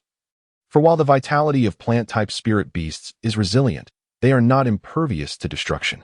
Here, take this, Oscar exclaimed as he took over, swiftly producing a small dagger to pierce the root of the bare-bile grass. The spirit beast was indeed remarkable. This was Ma Hongjun's first encounter with a plant-type spirit beast. At that moment, Flinder leapt down from a tree and commended Ma Hongjun. Well done. It seems you've been under my watchful eye. Flinder observed the bare-bile grass in Oscar's possession, noting its considerable yellow root tuber, which was much larger than usual, with 7 sturdy roots extending from it. Ah, a yellow root tuber with 7 branches. This bare-bile grass has matured for 700 years, making it an excellent choice for your second spirit ring, Flinder remarked, his face creasing into a smile reminiscent of a blooming chrysanthemum. Although the bare-bile grass is classified as a plant, its root tuber is a rare medicinal treasure, akin to bare-bile in its detoxifying properties. The bare-bile grass possesses a gentler medicinal quality, capable of neutralizing myriad toxins. Moreover, the spirit rings of plant-type spirit beasts are relatively easy to absorb. Were it a beast type, even a 500-year-old specimen might prove challenging for Oscar. In my research with the Academy's instructors concerning suitable spirit beasts for Oscar's spirit ring, the bare-bile grass ranks within the top 10. This spirit ring, both in terms of age and type, is exceptionally fitting for Oscar, and absorbing it could very well endow him with the detoxifying ability for his sausages. Flinder earnestly conveyed this to Dai Mubai and Ma Hongjun, which served as a form of instruction. Ultimately, Oscar dedicated an entire day to absorbing this spirit ring. As evening approached, he finally rose. How did it go? Did you acquire the detoxification skill? Dai Mubai inquired, observing the exhilarated expression on Oscar's face. Of course, the spirit beast chosen by the dean certainly grants such abilities. Oscar replied with a grin, casting a mischievous glance at Ma Hongjun. I truly owe you all my gratitude this time, especially you, Hongjun. Not only did you save my life, but you also assisted me in obtaining my second spirit ring. From now on, as long as you need my sausages, you can have them for free, anytime. Ma Hongjun. Chapter 28. Joining Shrek Academy with a rather lewd incantation uttered by Oscar, a petite sausage materialized in his hand. The food-type martial soul is indeed peculiar, with soul skill incantations that are equally bizarre. None dared to sample his diminutive sausage. The trio expressed their unwavering faith in its detoxifying properties. However, Ma Hongjun's reluctance stemmed not from any psychological hesitation, but rather from the simple fact that he had not been poisoned and thus had no need for a detoxifying sausage. At Flinder's prompting, Oscar transformed the small sausage into a larger one and presented it to Ma Hongjun. My larger sausage can replenish soul power. Its effects are quite remarkable, Oscar remarked with a mischievous grin. Ma Hongjun took the sausage, placed it in his mouth, and bit through it effortlessly, swallowing it in just a few moments. The flavor was indeed delightful. Living up to the reputation of a meat-based martial soul, its restorative effects were significantly superior to those of Xiao Yuanyuan's large bread. Dai Mubai watched Ma Hongjun in astonishment, feeling a sense of revulsion that had previously prevented him from tasting Oscar's sausage. Hongjun, you actually ate his sausage.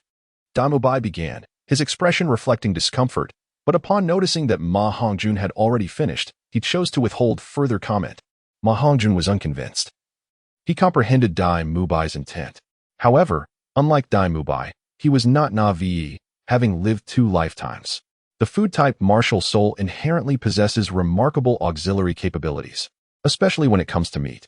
Although Oscar's soul abilities might seem somewhat repulsive, they do not diminish the formidable power of his martial soul. With the aid of such restorative sausages, our strength could significantly increase, ensuring greater safety in the soul-hunting forest. His contributions are substantial. I once had a food-type teammate whose soul abilities were equally awkward, yet she proved to be the most indispensable member of our squad. When your life hangs in the balance, having a teammate with such a food-type martial soul providing support is a source of immense gratitude, allowing one to overlook any discomfort associated with their peculiar soul abilities. The reason you have yet to overcome this hurdle is that you have not yet experienced that dire situation. When you truly find yourself in a predicament, you will be thankful for the presence of such a food-type soul master by your side. After Ma Hongjun concluded his words, Oscar gazed at him with a serious and heartfelt expression, completely devoid of his previously lecherous demeanor. It is evident that due to his martial spirit and soul abilities, he has endured countless disdainful glances from others. Dai Mubai, his classmate and combat partner, has never partaken of his sausages, although he does not harbor any contempt for him. He has repeatedly expressed distaste for his martial spirit.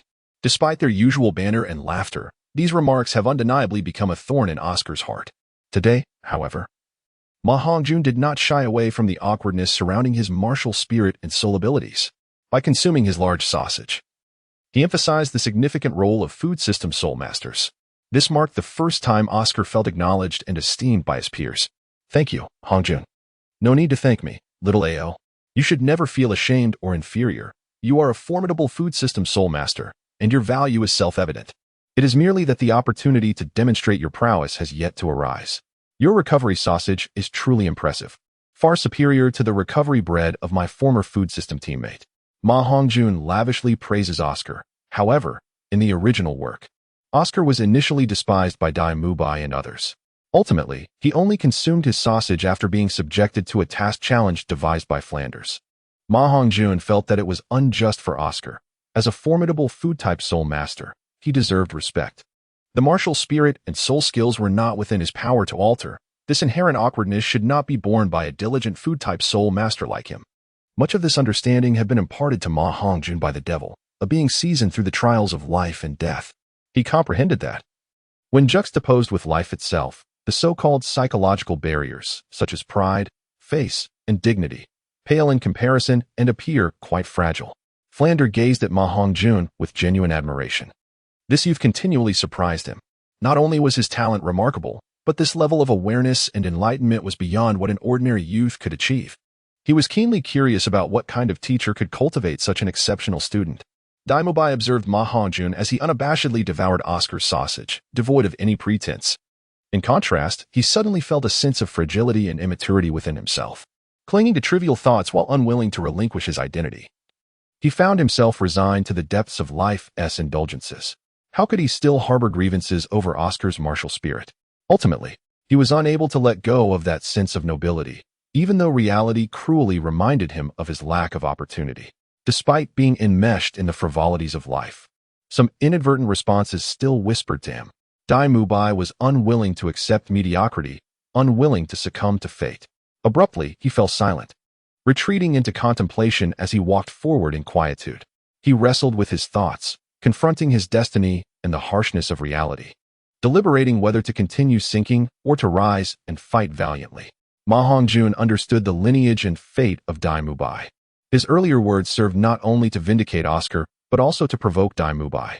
Observing the heavy-hearted and silent demeanor of Dai Mubai as he moved forward, Ma Hongjun couldn't help but smile subtly, realizing his words had struck a chord. Dai Mubai was engaged in an internal struggle, seeking to defy his destiny. And to do so, he first needed to conquer his own thoughts. At this moment, Dai Mubai had already taken the first step. He had successfully exited the soul-hunting forest without encountering the devil, Chu Tanyue, who must have returned to the academy. Ma Hongjun, I extend to you an invitation to join us at Shrek Academy in my capacity as the academy's dean. Throughout this journey, Flanders had been narrating various aspects of Shrek Academy to Ma Hongjun, detailing the formidable individuals nurtured by this institution that exclusively admitted monsters, describing how even the least of the teachers possessed the strength of a soul emperor, and illustrating the exceptional training methods employed by Shrek Academy to cultivate powerful soul masters. Ma Hongjun listened attentively, remaining silent until Flanders could no longer contain himself and formally extended an invitation. Ma Hongjun remained silent, appearing somewhat troubled. Dai Mubai and Oscar exchanged anxious glances, as they were the only two students left in the entire Shrek Academy.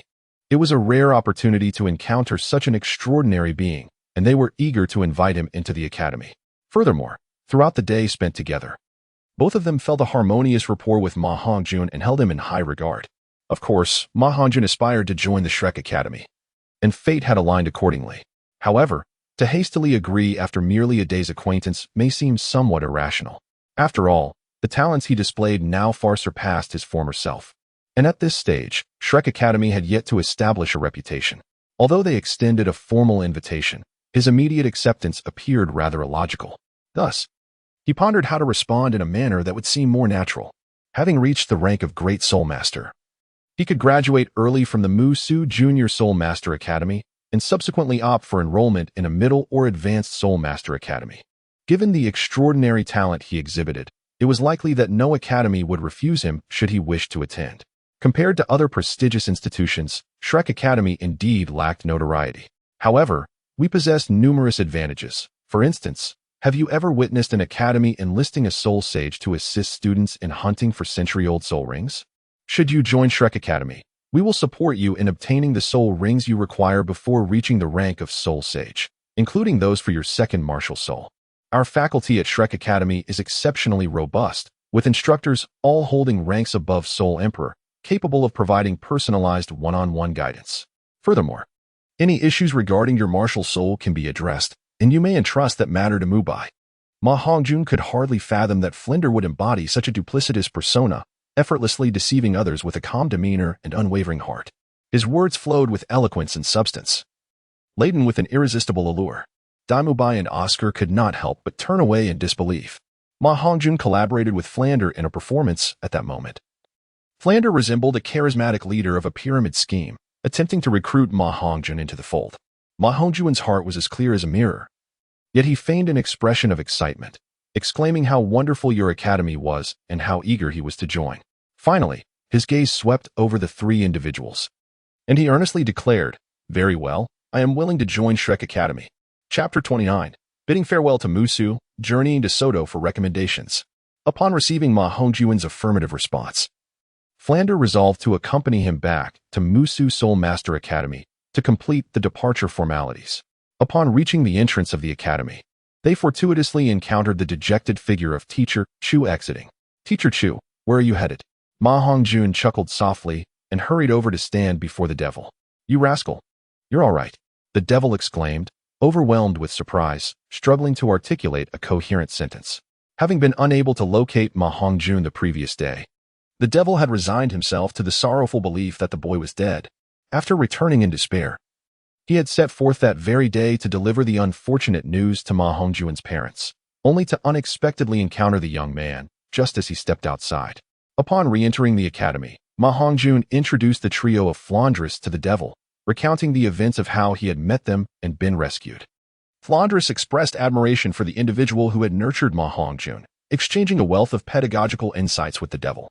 The devil's numerous theoretical approaches captivated Flandres, earning him both approval and recognition. However, upon realizing that Flandres was a soul sage, the devil found himself becoming somewhat reserved, as it was his first encounter with someone of such formidable prowess.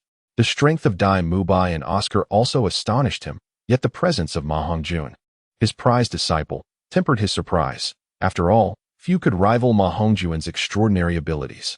Having such a disciple provided the devil with a semblance of confidence in the presence of a soul sage. "Teacher Chu, I have now attained the rank of a soul master in the second ring. In truth, today serves as a farewell, for I have promised Dean Flandres that I shall join his Shrek Academy." Ma Hongjun did not beat around the bush. He candidly articulated the purpose of his visit to the academy. He understood the devil's temperament, which had always shunned circumlocution, even in the face of parting. The devil would never exhibit any weakness. To withhold clarity would be a sign of disrespect toward him. Rest assured, Teacher Chu, upon his arrival at Shrek Academy, Hongjun will not be overlooked.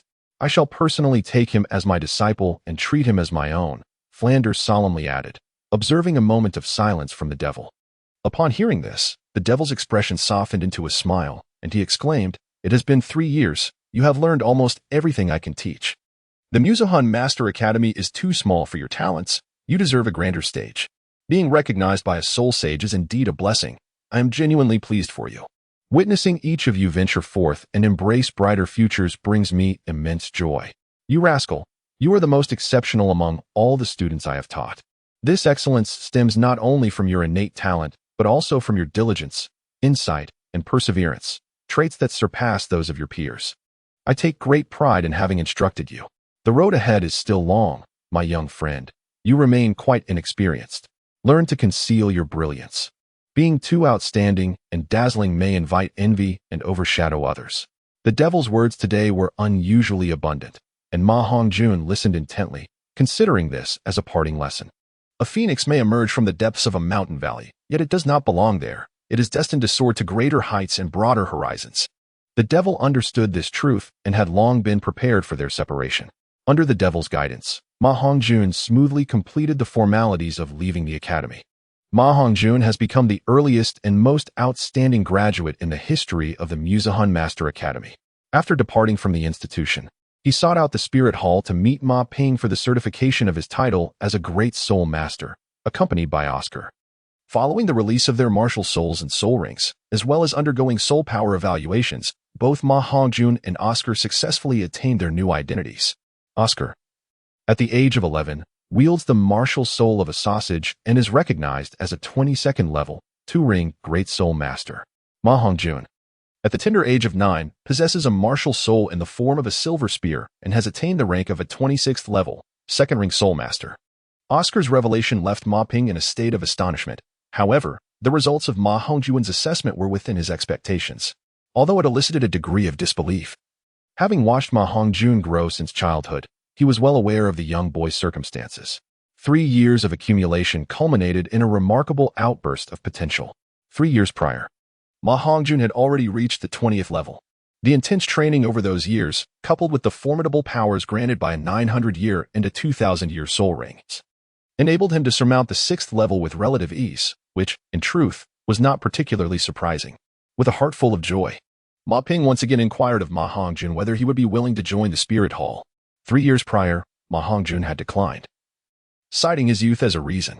Now, 3 years have elapsed, and Ma Hongjun has ascended to the rank of Great Spirit Master. The time has come for him to make a choice. Third Granduncle, I must also take this opportunity to bid you farewell. This is Flander, a soul sage and the Dean of Shrek Academy. It was under his guidance that I acquired my 2nd soul ring, and he is the one who saved my life. Just before arriving here today, I have pledged myself to his tutelage and joined Shrek Academy. I sincerely apologize, Third Granduncle, for I am aware of your deep affection for me, but Hongjun cannot comply with your wishes this time. The regulations of the Spirit Hall are excessively stringent, and there are too many constraints. I have grown accustomed to a more carefree existence, making this environment unsuitable for me. After Ma Hongjun spoke, he dared not raise his gaze to meet Ma Ping's eyes, lowering his head in anticipation of a response. In truth, he felt a profound sense of guilt towards Ma Ping. The person he felt he owed the most for not joining the Spirit Hall was, without a doubt, Ma Ping. The dedication that Ma Ping had invested in him was no less than that of Ma Ming. Foolish child, it is you who are too steadfast. I am merely a steward at a branch of the Spirit Hall, occupying one of the lowest positions within its ranks. Inviting you to join me would merely elevate my status by a level, and at my age, such matters hold little significance. Do not forget, I am still a member of the Ma family village, your great uncle. My greatest wish is to witness your growth. Where you choose to go is of little consequence. Initially, I hoped you would join the Spirit Hall, considering the abundant cultivation resources it offers. Now that you have a better option, I am genuinely pleased for you. Ma Ping regarded Ma Hongjun with a gentle expression, his warm hands lifting the boy's head for a brief caress. He then turned to Flander, addressing him with utmost respect.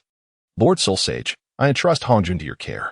Flander, supporting Ma Ping with both hands, responded earnestly, rest assured, I shall nurture Hongjun into an exceptional and formidable soul master. Third Grandfather, Hongjun continued, I am deeply grateful for your care over the years. Upon my return, I shall journey to Soto City, where I intend to bring my parents along to look after them.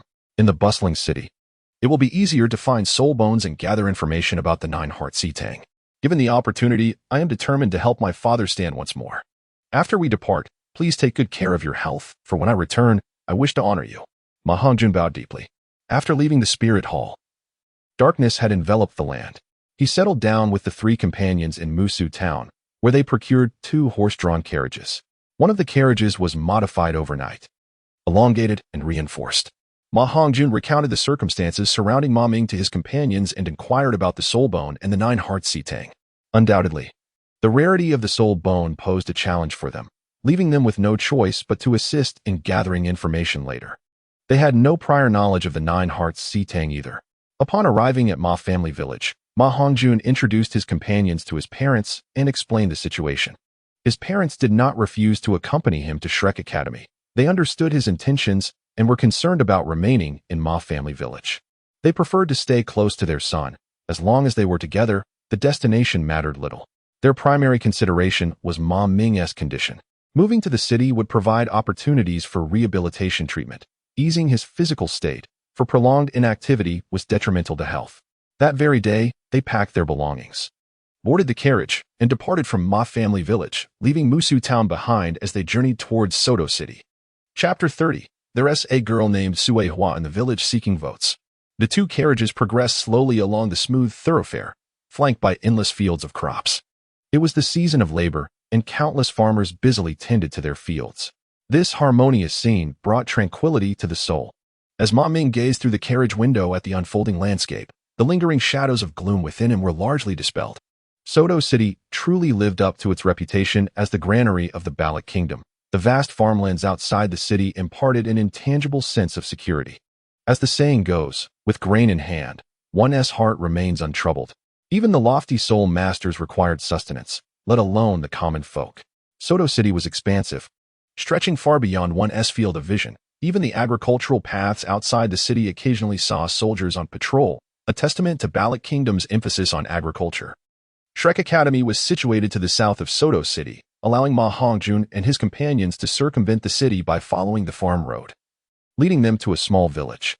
The village was modest, roughly one-third the size of Ma family village, with a rudimentary wooden fence that exuded a sense of simplicity and poverty. Oh, Hongjun, our academy is located in this village, occupying about half of it. It may be small, but we don't have many people in our academy, Oscar said, pointing to the tiny village with a hint of embarrassment. Evidently aware of his academy's humble stature, a simple wooden sign hung at the western entrance of the village, inscribed with 5 crooked characters, Shrek Academy. Upon entering, one finds simple abodes that bear no distinction from typical civilian dwellings, lacking the opulence of Ma Hongjun's residence in Majiakan. However, this comparison is somewhat misleading, as both are wooden houses, and neither can truly be described as luxurious. Nevertheless, the environment is serene, and the overall impression of this place evokes a singular sentiment. It is indeed a suitable sanctuary for retirement. In fact, it has become a haven for the elderly. Shrek Academy, in its current state, could also be regarded as a retirement home, with a total of 7 individuals comprising the institution, now including Ma Hongjun, bringing the count to 8. Aside from the 2 students, Dai Mubai and Oscar, the remaining 5 are educators.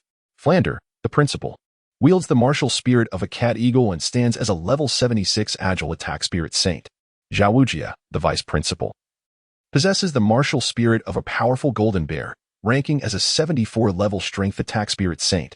Xiao Xian, a teacher, harnesses the martial spirit of a jelly bean, classified as a level 69 food system weapon soul emperor. Lu Qibin, another teacher, commands the martial spirit of the starry chessboard, also a level 63 control system weapon soul emperor. Lastly, Li Yusong, another educator, bears the martial spirit of the dragon pattern staff, holding the status of a level 61 strength attack spirit emperor. This impressive lineup of 3 emperors and 2 saints undoubtedly surpasses that of most advanced soul master academies. With 5 elderly gentlemen supervising merely 2 students, it indeed epitomizes a retreat for the aged. After meeting with their teachers, Ma Hongjun, under the guidance of Dai Mubai and Oscar, set out to settle his parents. Numerous vacant houses were available, and they chose a quaint little courtyard. After tidying it up, they allowed his parents to move in. Considering his father's limited mobility, Ma Hongjun decided, upon Dai Mubai's suggestion, to seek a servant to assist in caring for his parents. Hongjun, let me take you to Soto City. When it comes to hiring help, the city undoubtedly offers the best options. Many servants are well-trained and knowledgeable, Dai Mubai remarked. However, Mubai, it may not be entirely accurate. In truth, most servants come from small villages to work in the big city. The training is merely an additional layer of packaging, Ma Hongjun replied. Ma Hongjun differs from Dai Mubai. He was raised in the village and is aware that many people from Ma family village migrate to the city for employment, with some specifically taking on the role of servants for affluent families. In the future, as my parents settle in this village, why not seek a diligent, gentle, and considerate woman from the same community to assist them? Ma Hongjun contemplated this. Since he was to reside in this village, it would be most fitting to find a local companion, ideally one who was diligent and pragmatic. He resolved to seek the assistance of the village chief, for he was the most knowledgeable about the villagers. Soon enough, he encountered the village chief, an elderly gentleman. Soul Master, are you in need of assistance? The old man exhibited a remarkably amiable demeanor, as common folk in this realm held a profound reverence for soul masters. Dai Mubai and his companions were somewhat acquainted with the village chief, for the cook at Shrek Academy was chosen by him and possessed commendable culinary skills, reputedly the finest in the village. Indeed, esteemed village chief, are there any suitable candidates within the village? Ma Hongjun briefly reiterated the requirements and then politely inquired. There are indeed quite a few caretakers available, particularly the elder ones, such as Granny Zhang and Aunt Wang. These individuals are efficient and strong in their tasks. Among the younger generation, while there are a few options, the finest choice remains the daughter of the old Miao family in the village, named Zuo. She epitomizes the ideal young lady. Not only is she strikingly beautiful, but she is also intelligent and kind-hearted, exhibiting a nimble mind and a practical approach to household chores. You may not realize this, but the village's young men take great pride in the prospect of marrying Zuo, with suitors often forming a line around the village to seek her hand in marriage. Suihua is gentle and considerate, earning the admiration of the villagers, who often remark that whoever is fortunate enough to marry her will be truly blessed, as she is destined to become a virtuous wife and devoted mother. Ma Hongjun and his companions wore expressions of disbelief as the village chief spoke. His words took an unexpected turn, extolling Suihua to an almost unattainable level of excellence. It seemed that every admirable quality possessed by the village's young women could be found in her. This discussion felt less like a search for assistance and more akin to selecting a partner. Perhaps, village chief, you should lead us to meet this remarkable Zuo, one of them suggested. Ma Hongjun felt compelled to interrupt the village chief's words, as the virtues of the village girls were so numerous that the elderly leader would never finish his praises. Soon, the chief summoned Suihua to join them. She appeared to be around 14 or 15 years of age, adorned in simple attire, with a fresh and unblemished countenance. While she may not have been conventionally beautiful, Ma Hongjun perceived in Suihua a purity reminiscent of crystalline spring water, tranquil and serene. This untouched innocence, characterized by simplicity and naivety, epitomized the most exquisite essence of a rural girl. From Suihua, Ma Hongjun faintly glimpsed the visage of his mother, Li Hui, in her youth. Perhaps this was the very reason his father fell in love with his mother. This Suihua must be the same character from the original story who could no longer endure and chose to part ways with Ma Hongjun. How could the former Ma Hongjun have the heart to torment such an innocent girl? It was an act of utter cruelty. As Ma Hongjun reflects on the situation, he feels a pang of guilt. Nevertheless, he resolutely articulates his decision to the village chief. Village chief, let her be. Oh. Both Dai Mubai and the chief are taken aback, exclaiming in surprise. Hongjun, you should inquire whether Miss Suihua is willing. At this moment, Suihua remains oblivious to the unfolding circumstances. Gazing at the striking appearances of Dai Mubai and Ma Hongjun, she feels her cheeks flush, blooming like a peach blossom. Upon hearing Ma Hongjun express his desire for her, she shyly lowers her gaze. Ah, Miss Suihua, do you consent? Suihua glances up at Ma Hongjun. Their eyes meet for a fleeting moment, before she hastily lowers her head again, flustered. I am willing, she stammers, initially shy to respond, only to then realize and exclaim in surprise. Oh, wait, you haven't clarified what you intend to do. Observing Suihua's reaction and hearing her words, Ma Hongjun realizes that she has misunderstood. After a round of explanations, the flush on Suihua's face gradually fades, replaced by a growing sense of disappointment. In his heart, Ma Hongjun sighed softly. Being excessively handsome can indeed be a burden. Suihua, I assure you, you shall not suffer any loss. I will compensate you with 10 gold soul coins each year. Furthermore, my parents are quite amicable. All I ask is for you to assist in looking after things in our daily life. Suihua stood there, her expression one of utter bewilderment, lost in her thoughts. Suihua, the village head reminded gently. I need to think about it. I must discuss it with my parents first. I will give you my answer tomorrow. With that, Suihua turned and dashed away, head bowed. I will leave the deposit with the village head. Once you have made your decision, come to find him. Ma Hongjun called out loudly at the silhouette of Suihua, then produced 5 golden soul coins and placed them in the village chief's hands. Esteemed soul master, this is far too generous, the village chief stammered. This is not for you. It is for Miss Suihua. After stating this, Ma Hongjun withdrew a silver soul coin and handed it to the village chief. This is for you. I appreciate your assistance, chief. As they made their way back, Dai Mubai and another companion kept their gazes fixed upon Ma Hongjun. What are you two staring at? He exclaimed. Hongjun, you don't harbor feelings for Miss Zuo, do you? Of course not. Is that what you think? Clearly you do. Do you not realize how obvious your actions are? What is the matter? Even in the city, hiring a high-ranking servant costs only 1 golden soul coin per year. Yet here in the village, you are offering 10 golden soul coins for help. Ah, does that mean I am at a loss? Humph. Pretending to be oblivious while knowing full well. You must have ulterior motives. Speak. Is your evil fire flaring up again? Of course not. I merely need some assistance. It's not as intricate as you imagine. Mubai, your thoughts are truly filthy. No sooner had he spoken than flames erupted around Ma Hongjun. Oscar, evil fire. Dai Mubai, haha. Chapter 31. The eruption of malevolent flames. Ma Hongjun. Dean, my malevolent flames have flared up once more. Please, lend me your assistance. Flender, with a frown, pondered how he could possibly help without compromising his own well-being. What has transpired? How did these malevolent flames ignite so suddenly? Upon encountering the village's enchanting Tsuehua, Hongjun found himself overtaken by primal instincts. Mubai remarked, "It seems that both of you are eager to engage in some practice." Ma Hongjun felt an overwhelming urge to roll his eyes. These two individuals were utterly insufferable in their banter. Ma Hongjun endeavored to rein in the malevolent flames that surged from his being. Mindful of the daylight and the presence of villagers who might be alarmed by such a fiery figure, Mubai, Oscar, accompany Hongjun in practice. It is an opportune moment to assess your progress while assisting him in releasing some of that pent-up energy, Flender remarked with a sardonic chuckle. Relishing the prospect of keeping the two in check, I am here, Mubai, Oscar. My weapon has long awaited the thrill of action, without awaiting their consent. Ma Hongjun summoned forth the dragon soul gun. 100 birds take flight, he declared, directing his assault towards Dai Mubai. I shall refrain from utilizing my soul skills. You too may unleash your full potential, Ma Hongjun exclaimed with enthusiasm. Then let us proceed. White Tiger, manifest. Mubai responded earnestly. Aware of his elevation to the 28th rank, 2 levels above Ma Hongjun, yet cognizant of the latter's Millennium Soul Ring, they had never truly engaged in combat. And although he recognized that he was unlikely to best Ma Hongjun, Dai Mubai was eager to gauge the disparity in their abilities. White Tiger shield, he proclaimed. Humph. Mubai, your shield will not withstand this. Be wary, for my gun is designed to penetrate through all barriers. Venomous Dragon Drill, on Ma Hongjun's Dragon Soul Gun. A glint of cold light flashed, akin to a venomous dragon launching its assault, striking against Dai Mubai's protective shield. White Tiger's Radiant Wave, echo of 100 birds. Upon their collision, a formidable shockwave surged forth, sending Oscar tumbling to the ground beside them.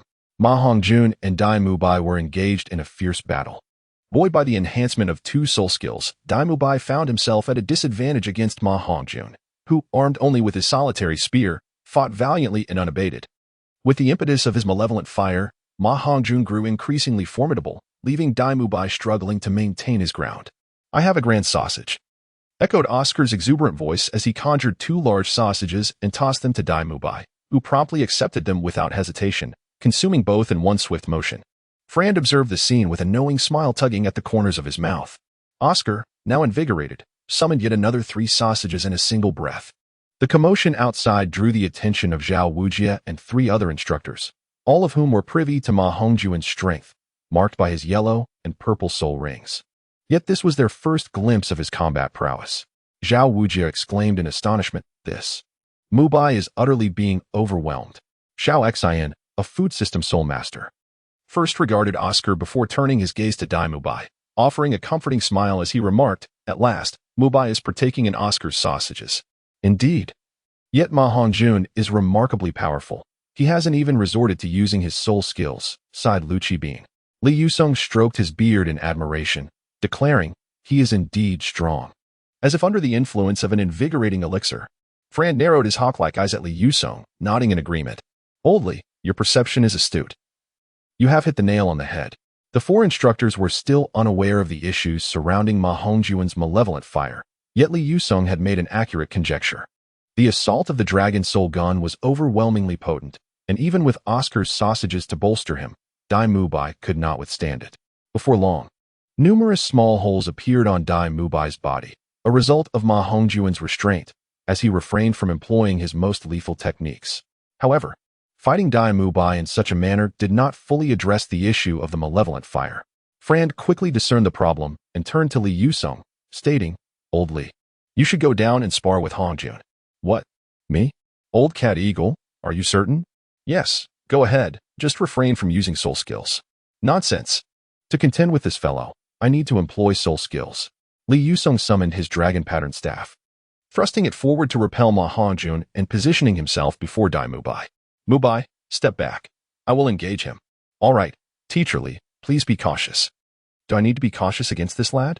With that, Dai Mubai retreated, withdrawing his martial soul as his attire lay tattered, riddled with numerous wounds. Xiao Xian approached him, conjuring several green candies. Mubai, eat these. Thank you, Teacher Xiao. Returning to the battlefield, Oscar also withdrew from the fray. Ma Hongjun was filled with an indomitable spirit, the power within him surging forth like an erupting volcano, impossible to contain any longer. Flames materialized in his hands, cascading along his arms and enveloping his weapon. Just in time, he beheld his spear. The silver gun was engulfed in flames, transforming into a blazing crimson spear. In Ma Hongjun's grasp, it resembled a dragon of fire, agile yet ferocious. The dragon soul spear and the dragon pattern staff intersected in the air, heralding the onset of a spectacular battle. Li Yusong, having lived for a full 60 years, had devoted far more time to the art of staff techniques than Ma Hongjun had in both of his lifetimes combined.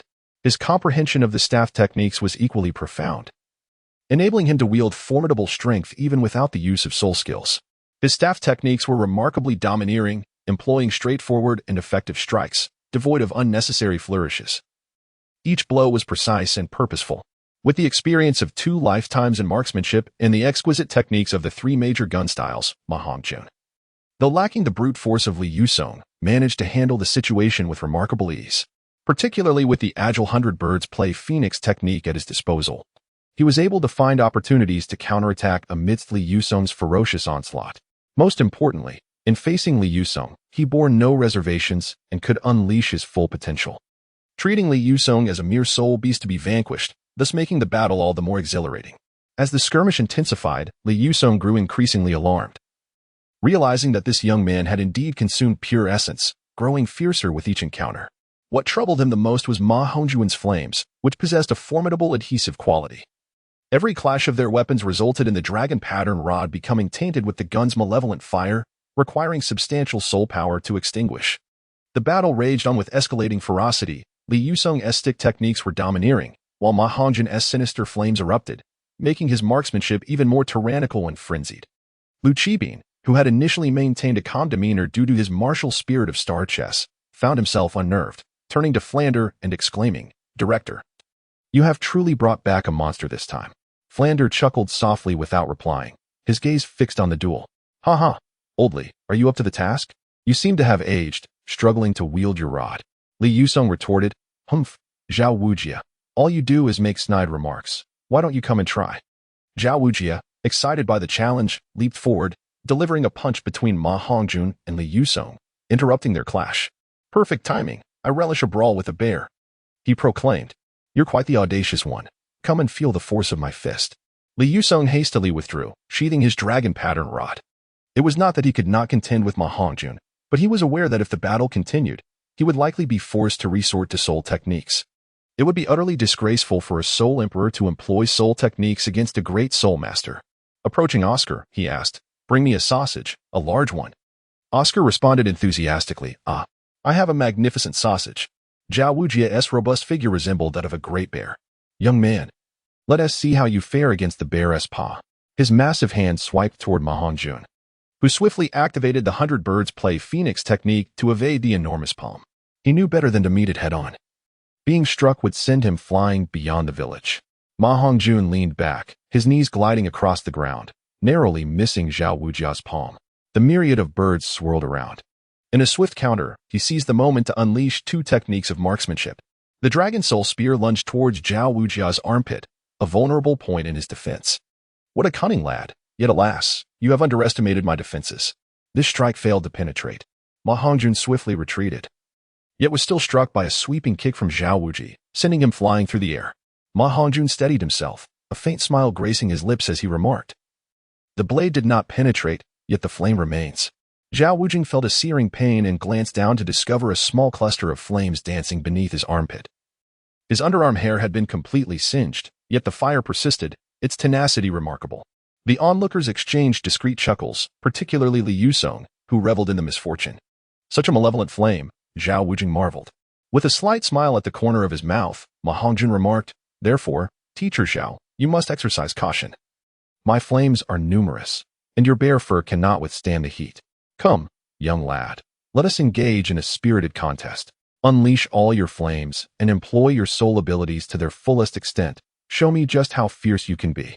Zhao Wujie, intrigued, summoned his martial spirit. The formidable golden bear, causing the flames beneath his arms to be extinguished in an instant.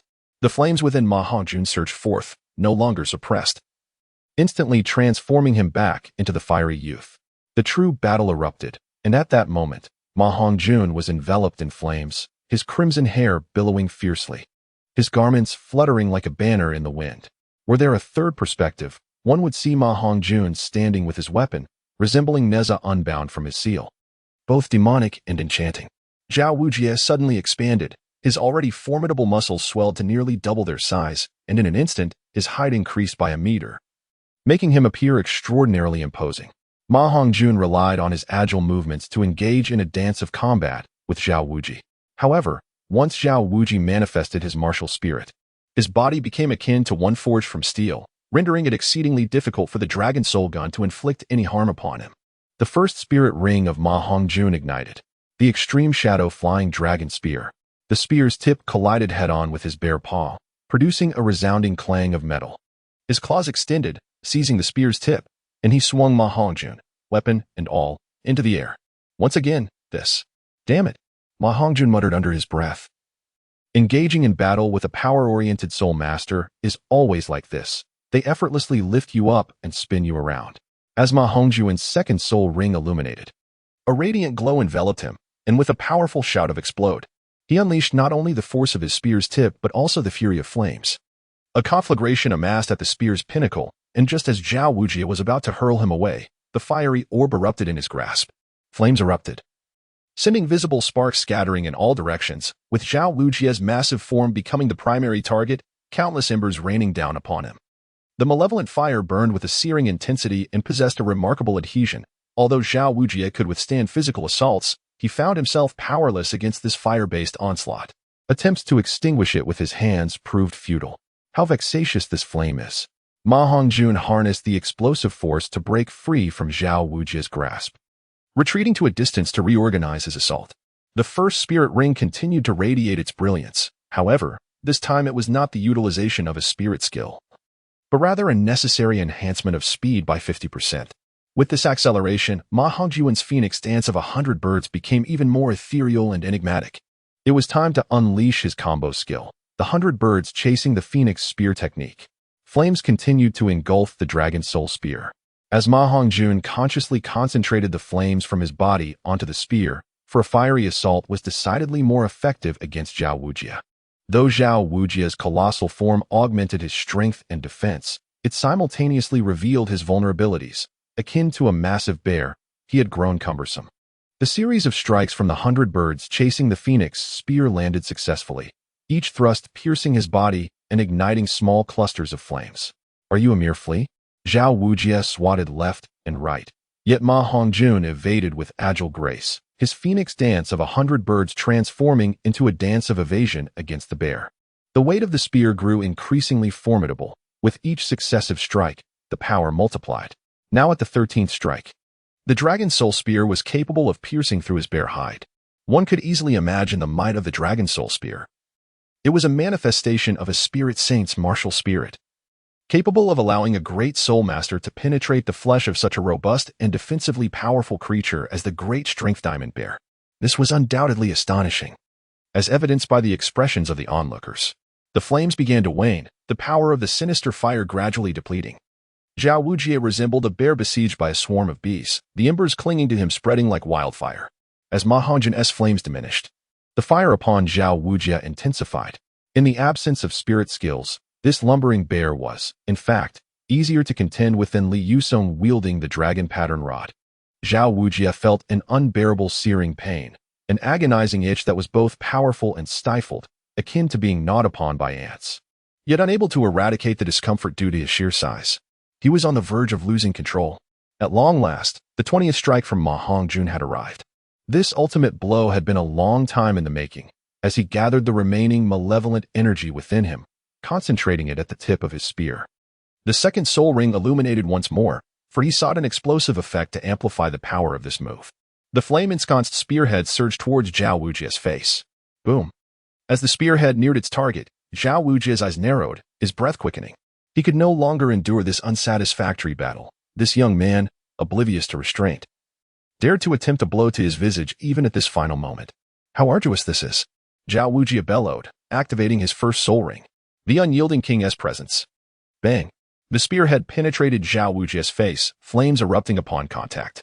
Yet, to Ma Hongjun's dismay, as the flames detonated, an overwhelming force emanated from Zhao Wujie, sending Ma Hongjun hurtling backward. The flames enveloping Zhao Wujie were extinguished under this formidable power. The battlefield fell into silence. Zhao Wujie's first soul ring still glowed, an invisible force dispelling all constraints upon him. Ma Hongjun lay limply on the ground, his dragon soul spear retracted. Finally, relief washed over him. Both Ma Hongjun and Zhao Wujie simultaneously uttered these words. Dai Mubai and Oscar approached to assist the exhausted Ma Hongjun. Zhao Wujie also retracted his martial soul. Yet he dared not meet the gazes of those around him, feeling thoroughly embarrassed to be so bested by a junior. However, none of his old friends chose to tease him, as they understood that if Zhao Wujie was compelled to employ his soul skill, their own circumstances must be even more dire. They couldn't help but marvel at the sheer abnormality of Ma Hongjun. During the eruption of the evil fire, Ma Hongjun's rationality was indeed compromised. All he yearned for was an exhilarating battle, leaving no mental capacity to contemplate other matters. It was akin to a man overwhelmed by desire, where even the most astute would resort to thinking with his baser instincts. The evil fire necessitates a rational outlet. Relying solely on combat is not a viable solution and is rather limiting, as one cannot always find equally formidable sparring partners. Perhaps, engaging in battle is still essential. Yet it requires a change in scenery and adversary. As mealtime approached, everyone in the courtyard gathered around a table to dine. The fare here was rather rudimentary, or one might even say quite poor, not due to the flavor, but rather the quality of the ingredients. Truly, it was fitting for the poorest of academies. With scarcely any meat dishes gracing the table, a discussion ensued regarding the need to address the troubling issue of Hongjun's evil fire. As persisting in this manner was hardly sustainable, Flander was the first to voice his concern. Dean, is it really necessary? I find the evil fire to be quite advantageous. Once it ignites, my combat capabilities soar, Dai Mubai eagerly responded. Indeed, Flander grunted in acknowledgement, casting a sharp glance at Dai Mubai, who promptly fell silent. Hongjun, what are your thoughts? The group turned their attention to Ma Hongjun, who had regained a measure of composure. Gathering his thoughts, he began to explain, the evil fire possesses dual aspects. On one hand, it is immensely powerful, as you all have likely experienced. Yet on the other, it comes with numerous side effects that are difficult to control. The evil fire accelerates my physical development, though I am merely 9 years old. I appear comparable to Xiao Ao, excluding the facial hair, of course. When it came to discussing his physical development, Ma Hongjun felt a twinge of embarrassment regarding his legs, which had developed particularly well. His mind wandered to images of past celebrities, such as those with remarkable physiques, and he recalled the famed physiques of various individuals from Africa and America. Ma Hongjun continued, in the past, my malevolent fire would not manifest unless summoned. However, as I have matured, it appears to accumulate, eventually erupting when it reaches a certain threshold. I must devise ways to dissipate and suppress it. Through my recent observations, I have noted that the occurrences of this malevolent fire within me have become increasingly frequent. Thus far, the only means I have contemplated for its release has been through combat. Yet, this method tends to render me more irritable and alters my disposition. I have found myself becoming increasingly ruthless in battle, experiencing a perverse exhilaration and an intensified urge to destroy, which compromises my composure and rationality. During the recent skirmish, Mubai, Teacher Li, and Teacher Zhao likely sensed this. Mubai remained silent, casting a glance at the other two, while Li Yusong also refrained from speaking. His gaze fixed on Zhao Wujie. Zhao Wujie rolled his eyes, saying nothing but nodding in acknowledgement. It appears that while combat can be a solution, it cannot be the sole approach. I must seek alternative avenues for assistance. Flanders smiled gently and continued, Hongjun, it is time for you to learn a different mode of combat. Director, what kind of combat mode? The mode of adult combat. Mubai, you shall take Hongjun to Soto City tomorrow. This lesson will be yours to impart. The expenses for the class can be reimbursed, but do be mindful and refrain from choosing anything excessively costly. Ma Hongjun held an immense admiration for Flinder, utterly astonished to discover such a seasoned driver in the Douluo continent, maneuvering with remarkable steadiness. Truly, he was the cunning and shrewd Flinder, masterfully adept in his ways. Very well, Dean, rest assured, I shall take charge. Financial matters are trivial, I shall treat, for I cannot let Hongjun suffer any indignity. Daimubai replied with a mischievous grin. Their refreshingly candid banter rendered even this former expert driver, Ma Hongjun, somewhat bashful. It appeared that adapting to driving in this alternate realm posed its own challenges. Nonetheless, the thought of attending classes in Soto City with Daimubai the following day filled Ma Hongjun with a subtle sense of anticipation. After all, this body in this world had yet to experience its first awakening. Chapter 33, thus commencing the irreversible journey. Morning. Shrek Academy. Ma Hongjun rose early to engage in his morning exercises, a routine he has cultivated over the years. Although he has now ascended to the 26th rank, he feels he has yet to reach his limits and aspires to push himself further during this period, aiming to elevate his rank by 1 or 2 more levels. The power conferred by the Millennium Soul Ring directly enhances his soul power, making the initial period after acquiring a new soul ring the most opportune time for training breakthroughs. Additionally, the accumulation of physical strength over the past 3 years has suppressed his soul power, which cannot be fully unleashed in a single attempt. Currently, Ma Hongjun shares a dormitory with Daimubai and Oscar. It is not that accommodations are lacking, rather, they prefer to reside together. Oscar, a food-type soul master, adopts a rather laid-back approach to training. His ability to enhance his skills simply by sleeping is a source of envy. However, food-type soul masters typically progress at a slower rate and find it challenging to discover rapid training methods. Oscar's relatively swift advancement can be attributed to his extraordinary natural talent. He possesses innate full soul power, a remarkable gift that is exceedingly rare among food-type or auxiliary soul masters. Daimubai, on the other hand, exhibits a somewhat complacent attitude. His innate talent is exceptional, evident both in his martial soul and his personal attributes.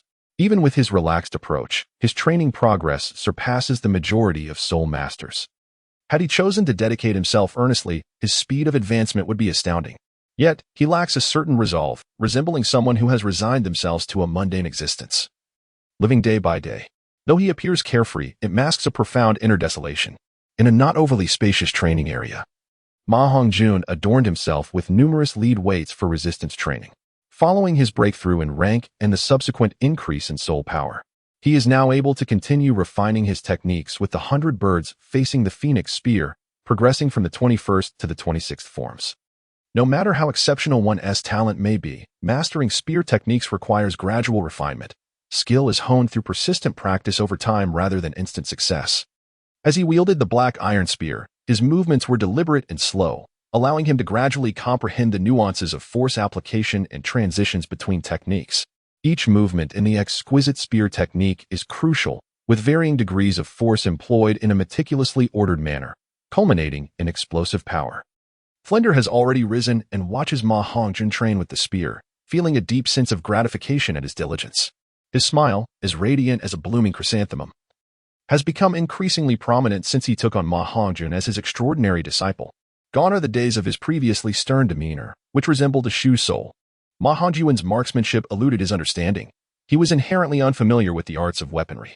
However, from the skirmish between Ma Hongjun and Li Yusong yesterday, it became evident that Ma Hongjun's precision and depth of technique surpassed even that of the seasoned Li Yusong. In that moment, Flander realized, despite having taken Ma Hongjun as his disciple, he found himself lacking in the ability to impart any substantial knowledge. It was indeed a source of embarrassment.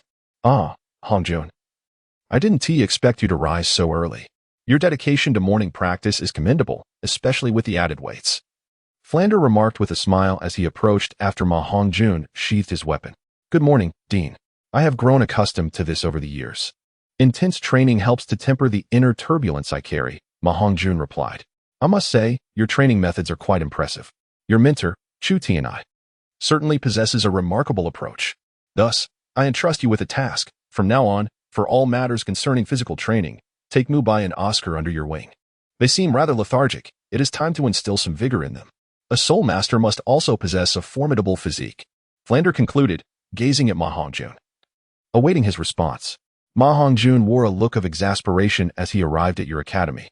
Not only did he refrain from imparting new knowledge, but he also sought to draw upon my past experiences.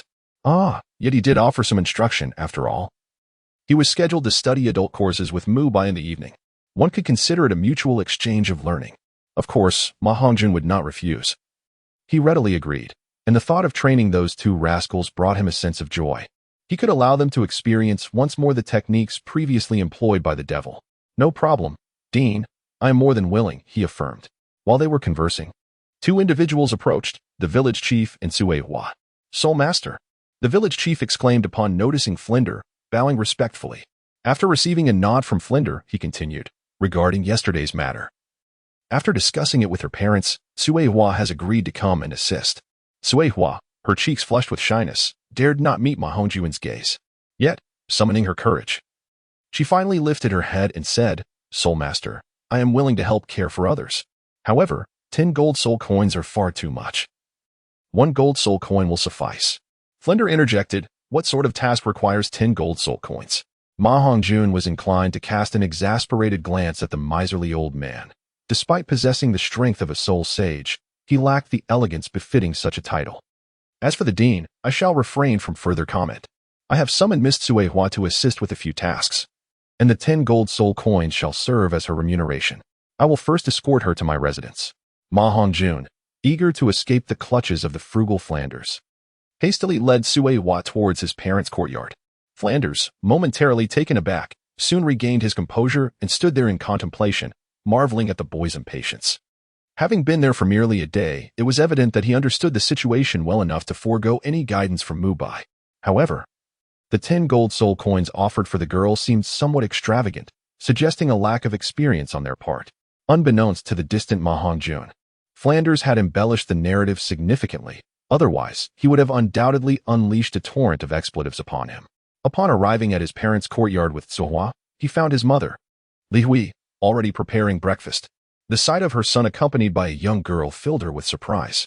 Along the way, Ma Hongjun had already briefed Sui Hua on her responsibilities, and upon their arrival, the diligent Sui Hua readily offered her assistance to Li Hui, showcasing her evident proficiency.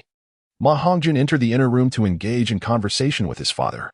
Outside, his mother was also enjoying a chat with Sui Hua. Before long, breakfast was ready, and the four of them gathered to share the meal. Today, Ma Hongjun took it upon himself to feed his father, stepping in for Li Hui. During the meal, Li Hui declined Ma Hongjun's suggestion to invite Sui Hua to assist, asserting that she could manage on her own. Clearly, as another girl from the village, Li Hui was not accustomed to relying on others. Mother, you have just arrived in this village, and it is natural that you are somewhat unfamiliar with your surroundings, making it inconvenient to procure supplies. I hardly have the time to return home and help, so I believe it would be beneficial to have Sui Hua assist for a while. She is the finest girl in the village. You could consider her as a foster daughter. Have you not always desired a daughter? Having an extra person in the house would alleviate your boredom and make matters easier, since you are unable to leave this place. Having Sui Hua around would allow her to relay any messages to me if needed. Ma Hongjun, with heartfelt earnestness, delivered a lengthy discourse, ultimately resolving the tasks at hand for both parties. Successfully settling his parents was a significant concern alleviated from Ma Hongjun's mind.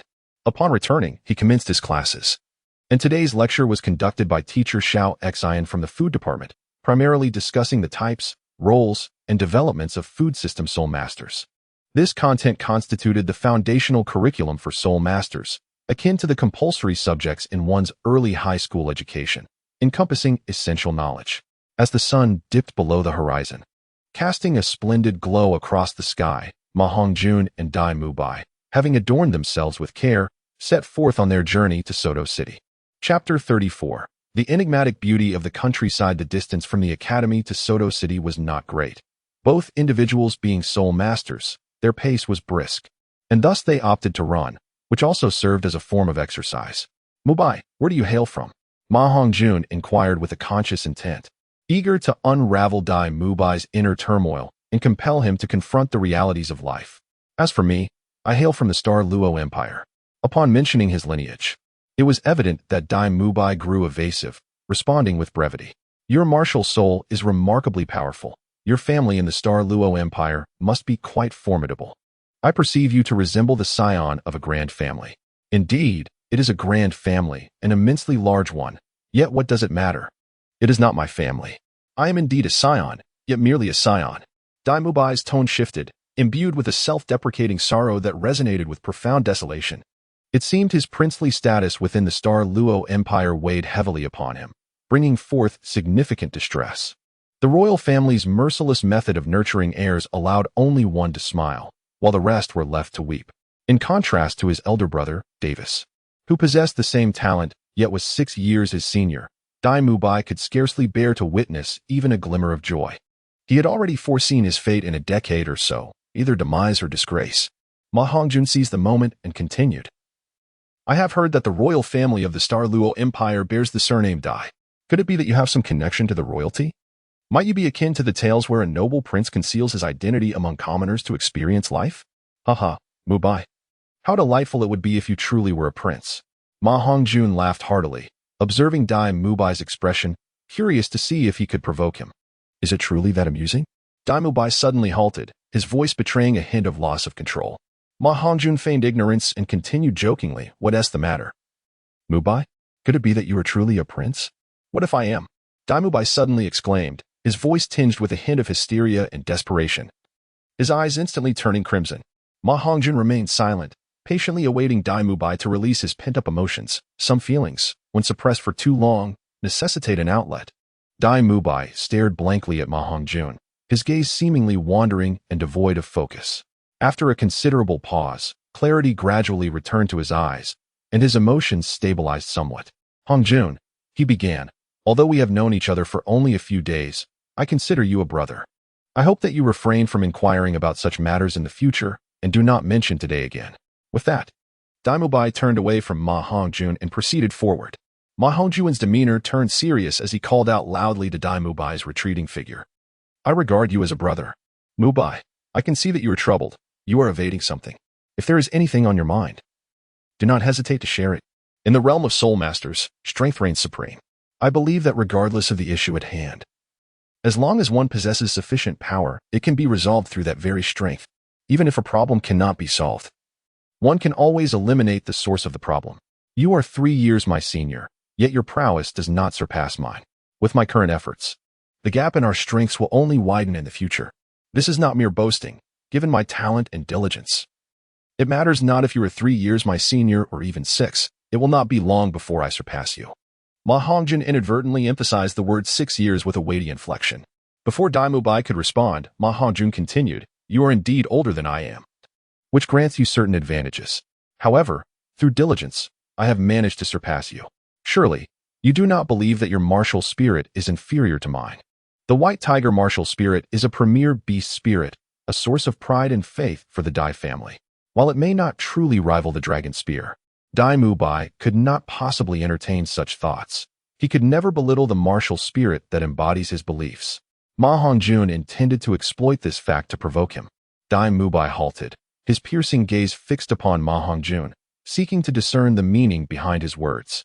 What I wish to convey is that we are in a golden era for cultivation. Do not squander this precious time. By striving diligently, your strength will inevitably grow. And with it, your troubles shall dissipate. In a world where power reigns supreme, only the strong command fairness, wield authority, and establish the rules. Furthermore, as a brother, I wish to impart this. You are not alone in your struggles. Silence enveloped the expanse of farmland, where 2 solitary figures faced one another. A gentle breeze stirred, causing the edges of their garments to flutter, producing a soft rustling sound. You are not alone in your battles. This proclamation echoed in Dai Mubai's ears, reverberating with poignant resonance. Suddenly, he felt a lump in his throat, and mist filled his eyes as he fought to hold back tears. Then, he stepped forward and embraced Ma Hongjun. The scene under the vast fields, bathed in the glow of the setting sun, was profoundly harmonious. A tremor coursed through Ma Hongjun's heart as he closed his eyes, contemplating. I regarded you as a brother, yet you. After a considerable pause, Dai Mubai finally released his emotions, letting go of Ma Hongjun, transforming his tears into laughter. Thank you, Hongjun. I understand your sentiment, he proclaimed. The day is waning. Let us proceed into the city. Tonight, I shall take you to learn about adult combat. As they resumed their journey, Ma Hongjun felt a twinge of anxiety. He was uncertain whether Dai Mubai had truly comprehended his intentions, fearing a potential misunderstanding. The gentle evening breeze caressed the air, and Dai Mubai, striding ahead, appeared transformed, infused with zeal. In contrast, Ma Hongjun followed, his head buzzing, as the melody of Jay Chou's famous song Chrysanthemum Terrace echoed in his ears. The chrysanthemum fades, leaving wounds scattered across the ground. Upon their arrival in Soto City, the night had fully enveloped the sky. Situated within the heart of the Barak Kingdom, Soto City was impervious to external threats, allowing its gates to remain open at all hours. The two entered the city without hindrance. The nightlife in Soto City was vibrant, with shops ablaze with light, and various street vendors, who only operated during the night, eagerly setting up their stalls to sell snacks and trinkets. Dai Mubai, well acquainted with the area, guided Ma Hongjun straight to the inner city, the land of beauties. However, contrary to Ma Hongjun's imagination of a dazzling world filled with revelry and fireworks, the place Dai Mubai led him to was rather dim and somber. Apart from the three characters spelling Land of Beauties, the building before them was shrouded in darkness, its decor austere and lacking any semblance of allure. Mubai, have we not come to the wrong place? Shouldn't we be heading to the red light districts? Dai Mubai, taken aback, gazed at Ma Hongjun in astonishment. What, the red light district? Hongjun, such a lowly place is unworthy of us brothers. The Land of Beauties I brought you to is the true haven, where the minimum requirement is 1,000 soul coins, and even wealth does not guarantee entry. I initially had no intention of visiting here, but I changed my mind en route. For your sake, I shall indulge this one time. Upon hearing this, Ma Hongjun realized that the words spoken midway had indeed been effective, and Dai Mubai was willing to part with some of his wealth for his sake. It seemed that this place was far from ordinary. It was likely more upscale than any bar from his previous life. It was probably a venue for the affluent and the elite. The term Beautiful Woman's Town, as its name suggests, signifies the homeland of beauties, a place renowned for producing women of exquisite charm in all their diverse forms. One could assert that in this realm, the beauty is limited only by one's imagination. Behind Beautiful Woman's Town lies a vast and enigmatic power, existing solely within cities of a certain caliber. Only those in major cities can afford to indulge in its offerings. Let us proceed. You shall see for yourself. Standing at the entrance were two individuals, and Ma Hongjun was astonished to sense the fluctuation of soul power emanating from them. They did not conceal their strength, and from their revealed aura, it was evident they were both great soul masters. Indeed, having two great soul masters guarding the entrance was quite impressive. Dai Mubai stepped forward, producing a black card, which prompted the two sentinels to respectfully gesture for them to enter upon sighting it. Traversing through a dimly lit circular passage, they arrived at another door, where a man clad in black awaited them, possessing the formidable strength of a soul sovereign. Upon witnessing the scene, Ma Hongjun felt an even greater sense of trepidation as he discerned two ominous figures, the latter of which was a soul sovereign.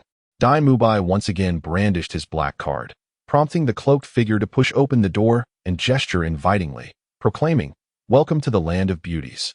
Chapter 35. The twin sisters, seeking recommendations for their dress and martial spirits. Where there is darkness, there exists light. The two are inextricably linked as opposing yet coexisting forces. Just as this Land of Beauties presents a stark contrast, with its shadowy exterior giving way to a resplendent interior. The dazzling brilliance within is not blinding, but rather enhances the ambience. As Ma Hongjun surveyed the surroundings, he pondered that light and dark seemed to have reversed roles. The interior was shrouded in dimness, while the exterior basked in illumination.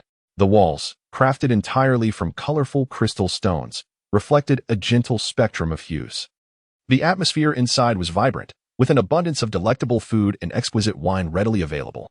The seating arrangements were meticulously organized, filled with a diverse array of men, alongside a scant number of women.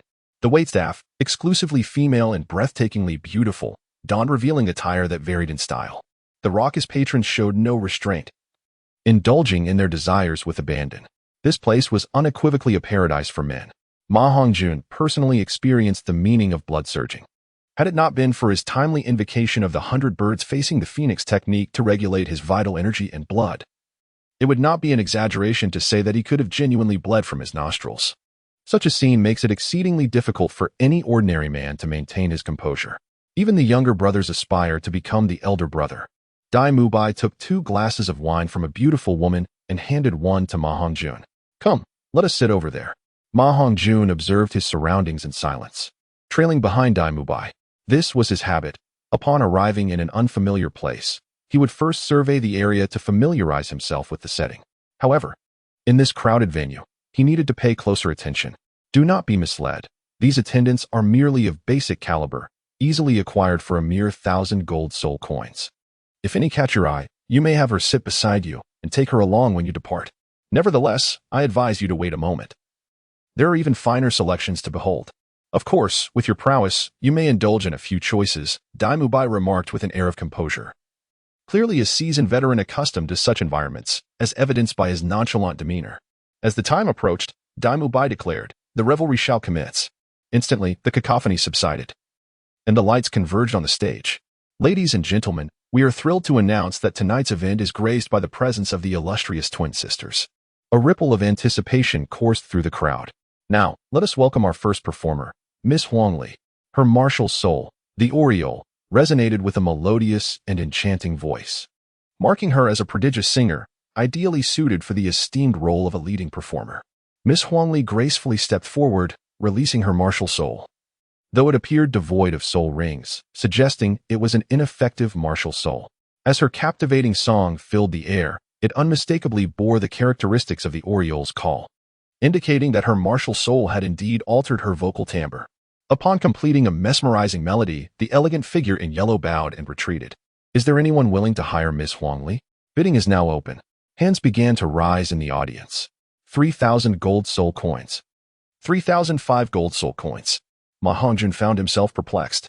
Initially, he believed this was a mere transaction. Yet it soon became apparent that there was an artistic essence intertwined within. Mubai, what is the situation here? This could indeed be considered a unique recruitment fair. The beauty of the women served as a fundamental criterion, and their names were all stage names rather than their true identities. Their martial spirits were largely incapable of cultivation, or rather, of becoming soul masters. Yet these spirits possessed a distinctiveness of their own, just as a sickle or hoe aids in agricultural labor. The martial spirit of the aureole enabled her to sing beautifully. Each woman here possessed a particular skill set, whether it be singing, dancing, cooking, or playing musical instruments. They all had a singular talent that allowed them to work at hotel front desks or perform at high-end venues as singers, dancers, or featured entertainers, which were all perfectly legitimate occupations. Furthermore, their beauty and artistry could generate considerable popularity and gold soul coins for their patrons. Naturally, the cost of hiring them was quite steep, determined through a bidding process where the highest bidder would prevail. Were they willing participants? Generally, yes. The beauty village conducted extensive research on these women's martial spirits, enabling them to transform many discarded spirits into something of value. Although they could not be turned into soul masters, their martial spirits could be rendered useful. However, they exclusively recruited women of exquisite beauty, ensuring the venture was highly profitable. It seemed not quite as sinister as he had imagined. Yet, he observed that the majority here were rather unscrupulous. Those genuinely seeking to hire appeared few and far between.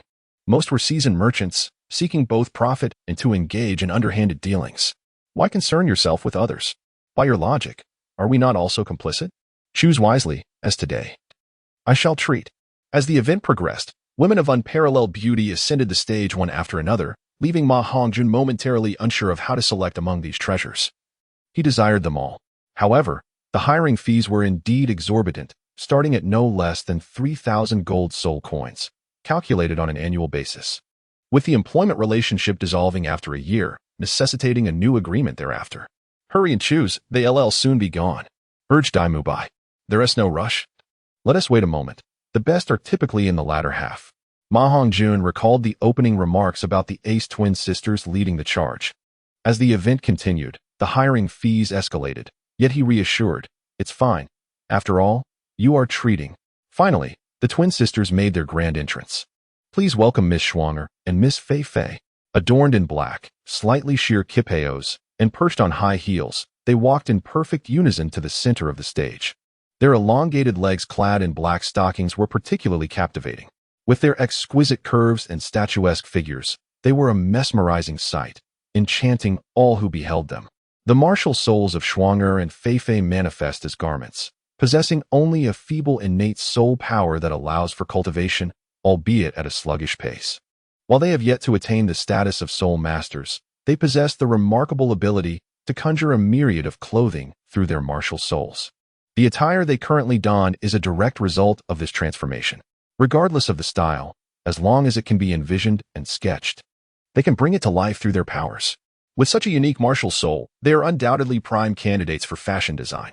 This extraordinary talent is indeed a lucrative skill. Moreover, it alleviates the need for purchasing clothing on their behalf. With such exquisite and unparalleled twin sisters, one can request them to transform into any desired outfit. Were it not for their reluctance to remain in our beautiful village, we would be loath to see them depart.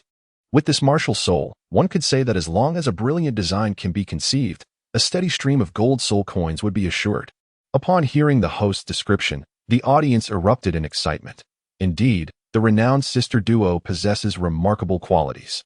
Setting aside their stunning beauty, the uniqueness of their martial souls alone significantly amplifies their value. Shuang'er and Fei Fei are free spirits, and any employment offered can only last for 1 year, after which their freedom cannot be contested. The bidding commences at a base price of 10,000 gold soul coins, with each subsequent bid increasing by no less than 100 gold soul coins. No sooner had the host finished speaking than the audience erupted in fervor, fervently raising their paddles in a bid to recruit the twin sisters. 10,100 gold soul coins, 10,200 gold soul coins, 10,300 gold soul coins. Ma Hongjun was filled with excitement as he discerned a significant business opportunity within this natural attire designing martial spirit, which functioned as a veritable money-making machine. Regardless of the realm, the appreciation for beauty among women remains unwavering. One need only consider the universities of his previous life, which even offered specialized programs in fashion design. The vastness of this market is evident. In the Douluo continent, from Ma Hongjun's observations, the clothing styles were distinct and remarkably fashionable, particularly among female soul masters, who had a penchant for changing outfits frequently. Their wide array of garments was largely due to the benefits of soul cultivation, which bestowed upon them enviable figures, thus elevating their standards for attire. This phenomenon significantly advanced the development of fashion in Douluo continent, making female soul masters an excellent consumer demographic. If he could secure the services of these two twin sisters, Ma Hongjun envisioned bringing an array of fashion from his former world to this one. Traditional hanfu, kimono, hanbok, contemporary Western styles, and much more could flourish here, with at least one style sure to captivate the populace. By merging the fashion characteristics of both worlds, there existed a substantial potential to monopolize the clothing market of Douluo continent. Mubai, these two sisters, regardless of the cost, must be won over. Trust me, it will be worth the investment. Mubai felt an urge to roll his eyes, internally lamenting, "Of course, you won't suffer any loss. The burden falls upon me." With no other options remaining, he resigned himself to the necessity of securing these sisters, regardless of the expense. A resigned sigh escaped Mubai. It seemed that parting with thousands of gold soul coins was an inevitable sacrifice for him, a prince. However, Ma Hongjun believed that no matter how substantial the expenditure, the rewards of this clothing martial spirit would be well worth it. Ma Hongjun couldn't help but recall. Chapter 36, The Enchantress in a Black Trench Coat. The seasoned merchants, astute in their judgments, recognized the latent value of the twin sisters. The bidding soared, swiftly reaching 20,000 gold soul coins. Several bidders remained, including a woman clad in a black trench coat. If one were not attentive, one might mistake her for a handsome young man. However, her masculine attire lent her an air of gallantry. In stark contrast to the majority of the greasy older gentlemen present, she appeared relatively youthful, likely only a year or two older than Mubai. The black trench coat harmoniously blended feminine beauty with masculine vigor, making her even more striking than Ma Hongjun and Mubai. Her posture was proud and upright, unmistakably signifying her femininity, yet devoid of any fragility commonly associated with women. Resembling a formidable career woman, her visage was exquisite, her demeanor icy. None dared approach her, for she resembled a thorny rose. Mubai began to raise his paddle in competition, directly increasing the bid by 30,000. The woman in black turned to glance at him, their eyes locking in a moment of silent confrontation. Ma Hongjun clearly discerned her visage, akin to a smoky makeup, with an icy, exquisite demeanor reminiscent of a darkened saint transformed into a sorceress. Yuchilua. This was the figure that sprang to Ma Hongjun's mind, a character from a past television drama, embodying the essence of Yuchilua after her descent into darkness, along with the aura of malevolence that enveloped her. Dai Mubai cast a flirtatious glance her way, evidently intrigued by this woman. The woman in black remained unfazed, a slight smirk gracing her lips, leaving her intentions ambiguous. She continued to raise the bid, and Dai Mubai matched her offer, swiftly reducing the competition to just the two of them, with the price escalating to 50,000 gold soul coins. At this juncture, Dai Mubai's fascination with the woman in black had surpassed that of the twin sisters. The woman in black began to frown, realizing that in a contest of wealth, she could not rival the princely Dai Mubai. Ultimately, Dai Mubai secured the twins at the exorbitant price of 60,000 gold soul coins. The woman in black glared furiously at Dai Mubai and Ma Hongjun, resembling a tiger ready to pounce, radiating an imposing presence. She too was a soul master, and not one to be underestimated. Dai Mubai, harnessing the power of his martial soul, exuded a formidable aura before flashing a grin at her, his eyes glinting with mischief. The woman in black responded with a disdainful glance before departing. Those around seemed to recognize her, casting wary looks at her retreating figure. And whispers of concern floated in the air. The Black Rose returns empty-handed this time. Ma Hongjun faintly heard the title Black Rose, suggesting that this woman in black was not to be underestimated. Intriguing. I like it. Dai Mubai licked his lips and said mischievously. Ma Hongjun hesitated. Yet it was evident that Dai Mubai was genuinely intrigued. Soon, Ma Hongjun and Dai Mubai ventured backstage, where they signed an employment contract and paid 60,000 gold soul coins. To Ma Hongjun's astonishment, the establishment, Ma, directly deducted 50,000 gold soul coins, leaving only 10,000 for the twin sisters. How outrageous. This was quite customary, as nurturing the sisters had required considerable resources from Ma. Not to mention that this was a one-time transaction. Thereafter, the twins would be free, no longer bound to Ma.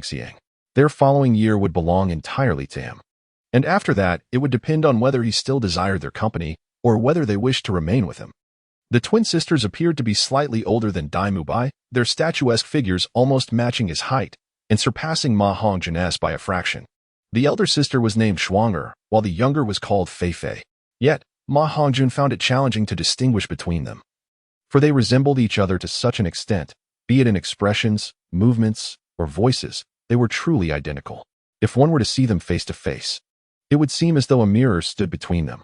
Upon witnessing the youthful and handsome countenance of Ma Hongjun, the sisters simultaneously smiled coyly, their laughter ringing like delicate chimes, evoking a sense of enchantment in those who heard it. Gentlemen, we shall henceforth be yours, so please cherish us dearly. The sister named Shuang'er purred, her gaze playfully dancing between the two. The sisters appeared exceedingly pleased, their faces aglow with joy, clearly enamored by their employers. Ma Hongjun and Dai Mubai, who were undeniably striking. Not only did they feel satisfied with the financial arrangement, but even in the absence of it, they believed they had gained immensely. The contrast between these youthful gentlemen and the greasy older men was akin to a chasm between heaven and hell.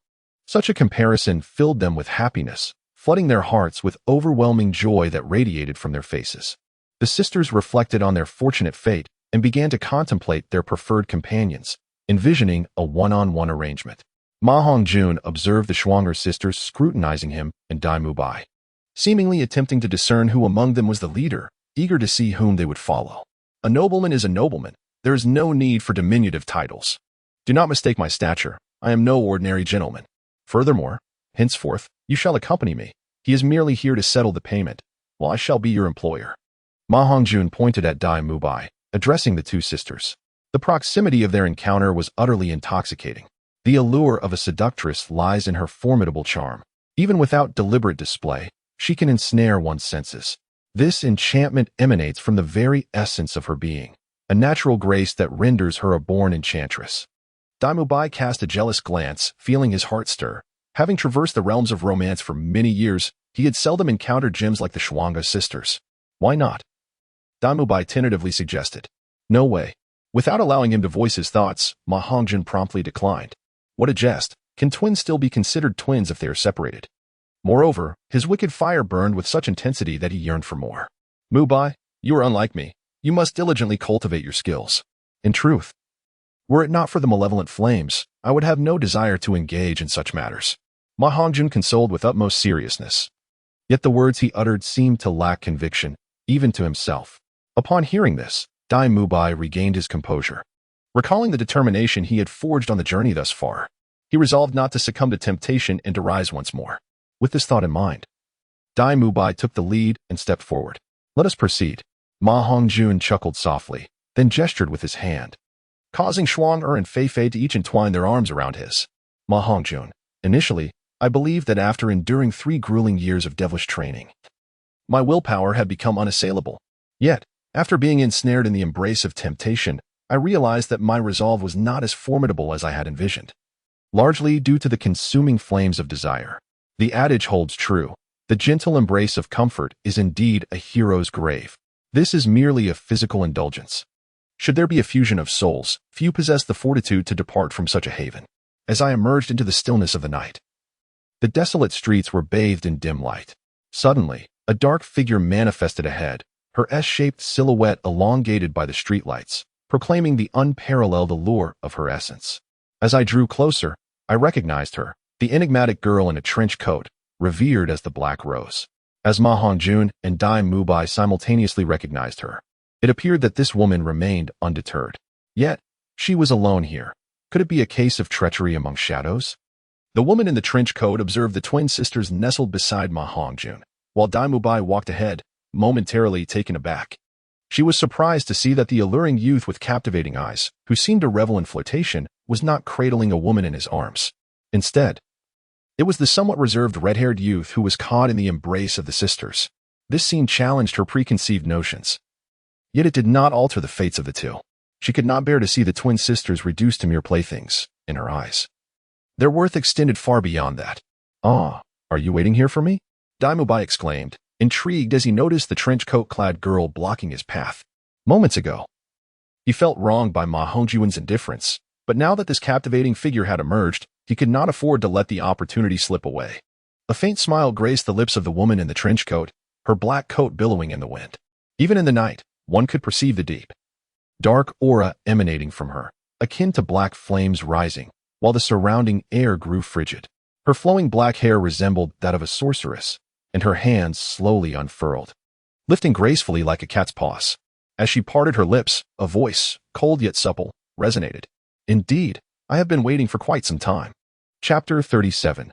The lance moves. The white dragon sings. The dark aura surrounding the woman intensified, and despite the dim light of the night, the rich black flames were still visible. The sorceress had arrived. Her body began to expand, her arms stretching forth, the sounds of her bones echoing. Ma Hongjun found this scene oddly familiar, and the woman's subsequent actions confirmed his suspicions. Black Tiger possess. Indeed, akin to his encounter with brother Xiang Chengxing in the soul-hunting forest, she bore the Black Tiger martial spirit. However, the Black Tiger before him exuded a far more potent malevolence. 3 soul rings then emerged from beneath her feet. Yellow, and purple. Mubai, you have met your match. You are the white male tiger, and she is the black female tiger, a perfect pair. Although Ma Hongjun was somewhat taken aback to discover that his opponent was a soul master, he remained composed and lightly teased Dai Mubai. What a perfect match. I can already sense the connection between our martial souls. Just wait a moment. Refrain from making a move while I test it out. Dai Mubai replied earnestly, his demeanor suggesting he was not jesting. Could it be that their martial souls truly resonated with one another? Such reckless youth. You two scoundrels, have your families failed to educate you properly? The woman in the trench coat spoke with a slightly conciliatory tone, indicating her reluctance to escalate the situation. As her primary objective was to acquire the twin sisters, it appeared she was quite cautious regarding the duo's backgrounds. Anyone who could produce 60,000 gold soul coins in one breath must undoubtedly possess an intricate background, regardless of their outward appearance. The woman was evidently not foolish. In this regard, she was far superior to her brother, Xiang Chengxing. However, her temperament remained equally volatile. Let us see if you can indeed teach us a lesson, Dai Mubai said flippantly. He then began to summon his martial soul. The white tiger martial soul bore a stark contrast to the black tiger, embodying a significant difference. If the black tiger represented darkness, the white tiger epitomized divinity. The cold, dark aura clashed vividly with the pure, white brilliance, a striking dichotomy. Yet, unlike the typical manifestations of the white and black tigers, both warriors exhibited subtle variations in their martial souls. Dai Mubai's moniker of evil-eyed white tiger was not without merit. His eyes indeed emanated a sinister energy, akin to a faint mutation of his martial soul, reflected solely in his gaze. Thus, amidst the holy aura of the white tiger, there lingered an element of wickedness. Conversely, the woman in the trench coat exuded an especially dense, dark energy, though she was also a soul master. Her black tiger martial soul was markedly darker than that of Xiang Chengxing, whom Ma Hongjun had encountered 3 years prior. The intense malevolence she radiated was something Xiang Chengxing lacked. In this striking tableau of black and white, male and female, evil and malevolence, the imposing figure of the female tiger momentarily faltered. Was this mere coincidence? In a world where two tigers cannot coexist, regardless of their compatibility, a confrontation was inevitable. Moreover, the energies of the two had already begun to clash, an unstoppable force of black and white, male and female. However, evil and malevolence can indeed attract one another. The woman in black made her move, her second soul ring illuminated. Black Tiger Shadow Transformation. The same soul technique was employed, suggesting that this lineage of martial souls had, through countless ages of study, arrived at the most suitable and formidable soul techniques. White Tiger Protective Barrier. Dai Mubai activated his first spirit ring. The black and white tigers clashed upon the desolate, silent street. Their colossal forms collided. The contrasting auras of black and white clashing together with the ferocity akin to a spark igniting dry tinder. The subtle malevolence emanating from Dai Mubai ignited the dark flames enveloping the woman in the trench coat. Her black malevolence surged like a flame, resembling a tiger ensconced in shadowy fire. Under the overwhelming force of the black flames, Dai Mubai's eyes transformed. The white tiger's gaze suddenly shut, as if struck by an unseen force. A fearsome roar erupted, and when the white tiger reopened its eyes, a torrent of brilliant white luminescence surged forth, as though a valve had been unleashed, enveloping the white tiger in a radiant blaze. Ma Hongjun gazed in astonishment at the transformation of Dai Mubai. The aura emanating from the white tiger felt somewhat familiar, yet distinctly different. It exuded a malevolence unlike his own fiery temperament, a sinister essence of an otherworldly nature.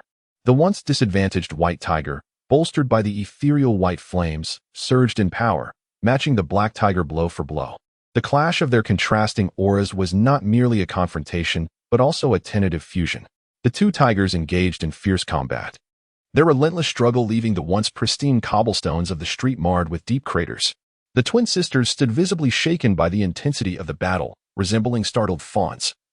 Utterly at a loss, Ma Hongjun swiftly embraced the two sisters, who, originally towering half a head above him, lowered themselves to rest upon his shoulders, one on each side. Ma Hongjun gently patted their smooth backs, offering solace as he spoke. "Do not fear, for I am here." The fierce battle raged on in the arena. The woman clad in a windbreaker had evidently just ascended to the soul sovereign realm, her soul power only marginally surpassing that of Dai Mubai. However, she possessed a millennium soul ring and soul skills. Presently, Dai Mubai was able to hold his ground against her. But this was primarily due to the fact that she had yet to unleash her millennium soul skills. Although Ma Hongjun cradled the twin sisters and comforted them, his attention remained fixated on the evolving situation, ever ready to intervene. Dai Mubai was undoubtedly no match for the woman in the trench coat. Even Ma Hongjun harbored doubts about his own ability to triumph over her. However, if the two were to join forces, vanquishing her would be a trivial matter. The woman in the trench coat appeared disdainful, opting not to employ her millennium soul skill, for Dai Mubai was, after all, her inferior. Moreover, with equally remarkable martial spirits, she harbored a sense of pride, desiring to defeat Dai Mubai using the very same two soul rings. Yet, Dai Mubai was no mere playboy. Nurtured within the ranks of Shrek, his combat prowess was formidable. The woman in the trench coat would find it impossible to overcome him without resorting to her third soul skill. As 10 minutes elapsed without any discernible advantage, the woman finally relinquished her combative ambitions, activating her third soul ring. Black Tiger Demon Transformation. With this, her speed and strength surged dramatically, and the black flames intensified, rising ominously like the arrival of a demon, wreaking havoc upon the surrounding air and fostering a tumultuous atmosphere that stirred irritation. In this charged environment, Ma Hongjun's sinister flames were provoked, the forces of darkness and malevolence resonating in harmony. Dai Mubai too underwent a transformation. His eyes gathered dark energy, intermingled with the woman's black flames, causing his irises to turn obsidian, while his own aura swelled. However, this change in Dai Mubai was purely a reaction to the stimulus of the black tiger and did not confer any enhancement in strength. The claws of the black tiger extended, their sharpness nearly double that of the white tigers.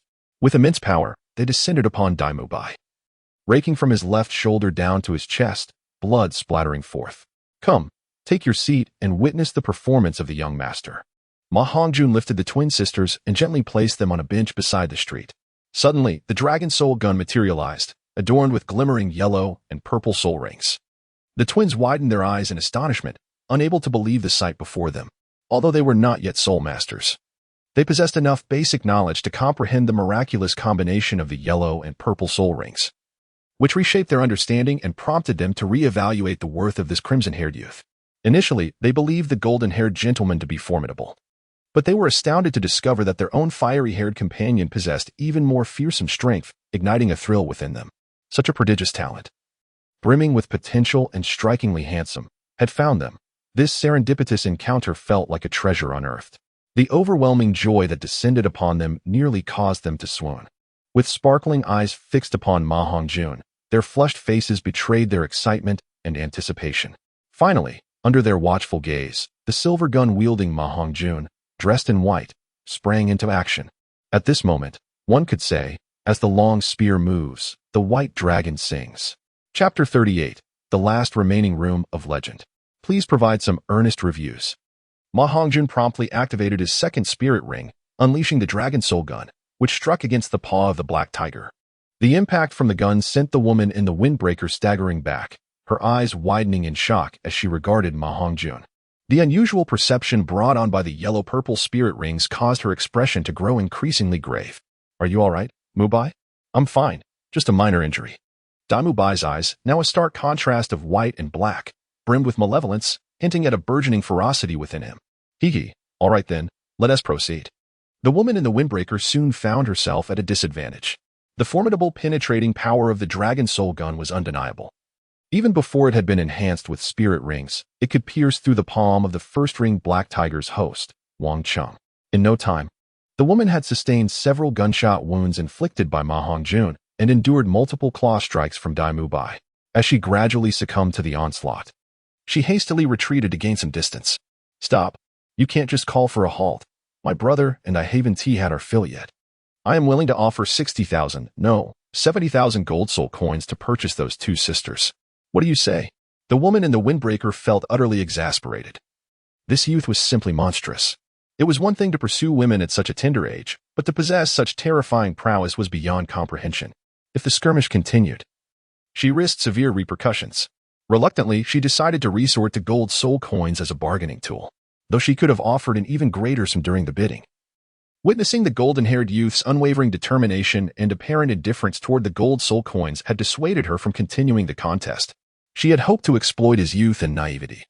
Considering the nature of transactions in a place like the beauty district, where oversight was typically absent. However, at this moment, while she had indeed attempted to exploit him, it remained uncertain who would ultimately prevail. Humph, do I strike you as someone in need of gold soul coins? No, you are mistaken. What I truly desire is you. Dai Mubai retorted, a cold sneer gracing his lips. Ma Hongjun cast a sidelong glance at him. At this moment, Dai Mubai exuded an aura of wickedness. In his heart, Ma Hongjun sighed. Mubai, you are quite wicked.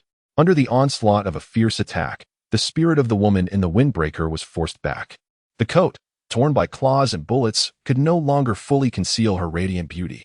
The tip of the dragon soul spear lifted her chin, revealing a cold, beautiful visage devoid of any plea for mercy, yet her icy eyes were filled with regret. Do not kill me. I will not harm you. Rest assured. I cherish you too much. With a mischievous smile, Dai Mubai approached, and in the depths of the woman's despairing gaze, he struck her down with a single palm.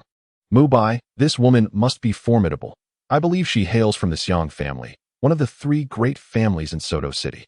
The Black Tiger spirit should only belong to the Xiang family in Soto City. Ma Hongjun expressed his concerns, fearing that Dai Mubai might inadvertently impose himself upon someone, thereby inviting unnecessary troubles. I recognized the identity of the individual the moment she unleashed her martial soul in Soto City. The Xiang family is renowned for their Black Tiger martial soul, which is remarkably distinctive. However, there is no need for apprehension. She initiated the encounter with us. And since she intends to provoke, whoever it may be must be prepared to face some repercussions. How do you intend to address her? We shall deal with her accordingly. Ma Hongjun. Daimubai lifted the woman in the trench coat and threw her over his shoulder, saying, "Let us proceed. It is quite late, and we shall find a place to rest."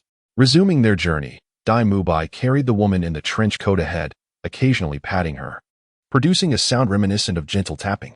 Ma Hongjun remained surrounded by the twin sisters, who had grown considerably more docile, resembling two delightful kittens. Their gazes towards him were infused with a hint of flattery and charm. It was already late at night, and the streets were sparsely populated, with no one paying heed to Daimubai, who was carrying someone on his shoulder. Daimubai escorted Ma Hongjun to the entrance of a quaint hotel. The establishment was brightly lit, bustling with couples who thrived in the nocturnal hours. The hotel, standing 3 stories tall, was not particularly large. Yet its exterior was adorned in a rose-red hue, reminiscent of a grand rose blossom that instantly captivated the eye. Upon entering the Rose Hotel, one was greeted by an enchanting aroma of roses, a scent that was both intoxicating and soothing to the soul. The interior decor was elegantly simplistic, dominated by 3 colors: white, silver, and rose red, creating a warm and sophisticated ambience that was quite appealing. The woman clad in a trench coat had become somewhat disheveled, her attire failing to conceal her fair skin, which undoubtedly drew the attention of many a wandering eye. To avoid any unnecessary disturbance, Daimubai had draped a large black cloak over her before entering the hotel. Inside, the front desk attendant was alert and vivacious. Upon seeing Daimubai and his companion, she promptly approached them, seemingly recognizing him. "Dai Xiao, what brings you here at such a late hour? Who is it that you are carrying?" she inquired, her gaze scrutinizing the figure concealed beneath the cloak. The staff at this hotel were indeed cautious, although identification wasn't required for accommodations in Douluo continent. It was prudent to ascertain the nature of the guests, especially to ensure they were alive. Typically, such attendants would not dare to question a distinguished guest like Daimubai. But the stillness of the person he carried compelled her to take the risk. "Why the inquiries?" "This is my woman. She is merely intoxicated. Please arrange another room promptly." Daimubai replied, his tone commanding. "Ah, yes, of course." The attendant, startled, hurried back to the front desk to check the room availability. After a brief moment, she returned with a troubled expression. "Dai Xiao, I regret to inform you that only your exclusive VIP room is available tonight. We are fully booked," she stammered. "What?" Daimubai's demeanor shifted abruptly, his expression turning cold. "This is unacceptable. I apologize, Dai Xiao. We are overwhelmed with guests tonight, and yours is the only room left. What are we to do?" The attendant looked at him with concern. "Very well, one room will suffice. We shall share it." Daimubai conceded with a resigned sigh, then expertly retrieved his exclusive key from the front desk and proceeded upstairs. Ma Hongjun wore a perplexed expression, questioning the peculiar situation. 5 individuals sharing a single room. "Hey, Mubai, perhaps I should find another place. 2 people in a room feels rather cramped, especially since I brought along the twins." "Not to worry. My exclusive VIP suite is quite spacious. Besides, at this hour, it would be quite challenging to find a good hotel with available rooms. Come, follow me, and you shall see," Daimubai replied, hastily leading the way. Ma Hongjun, resigned, embraced the twin sisters and followed behind. The twin sisters exchanged glances, their faces flushed with a rosy hue at the unfolding scenario. Chapter 39, A Joyful Life, Seeking Recommendations. After Daimubai departed, the front desk attendant regained her composure. "Is it just me, or does that person carried by young master resemble our boss?" she mused, scratching her head in confusion. However, she swiftly dismissed the thought, deeming it implausible, as their boss was a formidable soul master. While she pondered, Ma Hongjun and his companions ascended the staircase, following Daimubai to the 3rd floor, where each room bore a unique name. Daimubai led them to the innermost room, aptly named Red Ocean. Upon entering, the sweet fragrance of roses enveloped them, as the room was adorned with roses arranged in a meticulous pattern, forming a heart shape at the center. Daimubai casually tossed the woman in the trench coat onto the sofa and reclined beside her. "Tonight, I will remain outside. You can escort the twins to the inner bedroom. At this juncture, I trust you know what to do," he indicated towards the bedroom. "Oh, no need to explain. I understand," Ma Hongjun responded without a hint of embarrassment. Upon observing the spacious sofa, Ma Hongjun found it ample enough for 2 individuals to tumble without risk of falling, complemented by a plush layer of crimson carpet beneath. Not one to be overly sentimental, he proceeded towards the bedroom door. After all, He was there to address the issues concerning his martial soul, and a comfortable environment was certainly essential. Ma Hongjun, accompanied by the Shuangha sisters, gently pushed open the door to the bedroom. The dimensions of the room were only slightly smaller than those of the living room. Yet its decor was minimalistic, featuring only a single, enormous heart-shaped bed that occupied nearly half of the room. Delicate, pale pink curtains cascaded from the ceiling, concealing the space above the heart-shaped bed, evoking a dreamlike beauty that inspired boundless imagination. Ma Hongjun allowed the Shuangha sisters to enter, then uttered a phrase, "Prepare yourselves. Await my return." After Ma Hongjun finished speaking, he disregarded the shyness of the Shuangha sisters, closed the door once more, and stepped outside. Turning back for a final glance at the door, he opened and closed it again, contemplating to himself, quite solid. The sound insulation should be excellent. At that moment, Dai Mubai was holding a rope, preparing to bind the woman in the trench coat. "Mubai, what are you doing?" Ma Hongjun was rendered speechless. Dai Mubai had indeed challenged the very limits of his understanding. Could it be that princes indulged in such pastimes? "I shall bind her to prevent her from losing control upon awakening. She is a soul sovereign. Can this rope truly restrain her? It can. For this is no ordinary rope. Even a soul king might struggle to break free, let alone a mere soul sovereign." "Mubai, are you suggesting that you intend to engage in such inappropriate acts with her? If she does not cooperate, that is not insurmountable. Yet I, Dai Mubai, have never favored coercion. Then what is the purpose of restraining her if not to gain her compliance?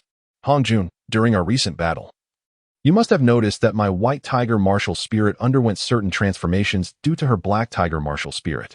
"Indeed. But what does that have to do with binding her here?" "It has everything to do with it. I wish to observe her martial spirit to discern the changes my own has undergone." "Ah, I see. Then do proceed with caution in your research. I shall refrain from interrupting you any further." "Very well, off you go. Your eagerness is quite evident." Ma Hongjun smiled awkwardly. "Then you should cover your ears." "I'm going in. The soundproofing is excellent. Go ahead." Ma Hongjun pushed open the door to the bedroom. After a night filled with unspoken words, he had finally transformed into an adult. Perhaps it was the result of the dissipated power of the flame within his martial soul. But his cultivation during the night had elevated his soul power by one level, allowing him to break through to the 27th rank. As the door swung open, only Ma Hongjun emerged from the room. In the hall, Dai Mubai sat cross-legged in a corner of the sofa, his eyes closed in meditation. To Ma Hongjun's astonishment, Dai Mubai was actually cultivating. It was truly surprising that he could enter a state of focus in such an environment. It seemed he was destined for greatness. Even more astonishing was the sight of the woman in the trench coat, who had also awakened, her large eyes calmly gazing at him. Though she remained bound and unimpeded by any gag, she exhibited an unusual tranquility, refraining from any cries for help. Dai Mubai opened his eyes, which sparkled with brilliance. "You haven't slept all night, and yet you still appear so invigorated," he exclaimed in wonder. "Truly, your mutated martial soul is remarkable. I find myself envious. What else do you know? Wasn't it said that the soundproofing was excellent? Look into my eyes." Ma Hongjun leaned in closer to observe Dai Mubai's eyes, which appeared to have indeed transformed, now shimmering with brilliance and imbued with a certain ethereal spirit. Ma Hongjun was taken aback and turned to glance at the woman in the trench coat. He declared, "It pertains to her." "Indeed. Under the influence of her black tiger martial spirit, my white tiger martial spirit has undergone a transformation. It should now be referred to as the spirit I white tiger. This enhancement has amplified my spiritual perception, thus I was acutely aware of all your movements throughout the night. I must admit, you are formidable, exceptionally fierce. Are you two little rascals disregarding my presence?" The woman in the trench coat, her fair complexion suddenly flushed, retorted in annoyance. "Oh, Hongjun, allow me to introduce you. This is Xiang Qingxian, indeed the young mistress of the Xiang family. Her black tiger martial spirit has also experienced a subtle mutation, characterized by an exceptionally potent aura. I conversed with her all night and discovered that our martial spirits can complement each other harmoniously. She is now my friend." Dai Mubai earnestly introduced Ma Hongjun, perplexed by how the rapport between the two had blossomed overnight, leading to an attempt at martial spirit fusion that surprisingly succeeded. This revelation left Ma Hongjun utterly astonished. Was it not expected that Dai Mubai's white tiger would merge with Zhu Zhuqing's phantom cat martial spirit? How could it possibly integrate with this black tiger? Was he, perhaps, a hybrid of sorts? Ma Hongjun gazed at Dai Mubai with a peculiar expression. "Dai Mubai, aren't you going to help me untie these ropes?" "All right, but once I do, you must promise not to cause any trouble. You are no match for our brothers." Hurry up. Daimubai shot Ma Hongjun a glance before proceeding to assist her in untying the ropes. Ma Hongjun was fully prepared for battle. Should Xiang Xingxian dare to act recklessly, she would not hesitate to deliver a bullet. After freeing herself from her bonds, Xiang Xingxian refrained from violence and instead retrieved a garment from her storage ring, donning it with a swift motion. And what are those two sisters? What have you done to them? Xiang Xingxian glared at Ma Hongjun with a fierce intensity. Oh, they are quite unharmed. They are simply in the bedroom, came the nonchalant reply. Ma Hongjun gestured towards the bedroom door and said.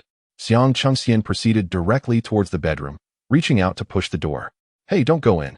As Ma Hongjun's words lingered in the air, Xiang Xingxian had already pushed open the door. Upon witnessing the scene in the bedroom, her cheeks flushed crimson, and she hastily closed the door, turning to point at Ma Hongjun, stammering, Why you? Why you? Why you? Chapter 40, A Resurgence. He is that powerful. Dai Mubai interjected. I can't help it either. Ma Hongjun replied with exasperation. Although it was the first battle for all three, his past life experience rendered him naturally adept, akin to a lone victor in pursuit of defeat. However, the two sisters were not as fortunate. Lacking experience and facing their inaugural skirmish, it was undoubtedly their most challenging encounter yet. Xiang Xingxian continually reevaluated her perception of the two, realizing she had underestimated Ma Hongjun and his companion. Initially, she viewed them as ruffians, then as perverts, and now she had come to the conclusion that they were nothing short of monstrous. Particularly Ma Hongjun, who had left her with an impression that transcended mere resentment, now tinged with a hint of fear.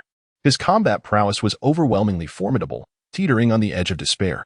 In contrast, Dai Mubai appeared far more agreeable. Handsome and not lacking in charm, though his strength wasn't as exaggerated as that of Ma Hongjun. He seemed to dwell within the realm of the ordinary, a comprehensible genius.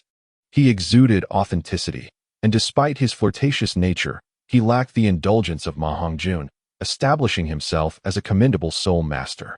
Indeed, comparison breeds trepidation. Well, let the sisters rest a bit longer. I suspect they are unable to rise from their beds at the moment. We must be mindful of our hunger and descend to procure some sustenance.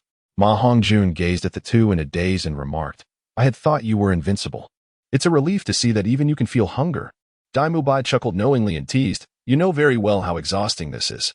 Though I may appear fine now, the essence within me has been nearly depleted. Ma Hongjun replied with a pained expression. Dai Mubai, adopting an innocent demeanor, spread his hands, glanced at Xiang Xingxian, and then turned back to Ma Hongjun, saying, Don't look at me. I have no knowledge of such matters. Xiang Xingxian, unable to bear it any longer, was the first to open the door and step outside. Upon reaching the lobby on the first floor, the receptionist was utterly astonished. Her mouth agape as she covered it with her hand, glancing at Xiang Xingxian and then at Dai Mubai and Ma Hongjun. Old boss, Dai Xiao, what happened last night? Boss. Ma Hongjun and his companion were utterly astonished. The Rose Hotel, the Black Rose. As Ma Hongjun pondered, it seemed to hold some truth. Had their actions the previous night indeed crossed a line?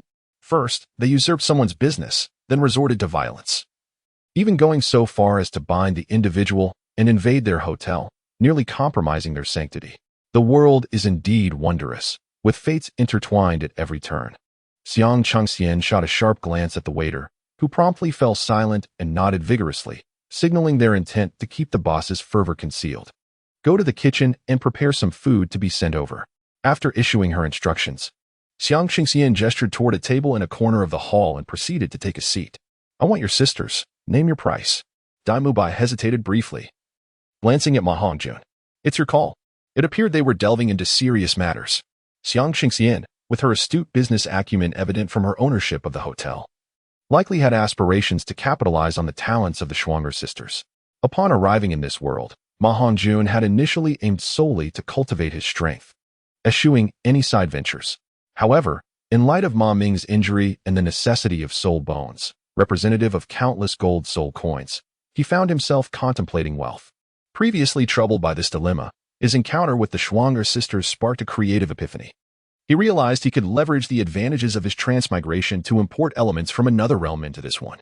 It needn't be excessive. Merely possessing one or two unique items could monopolize one or two markets across the continent, yielding a continuous stream of gold soul coins. However, achieving such market domination was beyond his capabilities, given his lack of business experience. Thus, securing a reliable partner was paramount. Xiang Qingxian appeared to fit the bill, possessing both intellect and drive. Let us dispense with the circumlocution. The value of the Schwanger sisters extends far beyond what you perceive. A truth I recognize as well. I possess the means to amplify and showcase the worth of their martial souls fully. Upon witnessing their martial souls, a multitude of innovative ideas flooded my mind. If I were to bring these concepts to fruition, I could monopolize the entire women's apparel market on the continent. The wealth that would ensue is surely within your imagination. I can surmise some of your thoughts. Employing the Schwanger sisters is merely for the purpose of designing garments for sale. Yet, how many designs can you produce? This realm relies heavily on inspiration. Fortunately, I am brimming with it, possessing an array of clothing models in countless styles, both those you have seen and those you have not, those you can conceive of and those you cannot. Thus, I can fully realize the value of the Schwanger sisters and elevate their achievements to unprecedented heights. As Ma Hongjun articulated his theories with earnestness and spoke with professional flair, Dai Mubai and Xiang Chengxian exchanged astonished glances, regarding him with expressions of incredulity. What is it? Do you not believe me? Surely you do not think that I would persuade Mubai to spare no expense, investing vast sums of gold soul coins to employ the Schwanger sisters solely for that purpose. Ma Hongjun, somewhat vexed, reproached the two with a disdainful glance, implying that their perspective was rather superficial, lacking in ambition and foresight. Isn't that so? Xiang Qingxian retorted coldly, the sisters upstairs are still gasping for breath. That is merely one aspect, Ma Hongjun replied, his face betraying no hint of embarrassment. After uttering those words, he felt somewhat thick-skinned. You were quite shameless. Dai Mubai could no longer contain himself, perhaps in an attempt to appease the formidable woman. As the business negotiation commenced, Ma Hongjun realized he had underestimated Xiang Qingxian. To speak of her prowess, she was merely 15 years old, yet she was already a 31st level offensive spirit master, a remarkable talent indeed. Originally a student at the Balak Royal Spirit Master Academy, she had discontinued her studies prematurely for various reasons. Upon returning to her family, she embarked on an entrepreneurial journey, establishing 4 rose hotels in Soto City within a year, elevating them to the status of the most luxurious couple S hotels in the area, without exception. Her next plan involved expanding her hotel chain to other cities and venturing into different fields. She had frequently visited the beauty district to recruit staff, ensuring that the front desk personnel at the Rose hotels were among the most elite in the industry. As a valued guest of the beauty district, she had gained insider information about the twin sisters, intending to hire them as crucial assets for her expansion into new industries. It was evident that she was unlike any other member of the Xiang family. Though she could be impulsive and irritable, she possessed a remarkable level of rationality and emotional control. Honestly, I cannot fathom why a young lady of the Xiang family would need to engage in such endeavors. Surely, you must not lack for anything, Ma Hongjun inquired, puzzled. You do not understand. Precisely because I belong to a prominent family, I must strive harder for these things. Furthermore, I was not always known as the young lady of the Xiang family. It is a title I have earned through years of dedication. Life in a large family is not as glamorous as one might imagine. Competition abounds, and fairness is a rarity. There are those who laugh, but far more who weep. I refuse to be among the latter, which is why I must excel. Xiang Qingxian's elegantly arched eyebrows quivered slightly, revealing to Ma Hongjun that beneath every forceful exterior lies a fragile heart. Perhaps this was her means of self-protection. Ma Hongjun was not born into a prominent family. Thus he could not fathom the tribulations faced by Xiang Qingxian. However, Dai Mubai's circumstances were different. He hailed from a larger lineage, rife with fierce competition. He immediately comprehended the emotions that Xiang Chengxian exuded. Dai Mubai's eyes narrowed deeply, appearing profound and fierce, his teeth clenched tightly, and his lips quivered slightly. If a frail woman could stand her ground and fight to such an extent, why should he, a man, falter before the battle even commenced? Dai Mubai resolved not to descend further. If a fierce tigress could rise to assume the role of a lady, could he not, as a formidable tiger, strive to become a prince? The impetus came from the allure of the opposite sex. Dai Mubai lifted his gaze, his eyes gleaming with clarity, filled with determination. Having hit rock bottom, it was time to rebound. Chapter 41. Flowing sleeves and celestial garments after a morning of deliberation. They ultimately decided to establish a shop, named the Celestial Garment Pavilion, dedicated to crafting exquisite attire for celestial beings. Xiang Chengxian would serve as the proprietor, overseeing finances in the establishment, holding a 50% stake, while Ma Hongjun and the twin sisters would share the remaining 50%, contributing their skills, strength, and manpower. Following the discussions, their relationship had softened slightly. As a savvy businesswoman, Xiang Chengxian understood the significance of interpersonal connections. In this world of soul masters, although gold soul coins held their value, it was strength that fundamentally determined everything. She recognized the extraordinary potential possessed by Ma Hongjun and Dai Mubai. And given her prior transgression, she maintained a respectful demeanor. Coupled with Dai Mubai's deliberate attempts to ingratiate himself, their rapport remained harmonious. Nevertheless, Ma Hongjun sensed a palpable wariness from Xiang Chengxian towards him, as her words were imbued with marked politeness. By noon, the Shuang sisters began to regain some vitality. Tremblingly descending the stairs to partake in their meal, Ma Hongjun gently assisted them in taking their seats with both hands. "I apologize, Shuang Fei, for my loss of control last night." Ma Hongjun has now awakened, realizing that he had been excessively wild the previous night, especially considering it was the sisters' first experience. "Young master, please refrain from speaking," Shuang exclaimed, her cheeks flushed as she halted Ma Hongjun. "Indeed, how can you still speak? You behaved like a beast last night." Utterly oblivious to anything we said, Fei retorted with a tone of vexation. Alas, the wicked flames of desire. After preparing a nourishing dragon and phoenix soup for the sisters, Ma Hongjun recounted the matters he had discussed with Xiang Chengxian. To his surprise, upon hearing this, the sisters became quite enthusiastic, for they had previously entertained such notions. Unfortunately, they lacked the necessary conditions to establish their shop, which led them to seek sponsorship through the beautiful women's town. In truth, the sisters were not obliged to accompany someone like Ma Hongjun. However, they found it difficult to resist his charm. After a brief internal struggle, they succumbed. They were perceptive and thoughtful individuals, aware that being able to follow a remarkable genius like Ma Hongjun, rather than catering to a greasy middle-aged man, was indeed a fortuitous circumstance. Soon, they shed their hesitance and eagerly shared their myriad inspirations for garments, standing beside Ma Hongjun. Their dream was to have the clothing they designed circulate throughout the entire continent.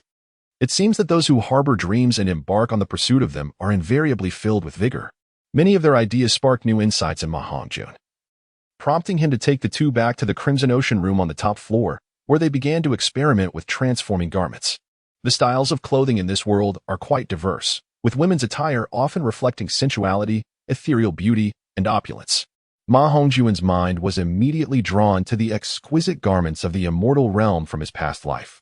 When it comes to ethereal elegance, without a doubt, the flowing sleeves and celestial skirts take precedence.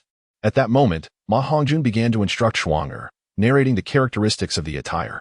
In response, Shuang transformed her clothing based on his descriptions. Meanwhile, Fei, inspired by Ma Hongjun's portrayals, endeavored to create her own version of the outfit. Under Ma Hongjun's repeated guidance, the garments gradually took shape. Indeed, the power of the martial soul proved to be remarkable. As long as one could envision the design in their mind, it could be manifested into reality. "Young master, is this what you had in mind?" Ma Hongjun was diligently instructing Shuang, while Fei, deeply engrossed in her work, had already constructed her creation. Ma Hongjun turned his head to see Fei adorned in a flowing blue dress with wide sleeves.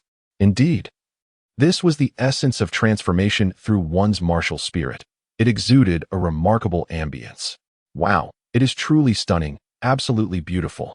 Shuang gazed at Fei with sparkling eyes, for it is often said that exquisite attire captivates the hearts of beauties. Shuang, conjure a red one.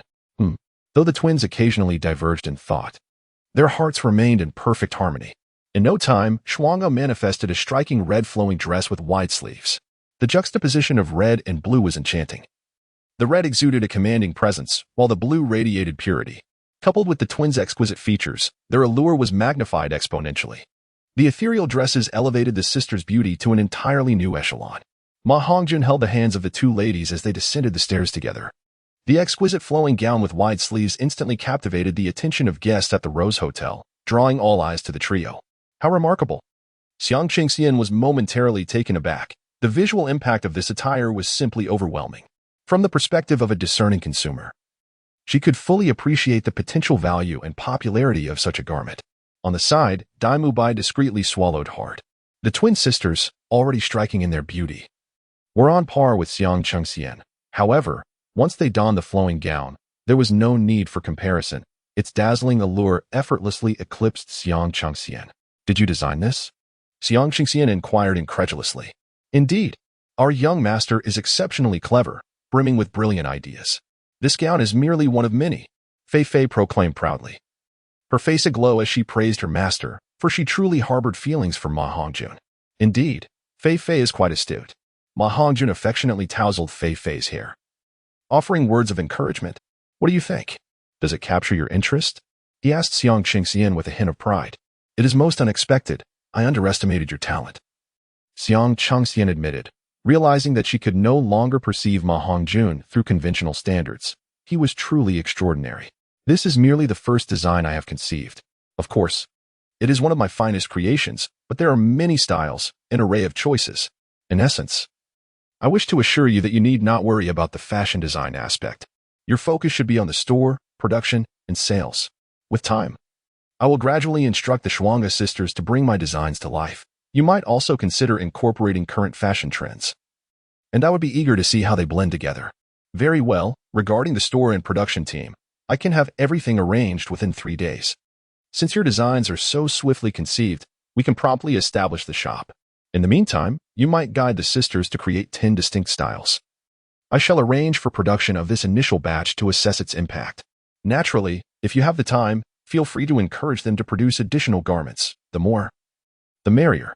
Soon, both parties finalized various matters, and if all proceeded smoothly, the shop could open in 3 days. The Shuangha sisters were temporarily accommodated in the hotel's Red Ocean room, and in the future, they would manage the Fairy Garment Pavilion alongside Xiang Qingxian, thus becoming part of the ownership. The sisters possessed some golden soul coins, which they could invest, and they also had an innate advantage in the realm of fashion. Time was of the essence, so Ma Hongjun took advantage of the afternoon to brainstorm clothing designs with the Shuangha sisters in their room. They primarily based their creations on Hanfu, with Ma Hongjun drawing inspiration from the distinctive attire seen in fantasy dramas, resulting in a plethora of innovative designs. Taking the 7 fairies as an example, Ma Hongjun recalled a television series titled Joyful 7 Fairies that he had watched previously. While he could not remember the plot, the image of the 7 fairies and their exquisite garments remained vivid in his mind. They truly embodied the essence of fairies. And he reminisced about how those memories had once sparked dreams in him during his youth. The 7 fairy dresses, each unique in color and style, were as follows: the mature and striking red, the vibrant and alluring orange, the bright and charming yellow, the wild and floral green, the playful and delightful cyan, the gentle and pure blue, and the elegant and graceful purple. Upon unveiling these 7 outfits, the Shuangha sisters were utterly delighted, eagerly trying on one dress after another, leaving Ma Hongjun in a state of bewilderment and enchantment. At that moment, he found himself recalling dreams of frolicking with the 7 fairies, and it seemed as though those dreams might soon become a reality. Ma Hongjun's eyes sparkled with a predatory glint as he lunged towards the enchanting twin sisters adorned in their kaleidoscopic fairy garments. Chapter 42. The utterly demonic, sinister, and adorably mischievous. As Ma Hongjun and the twin sisters engaged in a whimsical battle of fashion, the bond between Dai Mubai and Xiang Qingxian was rapidly intensifying. Whether it was due to their shared past experiences or the synergy of their martial souls, the two found themselves in delightful harmony, akin to an instant spark of attraction upon their first meeting. While discussing Dai Mubai's academy, he boldly extended an invitation to Xiang Qingxian to join the illustrious Shrek Academy. Members of the Xiang family typically did not remain long in the academy, as their powerful martial souls were often accompanied by tempestuous temperaments, leading them to either instigate trouble or be on the verge of it. They had even been known to challenge their instructors. Thus, they were deemed the troublemakers, the bullies of the institution. It was a feat for any member of the Xiang clan to graduate from a junior soul master academy, as most were forcibly expelled. Xiang Qingxian, who managed to persevere until the advanced soul master academy, was considered the most educated among her kin. Consequently, the Xiang family established a dedicated council of instructors to educate their younger members. However, it was evident that Xiang Qingxian was at odds with her family. After dropping out, she chose not to pursue her studies within the clan, opting instead to venture forth independently to establish her own business, seemingly intent on forging her own legacy. Thus, it would be no exaggeration to describe her as a capable and resolute woman. Join your academy? My temper is rather volatile, and I sometimes struggle to maintain control, which could lead to trouble. Attending your institution would only bring chaos. Xiang Qingxian did not outright refuse. In truth, Soul Master Academies held a significance far surpassing that of Ma Hongjun's previous educational experiences. Soul Masters eternally represented the mainstream of this world, thus, regardless of her business acumen. Without formidable strength as her foundation, she could never truly thrive. Therefore, the prospect of furthering her education was undeniably appealing. After all, with mentors to guide her, assistants in acquiring soul rings, and comrades to fight alongside, her growth as a soul master would be significantly bolstered. Rest assured, you need not worry about that. You may not have heard of Shrek Academy, but with your temperament and capabilities, you would fit right in. My only concern is that you might be overwhelmed. As for the instructors, they're all at least Soul Emperor level. We are often on the receiving end of their training. Currently, there are 3 students, including myself and Ma Hongjun. The other student is merely a young pup. As long as you don't cruelly mistreat him, he will only shower you with affection and would never dare to bite. Xiang Qingxian had indeed not heard of Shrek Academy, but Dai Mubai's words piqued her curiosity. Is your academy far from here? Moreover, I wonder if your principal would be willing to accept me. I still have a hotel to manage and am in the process of reopening my clothing store. I fear I may not have sufficient time for classes. Dai Mubai pondered for a moment before responding with a smile. Our academy is not far at all. The first village just outside the southern gate of Soto City is where we are located. If you travel using your martial soul, the journey will be remarkably swift. Within a mere half-day, your innate talent may just manage to meet the academy's standards. Moreover, your martial spirit exhibits a slight mutation, rendering it more formidable than the ordinary black tiger martial spirit. In terms of potential, there are no concerns whatsoever. Based on my understanding of the principal, he is unlikely to refuse your application. Your hotel and clothing store can be well managed, and we will frequently visit Soto City. As the proprietor, you need only to steer the overarching direction. The minutiae can be entrusted to your subordinates. The class structure is quite informal. Those elderly gentlemen prefer tranquility and exhibit a certain laziness, showing little enthusiasm for teaching. Essentially, you need simply to approach the instructors if you have inquiries. Additionally, our academy is rather impoverished. With your possession of gold soul coins, you could sponsor the academy, which would undoubtedly delight the principal. In turn, should you encounter any difficulties with your hotel or clothing store, our academy would be more than willing to assist, especially since these ventures are separate from the Xiang family's enterprises. Dai Mubai diligently addressed all concerns with Xiang Qingxian, effectively alleviating her apprehensions. She agreed, awaiting Dai Mubai's return to the academy to inform the principal. If he consents, everything will be settled. According to Dai Mubai, Xiang Qingxian comprehended the advantages involved. Setting aside these considerations, she felt a profound sense of solitude, yearning for her own soul master companions. Her talents and abilities rank among the elite at the Balak Royal Academy, yet Dai Mubai's assertion that she merely meets their standards astonished her. However, recalling the extraordinary Ma Hongjun, she found it less surprising. Most significant of all was Dai Mubai.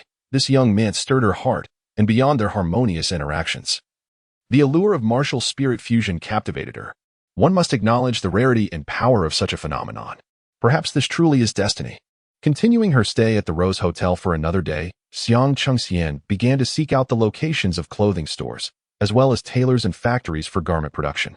Dai Mubai, with nothing pressing to attend to, volunteered to accompany her. He proposed investing gold soul coins to become her business partner.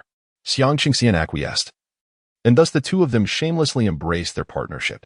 Ma Hongjun's task is to accompany the Shuangge sisters in designing garments. When fatigue from the creative process sets in, he indulges in some invigorating exercises to restore balance. The flowing celestial skirts and the resplendent fairy attire are notably high-end and sophisticated, requiring exquisite materials to craft them into luxurious apparel. With a foothold in the high-end market established, Ma Hongjun continues to incorporate elements of Hanfu, further exploring the realms of martial arts aesthetics and everyday wear, catering to the mid to low-end consumer demographic. The entrepreneurial venture of the clothing store is progressing methodically, and it won't be long before it officially opens its doors. As evening descends, in a secluded grove just outside Suatua City, a place rarely frequented by passers-by, tranquility reigns. Ma Hongjun, Xiang Qingxian, and Dai Mubai arrived at this place. The fusion of martial souls is not merely a matter of 1 + 1 equating to 2. Even two identical martial souls may not necessarily yield a martial soul fusion technique, as this process demands complementarity and perfect synergy. When a martial soul fusion technique manifests, the resulting power transcends the mere levels of the two soul masters involved, embodying an existence beyond comprehension. I am certain that our martial souls can fuse, though the outcome remains uncertain. After all, there are no precedents. Each martial soul fusion is fraught with risk and necessitates gradual exploration. In addition to the attraction of the martial souls, a martial soul fusion also requires absolute trust between the two soul masters. A moment's carelessness could result in backlash, endangering both individuals. As Daimubai spoke, he cast a glance at Xiang Qingxian. Their family possessed the inherited martial soul fusion technique of the netherworld white tiger, passed down from the Zhu family, leading to his early education in related knowledge. He held high expectations for Xiang Qingxian's black tiger martial soul. If they succeeded in fusing, it would be a significant discovery, holding great importance for their family. I believe in you, Xiang Qingxian declared with unwavering resolve as he looked at Daimubai. Very well. Let us commence. Hongjun, you will observe from the side, monitoring our martial soul fusion and ensuring that no bystanders interfere. The power unleashed post-fusion is formidable, so exercise caution and maintain a safe distance. Ma Hongjun nodded solemnly and stepped aside at a distance. During the process of soul fusion, refrain from any unnecessary movements. Let everything follow my rhythm. Now, commence the release of the martial soul. Ma Hongjun observed from a distance as the two tigers, one black and one white, possessed Daimubai. The white tiger began to swell, astonishingly larger than its usual form. Ma Hongjun could not hear the exchange between the two, but he beheld the intertwining of black and white light. Xiang Qingxian's black tiger was enveloped in dark malevolence, its form ethereal, almost appearing transparent. Xiang Qingxian began to arch her body, as Daimubai's immense, white tiger shape merged seamlessly behind her. The postures of the two tigers stirred Ma Hongjun's imagination. However, as the black tiger became a mere shadow, the white tiger swiftly fused with her. The pure, white aura clashed with the sinister, black demonic energy, both vying for dominance yet simultaneously merging, enveloping the scene in a swirling dance of black and white. Ma Hongjun sensed that the atmosphere felt somewhat amiss. The fusion of the sinister yet sacred black and white tigers had resulted in an unexpected form. Oh my, a giant panda. Truly a manifestation of both malevolence and cuteness. Chapter 43. I quietly munch on tiger food. Perhaps this is what the giant panda resembled in ancient times, rather than the adorably rotund creature perceived by modern eyes. It is important to remember that wild giant pandas are indeed ferocious beasts, having historically been carnivorous before adapting to a bamboo diet due to environmental changes. Recently, they seem to have developed a fondness for milk. Since ancient times, they have been referred to by formidable names such as the iron-eating beast, the white bear, and the fierce leopard. Legend has it that Qi Yu once rode one. Moreover, historical evidence indicates that the giant panda is among the longest living creatures, outlasting most of its contemporaneous predators that have since gone extinct.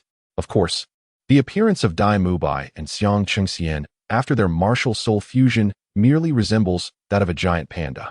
As Ma Hongjun approached for a closer inspection, he discovered considerable differences. While it indeed had a certain cuteness, the overwhelming aura and the swirling black and white demonic flames created an intimidating presence that deterred close proximity. The most significant distinction lay in its physique. Unlike the panda's compact form, this creature boasted a streamlined body and an exceptionally long tail. Resembling a whip woven of black and white, it moved. The black and white demonic tiger, with its forepaws striking out in succession.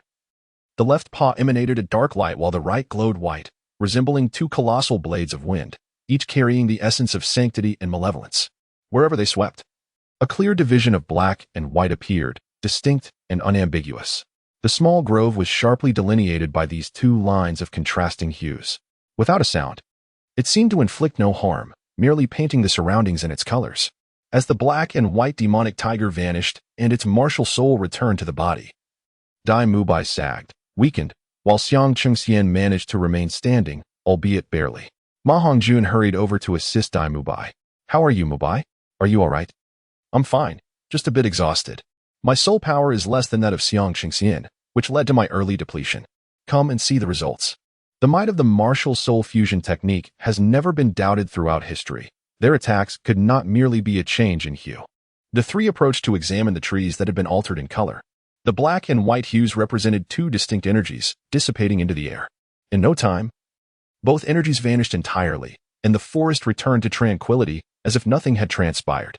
However, When Ma Hongjun reached out to touch the trees that had been tainted by the black flames, he found that they were lifeless. The trunks had shattered, reduced to mere splinters. A gentle touch was sufficient to crumble them into a pile of wood dust. As the evening breeze stirred, the line once darkened by the black flames was devoid of life, all transformed into nothingness. In contrast, the white area seemed unchanged. The trees remained as they had been. Daimubai was deep in thought, while Xiang Qingxian stood in astonishment, witnessing the formidable power of the martial soul fusion technique for the first time. She appeared incredulous that such damage was wrought by her own hand.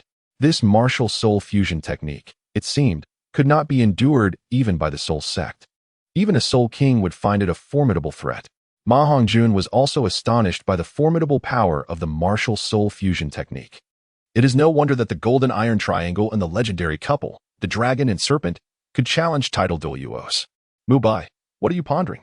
Daimubai, still deep in thought, was overwhelmed by the might of the black and white demon tiger, whose destructive force exceeded his imagination. The damage inflicted by the black flames alone was already comparable to that of the nether white tiger. Furthermore, the black and white demon tiger also wielded white flames. Although the role of the white flames was not immediately apparent, their equality with the black flames suggested they were equally formidable. Daimubai instinctively suspected a connection to his mutated evil eye. Perhaps, upon returning here in a few days, he would be able to validate his hypothesis. A smile crept across Daimubai's face as he chuckled with delight. Changxian, thank you. This martial soul fusion technique has instilled hope within me. You must join Shrek Academy and assist me, or rather, save my life. Xiang Chengxian was momentarily taken aback, flustered by Dai Mubai's affectionate address, her cheeks flushing crimson. What is it that warrants such gravity? Xiang Chengxian inquired, bewildered by the seriousness of this young man. Indeed, Mubai, please clarify, why does it sound so dire? Ma Hongjun pressed on, eager for an explanation. Let us sit over there. I will elaborate, Dai Mubai suggested, gesturing towards a large stone nearby. Exhausted, he needed to rest before continuing. As the evening glow painted the dim sky, the lights of Soto City shone brightly not far away. The three of them made their way to the large stone at the edge of the small grove. Seated upon the great stone, Daimubai initiated a heartfelt conversation with Ma Hongjun. Hongjun, I am a celestial being, a prince of the Star Luo Empire. However, my status is far removed from the typical grandeur associated with royalty. Our family is bound by a cruel tradition of competition, wherein the most exceptional prince is chosen to ascend as the crown prince. To avert internal strife, those who are eliminated face but one fate, death, or perhaps merely the loss of their soul power, rendering them no different from the dead. This ruthless competition and lack of sentiment is what fortifies the Star Luo Empire, where only the strongest prevail. Due to my remarkable talent, I was selected as a contender. Yet, prior to encountering the two of you, I saw no glimmer of hope for victory. My brother, Davis, shares my talents but is 6 years my senior, bolstered by comprehensive family support, making him the presumptive heir. My selection as a backup was merely to exert pressure and motivation upon him. Thus, I had resigned myself to my fate, which explains my previous descent into despair. The family's trial is set against the backdrop of the elite competition among advanced soul masters across the continent. I must surpass my brother during his participation in the tournament. He is now 18, while the age limit for competitors is 25, granting me a span of 7 years. You two embody my hope. The elite competition is a team endeavor, and Hongjun, you are a formidable ally. Changxian, it is because of you that my martial soul has undergone a dual eye mutation. Although I have yet to fully comprehend the implications of this transformation, it undoubtedly augurs strength.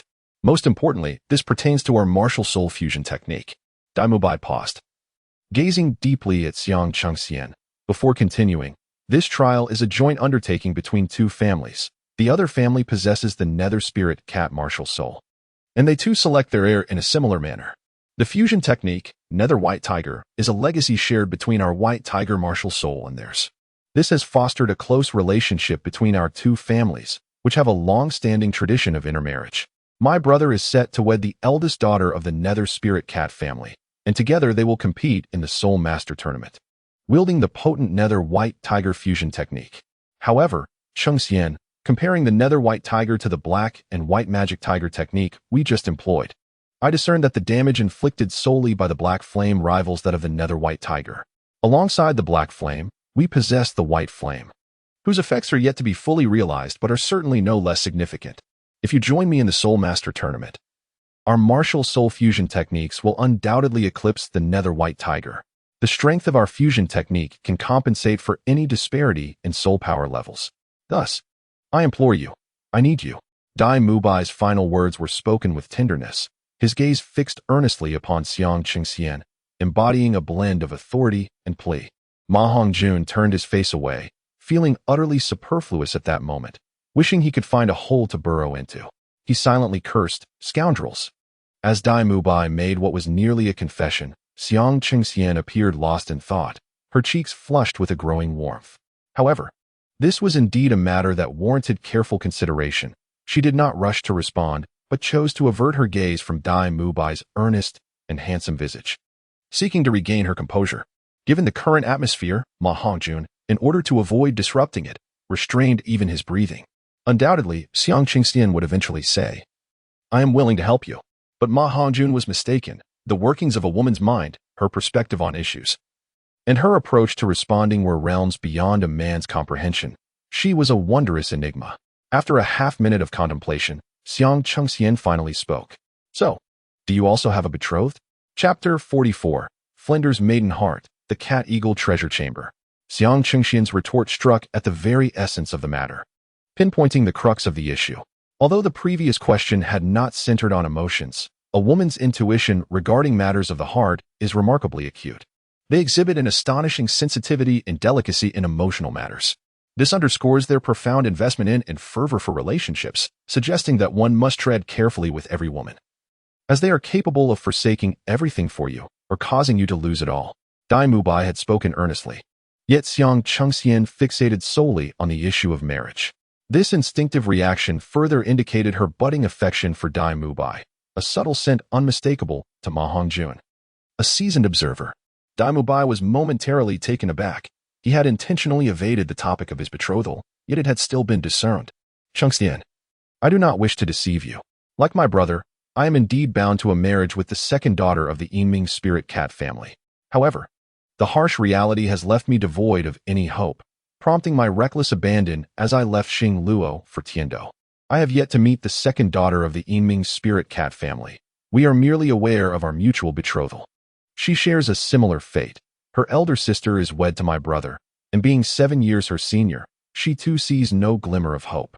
Moreover, the tales of my past descent into depravity over the past few years have likely reached her ears, adding to her despair." Dai Mubai expressed his feelings of disappointment and regret. "Perhaps she will not succumb to despair as you have, but rather, she will rise against it with the same fervor as I." Xiang Qingxian spoke in a rather brusque manner. This did indeed leave Dai Mubai somewhat disheartened. Although her own family did not engage in such ruthless competition, the essence was the same. She too stood up against oppression. She firmly believed that the other girl would not passively accept the dictates of fate. Sometimes, in the most desperate of circumstances, women may possess a determination that surpasses that of men. If that were the case, it could be said that Dai Mubai had indeed hindered the other. Ma Hongjun was acutely aware that Zhu Zhuqing's resolute strength surpassed the expectations of Dai Mubai and others. She had never bowed to fate. Even upon realizing Dai Mubai's fall from grace, she continued to strive alone. In Ma Hongjun's eyes, such an exceptional woman as Zhu Zhuqing was far too admirable for the reckless Dai Mubai. Nevertheless, the reborn Dai Mubai could also be considered a remarkable individual. However, the emergence of Xiang Qingxian disrupted the original course of events.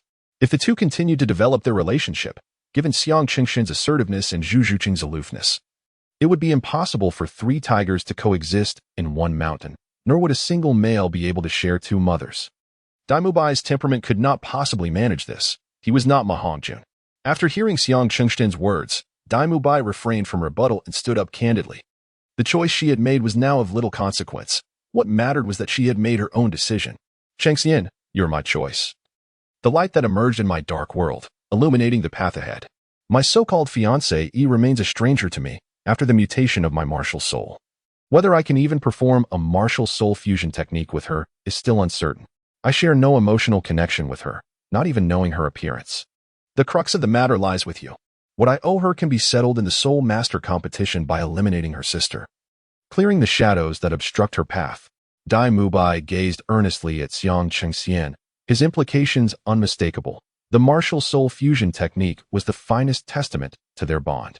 His lack of feelings for his fiancée signified his affections for Xiang Chengxian. His ignorance of his fiancée's appearance implied that, in his heart, Xiang Chengxian was the most beautiful, and what he owed her, helping to eliminate her sister, meant fulfilling a debt, severing ties, and making way for Xiang Chengxian. When it came to marriage, Dai Mubai found himself somewhat anxious, overly eager to lay bare all matters. While this demonstrated sincerity, it also placed him in a vulnerable position. Should Xiang Chengxian decline his proposal, the courage he had mustered could easily dissipate, plunging him back into despair. Xiang Chengxian clearly harbored feelings for Dai Mubai. She could not remain oblivious to his sincerity nor indifferent to it. Yet, she neither accepted nor rejected him, perhaps wishing to spur this young man forward. Leaving him with the words, "I await your performance." With that, she rose and walked ahead, with Dai Mubai and Ma Hongjun following suit. A woman's lack of refusal is, in essence, an implicit acceptance. Ma Hongjun could not help but marvel at the woman's prowess. It could only be said that she possessed an exceptional skill in managing men. Yet, this also reflected her seriousness towards Dai Mubai. Her decisions were made after careful consideration, rather than being merely captivated by Dai Mubai's handsome visage. Observing the formidable couple ahead, Ma Hongjun felt a deep concern for his brother Dai Mubai. With such a shrewd female tiger by his side, it seemed inevitable that he would be thoroughly dominated. The clothing store was bustling with activity, with multiple aspects progressing simultaneously. Xiang Chengxian had already secured the shop's location, as well as the warehouse for clothing production. The Shuangge sisters were diligently engaged with the seamstress and crafting garments, while Xiang Chengxian, Dai Mubai, and Ma Hongjun were deep in discussion regarding the store's decor style. Ma Hongjun contributed many novel ideas. Although the constraints of this world meant that many concepts, though imaginative, could not be realized. Ultimately, it was Xiang Chengxian who bore the brunt of the workload. She was indeed a woman of great vision, as evidenced by the avant-garde design of the Rose Hotel. "I shall take you to see the Dean's antique shop. We haven't returned in 2 days, and he has likely come looking for us," Dai Mubai exclaimed, pulling Ma Hongjun along. "Where's the Dean's shop?" "Just down this street. Follow me." The Dean enjoyed spending his leisure time in his antique shop. If anything were to occur in Soto City, we would report to him there to alleviate any worries from the academy. "It's been 2 days, and you've been preoccupied with women. I nearly forgot about this matter." "Oh, come on. You weren't exactly unoccupied with women either. Your female tiger is no ordinary person." Ma Hongjun vaguely recalled that Tang Sen had once acquired a treasure from the Dean's antique shop. Now, perhaps he could seize the opportunity himself. Indeed, the antique shop was located merely 10 establishments away from their clothing store, just a few hundred meters apart. "Here we are. That's the one." It was rather peculiar that this street was predominantly filled with clothing stores, frequented mostly by women. One could hardly fathom why the seasoned Flender would choose to open an antique shop here. How many women truly had an affinity for antiquities? Or perhaps Flender, in his advanced years, retained a youthful heart, or deep down, he was akin to an ancient tortoise. Ma Hongjun couldn't help but think. The Flanders shop is indeed too distinctive on this street. The storefront is relatively modest, adorned with a sign that reads, "Cadal Treasure Pavilion." However, unlike the signs of other shops, his sign is engraved with a circular emblem, which features 3 patterns reminiscent of the third-class token of the Spirit Hall. Ma Hongjun comprehended that the shops adorned with insignias were indicative of establishments catering to soul masters, implying that the items within were essential for their craft. Flender's establishment bore 3 distinct emblems, suggesting a certain level of sophistication. According to Dai Mubai, the wares on offer included various soul-guiding devices and some obscure treasures. Hongjun glanced at the ring upon his chest, recognizing it as the most rudimentary of soul-guiding artifacts, with a meager storage capacity. Today, it seemed he might have the opportunity to outsmart Flender. The door was ajar, a clear indication that Flender was inside. With a mischievous grin, Ma Hongjun entered the shop alongside Dai Mubai. Chapter 45, The Dragon Blood Gemstone and the Transformation of the Dragon Soul Gun. The antique shop exuded an atmosphere steeped in antiquity, basking in the bright summer sun, albeit with a notable presence of mosquitoes. To the left upon entering stood an ancient incense burner, from which purple wisps of smoke ascended, mingling with a subtle scent of sandalwood that further enhanced the shop's archaic ambience while serving to repel the pesky insects. The scene inspired in Ma Hongjun a poetic impulse, prompting him to recite, "The sun shines upon the incense burner, producing purple smoke." However, upon noticing the seasoned veteran, Flender, Reclining in a wooden lounge chair with his eyes closed in contemplation, he restrained his poetic inclinations. He feared that the veteran might abruptly rise and inquire, "Who is Jia Xianglu?" To which he could only respond, "Purple smoke, indeed." A peculiar energy emanating from the three walls caught Ma Hongjun's attention. Soul tools are imbued with soul power fluctuations. If they are neither utilized nor bonded with an individual's soul power, they may exhibit external manifestations of that power. Dean. Flender opened his eyes, adjusting his black-framed glasses as his eyelids twitched. It has been 2 days, and there has been no return or even a greeting. Hearing Flender's icy inquiry, Dai Mubai quickly interjected, "Well, Hongjun's malevolent fire has been too intense. It has persisted for 2 days." Ma Hongjun widened his eyes in astonishment as he gazed at Dai Mubai, pondering what sort of brotherhood this was. Yet, he dared not voice his objections. Aside from mealtimes, conversations, and visits to the grove, it seemed he had scarcely slept over the past 2 days. "Oh, Hongjun, what do you think? Is this method of combat effective against the malevolent fire?" Ma Hongjun wore a grim expression, feeling a profound sense of embarrassment while discussing such topics with the elderly gentleman. "As for the dean, he certainly possesses value, though I shan't elaborate further. Moreover, Mubai has found himself a female tiger, a black one at that. He wishes to bring it back to the academy and seeks your consent, dear dean. Mubai, do convey this to him." Ma Hongjun swiftly diverted the conversation, disregarding Dai Mubai's murderous gaze, and leisurely turned his attention to the three walls, examining the antique relics in hopes of discovering a hidden treasure. Suddenly, Flender sat up, casting an astonished glance at Dai Mubai. "Even the dark ones, Mubai? When did your taste grow so intense? Pray, enlighten us." In astonishment, Ma Hongjun exclaimed, "Wow! The seasoned traveler from another realm is at it again." Dai Mubai rolled his eyes, struggling to catch his breath. "Dean, her name is Xiang Chengxian, and she is merely 15 years old, possessing the Black Tiger martial soul." Dai Mubai began to narrate the details of Xiang Chengxian to Flender. Meanwhile, Ma Hongjun had embarked on a journey through Taba, where the walls around him were adorned with an array of antiquities, each exuding a profound sense of history. However, few items emitted the fluctuations of soul power. The soul-guiding devices of the Douluo continent primarily lacked offensive capabilities, serving only simple auxiliary functions, and were exceedingly rare. The methods of their creation had been lost to time, rendering them akin to relics. Essentially, the only valuable soul-guiding devices were storage soul devices. Aside from a handful that resembled soul-guiding devices, the rest comprised an eclectic assortment of peculiar items, including stones, crystals, bone artifacts, and remnants of weaponry, most of which left Ma Hongjun perplexed. Ma Hongjun was in pursuit of a crystal, yearning to uncover the one imbued with bored crystals. Just then, the dragon's soul gun unexpectedly manifested without summons, accompanied by a shimmering silhouette of a golden dragon. As if it sensed something, the golden dragon's shadow beckoned Ma Hongjun's hand, directing the gun's tip towards a fist-sized, blood-colored stone. The dragon's maw opened, enveloping the stone. Gradually, wisps of sanguine energy emanated from the crimson stone, which the dragon's shadow absorbed, melding into the silver gun. In a short while, the blood-red stone transformed into a lustrous white jade. After the absorption of the blood energy, the dragon's soul gun exhibited subtle changes, requiring less soul power, though other transformations awaited further exploration. The emergence of the dragon soul gun triggered a significant fluctuation in soul power, prompting both Flanders and Dai Mubai to glance over. However, they could not perceive the golden dragon's shadow, only witnessing Ma Hongjun aiming the silver gun at a piece of white jade. Flanders, nonetheless, was astonished, as he was acutely aware that the stone was not originally white. "Principal, what is this stone, and where did you acquire it?" "I stumbled upon this stone at a street market. Its exquisite texture caught my eye, and the blood-red staining appeared aged, not likely a result of human interference. Thus, I purchased it." The vendor referred to it as dragon blood jade, claimed to be jade infused with dragon blood. At the time, I was skeptical, but now it seems there is indeed some truth to it. Therefore, my expenditure of 100 gold soul coins was not in vain.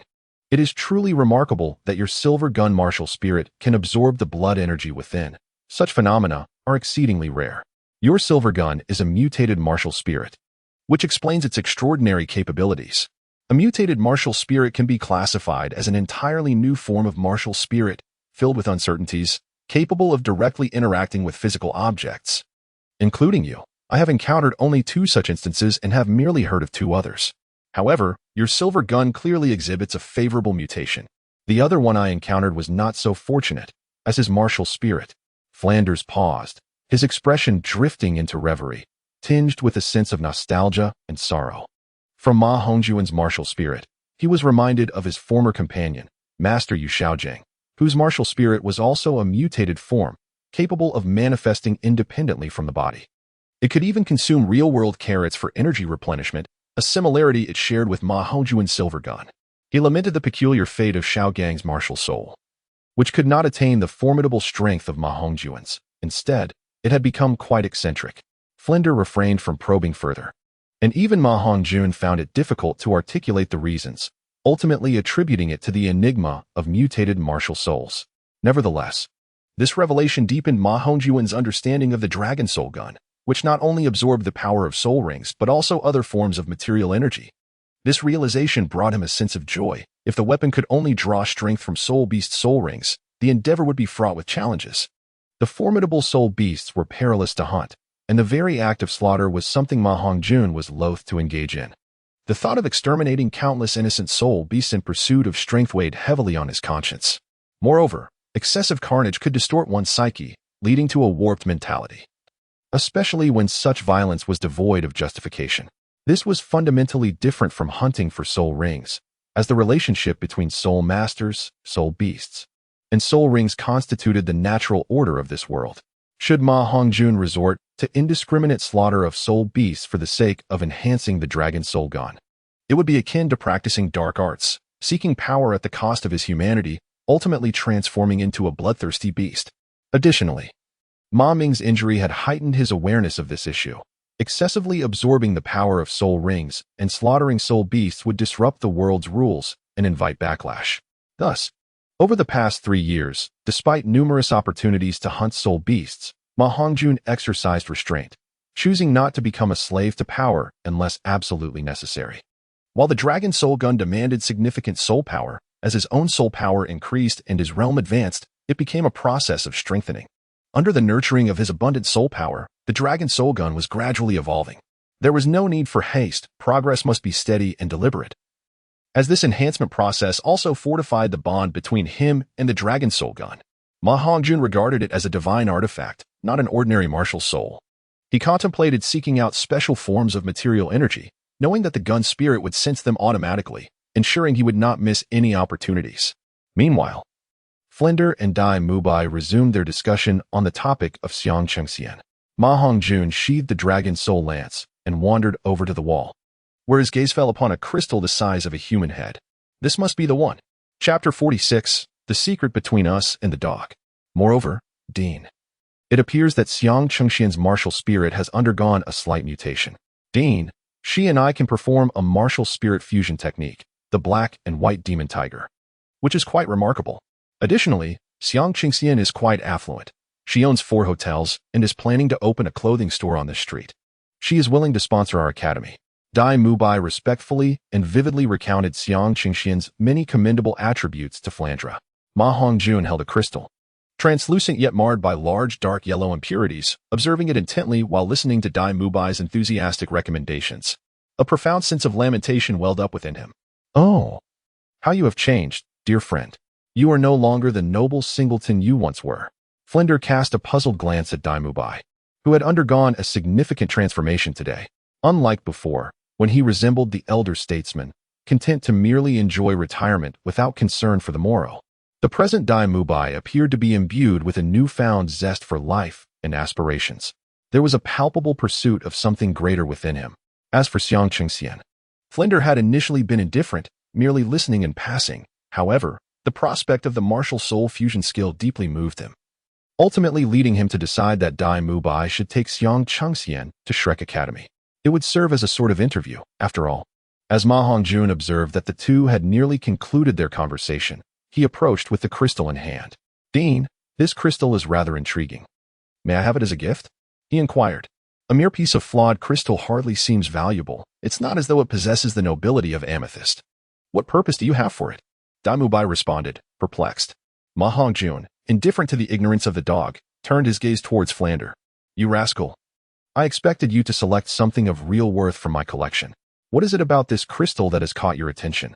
Flanders scrutinized Ma Hongjun with skepticism, unable to believe that this astute boy would choose a crystal that appeared to lack significant value. The items he possessed were gathered from various sources, many of which he could not discern their true worth, akin to that piece of dragon blood jade. Thus, such transactions resembled a gamble. He harbored doubts that Ma Hongjun had perceived something, perhaps the crystal's intrinsic utility.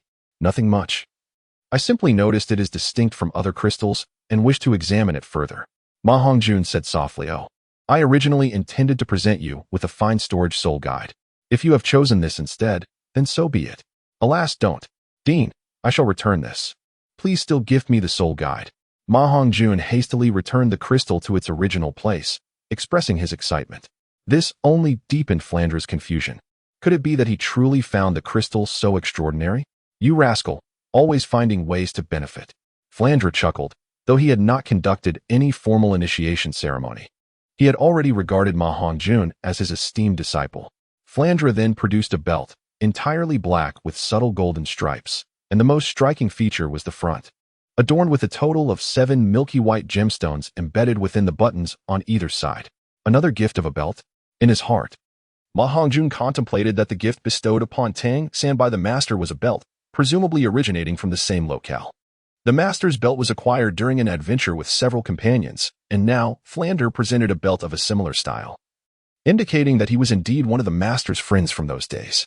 However, the belt gifted by the master was adorned with 24 jade stones, and at that time, Tang San had bestowed upon it a rather poetic name, 24 Bridges on a Moonlit Night. The reason that Ma Hongjun speaks of humidity rather than poetic essence is that the subsequent line of the poem reads, "Where does the jade figure teach the flute?" Were it not for several years of education, Ma Hongjun might have remained oblivious to the fact that Tang San is also a poet with a knack for driving. This belt was acquired during an adventure with a few friends and was bestowed upon me as a reward. While its functionality may be limited, its significance surpasses its utility for me. Thus, I now present it to you. This belt is adorned with 7 jade stones, each possessing a volume of 3 cubic meters, ample enough for your needs. As he spoke, Flanders extended the belt towards him. Ma Hongjun quickly accepted it with both hands, expressing his gratitude with a simple, "Thank you, Dean." It appears that both the master and Flanders are truly good friends, not only donning identical belts, but also sharing an unspoken understanding in bequeathing these belts to their respective disciples. Consequently, whenever Ma Hongjun encounters Tang San in the future, he can directly use the belt as a token of their connection to ignite their fervor. Ma Hongjun recalled Tang San's belt, noting that each gemstone contained merely 1 cubic meter of space. In contrast, although his belt housed only 7 gemstones, each possessed 3 cubic meters of capacity. The worth of these two belts is arguably quite comparable, though there is a total deficit of 3 cubic meters. A single 3 cubic meter gemstone is certainly not inferior to 3 1 cubic meter stones. After all, when it comes to enlarging objects, the practicality of 3 cubic meters is invaluable. With each belt offering its own distinct advantages, Ma Hongjun gazed thoughtfully at the belt in his hand, pondering whether he should adopt a name as moist as Tang San's. Perhaps something like 7 Wolves or 7 Times a Night. But those seem overly suggestive, not befitting my elegant and noble appearance. Regardless of the implications, I shall simply call it a belt. In Ma Hongjun's mind, thoughts of a name lingered, and an involuntary smile graced his face. What could be occupying his thoughts? Bringing him such joy? Is it the thrill of receiving something so precious for the first time? Perhaps he is deeply moved, after all. The dean seldom bestows gifts upon others, Daimubai remarked with a hint of envy, for he had yet to receive a present from Flandre. Though he was not lacking in material possessions, the act of giving held significance. This is not the most valuable gift I've received. The most precious ones are the 2 you bestowed upon me, Mubai, Ma Hongjun chuckled. Flandre inquired, "Oh, what gifts are those?" Daimubai replied, "Nothing much. Just a couple of garments." Flandre responded, "What garments could possibly surpass a soul guide device in worth? Mubai, do send me 2 to try on." Daimubai, Ma Hongjun. Daimubai wore an expression of utter disbelief, while Ma Hongjun could no longer suppress his laughter and turned his face away. Daimubai quickly shifted the topic, saying, "Dean, you've already given Hongjun a gift. Why not bestow one upon me as well? I am from a more prestigious academy than he is. In my shop, if you see something you fancy, feel free to choose any item. Consider it my gift to you." Flandre responded with irritation, for Daimubai had, under the auspices of his family, generously sponsored Shrek Academy with a considerable amount of gold soul coins. If he desired something, taking 1 or 2 items was of no concern. Then I shall take this crystal, Dai Mubai declared, striding over to seize the crystal that Ma Hongjun had just set down. Mubai, you. I truly admire Ma Hongjun. He is undoubtedly the quintessential friend who excels in being a delightful troublemaker. Ma Hongjun intended to find a reason to discreetly appropriate something later. But unexpectedly, Dai Mubai acted swiftly. Dai Mubai cast a sidelong glance at Ma Hongjun before turning his attention to Flander, awaiting his command. Flander, observing the performance of the two, smiled gently and remarked, "Very well, it's yours. We shall stay in Soto City tonight. And you will accompany me back to the academy first thing tomorrow morning. Mubai, inform Xiang Chengxian to prepare as well. Ensure she joins us when we depart tomorrow." Understood. Dean. All right, Dean. You may leave now. Do not disturb my rest. Ma Hongjun and his companion joyfully returned to Xiang Chengxian's clothing store, only to find him preoccupied with directing renovations, leaving them no time for a chat. The Shuanga sisters were likewise engaged in the storeroom, busy producing garments. Thus, the two had no choice but to retreat to their hotel for some rest. Mubai, hand me that crystal. First, tell me why you were so enamored with this crystal. I am simply curious. If you don't speak the truth, I want to give it to you. Give it to me, and I shall tell you what you desire to hear. Once you reveal it, I will then relinquish it. All right, bring it out. I shall disclose that the crystal harbors a secret. Shall we share it together? But do not divulge it to others. This is our secret. Come, let us discuss it in the room. Chapter 47. Experience the sensation of being pricked. Once inside the bedroom, they closed the door. Dai Mubai took out the crystal and cradled it in his hands. Speak. Place it on the bed. Dai Mubai set the crystal down, then positioned himself to block Ma Hongjun, awaiting his words. The most precious aspect of this crystal is not amethyst, but rather the hair crystal. What is hair crystal, you ask? It refers to a natural crystal that, under specific conditions and external influences, develops fine, golden threads within. These golden threads are known as crystal hair or golden hair, akin to the hair of the crystal itself, regardless of the color of the crystal. The presence of even a single strand of crystal hair significantly elevates its value above that of the finest natural crystals. A crystal that possesses crystal hair is called hair crystal. Dai Mubai quickly seized the crystal, scrutinizing it closely, yet found nothing remarkable. Are you suggesting this is a hair crystal? I don't see any golden threads. There are golden hairs, but not just one. Rather, they appear as a plate. A solitary strand is rare and thus classified as hair crystal, while a multitude forming a plate is referred to as plate crystal, which is a superior variant of hair crystal. The golden hairs within hair crystal are generally chaotic and sparse in number. However, those that have existed for an exceptionally long time may present an opportunity for an increase in the number of golden hairs. When the quantity of golden hairs reaches a certain threshold and congregates within the crystal, forming a plate-like appearance, such a hair crystal is termed plate crystal.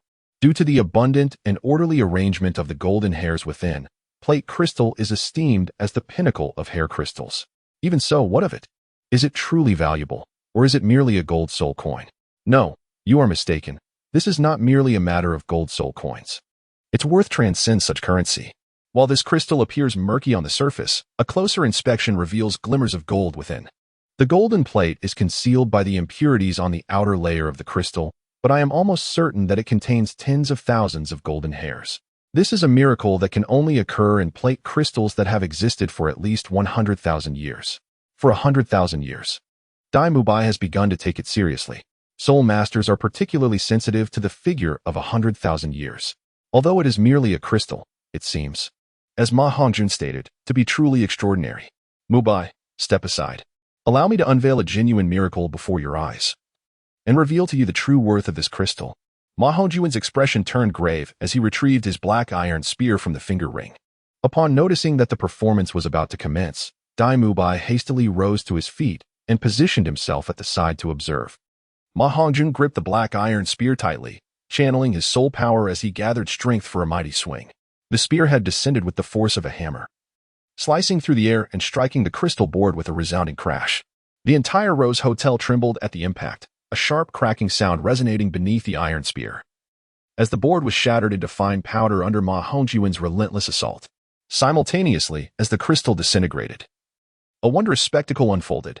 Countless golden specks surged forth from the shattered remnants, scattering throughout the bedroom like a cascade of shimmering light. It was as though the entire room had been enveloped in a golden haze. Dai Mubai, taken aback, quickly focused his soul power to disperse the golden particles. However, these luminous specks bore no offensive capability and could not penetrate his body. The resplendent golden glow filled the room, creating a mesmerizing atmosphere. While the melodic tinkling of the particles echoed as they collided with walls, doors, and windows, some even landing on the heart-shaped bed, cloaking the entire space in a layer of golden brilliance. With the crystal reduced to a fine dust, the golden light gradually settled, leaving the floor and bed adorned with a layer of glimmering golden particles, resembling grains of rice in size, perfectly round and radiating a soft golden luminescence. Dai Mubai instinctively picked one up, squeezing it between his fingers, only to discover that while the golden particle was slightly soft, it was remarkably resilient, impervious to his attempts to flatten it with his soul power. Is this what they call soul gold? How intriguing. What purpose does it serve? Its utility is immense. First and foremost, we must collect every single golden speck without omission. Just then, a knock echoed from outside the door, likely a result of the earlier commotion catching the attention of the attendant. You go and open the door, send them away, Dai Mubai instructed, moving to answer the door, where indeed the attendant had come to inquire. Under Dai Mubai's stern reprimand, the attendant retreated, though they harbored suspicions about the source of the noise. They dared not question Dai Mubai, especially given his peculiar relationship with their boss, who might soon become their matron. Before long, the golden particles were entirely collected by the two, each having gathered approximately half. Although Dai Mubai did not fully grasp their value, he followed Ma Hongjun's lead in amassing them, driven by the latter's evident concern. A preliminary count revealed that Ma Hongjun had around 10,000 particles, and together with Dai Mubai's collection, they possessed over 20,000. Such a quantity of soul gold clearly indicated the exceptional quality of the crystal board. So, this is soul gold? What is its significance? Indeed, this is soul gold. Once detached from the crystal's protective embrace, it naturally contracts into a particle. Yet, with the infusion of soul power, it metamorphoses back into its original form. Once the infusion of soul power is lost, it will once again revert to its coiled state. The crystal is remarkably delicate, with a tip that is naturally finer than that of a needle. It possesses extraordinary resilience and astonishing elasticity, and its piercing capability becomes immensely potent following the infusion of soul power. Given its diminutive size, one can only imagine the effects it would have if it were to penetrate the human body. Ma Hongjun and Dai Mubai each held a golden pellet in their hands. Ma Hongjun was slowly studying it, drawing upon his memories of the Douluo continent from his past life. Now, with it in hand, he needed to personally practice and explore its potential. It is said to be extraordinary, yet I still feel skeptical. Such a small object, what purpose could it serve? Could it possibly be effective against soul masters? If it is, then it would likely only be useful against average soul masters. I find it hard to believe it would have any effect on those of greater prowess. Dai Mubai wore a look of disbelief, thinking that Ma Hongjun's expectations for the crystal were overly optimistic. Such a diminutive item must have its limitations. It seems rather trivial when confronting soul masters. Mubai, it appears you are doubtful. Why don't we wager on it? You can directly manifest your martial spirit and unleash your first soul skill, the White Tiger Shield. I shall use this golden pellet to attack you and see if it can inflict any significant damage. If it does, I win. If it does not, you win. The loser will owe the victor a single request. What do you say? All right, but how shall we define effective damage? And what shall this request entail? Effective damage would be any impact that affects your combat ability. As for the request, it can be anything, without limitations. Then let us begin. White Tiger, manifest. White Tiger Shield. The corners of Ma Hongjun's mouth curled slightly upward, a devious scheme having come to fruition. The golden particles, infused with soul power, gradually extended, transforming within moments into a slender thread, as fine as a hair, yet several times thinner, stretching over 3 inches in length. In Ma Hongjun's hand, the golden filaments were easily distinguishable due to their color. Otherwise, they might have been mistaken for the lines on his palm. At this moment, it should not be referred to merely as a golden thread. Rather, it ought to be called a dragon's whisker needle, perhaps due to the influence of the 100 birds facing the phoenix technique, or the effect of the golden dragon shadow. Ma Hongjun's soul power exhibited an extraordinary compatibility with the dragon's whisker needle. The soul force cultivated by Ma Hongjun is inherently a dark crimson hue. Upon being infused into the dragon whisker needle, the sensation was akin to a fish returning to water, remarkably natural and exceedingly effortless to manipulate. According to the comprehensive records of the Xiantian Treasure Codex, the golden needle is a formidable, naturally occurring concealed weapon, thus it is a substance formed by nature itself. The dragon essence within Ma Hongjun possesses an alluring and devouring affinity towards this material energy, with the soul force resembling threads woven through the dragon whisker needle. The dragon whisker needle is ranked 8th in the compendium of concealed weapons within the Xiantian Treasure Codex. The annotations within this compendium describe the dragon whisker needle as a tool specifically designed to penetrate the inner family's vital energy, necessitating a substantial amount of inner strength to wield effectively. It strikes when the enemy is unprepared, inflicting significant torment. However, the materials required for its creation are rare, and its usage demands considerable inner strength, necessitating adequate reserves to sustain its continuous application. The power of the dragon whisker needle, ranked 8th, is indisputable, yet, unless it strikes a vital point, it will not be fatal.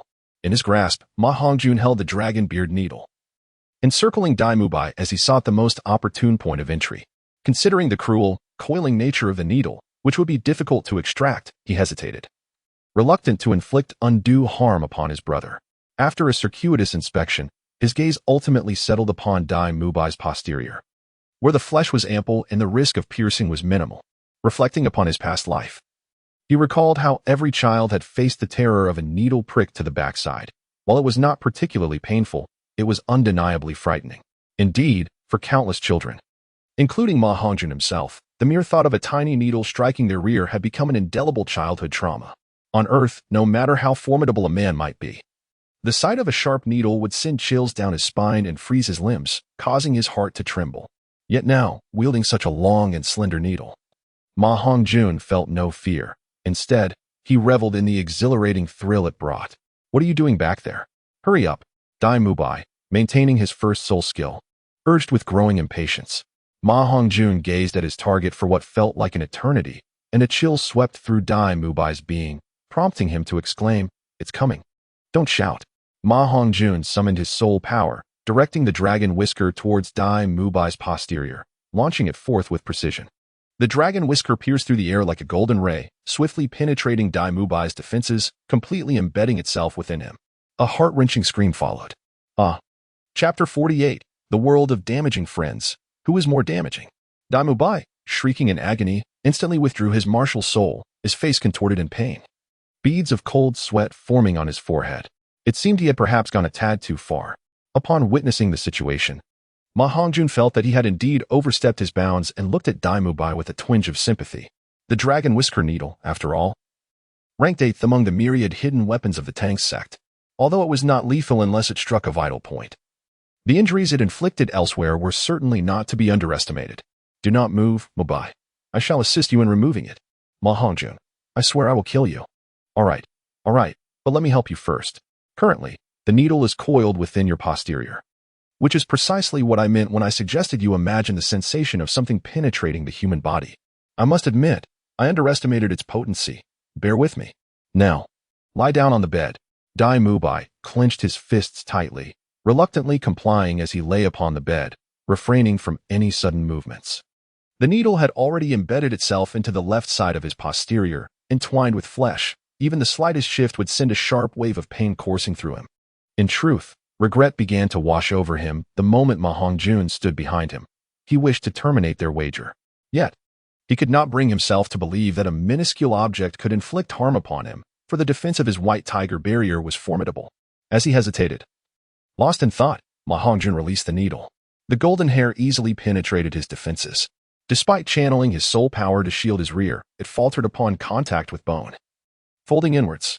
He was fortunate that the manifestation of his martial spirit had caused his posterior to swell, providing ample flesh to absorb the impact of the needle. Of course, Ma Hongjun did not exert his full strength. Otherwise, the dragon whisker needle could have pierced into his bone, resulting in a pain far beyond mere intensity. Endure a little longer. This extraction is somewhat complicated. Once the dragon whisker needle penetrates the human body, its removal is indeed challenging, typically requiring a cutting method to excise both flesh and needle together. When Tang San faced Zhao Wujin with the dragon whisker needle, he managed to extract it because it had not penetrated deeply, remaining within the flesh, and the injury was still fresh. Now, Dai Mubai was also within the flesh, and situated on his posterior made it comparatively easier. Most importantly, Ma Hongjun felt a strong affinity between his soul power and the dragon whisker needle, akin to shared attributes, which bolstered his confidence in successfully extracting it. He tore the fabric of Dai Mubai's trousers, revealing the fair skin of his left posterior. Dai Mubai buried his face deep into the bedding, murmuring softly, "Hurry up." Ma Hongjun gazed at the half of Dai Mubai's derriere, which had swelled due to the entanglement of the dragon whisker needles, the distorted flesh forming a shape reminiscent of a flower. The skin on Dai Mubai's backside had already begun to display a purplish hue, evidence of bruising. Ma Hongjun placed his hand upon it, striving to locate the precise position of the dragon whisker needles. "Do not make any noise." Ma Hongjun moved closer, a hint of concern in his voice as he cautioned. "Hurry up." Dai Mubai nearly roared from beneath the covers, his fist striking the bed with force, in that place where the skin bulged like a blossoming flower. Ma Hongjun's hands repeatedly kneaded. Meanwhile, Dai Mubai's hands had transformed from fists into claws, tightly gripping the quilt, his palms turning pale from exertion. He wished to utter no more words, enduring the excruciating pain and stifling his cries. Downstairs, in the lobby, Xiang Chengxian had completed his tasks and was returning to the hotel. "What about Dai Mubai and the others?" The waiter quickly emerged, appearing somewhat distressed. "Boss, the two of them are in the room. Just a while ago, there was a tremendous noise that shook the entire hotel. I went to inquire, but I was reprimanded by young Master Dai. I suspect they are engaged in a fight. Enough, I shall go take a look." After speaking, Xiang Chengxian waved his hand, signaling the waiter to return to his post, and then ascended the stairs. In the bedroom of the Scarlet Ocean, Ma Hongjun had finally identified the position of the dragon whisker needle after considerable effort. The crimson golden soul power swirled around his right hand, which he arched gracefully over Dai Mubai's rear, slowly infusing the soul power within.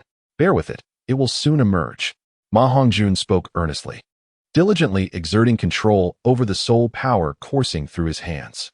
At last, a golden thread emerged from the flesh, gradually drawn forth under the influence of the soul energy.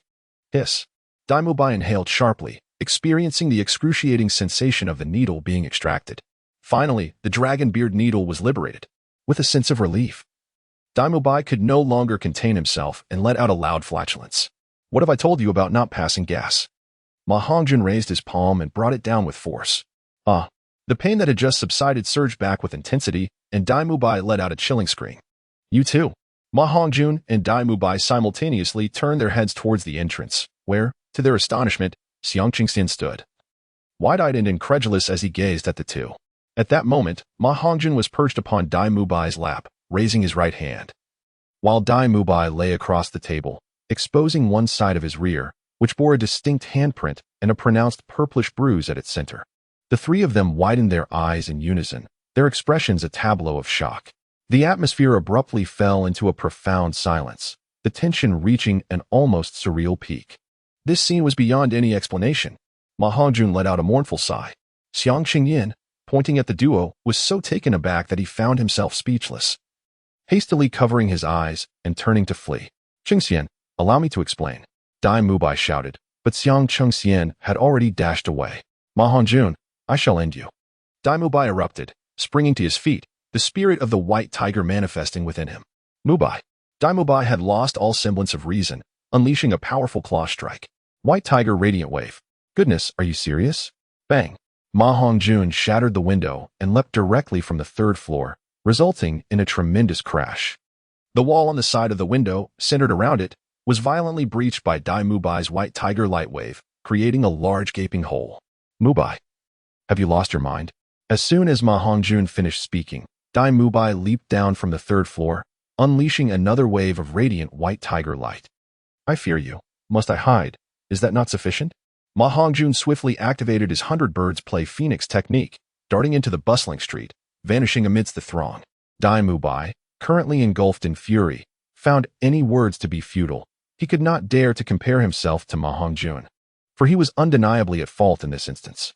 This encounter had been a tumultuous experience, inflicting not only physical pain, but also subjecting him to embarrassment before his goddess. A humiliation that could not simply be brushed aside.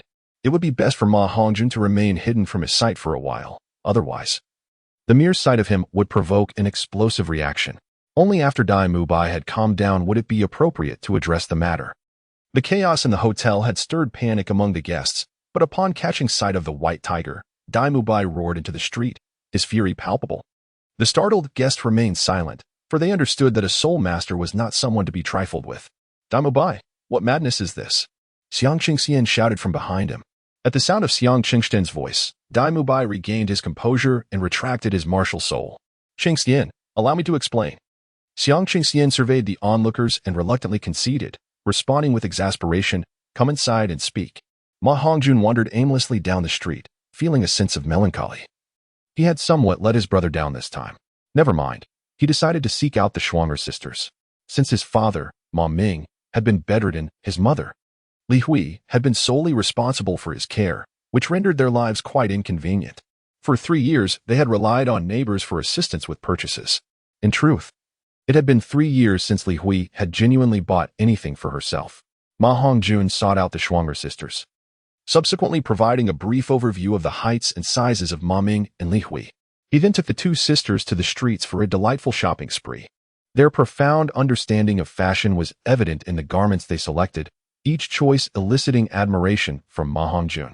The sisters reveled in this activity, embodying the innate vitality that women possess when it comes to shopping. This filled Ma Hongjun with admiration, and he mused to himself how wonderful it would be if they approached every endeavor with such enthusiasm and energy. After half a day, they had acquired over 100 pieces of clothing, showcasing a myriad of styles suitable for all seasons, with a notable abundance for their mother, Li Hui. In addition to clothing, Ma Hongjun also procured various household items, though life in this world proved to be far more refined than in his previous existence. The essentials were limited to just a few simple items. Ma Hongjun could not help but contemplate whether to delve into the realm of soap and perfume, aiming to enhance the quality of life in this world while also earning a bit of gold soul coins. It is well known that in the novels of yore, protagonists who traverse dimensions often favor these 2 commodities as a means to amass their initial fortunes. Indeed, a practical and convenient item such as soap would surely be met with great acclaim. Having just irked Mubai, perhaps a bar of soap would serve as a fitting gesture to soothe his ire. The storage soul guide that Ma Ming initially bestowed upon Ma Hongjun possessed a capacity of 3 cubic meters. This represents the most rudimentary of soul guides, serving to underscore the exceptional value of the soul guide given to Ma Hongjun by Flanders, undoubtedly one of the finest in existence. On this occasion, Ma Hongjun filled the entire space with items to return to Ma Ming. Meanwhile, under the admonition of Xiang Qingxian, Dai Mubai managed to suppress his ire. After Dai Mubai provided a thorough explanation and demonstrated a golden needle transformed from a spirit-infused orb measuring 3 inches in length, the experiment served as evidence of his claims. Although Xiang Qingxian felt somewhat exasperated, she ultimately came to understand the 2 of them. Nevertheless, the vivid image remained indelibly etched in her mind, likely to linger for quite some time. Observing Dai Mubai's awkward movements as he tended to his sore rear, Xiang Qingxian felt both amusement and a tinge of sympathy. Does it still hurt? She inquired. A bit, Dai Mubai responded, somewhat sheepishly. I have some ointment. Let me help you with that. No need. It's just a minor injury. Dai Mubai quickly declined, feeling too embarrassed to accept. However, Xiang Qingxian was no fool. She felt a responsibility to care for her little man. With a playful slap on Dai Mubai's backside, he winced and yelped in response. Ah, that hurt. If it's painful, then stop complaining. Up the stairs, into the room. Apply the ointment, she commanded with a suppressed smile, leading the way. Inside the room, Dai Mubai remained bent over, but felt considerably more at ease. Xiang Qingxian, with her sharp tongue but tender heart, gently applied the ointment to him. Dai Mubai found himself less irked, realizing that perhaps this was not such a loss after all. Later that evening, Ma Hongjun quietly returned to the hotel with the Schwanger sisters. Upon seeing Ma Hongjun's return, Dai Mubai refrained from expressing his frustration or uttering a word. Turning on his heel and descending the stairs, it appeared a cold war was about to ensue. Ma Hongjun silently lamented his predicament, foreseeing that Dai Mubai would likely disregard him for an extended period. Can you 2 not behave normally? Xiang Qingxian helplessly cast a glance at Ma Hongjun before settling down with the Schwanger sisters in a chosen spot. Ma Hongjun settled down and ordered some food. Xiang Qingxian was to accompany them to Shrek Academy the following day, so she entrusted the matters of the clothing store to the Schwanger sisters before proceeding with her instructions. Early the next morning, the 3 set off, with Dai Mubai leading the way alongside Xiang Qingxian, seemingly ignoring Ma Hongjun. Upon meeting Flinder, he introduced Xiang Qingxian. and the four of them began their journey out of the city. Dai Mubai walked awkwardly, discomfort evident due to pain in his backside. Flinder, who was trailing behind, inquired about Ma Hongjun's observations. "What's wrong with Mubai? He's walking oddly today." Ma Hongjun replied, "Oh, it's probably because he has a fierce tigress by his side, director. It's best for you not to meddle in the affairs of the young." "Oh, indeed." Ma Hongjun cast a sidelong glance at Flander, pondering the old man's words. "What do you perceive this time?" he inquired. "Dean, let us venture to the grove over there. It is where Chung Xian and I executed the soul fusion technique last time." Dai Mubai indicated towards the thicket where they had previously manifested their extraordinary ability. The four of them made their way to the grove, where two distinct boundaries were clearly visible. The area once engulfed by black flames was now devoid of any obstruction, forming a narrow pathway. In stark contrast, the trees enveloped in white flames had withered completely, their yellowed foliage standing out against the surrounding verdant landscape. There was no doubt that these trees had lost their vitality. "Dean, this is the mark left by the black and white demon tiger. It manifests in the form of white and black flames. The black flames directly affected the trees, creating this pathway where all the wood has been reduced to mere splinters. The white flames, on the other hand, correspond to this row of desiccated trees, which were untouched the last time we were here, yet now they are devoid of life. This substantiates my hypothesis. The black flames inflict physical harm, while the white flames seem to target the soul, representing a psychological assault." Upon hearing Dai Mubai's observations, Flander meticulously examined the traces left by both the black and white flames, falling into deep contemplation. Having previously wielded the soul fusion technique himself, he possessed a greater understanding of its formidable nature. However, the overwhelming power of this black and white demon tiger was astonishing, particularly its capacity for psychological attack, an intangible and elusive form of aggression that is challenging to defend against. To manifest a psychological assault is indeed rare. Even among the practitioners of soul fusion techniques, you too are exceptional. I believe this psychological attack is intrinsically linked to the mutations of your respective soul spirits. Indeed, my ocular abilities have undergone a transformation due to Chung Xian, enhancing my mental fortitude, significantly improving my vision and extending my range of perception. Within my eyes, I can sense a unique energy that, once deciphered, may serve as a method for psychological offense. Impressive. You both must devote yourselves to rigorous training to master this soul fusion technique. The fact that you succeeded on your first attempt speaks volumes about the harmony between you two. Yes, our compatibility stands at an astonishing 90%, which genuinely surprised me. Perhaps Chung Xian and I are indeed the perfect pairing.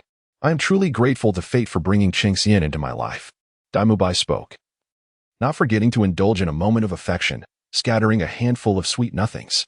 However, he spoke the truth. The compatibility of martial souls is indeed a rather enigmatic matter, lacking clarity and empirical basis. The higher the compatibility, the smoother the execution, and consequently, the greater the power unleashed. Take, for instance, their ancestral martial soul, the nether white tiger. Its compatibility hovers around 60%. Flinder remained silent, lost in profound reminiscence. He recalled the formidable fusion technique of their golden iron triangle, where the synergy among the three far surpassed many martial soul fusion techniques, achieving an astonishing compatibility of 99%. Dai Mubai's affectionate gesture resonated deeply with Xiang Chung Xian, who stepped closer and took his hand. Their gratitude to the heavens was mutual. It was not solely Dai Mubai, but also Xiang Chung Xian, who felt blessed. The events of the previous night had elevated their relationship to new heights, and the warmth between them was rapidly intensifying. Should this trajectory continue, it would not be long before they could advance further upon the foundation of their martial soul fusion. Ma Hongjun found himself isolated, resignedly consuming dog food. He contemplated Dai Mubai's fiancée Chapter 50, Protecting the Chrysanthemum, Keeping Away from the Canine. Shrek Academy. Upon his return, Ma Hongjun made his way directly to his parents' quaint courtyard. There, clad in a simple azure garment, Sue Hua was drawing water from the well. Upon noticing Ma Hongjun's arrival, her face brightened with surprise. "Sue Hua, my dear, you have worked hard." At the sound of the commotion outside, Li Hui emerged. "Hongjun, you're back. What have you been doing in Suatua City these past 3 days? I inquired with your instructors at the academy, yet they remained tight-lipped." "Mother, I went to purchase some items for you. They're all right here." Ma Hongjun took out the ring and said to Li Hui, "My dear child, how many things have you purchased? You plan to be away for 3 days." "A great many, mother. I shall go inside and show you. Upon entering the inner room, he greeted Ma Ming and then handed the ring to him. Although Ma Ming was injured, his spiritual power remained intact, making it no trouble to use the ring. Why did you buy so many items, Hongjun? You ought to be more frugal. This is excessive. No worries, father. You must trust me. In the future, we shall possess even more gold soul coins. Ma Ming began to take out the items one by one, while Li Hui collected them from the side. Why are all these my clothes? How could I possibly wear so many? Ma Ming was quite shrewd, methodically presenting the exquisite garments that Ma Hongjun had chosen for Li Hui. As anticipated, this collection proved to be immensely appealing to a woman. Li Hui eagerly accepted each beautiful piece of clothing, clearly enamored by their styles and designs. A radiant happiness illuminated her face, and at that moment, this unassuming mother, who tirelessly devoted herself to her family without complaint, blossomed into a smile, though her eyes glistened with a veil of tears. She had never expected such things. Yet she had yearned for them. This was the essence of motherhood. Although the absence of these items would not diminish her love for her family, their presence affirmed that her affection was acknowledged, that her love was worthy of investment, and that it would not be forgotten. Li Hui turned her face away, not wanting Ma Hongjun and Ma Ming to witness her vulnerability. The struggles of motherhood often go unrecognized, day after day, for 3 long years. She bore the weight of her sacrifices, the bittersweet essence of which only she could comprehend. Even the most profound love can gradually be dulled by the monotony of life. Relying solely on love for sustenance may one day leave it depleted. Fortunately, she had not been forgotten by life. Her son and husband held her dear in their hearts. Though her husband was often somewhat taciturn, he occasionally surprised her with gestures of thoughtfulness. Her greatest pride, however, lay in her son, who, apart from being a gifted soul master, had a remarkable knack for bringing joy to others. That is enough now, Li Hui said, her voice thick with emotion as she playfully swatted at Ma Ming, her arms already laden with clothing, while Ma Ming continued to absent-mindedly produce more. Hongjun, there is something I must tell you. We've been getting along splendidly with Sui Hua these past few days. She is a wonderful girl. I have officially accepted her as my goddaughter, so henceforth, Sui Hua will be your elder sister. You need not call her Miss Sui Hua anymore. Simply refer to her as sister. Sui Hua stood nearby, feeling somewhat awkward, clearly uncertain about how to face Ma Hongjun. Initially, she had felt a spark of affection for him, yet she understood the impossibility of their connection, even as she longed to observe him from a closer proximity. Sister, then you shall call me Hongjun from now on. Very well, Sui Hua replied, her voice tinged with warmth. From now on, Mom and Dad will rely on you to care for us. If you encounter any difficulties, do not hesitate to let me know. Your brother will assist you. After dining with his parents, Ma Hongjun returned to the academy. Upon his return, Xiang Qingxian had officially passed the assessment and been admitted to Shrek Academy. Xiang Qingxian settled into a wooden cabin adjacent to Ma Hongjun and his companions, sharing both study and life at the academy, while occasionally returning to Suatua City as needed. The academy, being sparsely populated, allowed for flexible scheduling. 3 days of fervent release had thoroughly exhausted the malevolent fire that had accumulated within Ma Hongjun, and for the time being, an eruption seemed unlikely. Academic life continued normally, with theoretical instruction led by Lu Qibin and Xiao Xian, while practical training was conducted by Li Yusong and Zhao Wujing. Flinder occasionally participated, yet mostly assumed a hands-off approach.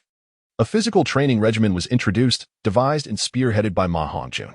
In essence, the physical training comprised a limited array of exercises, with the key elements being perseverance and endurance, where Ma Hongjun's role was to supervise and exemplify, drawing from previous rigorous training protocols. Ma Hongjun categorized the physical regimen into 2 facets: pure physical training and body conditioning for soul manifestation. The physical training closely mirrored military methodologies, primarily aimed at enhancing load capacity and breaking personal physical limits through repeated drills. The soul manifestation training focused on acclimatizing to the soul state and unlocking the potential of one's soul. This particular aspect was seldom deliberately practiced. It was typically invoked only when necessary.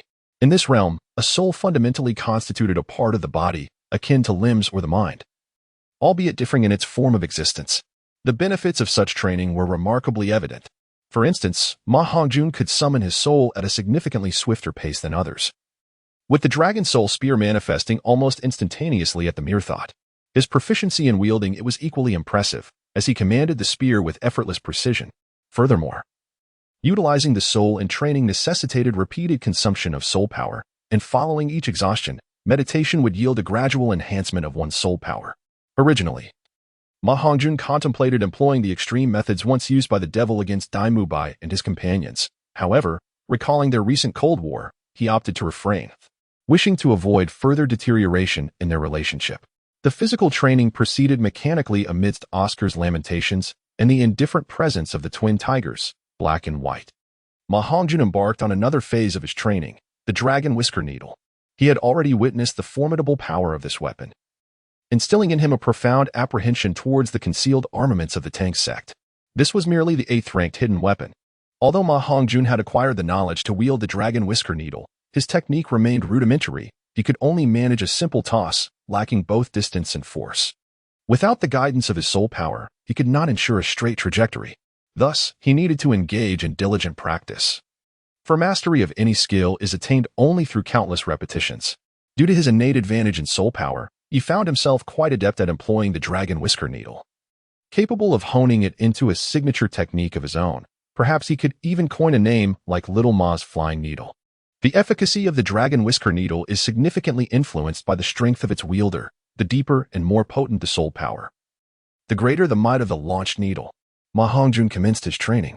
After several consecutive experiments, he discovered that with his current soul power, the dragon whisker needle could achieve the same level of attack within a 3-meter range. Beyond that distance, the needle would retract due to insufficient soul power before it could strike the enemy. Moreover, as the attack distance increased, the demand for soul power escalated correspondingly. It appeared that this formidable and domineering concealed weapon was not easily wielded. After experiencing the might of the dragon whisker needle, Dai Mubai was left with a lasting impression and began to practice it in secret, much like Ma Hongjun. However, he always made sure to avoid being seen by Ma Hongjun, often casting furtive glances at his rear. This behavior instilled in Ma Hongjun a sense of foreboding. He took care to steer clear of Dai Mubai while walking and resolutely refrained from positioning himself in front of him. Now, with Dai Mubai refusing to engage in conversation, it was evident that the grudge lingered, and Ma Hongjun suspected that one day, when he least expected it, Dai Mubai would strike him from behind. Ma Hongjun believed that one must always guard against others, protect one's dignity, and steer clear of undesirable influences. Chapter 51. The intelligence of women in love approaches zero. The arrival of Xiang Qingxian invigorated the atmosphere at Shrek Academy. Previously, it was merely a gathering of older men, leading lives devoid of excitement, lacking freshness, and adversely affecting the visual experience. The mere presence of beautiful young women, even in silence, could evoke a sense of delight. The primary reason for this transformation was the affluent Xiang Qingxian, who significantly elevated the quality of life within the academy. Following rigorous physical training, it was imperative that nutrition kept pace. The consumption of soul beast meat became essential at every meal. Furthermore, as they were still in their adolescent years, they required spiritual herbs for body refinement. All of this demanded a considerable amount of gold coins. Reflecting on the past, Ma Hongjun had exhausted all of Ma Ming's savings of over 1,000 gold soul coins in just 3 months. Now, with 4 individuals sharing the burden, the consumption was predictably substantial. Nevertheless, for someone like Xiang Qingxian, who could effortlessly produce tens of thousands of gold soul coins, sustaining this for a while was feasible. During training, the 2 tigers, black and white, shared a bond of mutual trust, facing life and death together, and their friendship deepened at an extraordinary pace. Ever since Dai Mubai had come to a realization, he had resolved to combat his fate, pushing himself relentlessly in training, and began to challenge Ma Hongjun. For instance, if Ma Hongjun carried a weight of 10 pounds, so did he. If Ma Hongjun ran 10 kilometers, he would do the same, regardless of how exhausted he became. He was determined not to fall behind. As a strength-type soul master, his foundation was inherently strong, making it relatively easier for him to keep pace with Ma Hongjun. Such dedication won the admiration of Xiang Qingxian. Whenever Dai Mubai felt utterly drained, she would come to his aid, loosening his muscles and offering soothing massages, accompanied by sweet words of encouragement. This led to a delightful yet painful cycle for Dai Mubai. It is often said that behind every successful man stands a strong woman providing unwavering support. In this light, it appears that Dai Mubai is not far from success. Ma Hongjun and Oscar found themselves repeatedly engulfed in a deluge of dog food. Oscar, in his solitude, nibbled on a sausage, his heart fluttering with the hope of encountering a damsel who might share his fondness for the delicacy. In such moments, Ma Hongjun would often inquire about Dai Mubai's fiancée, silently pondering, "Your wife shall be nurtured by me." As 3 months swiftly passed, the initial phase of training reached its conclusion. This intense regimen necessitated a balance. Excessive duration could jeopardize their foundational strength, leading to counterproductive results. The true prowess of a soul master must be demonstrated through practical combat, as real-world experience serves as the ultimate benchmark for evaluating their capabilities. No matter how much knowledge one acquires or how profound their understanding, the practical application of such skills remains paramount. These are lessons we cannot impart. Practical experience is forged through myriad battles. We, the seasoned veterans, are not suitable adversaries for you. Our levels differ significantly, and you would glean little from such encounters. The outcome of a battle hinges not only on comparable levels and strengths, but also on the depth of practical experience. Only through relentless combat can you enhance your adaptability in battle. To cultivate such experience, there exists but one ideal venue. Flander, after delivering his remarks, scrutinized the four with eyes as sharp as an eagle's, glancing back and forth. Director, are you suggesting the Grand Soul Arena? Cheng Xian exclaimed, somewhat astonished. Indeed. The Grand Soul Arena, Flander affirmed. This arena stands as a pivotal locale for showcasing the value of soul masters, exclusively found in cities of a main city level. Named after the city itself, serving as a hallmark of its identity, such as Soto City, which houses the Soto Grand Soul Arena. It boasts a comprehensive system of its own and can be regarded as a unique force. The Grand Soul Arena is a collaboration of the 7 most prestigious soul master families across the continent, operating independently from the 2 great empires or the Spirit Hall, thus functioning as a third-party entity wealthy enough to rival nations. A soul master who achieves fame within the Grand Soul Arena becomes a radiant star across the entire nation, reaping substantial rewards and immense renown. Moreover, the Grand Soul Arena is a relatively equitable space. There, even if one were to slay a scion of a prominent family, retribution would not be a concern. This exemplifies its fairness. The rank of one's martial spirit serves as an indicator of a soul master's strength. While soul rings are the most effective means of expression, however, these do not truly represent a soul master's actual capabilities. Only through personal endeavor and the titles earned within the Grand Soul Arena can one truly reflect their strength, regardless of their level.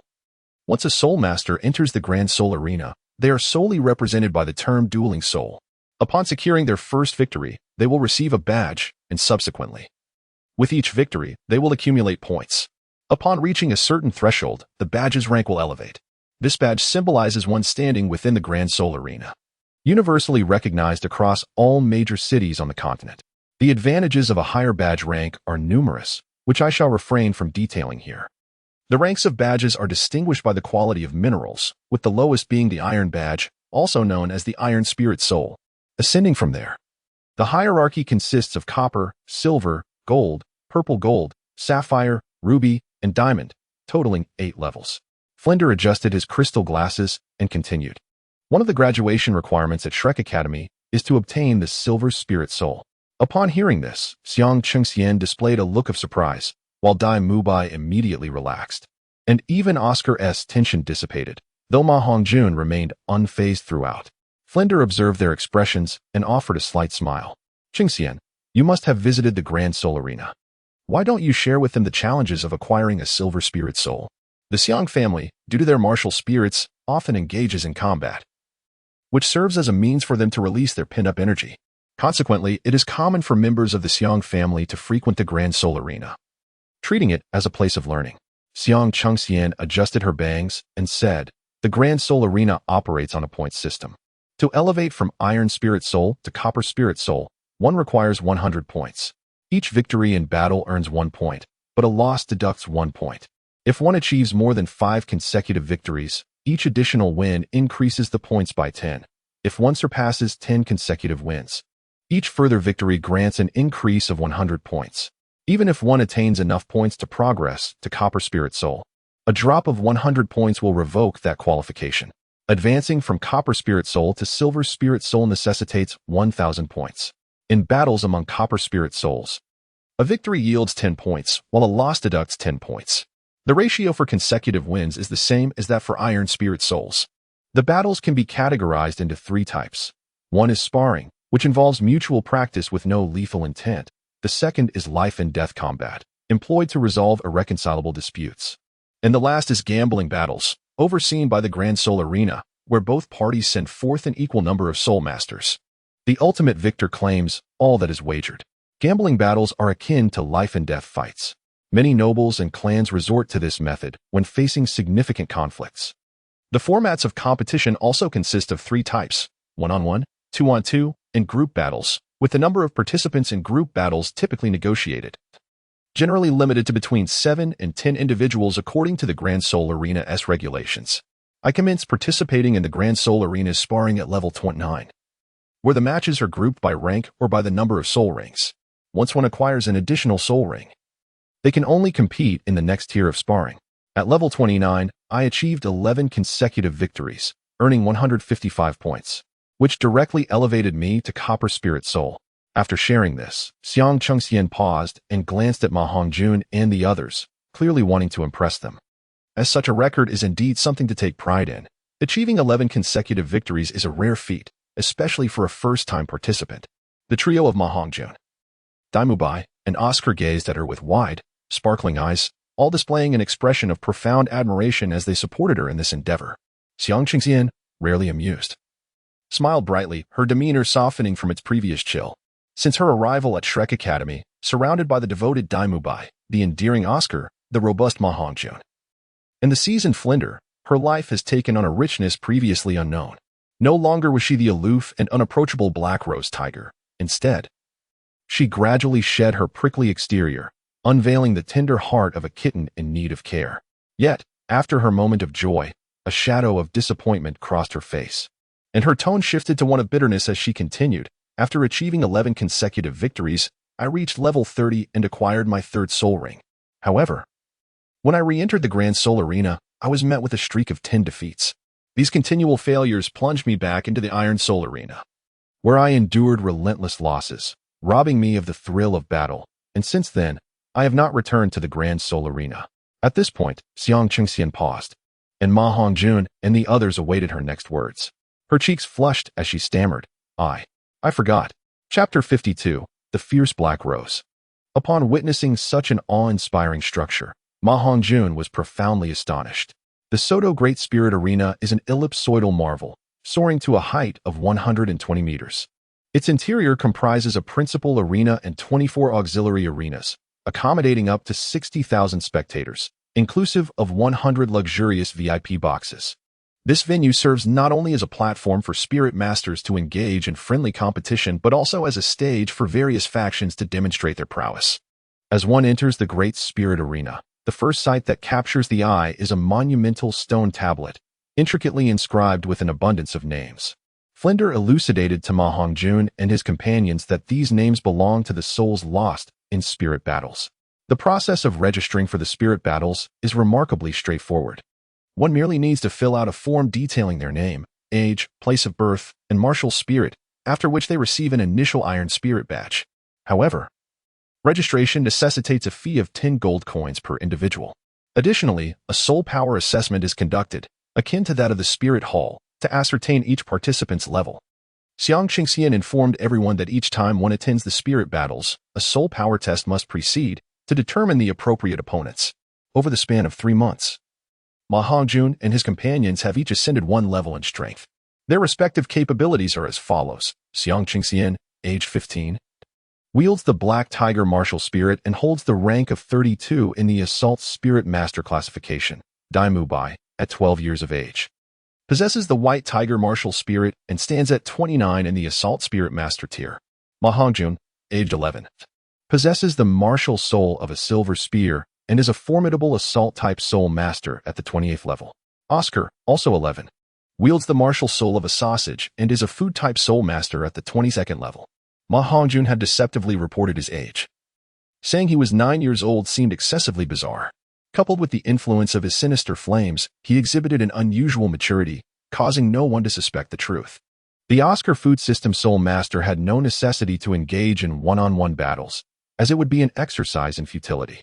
Instead, he opted to team up with Ma Hongjun and Daimubai for a 2-on-2 competition. The Tiger duo initially envisioned forming a partnership as well, but their differing ranks precluded them from competing together. Each Soul Master could only partake in a single match each day, yet they were permitted to participate in various types of contests simultaneously. Upon inquiring with the attendant, they discovered that the most common formats for battles were 1-on-1, 2-on-2, 5-on-5, and 7-on-7. The formats of 3, 4, 6, 8, 9, and 10 were rather rare. Once registered, they had to await their turn or be listed to challenge others. However, 2-on-2 matches allowed for repeated combinations, as participants did not necessarily attend daily. They aimed to engage in several practical battles to enhance their synergy. Thus, Ma Hongjun and his companions formed their pairs. "Please provide a name for your team," the attendant remarked blandly. Ma Hongjun and Oscar exchanged a glance. Oscar scratched his head and murmured softly, "Ma Nao." Ma Hongjun cast a sidelong glance and casually remarked, "Mario would be more fitting." "Very well. Please expedite the confirmation of the team name. Let it be Mario." Ma Hongjun. Subsequently, Dai Mubai and Oscar formed a duo, and under the mischievous influence of Ma Hongjun, their ensemble was whimsically dubbed Dai Ao. Meanwhile, Dai Mubai continued to engage in a frosty standoff with Ma Hongjun, reluctantly joining forces with him, resulting in a rather casual name for their collaboration, the Red and White Duo. As Ma Hongjun pondered, he found it acceptable, as the saying goes, "A white knife goes in, a red knife comes out," emphasizing the brutality of strong combinations. Today, they had arrived relatively early, and all four were assigned to the 7th Soul Arena. However, Xiang Chengxian faced an opponent of Soul Master rank, while Ma Hongjun and his companions encountered opponents of Great Soul Master rank. The entire Grand Soul Arena left Ma Hongjun feeling dazzled within its confines. The allocation was remarkably intricate. It boasted 24 sub-arena, each subdivided into distinct areas, categorized into the Duel Zone and the Life and Death Zone, further divided into 3 modes, 1-on-1, 2-on-2, and team battles. Thus, a single sub-arena contained 6 isolated platforms. Regarding betting matches, according to Flender, irrespective of rank, all betting contests would unfold in the main Soul Arena. The operational model of the Grand Soul Arena had reached a harmonious level. The ticket prices varied according to the different duel zones. For instance, the 1-on-1 matches in the gambling category that Ma Hongjun and his friends were about to partake in commanded the least expensive tickets, attracting the fewest spectators. The participating Soul Masters were uniformly arranged in a spacious room to rest while awaiting their turn. Flender, not participating in the duels, lacked a personal resting area. He mentioned he would watch from the audience but had seemingly vanished. The matchups in the 1-on-1 duel zone were determined by a lottery. While waiting for their turn, competing Soul Masters could opt to observe the ongoing matches or rest. Each area of the sub-arena featured designated viewing spots for the participating Soul Masters, conveniently located close to the duel platforms. The first match was for Xiang Chengxian, and naturally, Ma Hongjun and his companions chose to spectate. Despite being a sub-arena, its size was still considerable, with a diameter reaching 20 meters, affording ample space for the Soul Masters to showcase their skills. Unfortunately, the audience near the 1-on-1 duel platform was sparse, with only about a third of the seats occupied. Most spectators congregated in the main Soul Arena. Drawn by the thrilling high-level duels, consecutive victories, and team battles, truly a gambler's paradise. In contrast, the sub-arena attracted those primarily eager to observe and learn. Before long, a middle-aged man in a tailcoat stood at the center of the duel platform. Clearing his throat, he proclaimed, "We shall now commence the first match of the 1-on-1 duels at our 7th Soul Arena. Presenting the contestants are 2 Soul Masters, each at the Soul Sovereign level. They are the Soul Sovereign with the Beast Martial Soul, the Black Tiger, Xiang Chengxian, and the Soul Sovereign with the Weapon Martial Soul, the Twin Daggers, Zheng Jie. Renowned for his absolute shadow twin daggers, Soul Sovereign Zheng Jie has achieved 4 consecutive victories. Today, facing the currently 10-defeat streak of the Black Rose, Xiang Chengxian, will Zheng Jie seize the opportunity for a 5th consecutive win? Let us await the outcome. Now, may the 2 Soul Sovereigns enter the arena for consecutive victories at the Soul Sovereign level with the absolute shadow twin daggers. How impressive it sounded. Could Sister Xian emerge victorious? Oscar expressed his concerns. As the 2 entered the arena, Xiang Chengxian donned a black trench coat, exuding an icy demeanor, while Zheng Jie, a young man clad in a black combat outfit, wore a stern expression. They both embodied coldness, exchanging no superfluous words before initiating the summoning of their martial spirits. Zheng Jie conjured black light in his hands, manifesting 2 black short blades, resembling twin martial spirits. However, it was indeed a singular martial spirit. His soul rings appeared, yellow and purple, identical to Xiang Chengxian's. Those who dared to participate in the Soul Arena were undoubtedly individuals of exceptional strength and courage. typically possessing optimal soul ring configurations. Zheng Jie had achieved 4 consecutive victories, indicating that his prowess in the soul arena was at least above average, if not elite. Indeed, there are only misnamed titles, not misnamed monikers. The might of the Shadow Twin Blades was unveiled. He refrained from employing soul techniques, wielding the dual blades with rapidity, leaving only flashes of black blade shadows in their wake. It was evident that he wielded the twin blades with remarkable skill, showcasing a refined technique likely inherited from his family. The power of his weapon martial spirit was demonstrated, sharp, ruthless, and domineering. The twin blades compelled Xiang Qingxian to unleash her soul skill. Dark Tiger Shadow Transformation. Xiang Qingxian activated her second soul skill, enhancing her speed and the ferocity of her tiger claw attacks. Zheng Jie's twin blades were exceedingly swift, and this second soul skill was aptly timed, transformed into shadows. She adeptly countered with her tiger claws. Both were powerful attack-oriented soul masters. However, Xiang Qingxian's beast martial spirit held a significant advantage in raw strength. To secure victory, she had to withstand Zheng Jie's relentless blade onslaught. Zheng Jie's twin blades were parried repeatedly by Xiang Qingxian, after which he retreated, activating his second soul ring to employ a soul technique. Windwing Slash. Zheng Jie leaned forward, arms extended, his twin blades spiraling around him like a whirlwind as they encircled Xiang Qingxian, unleashing a barrage of black wind blades. The speed was astonishing. In addition to his natural agility, the enhancement from his soul ring granted him a wind attribute boost, allowing for a rapid burst of speed that created numerous afterimages.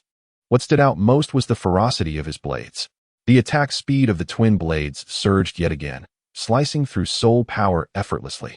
With this soul technique, Zheng Jie clearly outclassed her, his attacks striking with remarkable precision. Xiang Qingxian visibly faltered. This underscored the importance of practical experience. Her black tiger martial spirit was formidable in its own right, and the intense black malevolence augmented her attacks, granting her superior penetration and defense compared to an ordinary black tiger. Yet, confronted with the multitude of afterimages and wind blades, she found herself overwhelmed. Alas! Damu Bai sighed deeply, gripping the railing tightly. With the awakening of his spiritual eyes, he could effortlessly see through these afterimages, and his mental probing made it easy to identify his opponent's weaknesses during battle. At this moment, although Zheng Jie was swift, leaving behind a shadow, as long as Xiang Qingxian remained resolute and focused on a single direction to break through, disrupting Zheng Jie's attack formation, he would not have to remain so passive. Zheng Jie's Wing Slash was an explosive skill that could not be sustained for long, while Xiang Qingxian's Black Tiger Shadow transformation could maintain its state for an extended period. If he could temporarily evade Zheng Jie's fierce assault, he would gain a significant advantage. Ultimately, Xiang Qingxian reluctantly activated his third soul ring, the Purple Thousand-Year Soul Ring. Black Tiger Demon Transformation. The formidable power of the Thousand-Year Soul Ring skill was well understood by Zheng Jie. As Xiang Qingxian's Purple Soul Ring illuminated, he wisely began to retreat, choosing to observe from a distance without knowing the nature of his opponent's soul skills, especially when facing a powerful beast martial spirit like Xiang Qingxian's. This decision revealed Zheng Jie's seasoned combat experience, demonstrating his adeptness in knowing when to advance and when to withdraw, rather than recklessly pursuing an attack just because he held the upper hand. The demon transformation enveloped the black tiger in dark flames, not mere fire, but an extremely dense aura of malevolence. This soul skill was unique to Xiang Qingxian. Their family's third soul skill was not this. A powerful aura emanated from him, significantly enhancing her strength, particularly in terms of attack. Without delay, Xiang Qingxian opened her mouth, unleashing a deafening tiger roar directed at Zheng Jie. A wave of black flames surged towards him, the tremendous force sending Zheng Jie flying. He crouched down, driving his dual blades into the soul fighting platform. Sliding with a hissing sound, his chest directly deformed by the invisible assault, causing him to spit out a mouthful of blood. This was the nature of the black flames attack, directly impacting the body. With her 4 tiger paws striking the ground, she leaped into the air, her enormous right paw unfurling, the extended claws trailing a fiery tail as they slashed down. Zheng Jie crossed his dual blades above his head to meet the tiger claw.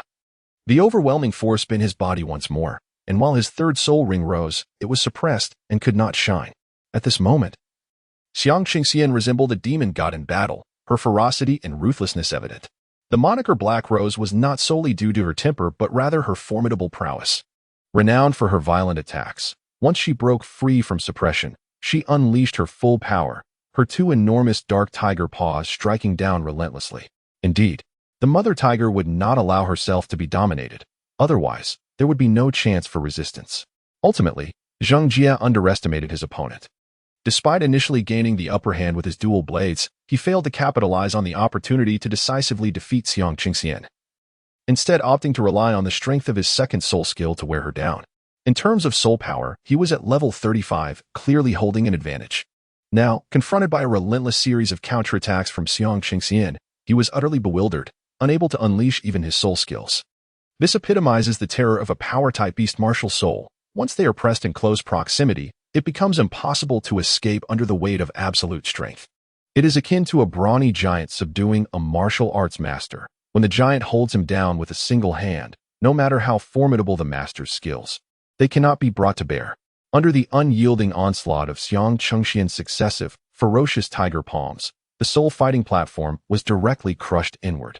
Such a ferocious battle, coupled with an utterly unexpected turn of events, left the audience in astonishment.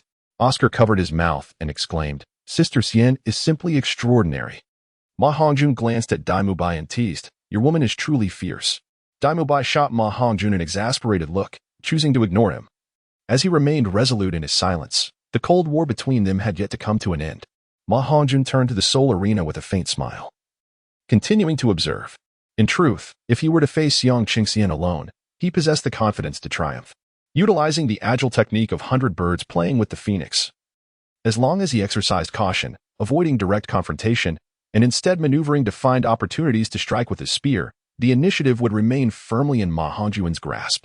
In this ebb and flow of combat, before Ma Hongjun's soul power could be depleted, the formidable penetrating power of the dragon soul spear would inevitably lead to Xiang Qingxian's premature defeat. Stop, stop, stop! I concede. Under the relentless barrage of Xiang Qingxian's fierce attacks, Zheng Jie found no opportunity to unleash his soul skills and, ultimately overwhelmed, surrendered. If this continued, he feared he would be utterly shattered. This bout left Zheng Jie disheartened. He had once held a chance to win, only to underestimate this woman. Xiang Qingxian, too, was somewhat taken aback, as the power of her black tiger demon god transformation had suddenly intensified, the malevolence more potent than before, granting her a significant enhancement in strength. Otherwise, victory would have been unattainable today. She glanced at Dai Mubai, who was observing from above. This transformation was likely a result of the fusion with his martial soul. This little man was becoming increasingly pleasing to her eye. The host swiftly approached the soul arena and announced loudly, "Congratulations to the soul master, Xiang Qingxian, for her victory," ending a streak of 10 defeats with a record of 12 wins and 10 losses. At this moment, Xiang Qingxian's clothes were considerably tattered, and she retrieved a coat to cover herself before gracefully descending from the soul arena. Ma Hongjun gazed and remarked, "The soul battle truly wastes garments. It seems that business will flourish in the future." Chapter 53, The Progress of Dai Mubai. Fate is a wondrous thing. The one-on-one soul battle is determined by a draw. Everything is random. Following Xiang Qingxian's victory, yet another contest ensued. In the third contest, surprisingly, it was Ma Hongjun facing Dai Mubai. The two were still in a state of cold war. It was uncertain whether this clash would yield favorable or unfavorable outcomes. As the host announced the entrance of the two great soul masters, Dai Mubai, with a frigid demeanor, was the first to ascend the soul battle stage. Harboring a faint sense of anticipation, Ma Hongjun followed reluctantly, torn between the decision of whether to hold back or not. As soon as he entered the arena, Dai Mubai directly summoned his martial soul, seemingly oblivious to any conversation with Ma Hongjun. Much like a pent-up lady of the manor finally seizing the opportunity to unleash her frustrations. "Mubai, you mustn't secretly use your needles against me, for I possess them as well." Ma Hongjun thought it prudent to voice his concerns early on, in case Dai Mubai found himself overwhelmed and unable to vent his frustrations. He feared the dire consequences of a cornered adversary resorting to such measures. Upon hearing the mention of needles, the normally composed Dai Mubai became increasingly frenzied. His elongated and sharp tiger claws lunged forward in succession. He remained notably silent, his gaze devoid of warmth, yet his attacks were executed with precision, marked by a careful and earnest demeanor. Ma Hongjun summoned the dragon soul gun, and it was evident that Dai Mubai was eager for a fierce battle. As Ma Hongjun called forth the weapon, the yellow-purple soul rings instantly illuminated the arena, leaving the audience in awe. Some spectators, momentarily taken aback, gasped in astonishment upon the reminders of those seated nearby. The host, particularly vocal, exclaimed in a reverberating voice that echoed throughout the venue. Goodness, what have I witnessed? This is a miracle in the realm of martial souls. The esteemed soul master Ma Hongjun, wielding a silver spear as his martial soul, astonishingly possessed a 1,000-year soul ring at the second ring. Anticipation for this soul battle grew exponentially as the audience eagerly awaited the mesmerizing display from this prodigious soul master. Attention swiftly gravitated towards Ma Hongjun, who skillfully maneuvered the Dragon Soul gun, executing fluid and captivating techniques that were a visual delight. Dai Mubai's gaze shifted, his eyes radiating a luminous white, entirely focused on the contest, with Ma Hongjun as his sole focus. In his perception, Ma Hongjun's movements appeared to slow, allowing him to swiftly deduce the latter's subsequent actions. His familiarity with Ma Hongjun's techniques from their previous sparring sessions enabled him to deftly counter many of Ma Hongjun's assaults. You've made progress, Mubai. Despite his silent contemplation, Dai Mubai remained absorbed in strategizing against Ma Hongjun's techniques. Ma Hongjun's spear moves with remarkable swiftness and possesses formidable penetrating power. It is advisable to evade whenever possible, otherwise, a mere poke could result in a small wound. In the realm of pure martial soul power, beast martial souls generally surpass weapon martial souls, particularly those of the elite tier like the White Tiger. However, this notion proves ineffective against Ma Hongjun. Years of rigorous training have endowed Ma Hongjun with strength that rivals Dai Mubai, coupled with his mastery of the three spear techniques. In a contest of pure martial souls, even Zhao Wujia finds himself at a loss, let alone Dai Mubai. Having experienced the disparity in martial souls, Dai Mubai deployed his first soul skill, White Tiger Shield. This ability enhances both his offensive and defensive capabilities, allowing him to confront the Dragon Soul Spear in its pure martial soul state without the need for excessive caution, thus enabling him to mount a counterattack. Ma Hongjun appeared remarkably focused. It seemed he no longer needed to hold back, as long as he refrained from unleashing overly powerful skills all at once. At this level of combat intensity, Dai Mubai seemingly did not fall behind. Ma Hongjun discerned Dai Mubai's demeanor. He was genuinely eager to assess his own strength and to gauge the disparity between himself and Ma Hongjun. The cautious yet pressing nature of the battle left no room for leniency on Ma Hongjun's part, unless he resorted to employing his Millennium Soul skill, which would render an instantaneous defeat improbable. Dai Mubai was well aware of Ma Hongjun's character. It was inconceivable that Ma Hongjun would resort to such a humiliating tactic to vanquish him. Thus, in this confrontation, Ma Hongjun served as the optimal benchmark for testing his capabilities. Ma Hongjun discerned that ever since Dai Mubai's eyes had undergone a complete transformation, his combat prowess had significantly escalated. With his focus solely on enhancing his strength, coupled with his remarkable innate talent, his progress was astonishingly swift. Xiang Qingxian observed with satisfaction as Dai Mubai showcased his abilities. Her plan to nurture him was beginning to yield results. However, she couldn't shake the impression that the dynamic between Ma Hongjun and Dai Mubai resembled that of a couple, filled with playful banter yet tinged with moments of discord. In contrast, her own relationship with Dai Mubai seemed rather mundane. As she surveyed the arena, her keen insight made it evident that Ma Hongjun was adeptly facilitating Dai Mubai in unleashing his true potential. To her surprise, the usually devilish trainer, who fought like a lone wolf and exhibited flamboyant tendencies, was displaying a surprisingly thoughtful and considerate side.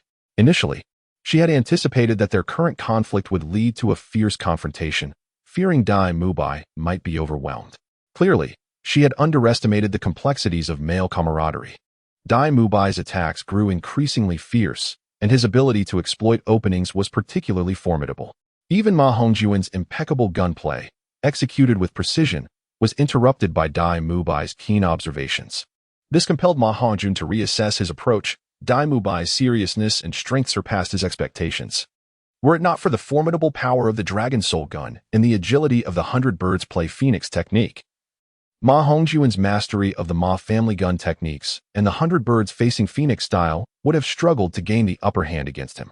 Ma Hongjun also discovered that the dual pupils he could not gaze upon emitted an eerie white light that could unwittingly captivate one's attention, akin to a state of bewilderment.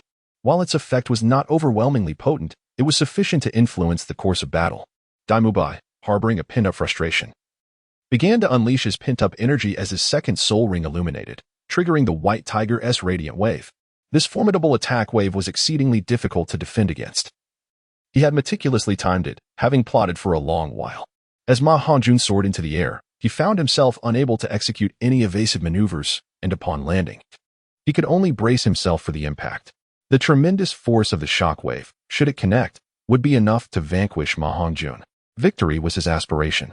But alas, dear brother, it was simply unattainable. Indeed, Ma Hongjun underestimated Dai Mubai. Had it not been for the Millennium Soul Ring and its accompanying soul skill, he would have succumbed to the White Tiger's radiant light wave.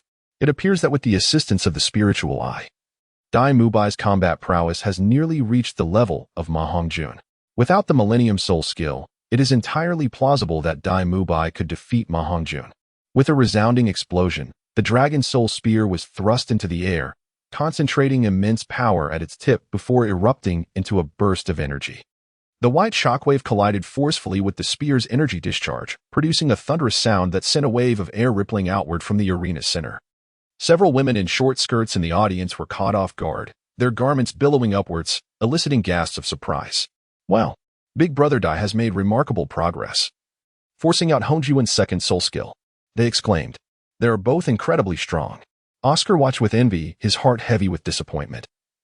Such was the plight of an auxiliary soul master, forever relegated to the role of a supporting character, unable to wield such formidable power. The unleashed force had reached the level of a soul venerable, igniting the atmosphere with fervor and spirited discussions among the spectators. This battle was anything but one-sided. Contrary to expectations, the once overlooked golden-haired man wielding the White Tiger martial spirit had brought forth numerous surprises, showcasing exceptional combat skills and a meticulously crafted strategy, demonstrating his comprehensive control over the situation. While the outcome may not alter, this dramatic turn of events was sufficient to affirm his strength, judgment, composure, and intellect.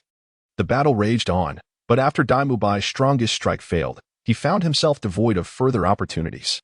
You don't need needles, he scoffed. Do you think I'm like you?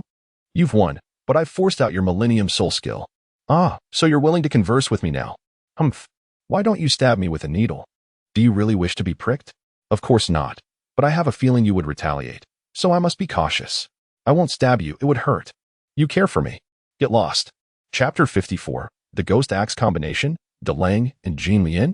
It seems the Soul Arena hosts all share a similar demeanor. Their martial spirits manifest as their very voices, a hereditary trait from a single family, dedicated to serving the Grand Soul Arena. Next up is the fourth match, a 2-on-2 soul battle featuring the Ghost Axe combination against the Mario combination. Notably, the Ghost Axe combination has yet to suffer a defeat since its inception, boasting an impressive 10 consecutive victories. A single additional win would propel them directly into the Copper Soul Arena. In contrast, the Mario combination is newly formed. Yet one of its members is none other than the recently showcased martial spirit prodigy, Ma Hongjun. Undoubtedly, this promises to be an exhilarating and unpredictable soul battle. Let us await the unfolding spectacle. Now let us welcome both competing teams. As the host concluded, the audience erupted in fervor. The popularity of the Ghostly Axe Ensemble was exceedingly high, with many seats occupied by those who had come specifically to witness their performance. However, a portion of the audience, particularly the women and young ladies who had just watched Ma Hongjun's display, were also fervently chanting his name. The alluring charisma, unyielding dominance, and exceptional prowess exhibited by Ma Hongjun had already captivated a first wave of admirers. Given the strength and record of the Ghostly Axe duo, they could have been slated for the main Soul Arena battles, yet the recent influx of outstanding teams had filled the main venue to capacity. Reluctantly, the Ghostly Axe Ensemble opted for a secondary arena instead. In this division, finding a team capable of contending with the Ghostly Axe duo was a daunting task, and the odds for them in the outer betting circles had escalated to 100-1. Many, upon hearing the name of the Ghostly Axe, chose to bet blindly on their victory, reminiscent of Ma Hongjun's previous football wagers, which had not disappointed him in his past life, yielding him a fortune sufficient to secure a home. After Ma Hongjun showcased the power of his yellow and purple soul rings, the organizers backstage arranged for him to compete alongside the newly formed Mario ensemble. This pairing was inherently unfair, as nascent teams typically did not face such formidable opponents. However, the organizers resorted to a clever stratagem. Unbeknownst to Ma Hongjun, as he stepped onto the battlefield, the 2-on-2 arena offered nearly double the space compared to a 1-on-1 match, providing ample room for maneuvering. The Ghostly Axe duo comprised a young man and woman, both appearing around 20 years of age. Standing together, they presented a striking contrast. The woman was tall and slender, while the man, though shorter, was remarkably sturdy, evoking a sense reminiscent of the characters Wu Daolong and Pan Jinlian. "Ah, you two look quite dashing. How about you concede now? I'd rather not have to lay my hands on you." The woman teased with a flirtatious glance towards Ma Hongjun. "Enough of the chatter. My axe is eager to strike. Let us dispose of these youngsters swiftly," the stout young man declared, summoning his martial soul, a colossal axe that appeared almost comically disproportionate in his grasp. Accompanying the appearance of the great axe were 2 yellow soul rings. With a mighty leap, he swung the axe, which expanded in the air, casting a shadow over Ma Hongjun and his companion as the blade descended ominously towards them. "Step back. Be cautious and evade. Protect yourself," Ma Hongjun urged. "Understood. It's all up to you, Hongjun," his partner replied. They swiftly separated. Ma Hongjun summoned his dragon soul spear, launching an attack from the left flank, while Oscar nimbly retreated from the right. The great axe came crashing down, its tremendous force causing the arena to tremble, sending shockwaves that nearly knocked Oscar off his feet. As Ma Hongjun's first spirit ring illuminated, the extreme shadow flying dragon spear surged forth, piercing directly into the arm of the diminutive adversary from the side. The little man grinned widely, simultaneously activating his own first spirit ring. Shockwave axe. The axe's handle elongated, and with his small physique as the pivot, he swept it across, encompassing a vast semicircular area within the reach of his assault. This spirit technique bore a resemblance to the sweeping strike known as sweeping through the armies in marksmanship.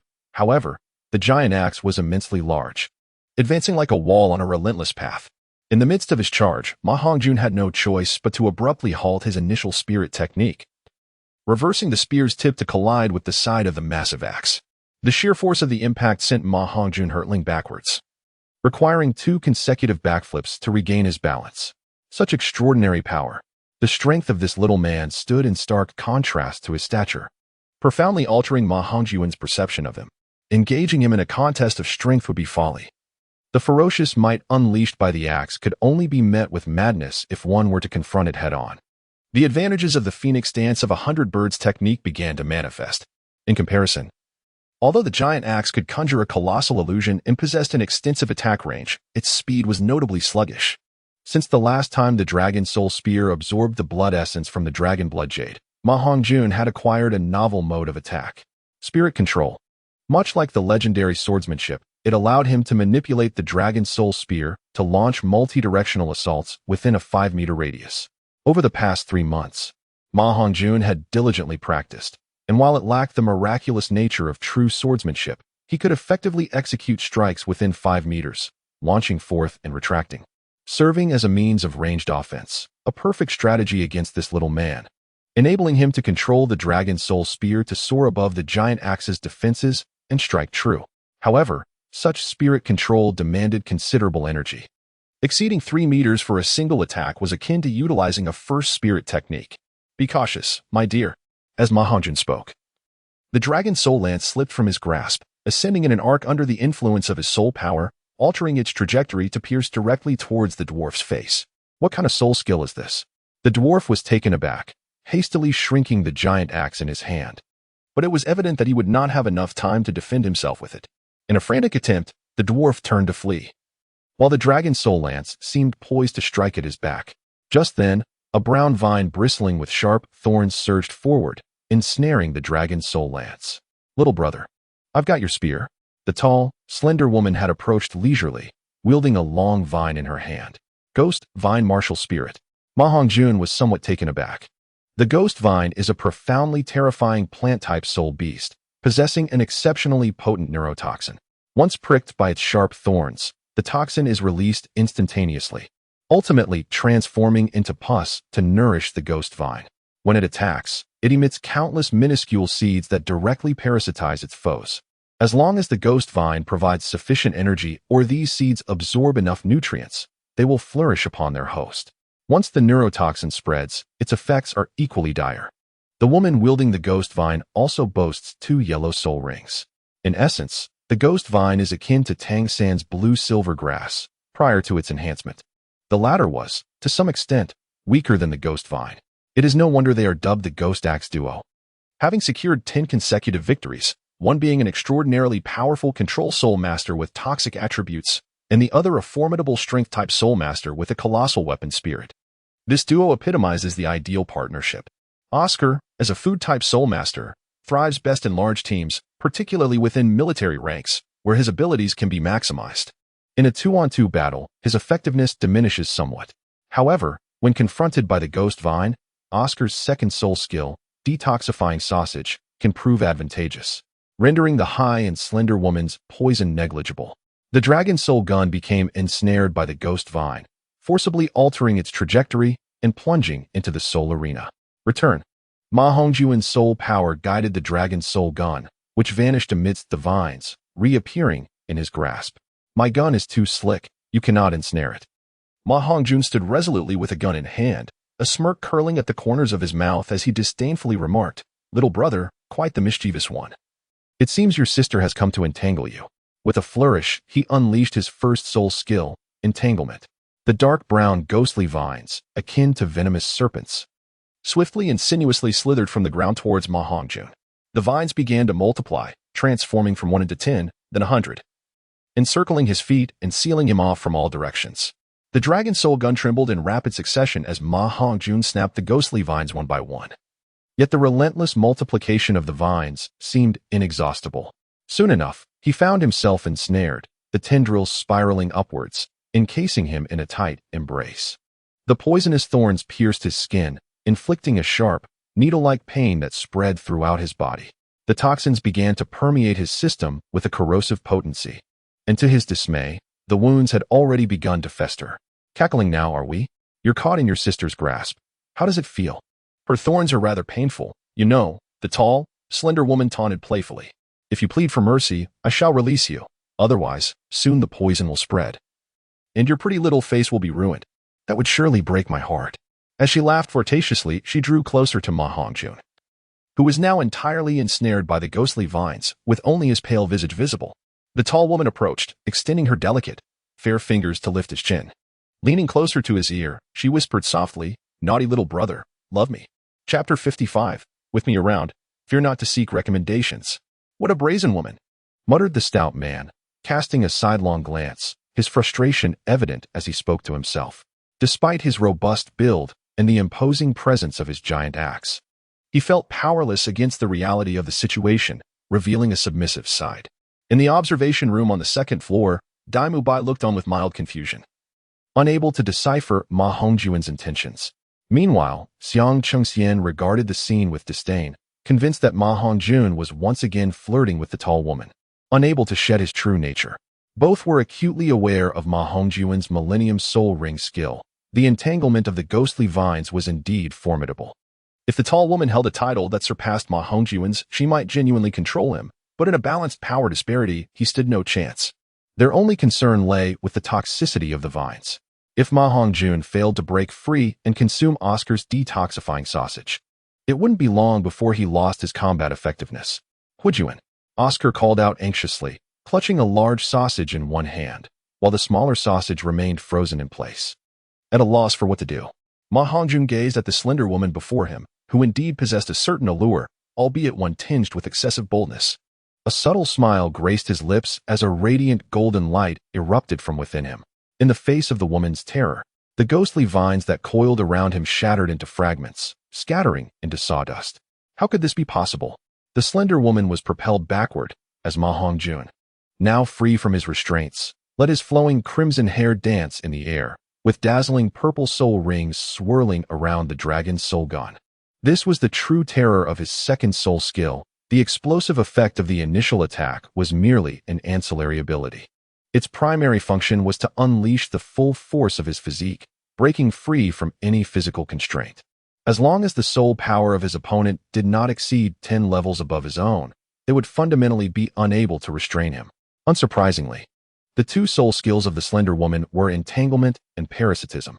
These two skills mirrored the first two of Tang San, and Ma Hongjun endured her control and parasitism to personally experience their effects, allowing him to gain a clearer understanding for future encounters with Tang San. Aside from the toxins, which posed a challenge, he found it effortless to break free from both entanglement and parasitism. The seeds that had been parasitically embedded within him were obliterated upon utilizing his second soul skill. The astonishment of the slender woman stemmed from this very point: parasitism. A skill that was notoriously difficult to evade, had repeatedly proven effective against many formidable opponents. The reason the stout man was so subservient was also due to her soul skill. Xiao Ao, bring forth the sausages. The toxins from the ghostly vines left him somewhat numb, and his soul power could not entirely dispel them. After consuming Oscar's assorted sausages, Ma Hongjun's condition was nearly restored. I shan't indulge you any longer. The second soul ring glowed anew, intensifying the ferocity of his attacks. The ghostly axe began to coordinate earnestly, confronting the enemy head-on, while the ghostly vines approached from the ground, attempting to ensnare him. Yet, at this moment, the offensive power of the dragon soul gun was explosive. With its attacks being predominantly area-based, the ghostly vines were severed before they could even draw near. The slender woman had become ineffective. And although the remaining stout man exerted some effort, with Oscar's assistance in replenishing the sausages, he could not withstand the onslaught for long. As the giant axe also consumed soul power, the slender woman attempted to control Oscar, but Ma Hongjun would not grant her that opportunity. His instinct to protect his allies, cultivated over many years of teamwork, was unwavering. Before her ghostly vines could reach Oscar's feet, the tip of his gun had already pressed against her left atrium. This was a particularly sensitive area. While the slender woman was primarily thin at the waist, her stature was not to be underestimated. And the tip of Ma Hongjun's gun accurately targeted her peak. Through the dragon soul gun, he could faintly sense a hint of elasticity. "Little rogue," exclaimed the observing Xiang Qingxian, furrowing his brow and speaking in a hushed tone. He then glanced at Dai Mubai, issuing a cautionary remark. "You must not emulate him." "How could I? I would never stoop to such shameless, vulgar, and depraved behavior," came the indignant reply. Dai Mubai, embodying the grace of a refined gentleman, expressed his profound disdain for Ma Hongjun's actions, articulating a deep sense of shame and indignation at being associated with such behavior. "Do you believe it is mere coincidence?" Ma Hongjun asked, his face flushed with embarrassment as he gazed at the slender woman. "You rascal, how wicked you are." It was truly not Ma Hongjun's intention. His weapon was meant to be aimed at the slender woman's neck, but a misjudgment occurred due to their height difference. Nonetheless, the heart remains equally vulnerable. "You have gone too far." The short man's face turned a shade of green with rage as he swung his massive axe toward Ma Hongjun's head. With a swift kick, he pushed the woman aside and immediately thrust his gun skyward. 100 birds take flight. Empowered by the second soul ring, Ma Hongjun met the onslaught with his 100 birds, chasing the phoenix technique. One shot after another, the gun's tip met the axe's edge, each explosive shot pushing the giant axe back incrementally. After 10 consecutive shots, the formidable force of the axe had been entirely neutralized. In the midst of the assault, Ma Hongjun approached the diminutive figure, employing the elegant evasion technique known as phoenix playing with 100 birds. The small man had no time to shift his axe, and ultimately, the tip of Ma Hongjun's spear came perilously close to his face, expanding rapidly in his vision until it morphed into a chilling point of azure light. The dragon soul spear was mere fractions away from his eyeball. With the slightest movement, it could shatter his gaze. An eerie silence enveloped the arena as the small man held his breath, his round eyes frozen in terror. "Do not harm him." A voice, urgent and desperate, emerged from behind. A slender, tall woman extended a solitary hand into the air, reaching towards Ma Hongjun, as if she were attempting to salvage something precious. Ma Hongjun turned around and beheld the once carefree, slender woman, now with a solemn expression etched upon her face, her eyes brimming with a desperate plea. "I implore you." She spoke softly. Alien, the diminutive figure murmured, feeling a surge of emotion as joy radiated across his countenance. "Ah, you have lost." Ma Hongjun was equally taken aback. He had no ill intentions towards the diminutive figure. However, their tension was understandable, although the competition was not a life-or-death struggle and did not aim to bring harm. Blinding an eye could still fall within the realm of permissible actions, as true battles of spirit are invariably fraught with uncertainty. "We have lost. Thank you for your mercy." "Oh, it's a trifling matter. May I inquire your surname?"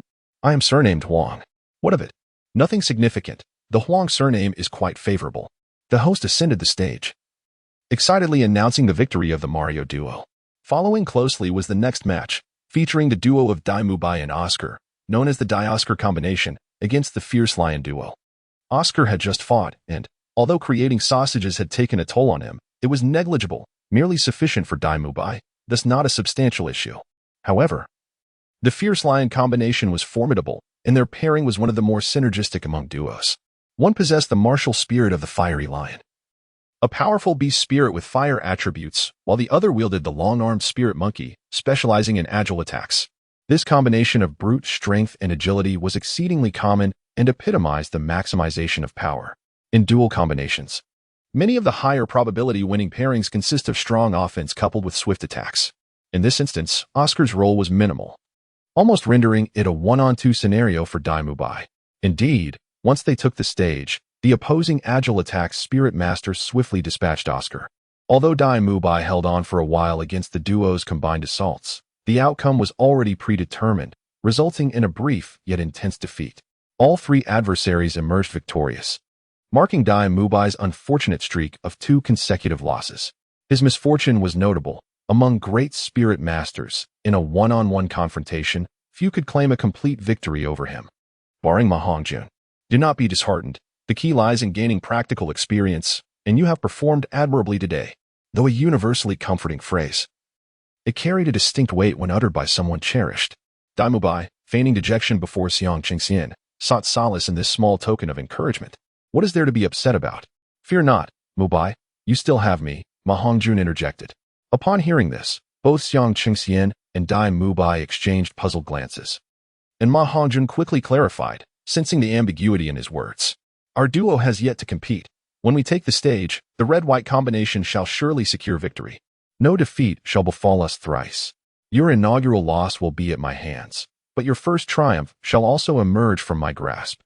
Chapter 56. Handsome men and beautiful women, red and white against frosty cold, seeking recommendations. In the 7th match, a 2-on-2 contest ensued, the red-white combination versus the frosty cold combination. A pairing of handsome men and beautiful women. Ma Hongjun and Dai Mubai can be aptly described as the crimson and white duo, their mere presence eliciting fervent cheers from the female audience. Opposite them, the frost and cold duo exudes equal charm, captivating the male spectators as they take the stage. One boasts a captivating figure, clad in alluring attire, while the other is tall and elegant, exuding a serene beauty. Both the frost and cold duo and the crimson and white duo are newly formed today, presenting a contest of 2 men against 2 women. The question remains, will the men prevail or will the women prove stronger? Which team will claim the first victory?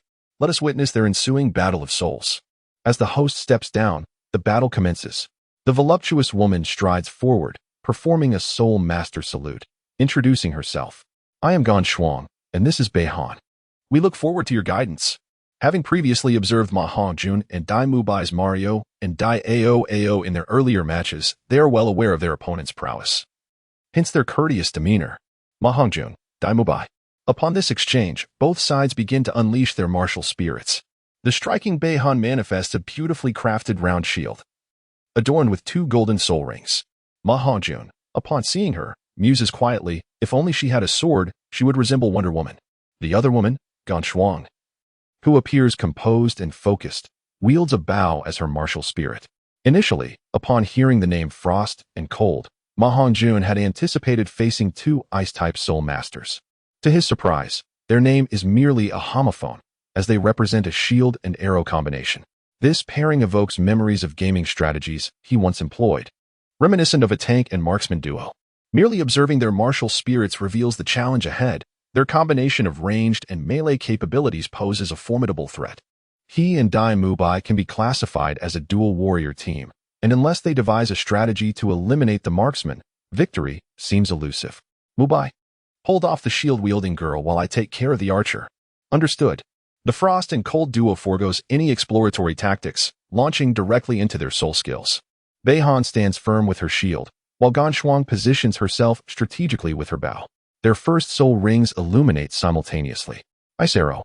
Inspiring shield. Gan Shuang draws her bowstring, conjuring a crystalline white arrow that takes shape, reminiscent of an elven archer. The ice arrow, powered by her soul ring, allows her to unleash hundreds of such projectiles with her 29th level soul power. The arrow hurtles toward Dai Mubai, trailing a white frost flame in its wake. White tiger shield. Dai Mubai meets the arrow head-on, his own white soul power manifesting as he strikes with a fist akin to a hammer. Boom. The icy arrow was shattered by his fist, and as the fragments disintegrated, They transformed into a chilling mist that enveloped Dai Mubai's hand, encasing it in frost. Beihan twirled her round shield in her grasp before resting it upon her elbow and surged forward with explosive steps, the shield emanating a golden glow. The shield of encouragement not only temporarily augmented her strength, but also increased the weight of the shield itself. As Beihan thrust the shield towards Dai Mubai's chest, the augmented weight promised a strike capable of forcing blood from his mouth. Though primarily perceived as a defensive implement, to the discerning eye of a true martial artist, a shield embodies a harmonious blend of offense and defense. It serves as both a protective barrier and a formidable weapon. Its impact, while lacking the piercing sharpness of a spear, possesses the force akin to a bull striking from afar, capable of displacing internal organs upon contact. Moreover, the lateral strikes delivered by this round shield are particularly lethal. The sole weapon can morph the edges of the shield, rendering its circumference as sharp as a crescent blade, a cutting power that surpasses that of most edged instruments. Dai Mubai attempted to sidestep, but he suddenly realized that the chilling mist from the shattered icy arrow had enveloped his hand and crept across his right side, rendering his body momentarily paralyzed. Beihan's speed was formidable, and the shield was already upon him. Point strike. At such a close distance, Ma Hongjun resorted to this fundamental technique, akin to the inch punch in Wing Chun, unleashing tremendous force in a confined space. As the spear tip connected with the center of the shield, Ma Hongjun pulled Dai Mubai aside, and both were jolted back by the force of the collision. At that moment, 3 more white arrows shot towards Dai Mubai from 3 different directions, each icy arrow aimed directly at him, targeting his upper, middle, and lower regions. Ma Hongjun continued to unleash his assault, intent on shattering the 3 arrows. Yet, Beihan charged forward once more, her second spirit ring ignited, and the circular shield in her grasp whirled with fervor. With a powerful surge of momentum, Beihan bent low, her right hand sweeping in a wide arc, sending the spinning shield hurtling through the air. This was her second spirit skill, Flying Shield.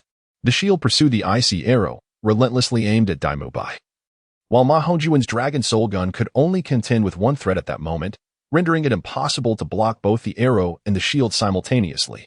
The distance was too short. Despite the Dragon Soul Gun's rapidity, the proximity did not permit a successful defense. Xiang Chengxian and Oscar felt a surge of anxiety. Dai Mubai was in peril. The strategy of the Frosthan duo was unmistakably clear, to concentrate their strength on eliminating one target first, which was why they unleashed 3 spirit skills in rapid succession right from the start. Fall back. Ma Hongjun exerted a powerful grip on Dai Mubai, pushing him backward, and then swiftly activated his second spirit ring. With an explosive force, he propelled Dai Mubai away, allowing only a brief moment for Ma Hongjun to unleash his second spirit skill. The Dragon Soul Gun stood upright before him, while 3 icy arrows were aimed at his head, chest, and groin. A radiant golden light erupted from within Ma Hongjun, and the 3 arrows struck the Dragon Soul Gun. Subsequently, they shattered and dissipated into a chilling mist, encasing Ma Hongjun entirely in ice. The round shield then soared through the air. Bang! Ma Hongjun scarcely had time to adopt any defensive stance as the circular shield whirled towards him, colliding violently with his chest. The immense force of the impact propelled him backward, causing him to spew forth a mouthful of blood. As he was sent airborne, the surge of energy within his body dispelled the numbing effect of the icy grip.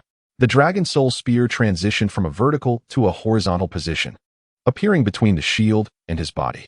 The massive side of the shield sliced against the silver shaft of the spear, producing a hissing sound. Ma Hongjun's chest had already been pierced by the round shield, had it not been for the formidable explosive power granted by the Millennium Soul Rings, which had deflected the shield. It is likely that a piece of the shield would have embedded itself within his body. Hongjun, Dai Mubai, having broken free from the icy grip, roared his companion's name. With his spirit eyes shimmering with radiant waves, his second soul ring illuminated. White Tiger's Radiant Wave.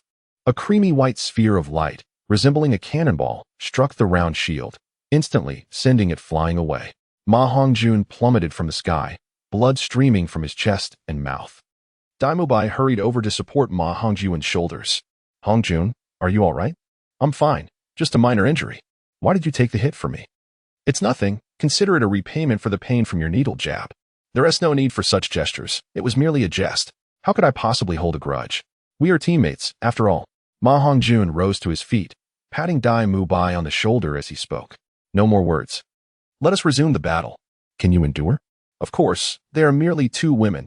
It is not as if I have not faced such challenges before. Bei Han had already summoned the flying round shield back to her side, resting it upon her elbow, while her first soul ring glimmered once more. Gan Shuang's second soul ring shone brightly as well, an ebony arrow poised upon her bow, gathering strength and preparation. Ma Hongjun, enduring the pain coursing through his body, gazed upon the two enchanting ladies before him. To be frank, the victories he had achieved in the previous two battles, coupled with his formidable alliance with Dai Mubai, had rendered him somewhat complacent. Ma Hongjun stood alongside Dai Mubai, his gun in hand, as their vibrant red and golden hair danced in the air, intertwining gracefully upon their shoulders. Ma Hongjun flashed a mischievous grin as he gazed at the enchanting beauties, Gan Shuang and Bei Han, and remarked, "Shuang Han, it is quite chilly. Allow us, your brothers, to provide you with some warmth." In Chapter 57, titled I Am a Man, the Bad Kind, the ice arrow, though seemingly a controlling projectile, possesses limited lethality. Conversely, the round shield, initially perceived as a defensive tool, has been adeptly wielded by Bei Han as a formidable offensive weapon. The icy pain in his chest served as a stark reminder to Ma Hongjun that even when hunting a rabbit, one must exert full effort. Especially in the arena of soul battles where even a rabbit can possess the prowess of someone like Xiaowu, there are no weaklings here. All participants in the soul battles are equipped with optimal soul ring configurations. The variety of martial spirits, coupled with their attributes, developmental trajectories, and unknown soul techniques, ensures that every soul master possesses a unique and formidable skill that cannot be underestimated. A serious and cautious attitude, along with adaptability, must be considered in every aspect. A moment's negligence could lead to significant repercussions, potentially irretrievable. The ice arrow, with its element of surprise, could ensnare the unprepared. And even if one cannot dispel its icy essence upon realization, a modicum of caution would prevent one from being struck. Dai Mubai's keen observational acumen and Ma Hongjun's phoenix dance of 100 birds technique stand as exemplary evasive maneuvers. Even if necessary, Ma Hongjun's second soul skill and his malevolent fire could counteract the ice arrow, though revealing his sinister flame is unnecessary, as this is merely Gan Shuang's initial soul skill, which offers limited control and serves primarily as a transient distraction. In contrast, Bei Han, with her versatile round shield, merges offense and defense with remarkable explosiveness, making her an overlooked contender of considerable skill. Her prowess in one-on-one combat rivals that of Dai Mubai, and even Ma Hongjun may find victory elusive against her. This soul battle has piqued Ma Hongjun's interest. Gan Shuang wields an exceptionally lethal bow, marking her as a remarkable archer, with each arrow aimed at a critical point. This time, Ma Hongjun finds himself injured, as her arrows are keenly focused on him. Target tracking. Under the influence of her second soul ring, the black arrow is unleashed. Unlike ordinary arrows that follow a straight trajectory, this black arrow possesses the ability to curve and navigate its path. Ma Hongjun initially believed that he could evade the pursuit by relying on the phoenix dance of 100 birds. Yet he was taken aback to discover that the black arrow could curve and continue its relentless chase. Such formidable soul skills warranted a test of his own. With a series of clangs, the dragon soul spear collided with the black arrow, deflecting its trajectory time and again. It became evident that this arrow possessed lethal force, its power tenfold greater than that of the ice arrow, gradually diminishing upon impact with the dragon soul spear, until it ultimately vanished from sight. Guan Shuang knocked another arrow. But this time, it was no longer a black arrow. Instead, she drew a turquoise arrow, matching the hue of her bow, presumably a manifestation of her innate martial soul. It appeared that utilizing the black and white arrows consumed considerable soul power, making it apparent that she could not sustain continuous fire. This was indeed a reasonable conclusion. Otherwise, should multiple tracking arrows like the black one be unleashed, Ma Hongjun would find it unbearable and deplete his resources. This was largely due to the advantage provided by the phoenix dance of 100 birds. For an ordinary individual, not only would they struggle to block such arrows, but they would also find it impossible to evade them altogether. Dai Mubai had already engaged with Bei Han, their confrontation devolving into a clash of raw power. However, Dai Mubai held the upper hand. After his eyes underwent a transformation, he had essentially attained a minor enhancement, allowing him to seize opportunities with ease. In a contest of equal strength, victory was virtually assured, provided that Guan Shuang refrained from targeting Dai Mubai with her arrows. It was merely a matter of time before he subdued Bei Han. Now, all eyes were on Ma Hongjun and Guan Shuang. The latter swiftly drew her bowstring. turquoise arrows soaring forth as if they required no soul power at all. Guan Shuang launched her turquoise arrows with remarkable ease, her rate of fire extraordinarily rapid. Ma Hongjun found it difficult to approach, while Guan Shuang was able to change direction effortlessly, providing support to Bei Han with a couple of arrows, thereby stabilizing the situation. Her archery skills were evidently honed from a young age, as evidenced by the marks on the white jade fingerstall she wore. Her deft technique and impeccable posture suggested that she had developed a muscle memory that was second nature to her. Ma Hongjun realized he had underestimated the foundational martial arts of this world. Although the essence lies in the martial spirits, every family that inherits weapon-based martial spirits has, through countless years of cultivation and refinement, developed a set of exquisite techniques, much like the Tang family's wand piefing hammer method. Similarly, Guan Shuang is no exception. Even without employing soul techniques, her archery can reach an extraordinary realm, comparable to Ma Hongjun's marksmanship, not inferior to any soul skill. With the phoenix plays with 100 birds technique, elusive and unpredictable, Ma Hongjun activated his second soul ring and executed the first form of the 100 birds to phoenix spear. Known as birds leaving the nest, the spear tip darted back and forth with explosive force, rendering the azure arrows in midair incapable of breaching the defense of the dragon soul spear. As Ma Hongjun drew near, Guan Shuang's expression grew increasingly grave. She abruptly ceased her rapid-fire assault and began to retreat. However, she was not abandoning her offensive. Her retreat was deliberate, each step imbued with intricate stability, avoiding a straight line. Initially, she had drawn the bowstring with her index and thumb, but now she employed all 5 fingers.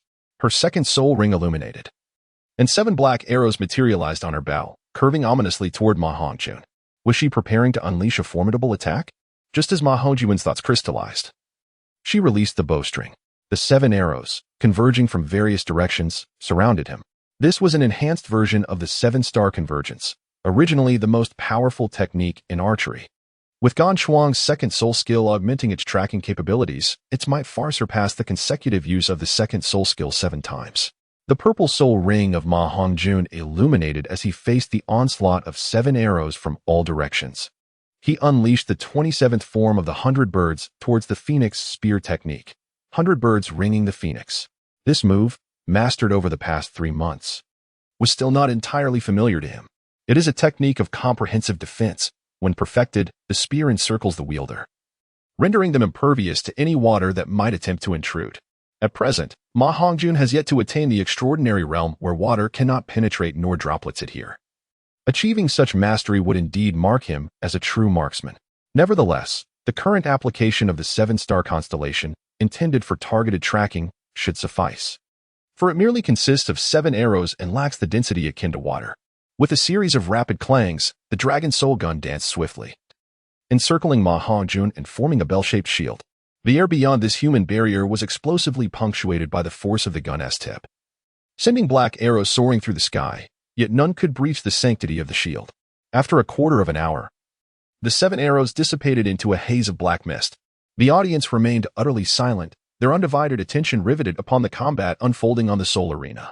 This thrilling duel, an unexpected delight, unfolded without any prior build-up, showcasing powerful soul techniques from both sides. The 2 female combatants executed their tactics with remarkable decisiveness and ferocity, displaying an impressive synergy that belied their novice status. Though the 2 young men initially faced some setbacks, they exemplified the bond of camaraderie and a fearless spirit of mutual protection. Gradually, they stabilized the situation, demonstrating combat capabilities that far exceeded the ordinary, solidifying their advantage in sheer power. Following the flurry of the 7-star constellation, Ma Hongjun's soul power was nearly depleted. Yet Guan Shuang fared even worse. Her complexion had turned pale, her body trembled, and in her hands, a blue arrow shimmered, nearly intangible. Have you shot enough? Now it is my turn to strike. She taunted. Endure it, and do not cry out. Ma Hongjun is certainly no saint. Although Guan Shuang possesses a tall and graceful figure, and is undeniably beautiful, she is equally ruthless and lethal. The more exquisite a woman, the more perilous she becomes. Every arrow shot by Guan Shuang was aimed at vital points, sparing even the most sensitive areas, which are undoubtedly of utmost importance to men. With a light flick, she aimed directly at them. On the soul fighting stage, any method of attack is justifiable in the pursuit of victory. Ma Hongjun, of course, was not one to shy away from defeat. He understood the stakes. However, One must be prepared for retaliation in kind when employing such tactics against others. Without any embellishments, Ma Hongjun unleashed a single shot, shattering her bow and arrows. He then closed the distance, driving an elbow directly into her chest, sending Gan Shuang sprawling to the ground. Ah! Gan Shuang cried out in pain, glaring furiously at Ma Hongjun. This cannot be. I haven't even fired my shot yet. With her hands braced against the ground and her legs spread apart, she attempted to crawl away from Ma Hongjun. Just one shot. I can endure this. It will soon pass.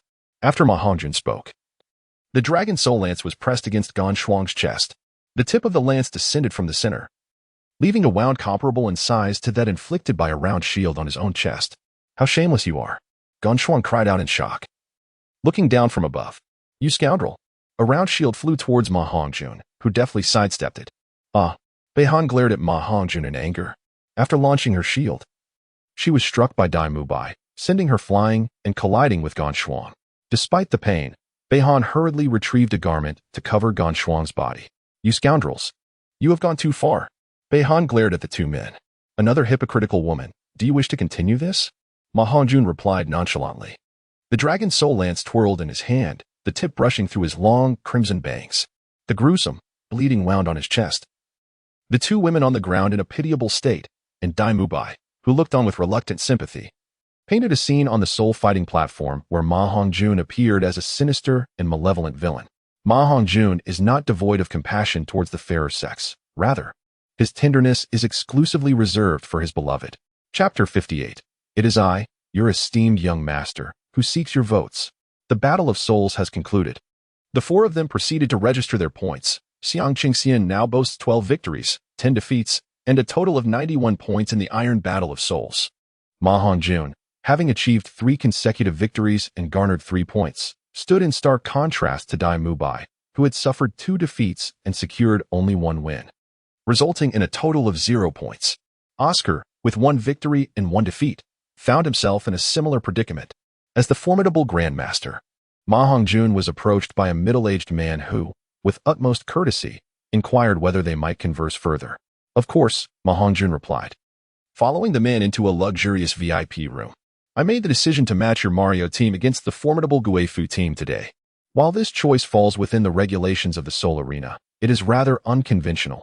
Typically, newly formed teams are not pitted against such established and powerful opponents. I must confess, however, that I am pleased with the outcome. The betting odds I established for the 7th Soul Arena were quite lucrative, and your victory over the Guifu team has proven to be highly profitable for me, the middle-aged man said, his face radiating a smile reminiscent of an underground syndicate leader. The betting matches at the sub-arena lack the transparency of the main arena, allowing for considerable manipulation. Furthermore, as the owner of the sub-arena, he wielded significant influence, enabling him to orchestrate behind-the-scenes dealings, much like today's matchup between Mario and Guifu. From his pocket, the middle-aged man produced a golden card, placing it before Ma Hongjun on the table. This card contains 10,000 gold soul coins. Consider it compensation for my arrangement today. Why would you do this? You mentioned that this does not contravene the regulations of the Soul Arena, Ma Hongjun replied, perplexed. The sudden gift of 10,000 gold soul coins struck him as suspicious, leading him to believe that the middle-aged man harbored ulterior motives. I hope to establish a partnership with you. In the future, you may approach me directly for your Soul Arena matches, and I will ensure they take place within my 7th arena. The middle-aged man exuded an air of authority, embodying the essence of one who holds the reins of power. This notion parallels the principles of clandestine boxing in a past life, where one seeks out a formidable prospect, surrounds them with seasoned champions, secures a few victories to elevate their prestige, and thereafter orchestrates the outcomes, deciding the victor behind the scenes. In truth, this middle-aged man has deftly garnered the allegiance of numerous combatants, having already bestowed upon the ghostly axe duo a substantial sum of 1,000 gold soul coins prior to Ma Hongjun's emergence. This strategy has rendered the 7th combat arena the most profitable among all. However, his brilliance lies in the authenticity of each match. He eschews fixed contests, ensuring that every encounter is a genuine confrontation within the established rules of combat. He possesses a keen eye for observation, strategically pairing lesser-known yet potent fighters with renowned combatants boasting high success rates. For instance, by matching Mario against the ghostly axe duo, he capitalized on the overwhelming public support for the latter, resulting in a significant financial windfall. In fact, after the ghostly axe duo triumphed in their initial match. They had already entered into a partnership with him. The first 9 encounters of the ghostly axe duo were orchestrated against popular teams, and as their own popularity surged, he seized the opportunity to pit promising newcomers like Mario against them. In the absence of public knowledge regarding the fighters' capabilities, he established the odds and reaped substantial profits. This illustrates the advantage of possessing insider information. He diligently researches each newcomer to the combat arena, capitalizing on their rise to prominence during their unrecognized phase. With an influx of newcomers each year, he consistently identifies a few promising contenders. Such wagering on combat is highly lucrative, as evidenced by the substantial earnings of over 100,000 gold soul coins from today's match between the Mario duo and the ghostly axe duo.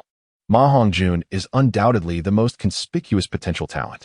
It was only after he showcased his extraordinary aptitude with the yellow and purple soul rings that he attracted the attention of others. Given Ma Hongjun's prowess, his rise to prominence in the soul arena would be swift.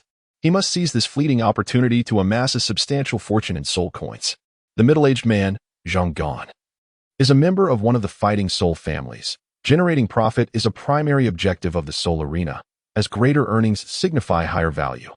Zhang Gan's meticulous efforts to earn money also reflect his ambition for upward mobility. After understanding Zhang Gan's operational techniques, Ma Hongjun readily consented to a mutually beneficial collaboration, wherein he merely needed to allow Zhang Gan to arrange the soul battles. This merely entailed confronting popular and formidable opponents, which aligned perfectly with his desire to enhance his practical combat experience. Ultimately, their partnership was formalized. Zhang Gan organized soul battles for Ma Hongjun, granting him 30% of the profits, 2% more than what Zhang Gan offered to others. Given Ma Hongjun's abilities, he could essentially guarantee victories in the battles, significantly reducing the associated risks compared to others. Upon exiting, Flender had already joined the 3 others, appearing quite cheerful. However, upon spotting Flender, Zhang Gan's expression immediately soured. "So you are all together," he remarked. "Indeed, what of it?" came the response. "No wonder he placed a bet on your victory earlier, costing me a considerable amount of soul coins.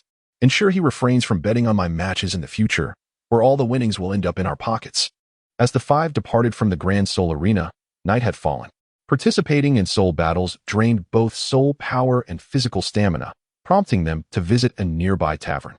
This establishment was bustling with patrons. The first floor was filled with ordinary customers, while the second floor catered to soul masters and was equally lively, and the third floor, reserved for VIPs, required a minimum expenditure of 100 soul coins.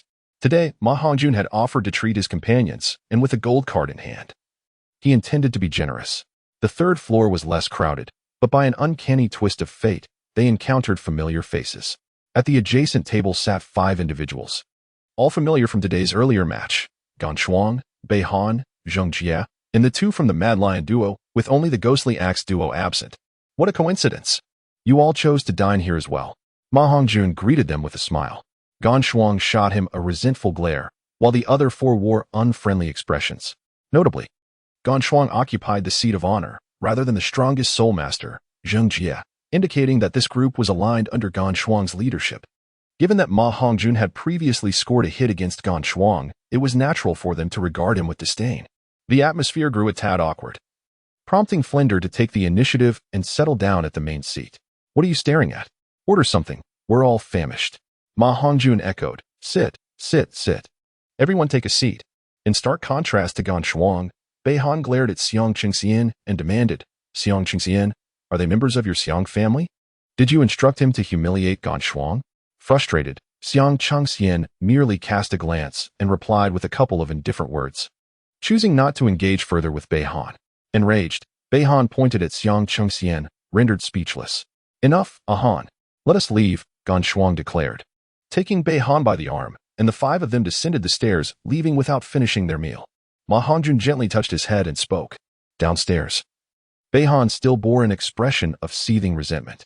"Sister Schwanger, the Xiang family has gone too far. No, perhaps it is merely a coincidence.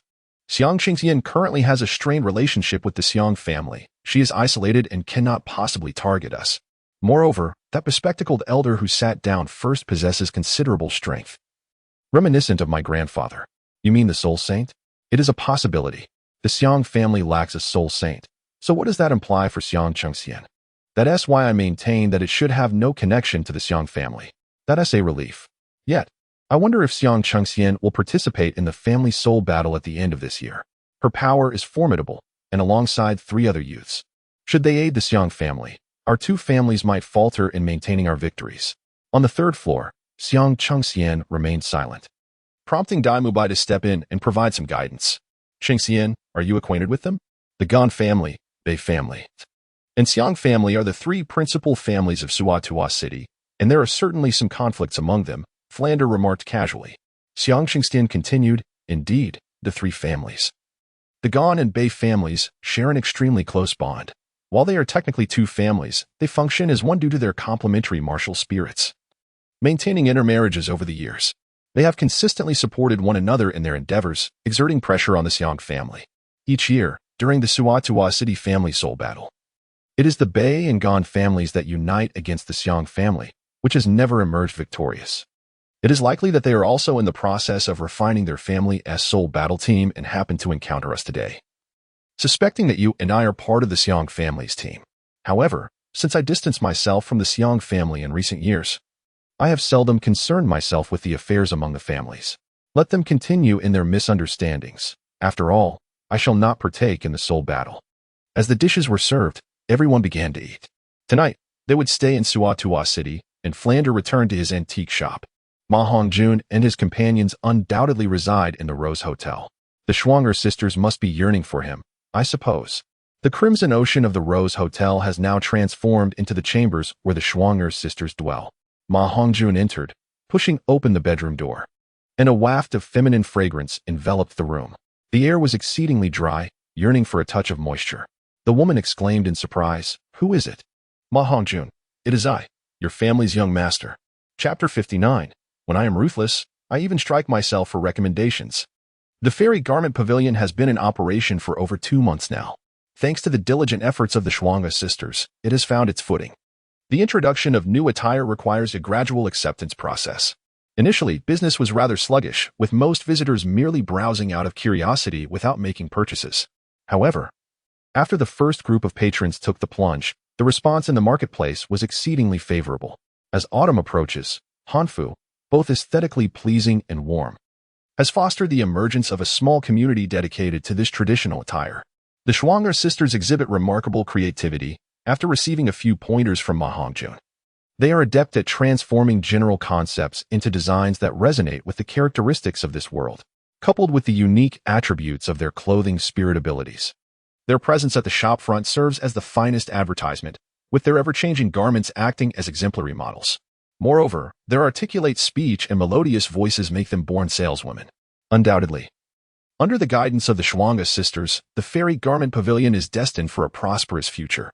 Ma Hongjun believed that one should not adhere rigidly to preconceived notions. Clothing, to a certain extent, embodies a culture and an era. There is no absolute best or most beautiful attire, only that which is most suitable. After all, the aesthetic standards vary across different times, worlds, and regions, and the inhabitants of a particular realm possess the most authority over their own sartorial preferences. Otherwise, no matter how beautiful Ma Hongjun might find something, if it does not align with their tastes, it would be futile. Thus, he shifted his perspective, choosing not to emphasize specific garments but rather to discuss design philosophies. At its core, clothing should be both comfortable and visually appealing. The array of styles for women is vast, innocent, seductive, youthful, and understated, among others. Consequently, Ma Hongjun articulated various characteristics of women's fashion, such as low-cut dresses, ultra-short skirts, trousers, vests, high-waisted designs, long socks, stockings, kipeos, and swimwear, all of which highlight the beauty of the body. Furthermore, he explored different styles such as sporty, casual, and elegant, addressing lifestyle aesthetics. It is often said that teaching someone to fish is more beneficial than merely giving them fish. For fashion prodigies like the Schwanger sisters, a mere hint is often sufficient. Upon the conclusion of Ma Hongjun's discourse, the sisters, filled with excitement, simultaneously kissed him on the cheeks. They quickly erupted with numerous ideas, conjuring various clothing transformations, some of which left Ma Hongjun pleasantly astonished. It became evident that one must not constrain their thinking, for industry geniuses, providing just a direction, could yield unexpected surprises. The Schwanger sisters gained newfound confidence, their admiration for their young master deepening profoundly. This fascination transcended mere physical allure, evolving into a reverence for his intellect. This is the advantage of sharing common topics. It serves as a lubricant for the relationship, accelerating emotional intimacy. Now, the sisters' feelings towards Ma Hongjun had elevated from the corporeal to the spiritual. Meanwhile, Ma Hongjun remained steadfast in his desires, primarily captivated by their physical presence. Life once again settled into a routine. The journey from Shrek Academy to Soto City became a daily pilgrimage for the four of them. With the arrival of autumn, this season of harvest adorned the fields outside Soto City in a new attire of golden splendor. Each day, four figures could be seen running across the expansive agricultural roads, greeted by the morning light and turning their backs to the evening glow. Classes continued as usual, and the youth's academic journey always brought joy and cherished memories. Approximately every 10 days, they would visit the Great Soul Arena, where Ma Hongjun would engage in 1 to 3 soul battles each time. The experience of these battles required reflection and assimilation, as he would mentally revisit the encounters repeatedly. This endeavor necessitates the simultaneous engagement of combat and contemplation. Thus, a brief interval of approximately 10 days is most advantageous at the outset, except for the challenging moments encountered while partnering with Oscar, where victories proved somewhat arduous. Ma Hongjun effortlessly triumphed in other matchups, swiftly elevating his soul power to the 29th level. At this juncture, Ma Hongjun decisively overpowered his peers within the same rank of soul masters.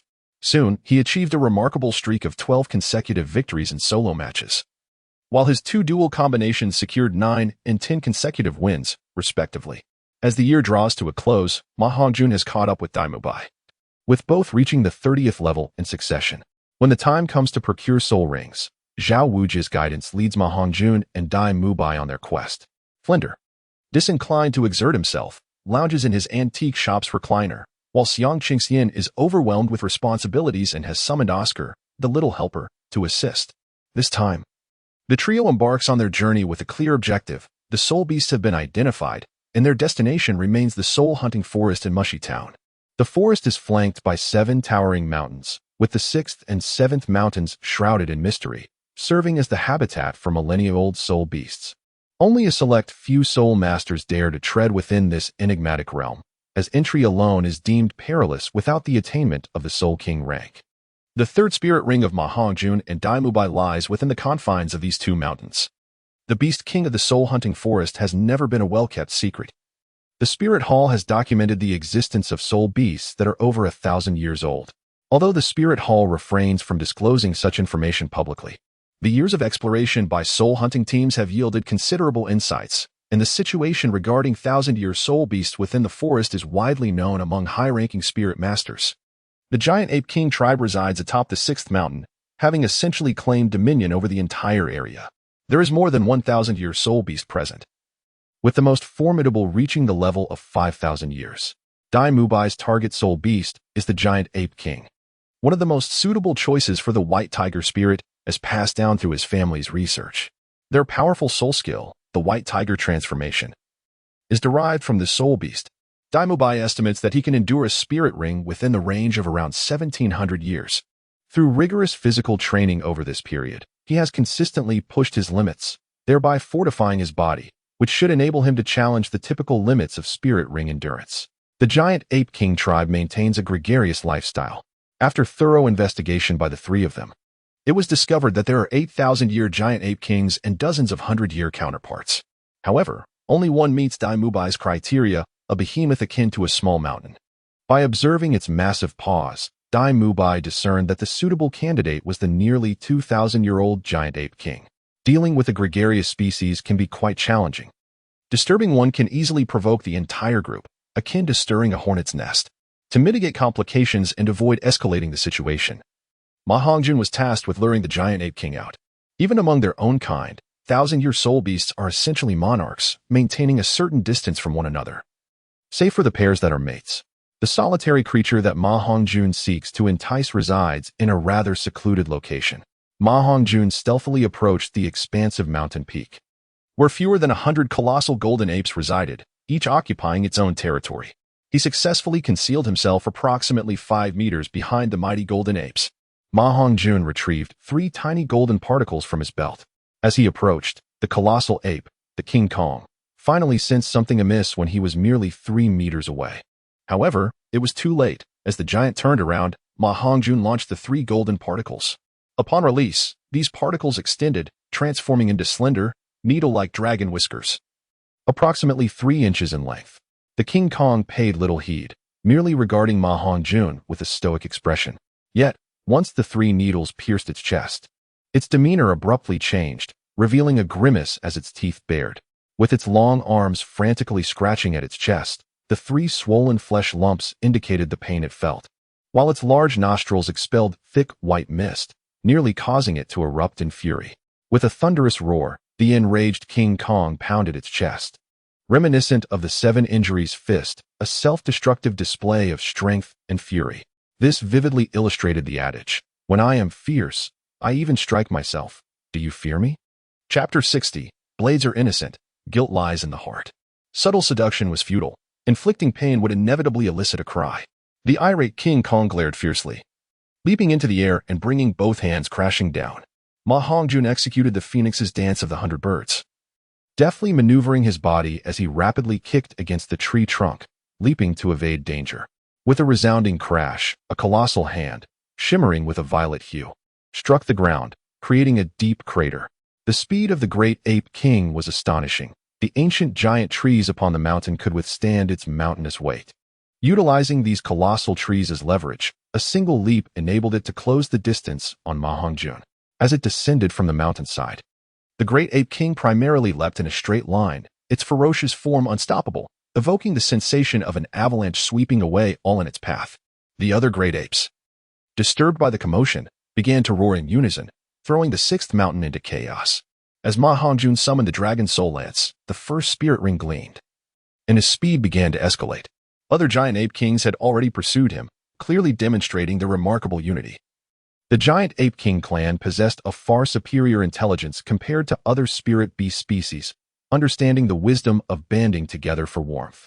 Zhao Wujie, with the formidable spirit of the great strength diamond bear, embodied the essence of immense power typically associated with those bearing the title of diamond. His second spirit ability, the great strength diamond palm, was derived from the giant ape king itself. When he manifested his martial spirit, his strength was undoubtedly on par with that of the giant ape kings. "You two handle this one. Make it quick. I'll take care of the rest," Zhao Wujie exclaimed. His spirit activated as he observed a horde of 1,000-year-old giant ape kings rushing towards him. The formation of an individual's martial spirit is closely tied to their character. For instance, influenced by guns and fire, Ma Hongjun exhibited a rather lascivious, mischievous, and direct demeanor. Similarly, Zhao Wujie, empowered by the great strength diamond bear, displayed a temperament that could be summed up in one word: ferocity. He relished the thrill of battling spirit beasts of equal strength, teetering on the edge of domination and submission. However, as a soul sage, he had no trouble confronting 10,000-year-old spirit beasts. A mere handful of 1,000-year-old spirit beasts were merely an appetizer. Zhao Wujie leaped behind Ma Hongjun, his 3rd spirit ring shimmering to life. Gravity enhancement. The pursuing giant ape kings were suddenly overwhelmed by a force that bore down upon them, causing several to tumble in their rush. At this moment, Ma Hongjun had reached the base of the mountain, with the battlefield segmented by Zhao Wujie. Alone on the mountain, he faced a throng of giant ape kings, while Dai Mubai also emerged from the shadows below to join Ma Hongjun in combating the lone giant ape king. With their current strength as a red and white duo, they had no trouble facing a spirit beast of the 2,000-year level. "Wait a moment, Mubai, let us use the needle technique." Ma Hongjun halted Dai Mubai, who was about to summon his martial soul, with a mischievous grin. Dai Mubai understood the unspoken cue, and a slight smile crept upon his lips. The thrill of utilizing needles, as long as they were not directed at oneself, evoked a peculiar excitement akin to the sensation of watching a horror film, an exhilarating blend of fear and fascination. The art of releasing needles as concealed weapons is quite challenging, demanding a high level of skill and finesse. Yet, the advantage of the dragon whisker needle lies in its natural formation as a stealthy weapon, with the primary difficulty residing in the compatibility and application of soul power. Ma Hongjun's mastery of soul power, cultivated through the technique of the 100 birds facing the phoenix, provides him with a significant advantage in this regard. Conversely, Dai Mubai was somewhat less adept. However, facing the formidable giant ape king posed little challenge. As long as the needles could be launched, they would surely find their mark. Having trained with the dragon whisker needle for so long without an opportunity to unleash its potential, the moment had finally arrived. The giant ape king was about to face dire consequences, for both Ma Hongjun and Dai Mubai wielded thousands of these needles, a quantity that would likely overwhelm the creature before they had exhausted their supply. Golden rays of light penetrated the giant ape king's body, each point of entry swelling into small, painful bulges. The agony stemming from the entangled needles prompted the giant ape king to roar incessantly. In a frenzy, it clawed at its own body in a futile attempt to alleviate the torment. But the violent movements only exacerbated the pain as the flesh around the punctured areas twisted and tore. At this juncture, Ma Hongjun had already launched over 100 dragon whisker needles, while Dai Mubai had released nearly 100 as well. The giant ape king, stripped of its capacity to retaliate, endured an unbearable onslaught of pain, its contorted visage reflecting the torment that even a colossal soul beast could not withstand. The ferocity of the dragon whisker needle's sting was vividly apparent as the giant ape king's eyes became bloodshot, its entire body racked with spasms.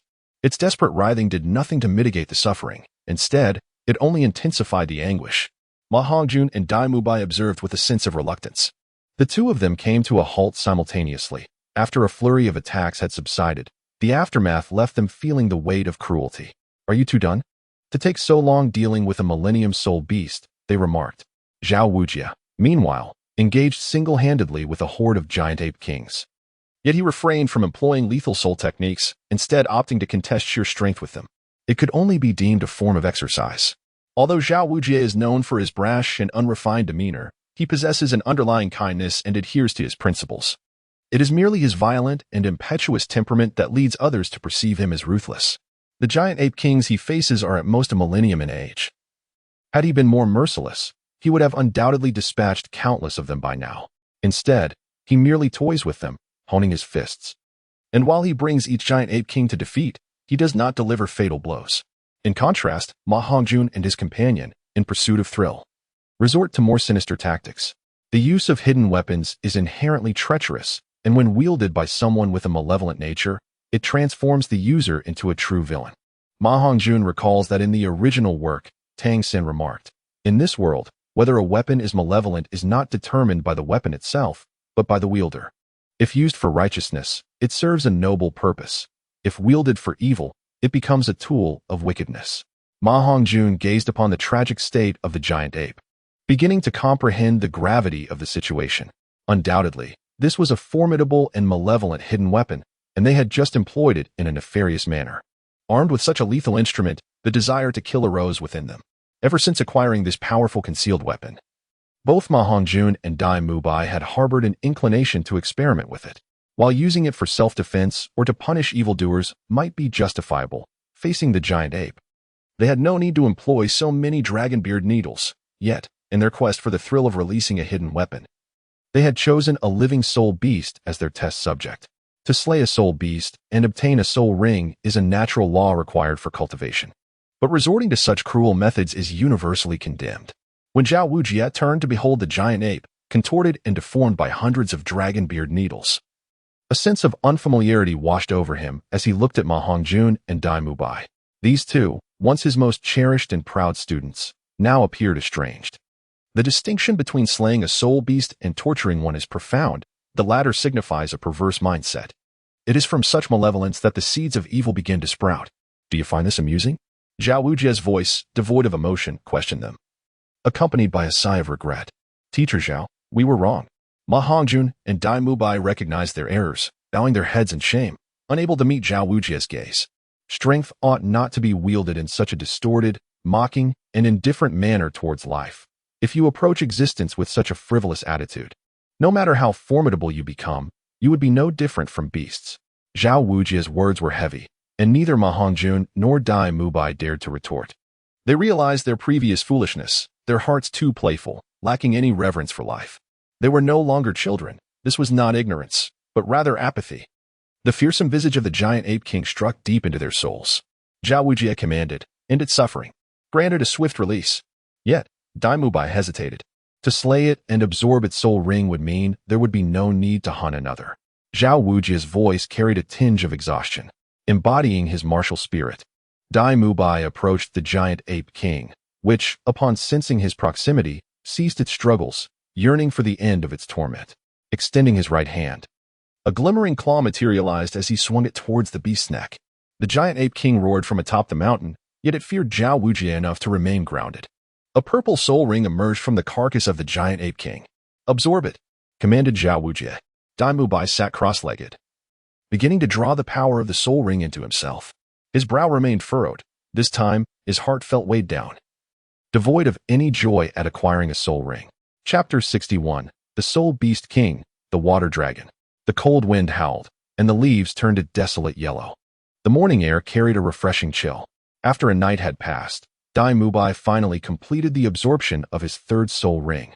Ma Hongjun dismembered the corpse of the colossal ape and stored the remnants within his spatial belt, intending to extract the dragon whisker needles after their return. Zhao Wujie also imparted a lesson to the two, revealing his own ruthless nature. He certainly would not instruct them in gentleness.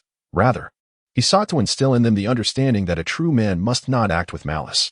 He held lofty expectations for both of them, wishing to guide them away from a misguided path. Ma Hongjun sincerely sought guidance.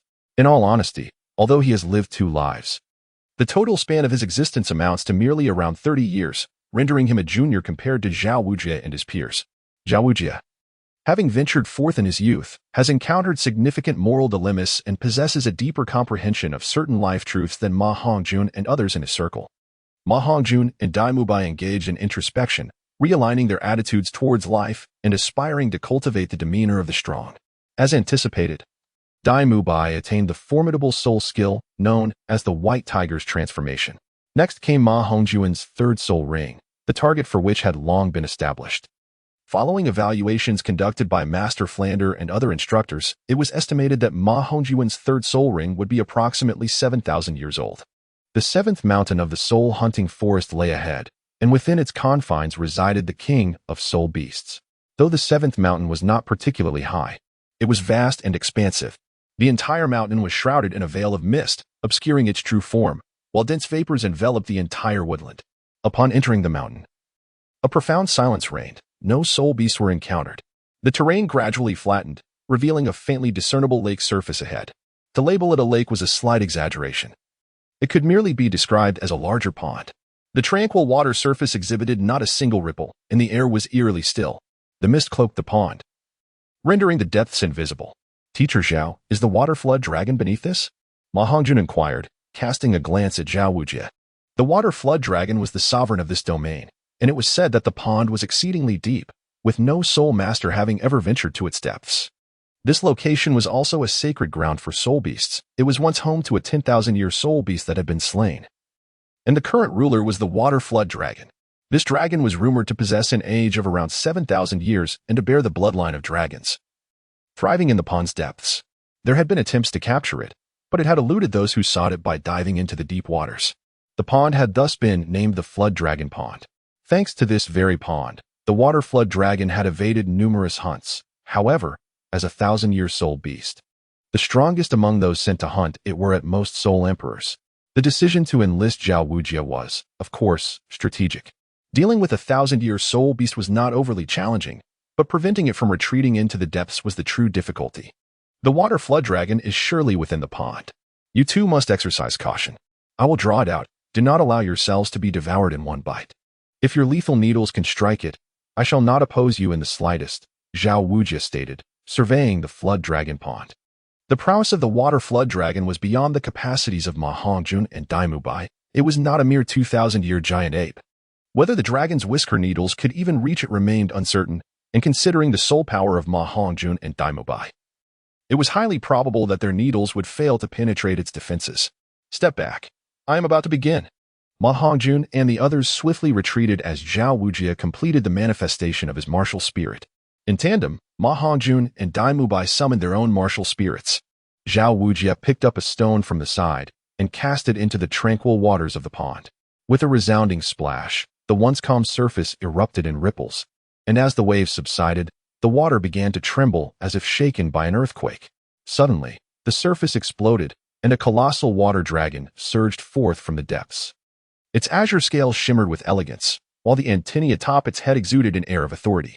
With sapphire-like eyes fixed upon Zhao Wujie, it opened its mouth, revealing sharp, gleaming teeth that radiated an aura of menace.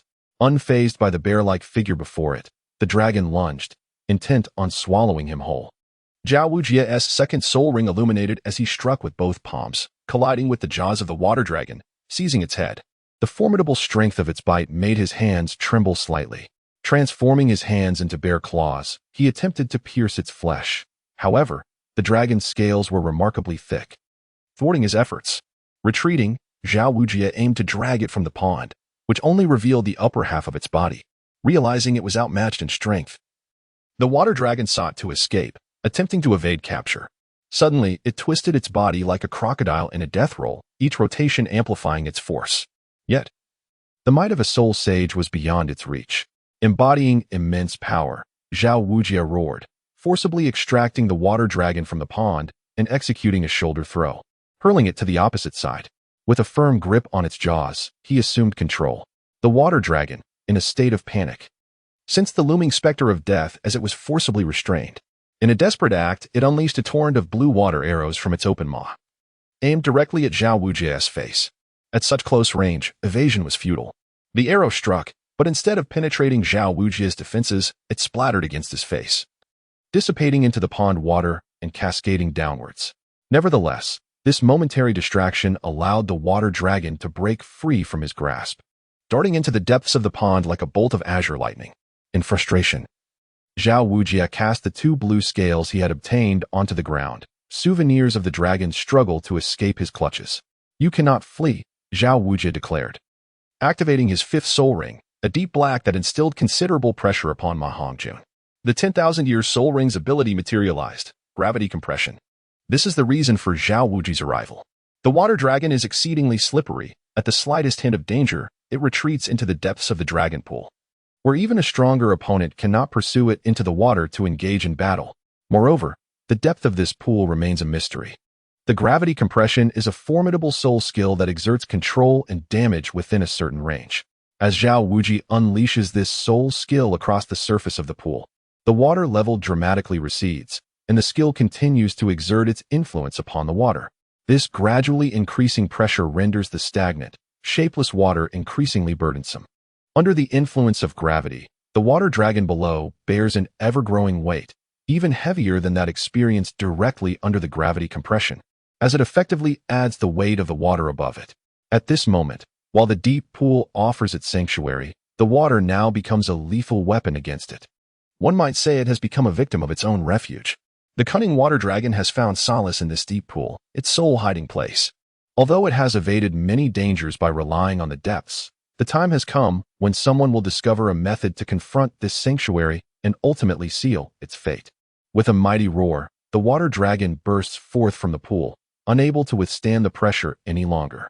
Zhao Wujie's gravity compression is a millennia-old soul skill, and the terrifying pressure it creates is self-evident. Should the water dragon linger, it would surely perish beneath the weight of the water. Offer up your soul ring. Chapter 62, External Soul Bone, Dragon Armor. The water dragon emerges. Initially, it was anticipated that the water dragon would engage in a desperate fight with Zhao Wujie. Yet to everyone's surprise, this seemingly majestic creature unleashed a torrent of blade-like water before turning to flee into the dense forest. How cunning! Zhao Wujie scoffed, unfazed by the water dragon's assault of sword-like water strikes. Pursue. With that command, he took the lead in the chase, with Ma Hongjun and Dai Mubai quickly following suit. The water dragon's speed was remarkable, but it was impossible to elude a soul sage. Before long, Zhao Wujie closed the distance, but the water dragon retaliated by spewing forth a dense mist that obscured his vision. Upon entering this mist, Ma Hongjun and Dai Mubai were struck by a sensation of suffocation. The mist was thick and hindered their breathing. Additionally, it had hallucinogenic effects, as the mist clouded Ma Hongjun's vision, rendering him momentarily blind. Close your eyes and move beyond this area, Zhao Wujie urged, then charged forward, undeterred by the trees in his path. Ma Hongjun and Dai Mubai, moving at a slower pace, followed suit and dashed out. The area enveloped in mist was rather limited, and having entered with a vague recollection of the surroundings, they felt no panic, just a lingering sense of blindness. Zhao Wujie promptly activated his seventh soul ring, transforming into his martial spirit, the mighty diamond bear. The effects of the mist diminished, and he was the first to pursue. The water dragon's speed was remarkable, And given that Zhao Wujie was not known for his swiftness, there was a genuine risk that the water dragon could escape if it distanced itself too much. Approximately 3 minutes passed before the haze over his vision gradually lifted. However, his body felt ensnared by the sticky mist, akin to being caught in a web. Though not truly bound, the sensation was quite uncomfortable. What a repulsive water dragon! Zhao Wujie seethed in fury as he lunged forward, delivering a powerful punch to the water dragon's tail. Having already experienced Zhao Wujie's formidable strength, the water dragon was reluctant to engage in close combat, opening its mouth to unleash a torrent of water. True to its nature, the water dragon possessed an abundance of water, capable of morphing into various forms, from water arrows and sword rains to mist and now droplets. When Ma Hongjun arrived, he witnessed the water dragon's maw spewing droplets like a Gatling gun, each droplet resembling a bullet in speed and penetrative power. Upon striking Zhao Wujie, the droplets merged with his skin, exploding within his body, causing his skin to swell. The barrage of droplets also rained upon Ma Hongjun, who swiftly attempted to evade but was still struck. A blue-white droplet impacted his arm, creating a dent without breaking the skin, yet it seeped through to his interior, subsequently bursting within his flesh and causing the previously concave area to swell. More alarmingly, the region affected by the droplets experienced a numbing sensation, rendering Ma Hongjun's forearm completely numb. Once inside, the droplets caused a separation effect in the flesh, and this was merely a single droplet. Should he be inundated with them, he would likely suffer from severe skin peeling. Zhao Wujie was teetering on the edge of rage. The water dragon's attacks were excessively varied, adept at wielding water, and infused with a toxic, controlling nature. He was unperturbed by the hard-hitting water arrows, as they could not breach his defenses, but the insidious, flexible assaults of mist and droplets were impossible to guard against. This truly exemplified the principle of using softness to overcome hardness. Frustrated, Zhao Wujie ceased evading. He merely wished to conclude the battle swiftly, eschewing elaborate techniques in favor of overwhelming force. Amidst the torrential downpour, he charged forward, seizing the tail of the water serpent and lifting it high. Zhao Wujie swung the serpent's tail in a grand arc, and once he steadied his grip, he commenced a frenzied assault. The massive form of the water serpent became akin to a whip in his hands, indiscriminately striking the earth and the trees. Thud, thud, thud. Teacher Zhao, please cease. You might inadvertently cause its demise, Ma Hongjun shouted anxiously. Only then did Zhao Wujie come to a halt. The water dragon lay dazed, its eyes sparkling as it frothily gasped for breath. Yet, remarkably, its body bore no wounds. The fine, blue scales that enveloped it provided formidable defense. Despite Zhao Wujie's frenzied assaults, not a single scratch marred its exterior. The beleaguered water dragon lay weakly on the ground, its breath shallow and labored, with traces of blood mingling within the froth it expelled. It's entrusted to you, Zhao Wujie declared, before shedding his garments, which had been ravaged by the water dragon's onslaught, now riddled with holes. The skin on his chest was swollen and red, a testament to the ferocity and cunning of the water dragon's attacks. He donned a fresh outfit and settled cross-legged to meditate and recuperate. Ma Hongjun did not hesitate, thrusting the dragon soul spear towards the neck of the water dragon. What an astonishingly formidable dragon scale! Ma Hongjun was taken aback that his spear failed to pierce through the creature's scaled hide. The scales of the dragon possessed remarkable resilience, not only rivaling the hardness of fine iron but also exhibiting the supple elasticity of mithril. Such materials could be fashioned into formidable armor. Ultimately, Ma Hongjun unleashed a powerful thrust, shattering its vertebrae and bringing its life to an end. After a brief moment, a violet soul ring ascended into the air. Ma Hongjun skillfully maneuvered his vehicle, channeling the power of the soul ring into his body. Everything was proceeding smoothly, and it seemed that he would successfully absorb his third soul ring without incident. However, just as he was on the verge of completing the absorption, an unforeseen change occurred. The skin of Ma Hongjun radiated a soft blue luminescence, as if something within were striving to emerge. A searing pain coursed through him, akin to the sensation of being flayed, with every inch of his skin aflame with agony, as though countless blades were mercilessly peeling away at him. Ma Hongjun furrowed his brow deeply, his expression contorted in pain as his skin trembled incessantly. Teacher Zhao, please look at Hongjun. What is happening to him? Dai Mubai exclaimed anxiously, his eyes filled with concern for Ma Hongjun, calling out urgently to Zhao Wujie. Zhao Wujie turned his gaze, equally horrified. He had never witnessed such a condition in Ma Hongjun before. Just moments ago, he had been absorbing the soul ring without issue. Could it be that the power of this 7,000-year soul ring was too overwhelming for him to bear? Yet, why was the change manifesting on his skin? This puzzled Zhao Wujie, as one would expect internal turmoil if the soul ring's power was excessive, leading to a potential catastrophic failure of the body. At that moment, Ma Hongjun's skin transitioned from a pale blue to a deeper azure, ultimately culminating in a crystalline blue. Isn't that the hue of the water dragon's scaled skin? Dai Mubai exclaimed in astonishment, noting that Ma Hongjun's skin appeared to be enveloped in a layer of blue scales, resembling those of the water dragon beside him. Amidst the concerns of Dai Mubai and others, Ma Hongjun's complexion gradually returned to normal. With a deep breath, he opened his eyes and first glanced at his arm, which was now adorned with blue scales. What is happening? Could it be? Ma Hongjun fell into deep contemplation. Hongjun, how do you feel? I feel excellent. Invigorated, my entire being brimming with strength. Can you retract your scales? Let me give it a try.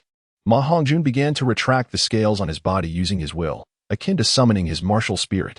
Gradually, the scales started to fade away, disappearing beneath his skin. Once all the scales had vanished, he attempted to summon them again. After approximately a minute, the blue scales adorned his body once more. Through a series of experiments, Ma Hongjun discovered that he could control this armor, covering any part of his body at will. The sight of this blue armor evoked memories of a treasured artifact from the anime of his past life, the dragon armor. It truly resembled it. And he mused that if two horns could sprout from his head, he would bear an even closer resemblance to Aobing. At this moment, Ma Hongjun was certain that his blue scales might very well be the fabled external spirit bone, a coveted treasure ranked second on the list of Soul Master's dreams, surpassed only by the legendary 10,000-year spirit ring. Chapter 63. The betting duel of the Xiang family. Though referred to as an external spirit bone, Ma Hongjun was uncertain, as the dragon scales did not strictly belong to his skeletal structure. Rather, they were a part of his skin. Nevertheless, the process of acquiring the dragon scales bore similarities to obtaining an external spirit bone. The primary condition for absorbing an external spirit bone is to first absorb the spirit ring of the soul beast from which the bone has fallen. Tang San's 8 spider lances, for instance, were derived from the 8 legs of the human-faced demon spider, which constituted the third spirit ring. The dragon scales, much like the spider legs, were among the most notable and valuable parts of the soul beast. In truth, the documented instances of external spirit bones are quite scarce. And they are not solely limited to skeletal remains. They are often remnants fortuitously shed by soul beasts. Generally, it is only when a soul master is particularly compatible with the soul beast from which the spirit ring is absorbed that they may acquire certain innate abilities from it. The water dragon possesses a dragon lineage, and Ma Hongjun harbors a dragon soul within him.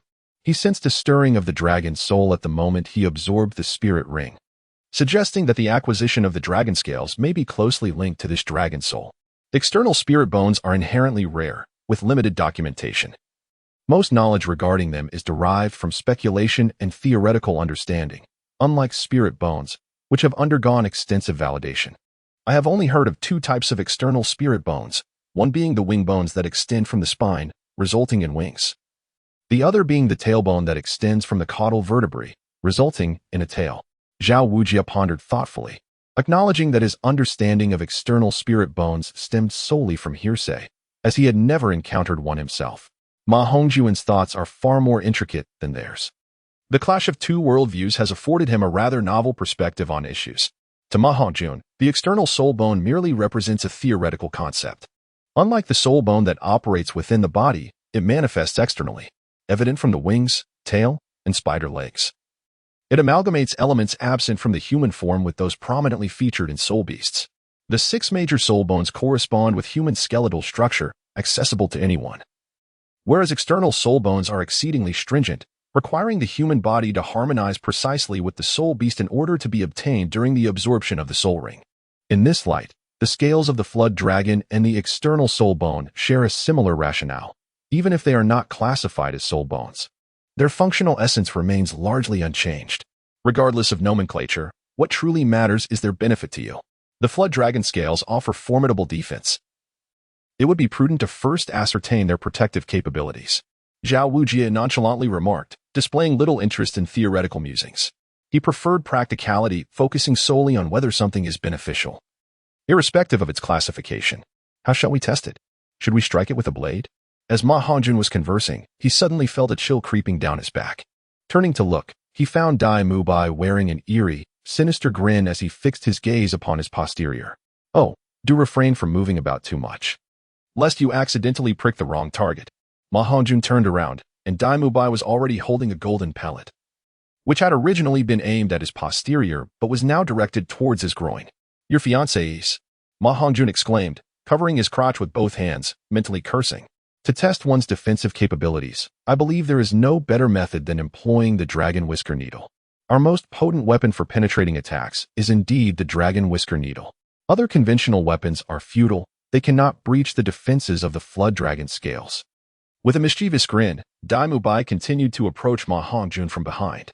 Ma Hongjun dared not turn back any longer and quickly summoned the azure scales of the dragon to envelop his entire being.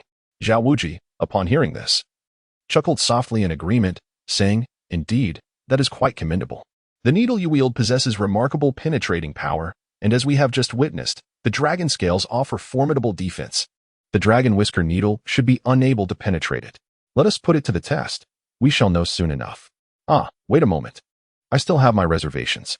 Allow me to try first. Ma Hongjun hastily called for a halt, then produced the dragon whisker needle, unleashing a flurry of 7 consecutive strikes upon the lifeless form of the water flood dragon. Clang, clang, clang, clang, clang, clang, clang. The 7 needles struck the same patch of scales, leaving them unscathed, save for 7 minuscule pinpricks that bore no significant impact. Observing this outcome, Ma Hongjun felt a wave of relief wash over him. He slightly arched his back and declared resolutely, Come on. Heh. Dai Mubai had already infused the dragon whisker needle with his soul power, launching the slender needle from his hand with remarkable speed. Hiss. Instead of the anticipated clinking sound, it was the sensation of pain that caused Ma Hongjun to take a sharp breath. It was reminiscent of childhood days when one was ill and had to endure a doctor's injection. After much mental preparation, the fleeting yet harrowing sting was followed by numbness. The dragon whisker needle had not fully penetrated his rear. The defensive prowess of the dragon scales was commendable, as the needle had only embedded itself to the tip before being firmly clamped by the scales of the flood dragon. Hiss. Ma Hongjun emitted a cry of anguish. The dragon beard needle, having lost its spiritual power, was compelled to retract, yet due to the formidable hardness of the dragon scale armor, the half-embedded needle was expelled from his backside. This sensation was akin to the agony of needle extraction, striking him to the very depths of his soul without any mental preparation. My fiancée, under these circumstances, managed to give me a complete jab, Ma Hongjun lamented. Time and again, he vented his dissatisfaction towards Dai Mubai onto his fiancée. It suddenly dawned on him that he had developed a profound obsession with Zhu Zhuqing, the fiancée of Dai Mubai, whom he had yet to meet but was soon to encounter. Contemplating Zhu Zhuqing, he found that the pain of the needle was suddenly alleviated. Consider it a compensation for my future pursuit of your fiancée, he mused. Ma Hongjun chuckled mischievously, glancing back at his good brother, and mused to himself, brother's wife, how courteous. Dai Mubai and Zhao Wujie gazed at Ma Hongjun in astonishment. Shall we have another shot? Dai Mubai tentatively suggested, as Ma Hongjun's demeanor seemed to unveil a new realm of possibilities, making him believe that indeed there are individuals who revel in being tormented, who find joy in such dynamics, experiencing pleasure amidst pain. The youth truly know how to indulge, Zhao Wujie remarked, embodying the weariness of one who has aged and struggles to comprehend the world of the young, shaking his head and walking away with his hands clasped behind his back. You, get lost. Ma Hongjun realized that he had been misunderstood, and there was no way to clear his name, as if he had jumped into the Yellow River. With a pained expression, he covered his head and fled. In Suodo City, Xiang Jia summoned Xiang Chengxian back, hoping she would assist the family in participating in the upcoming Family Soul Battle Tournament at year's end. You are still a member of the Xiang family. Although you were previously neglected, the family has not treated you unfairly since the awakening of your martial soul. Even if you desire independence, you should still contribute to this family, one elder remarked. Xiang Chengxian replied, Is that truly neglect? Helping the family fight is our undeniable responsibility. The family nurtured you, and yet you repay them with such callousness. It is merely a request for you to participate in a soul battle, and the elders must plead with you. As a junior, you exhibit no decorum. You are just as worthless as your father, afraid of failure, and thus unwilling to participate in the soul battle. As a soul master with such remarkable talent, you squander your potential by pursuing a hotel business instead of training diligently. Do you not possess any fighting spirit? Or do you believe that accumulating gold soul coins can elevate you above the family? Humph. Without strength and the family as protection, no matter how many enterprises you possess, you cannot safeguard them. You belong to the Xiang family. You must remember your kinship. This is precisely the time when the family requires your support. Do not be so heartless. The middle-aged man seated at the head of the table interjected. Enough. Second brother, rein them in. Let them cease their chatter. I acknowledge that the family has raised me. However, my contributions over the years have far exceeded the resources the family has provided me. Do not speak to me of kinship. You have never shown us any affection. I can forge my own path without the family as protection.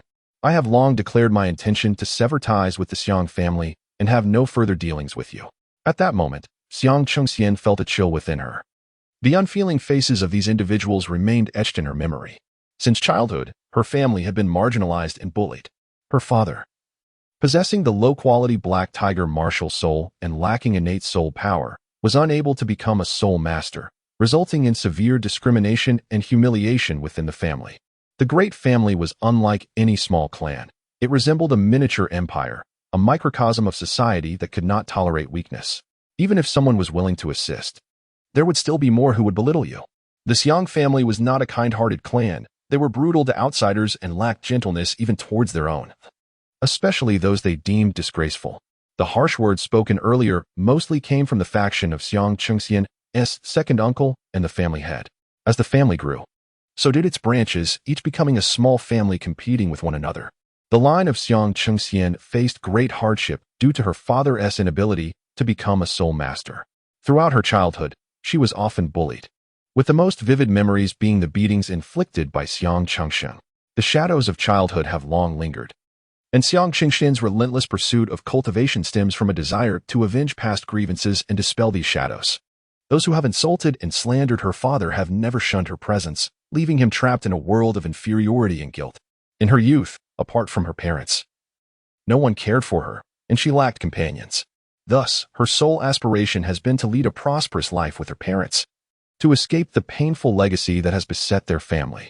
The elder of the clan is among the more rational figures, and this year presents the Xiang family with their best chance of victory.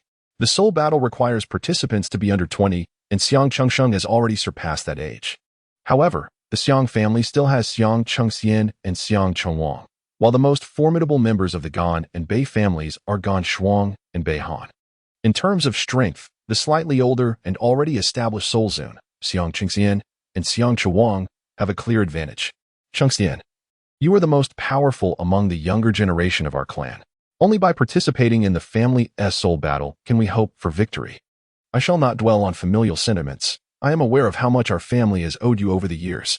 You are currently operating a clothing store, are you not? The clothing industry in Douluo City is predominantly controlled by the Gan and Bei families. If you can participate in this soul battle, I can find a way to increase the stakes, compelling both families to include the clothing industry in this year's wager.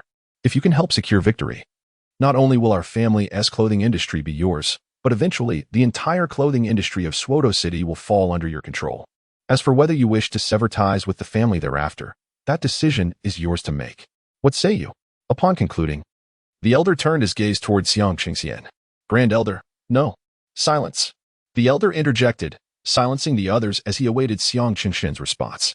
Very well, I agree. Chapter 64. The formation of Xiang Chengxian's soul battle team. As the mist shrouded the dragon pool, it exuded an air of mystery upon the return of Ma Hongjun and his companions. Ma Hongjun felt the call of the dragon soul spear, reminiscent of his previous encounter with the dragon blood jade. There must be some treasures within the Jiao Long pool that it can absorb. Teacher Zhao, please wait a moment, he said. This Jiao Long pool has long been occupied by the Beast King. Could there be any treasures within? Damu Bai and Zhao Wujie paused, casting their gazes towards the profound pool. This Jiao Long pool is exceedingly deep. We cannot dive down, and considering it is the sacred ground of soul beasts, any treasures present would likely be of use only to them, Zhao Wujie remarked nonchalantly. I shall give it a try, after all. We have already slain the water Jiao dragon, and there should be no danger below. I believe there must be something worthwhile down there. Please bear with me for a moment. We are not short on time. After Ma Hongjun finished speaking, he shed his clothing and summoned the scales of the flood dragon, along with the dragon soul spear. Like a sea king, he plunged headfirst into the pool. As anticipated, the flood dragon scales enhanced his ability to survive underwater. These scales were not mere iron armor. They were a unique entity, possessing a formidable affinity for water. The golden dragon spirit manifested upon the dragon soul spear, pulling Ma Hongjun downwards into the depths of the pool. In the blink of an eye, he had descended to a depth of 100 meters, enveloped in darkness, where he could only discern a faint outline through the shimmering golden dragon silhouette. Typically, such depths would exert immense pressure from the water, yet Ma Hongjun felt none. Thanks to the flood dragon scales, the speed of the dragon silhouette was astonishing. With the silver dragon soul spear, he darted downward like an arrow. Finally reaching the bottom of the pool, Ma Hongjun sensed a bone-chilling cold through the scales. It was commonly believed that treasures lay at the base of this pool. And indeed, the dragon's head was clasping a glistening, aquamarine stone, illuminated by the golden dragon's glow and the ethereal blue light reflected from the pool's floor. He discovered that the bottom was strewn with these blue stones. He reached out to grasp one, discovering it to be soft and bouncy, akin to a rubber ball, offering a remarkably intriguing texture. Although Ma Hongjun was unaware of the true nature of this treasure, it was evident that whatever could be absorbed by the dragon spirit was no ordinary object. This was likely beyond mere stone. Without hesitation, recognizing that the dragon spirit required time for absorption and that the quantity was substantial, he collected all he could, storing 27 pieces in his belt space, the smallest being the size of a human head, yet remarkably light. Only one sizable stone remained, embedded in the pool's bottom, resembling a mother stone. This was undoubtedly the treasure that safeguarded the pool, too large to be stored in the spatial jade and necessitating the waiting period for the dragon spirit's absorption. The stone transformed into a stream of blue water, merging into the dragon's soul spear. It took nearly 10 minutes for the absorption to complete. Upon examining the dragon's soul spear again, Ma Hongjun noticed dark blue stripes appearing along the silver shaft. As the dragon's spirit faded, he retracted the spear and began his ascent. Ma Hongjun emerged from the water, and both Zhao Wuzhi and Dai Mubai finally exhaled in relief. The duration of Ma Hongjun's submersion had been excessively prolonged, prompting concern to blossom within them. "What did you discover?" Zhao Wuzhi inquired, his voice tinged with anticipation. While Dai Mubai gazed expectantly, Ma Hongjun extracted a blue stone from his belt. Earlier, he had not observed it thoroughly at the bottom of the pool, but now, under the sunlight, the stone radiated a mesmerizing spectrum of colors, akin to a colloid, with hints of a blue substance swirling within. "Do you recognize this?" Zhao Wuzhi took it, examined it briefly, and then shook his head. Dai Mubai scrutinized the blue stone intently and remarked, "I believe I have an inkling of what it is. If you know, please share. This should be the eternal water crystal, also known as the primal water or the ultimate water." Ma Hongjun and the other person gazed at him, eagerly awaiting his continuation. "Do not look at me. I am merely acquainted with the name. I have never truly encountered it. I stumbled upon it by chance in the family's library. In certain unique locales, extraordinary treasures with exceptional attributes may emerge. This is somewhat akin to the radiant crystal you previously mentioned. That kind of radiant gold could be deemed a paragon of the gold attribute. You have all heard of the 10,000-year ice marrow, I presume?" "Occasionally. Whispers of its surface from the far north. It is indeed a rare gem of the ice attribute. Soul masters with ice attribute martial spirits can enhance their abilities upon absorbing it. Correspondingly, the 10,000-year water milk crystal, which is mentioned alongside the 10,000-year ice marrow, should possess similar properties. Even if it is not the 10,000-year water milk crystal, it must still be an exceedingly rare water attribute treasure, likely fetching a handsome price and proving invaluable to water attribute soul masters. Dai Mubai has only glimpsed it on rare occasions and has not delved into its study. The Royal Library's vast collection and long-standing heritage have preserved such records. Dai Mubai himself is not particularly inclined towards study, so merely knowing the name is quite commendable. Considering what Dai Mubai has shared, Ma Hongjun surmises that it is highly likely to be the 10,000-year water milk crystal, a priceless treasure for water attribute soul masters. Ma Hongjun decided to hold onto it for the time being. The dragon spirit gun had absorbed quite a substantial amount, which should suffice. Time had nearly slipped away, and the trio emerged from the forest. They briefly visited Ma Ping in Musu town, shared a meal with him, and then returned to Soto City. The three moved swiftly, and by the time they arrived in Soto City, night had fallen. Zhao Wuzhi headed directly back to Shrek Academy, while Ma Hongjun asked him to convey his regards to his parents. Subsequently, he and Dai Mubai entered the city. At the Rose Hotel, upon his entrance, Ma Hongjun was taken aback to find familiar faces in the lobby: De Lang, Jean Lian, and the Ghost Axe duo. He muttered in surprise. In the hall, Xiang Chengxian, Oscar and the Ghost Axe duo were enjoying dinner together. They had timed their arrival perfectly as hunger gnawed at them. "Qingxian, please add 2 more dishes," Ma Hongjun requested. Daimubai eagerly dashed over and took a seat beside Qingxian. "What is going on? How did you all end up together?" Ma Hongjun took a seat beside Oscar. And after a brief exchange, he learned that the duo known as the Ghostly Axe combination was composed of Huang Qing and Jin Lian. Following their previous encounter in the Soul Arena, the bond between the two had deepened. A few days prior, they had checked into the Rose Hotel, where they were recognized by Xiang Chengxian. Currently, Xiang Chengxian was preparing for the family's soul battle, yet he lacked suitable allies. The family battles allowed for external assistance. In a 7-person competition, at least one member had to be from the family, while the others could be recruited externally, provided they were under 20 years of age. However, none of the candidates proposed by the Xiang family met Xiang Qingxian's standards. They were either too weak in their martial souls or had not yet reached the soul sovereign realm. During this period, the Ghostly Axe combination had successfully acquired their 3rd soul ring, thus achieving the status of soul sovereign, placing them among the stronger soul masters under 20. After all, they had once been a formidable duo with a 10-match winning streak in the arena. Remembering how Ma Hongjun had shown mercy in their last encounter, they readily agreed to assist him.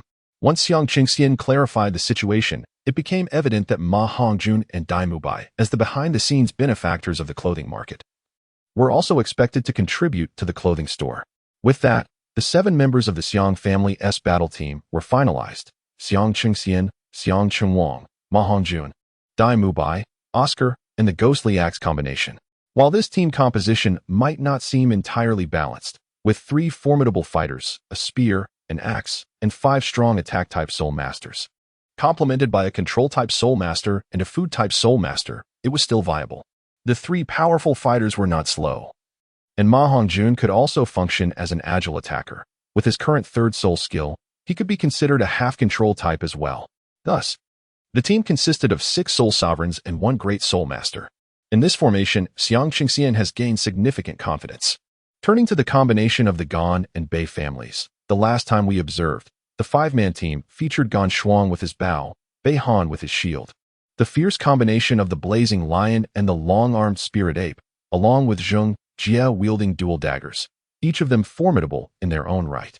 Zheng Jie is indeed a soul master of the soul sovereign rank, and it is likely that the other 4 have also attained their 3rd soul ring, thus becoming soul sovereigns themselves. The statuses of the other 2 remain uncertain. However, the 5 have previously battled together and, despite everyone having gained an additional soul ring, they are confident in their abilities to secure victory. The only uncertainty lies with the other 2 soul masters on the opposing team. The Xiang family's soul fighting team has officially been established, with only 7 days remaining until the year-end soul battle, necessitating rapid acclimatization. The opposing team has long begun their preparations, while the Xiang team, due to various circumstances, has only just formed and must become familiar with one another within this limited time frame. As dinner concluded, it was already midnight. The arrangements for the soul fighting team had been largely finalized, with training set to commence the following day. The Shuang sisters have been preoccupied with their clothing store and have relocated to the Fairy Garment Pavilion. It is only when Ma Hongjun arrives that they return to the Rose Hotel's Red Ocean for rest. Earlier during dinner, Ma Hongjun had already instructed the waiter to summon the Shuang sisters back. The Red Ocean, a familiar place, with familiar faces. The young master continues to spend the long night entangled with his 2 garments. Chapter 65. One word, water. At the Xiang family training ground. Securing a venue for training in Soto City is no easy task, as team battle training requires specific considerations in the presence of practice partners. The matters concerning the soul battle had been addressed with Dean Flinder earlier in the morning. After all, the 4 of them are students and must obtain the dean's approval for their endeavors. Flinder, a teacher who not only discourages fear but also encourages confrontation, readily consented to this opportunity for gaining advantages and enhancing practical experience, even going so far as to summon Lu Qibin, a master of the control-type martial spirit, to provide guidance alongside them. The Xiang family, of course, intends to evaluate the strength of the external assistance that Xiang Chengxian has sought. Initially, he had excluded all external aids from consideration, having deemed them inadequate, despite the presence of 2 soul sovereigns among them. "Qingxian, is this the team you have assembled? What is their strength like?"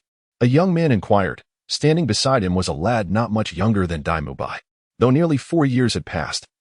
Ma Hongjun could still vividly recall these two individuals, the very ones he nearly harmed during his acquisition of his first soul ring, Xiang Chengxing and his brother Xiang Chenwang. Xiang Qingxian, having grown into a talented soul master, seemed disinclined to acknowledge her cousin, had it not been for her newfound abilities. Xiang Qingxing might well have forgotten his past transgressions against such a younger cousin. With an air of superiority, Xiang Qingxing surveyed Ma Hongjun and the others with casual disdain. Exhibiting no courtesy befitting a host towards guests, he appeared to underestimate the possibility that Xiang Chengxian could summon aid that surpassed the strength derived from familial ties. Just as Xiang Qingxian was about to respond, Ma Hongjun interjected, pulling her back slightly, and boldly proclaimed, "What does it matter how strong one is? We shall soon find out." Ma Hongjun spoke with a frivolous tone, casting a playful glance at Xiang Chengxing. "Ah, indeed, Cheng Wang, why not give it a try?" Xiang Chengxing smirked, appearing both disdainful and intrigued. For years had elapsed, and due to the influence of his malevolent fire, Ma Hongjun had undergone significant changes, rendering him unrecognizable to Xiang Chengxing.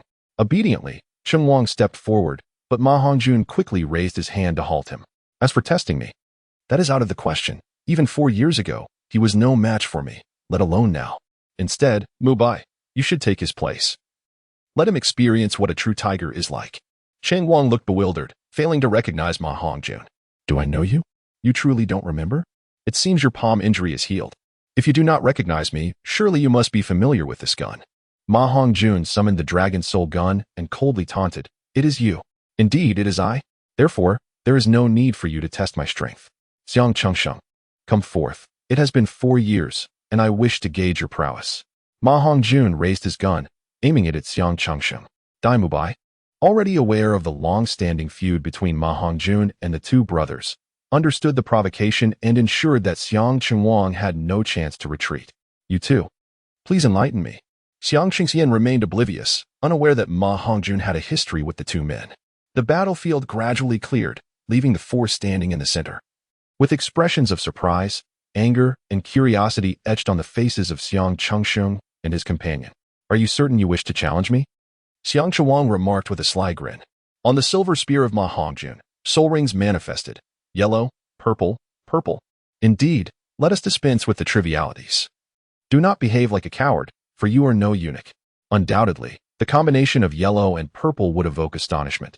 Yet Xiang Chengsheng had already been provoked. He summoned the black tiger, and 4 soul rings ascended from beneath him.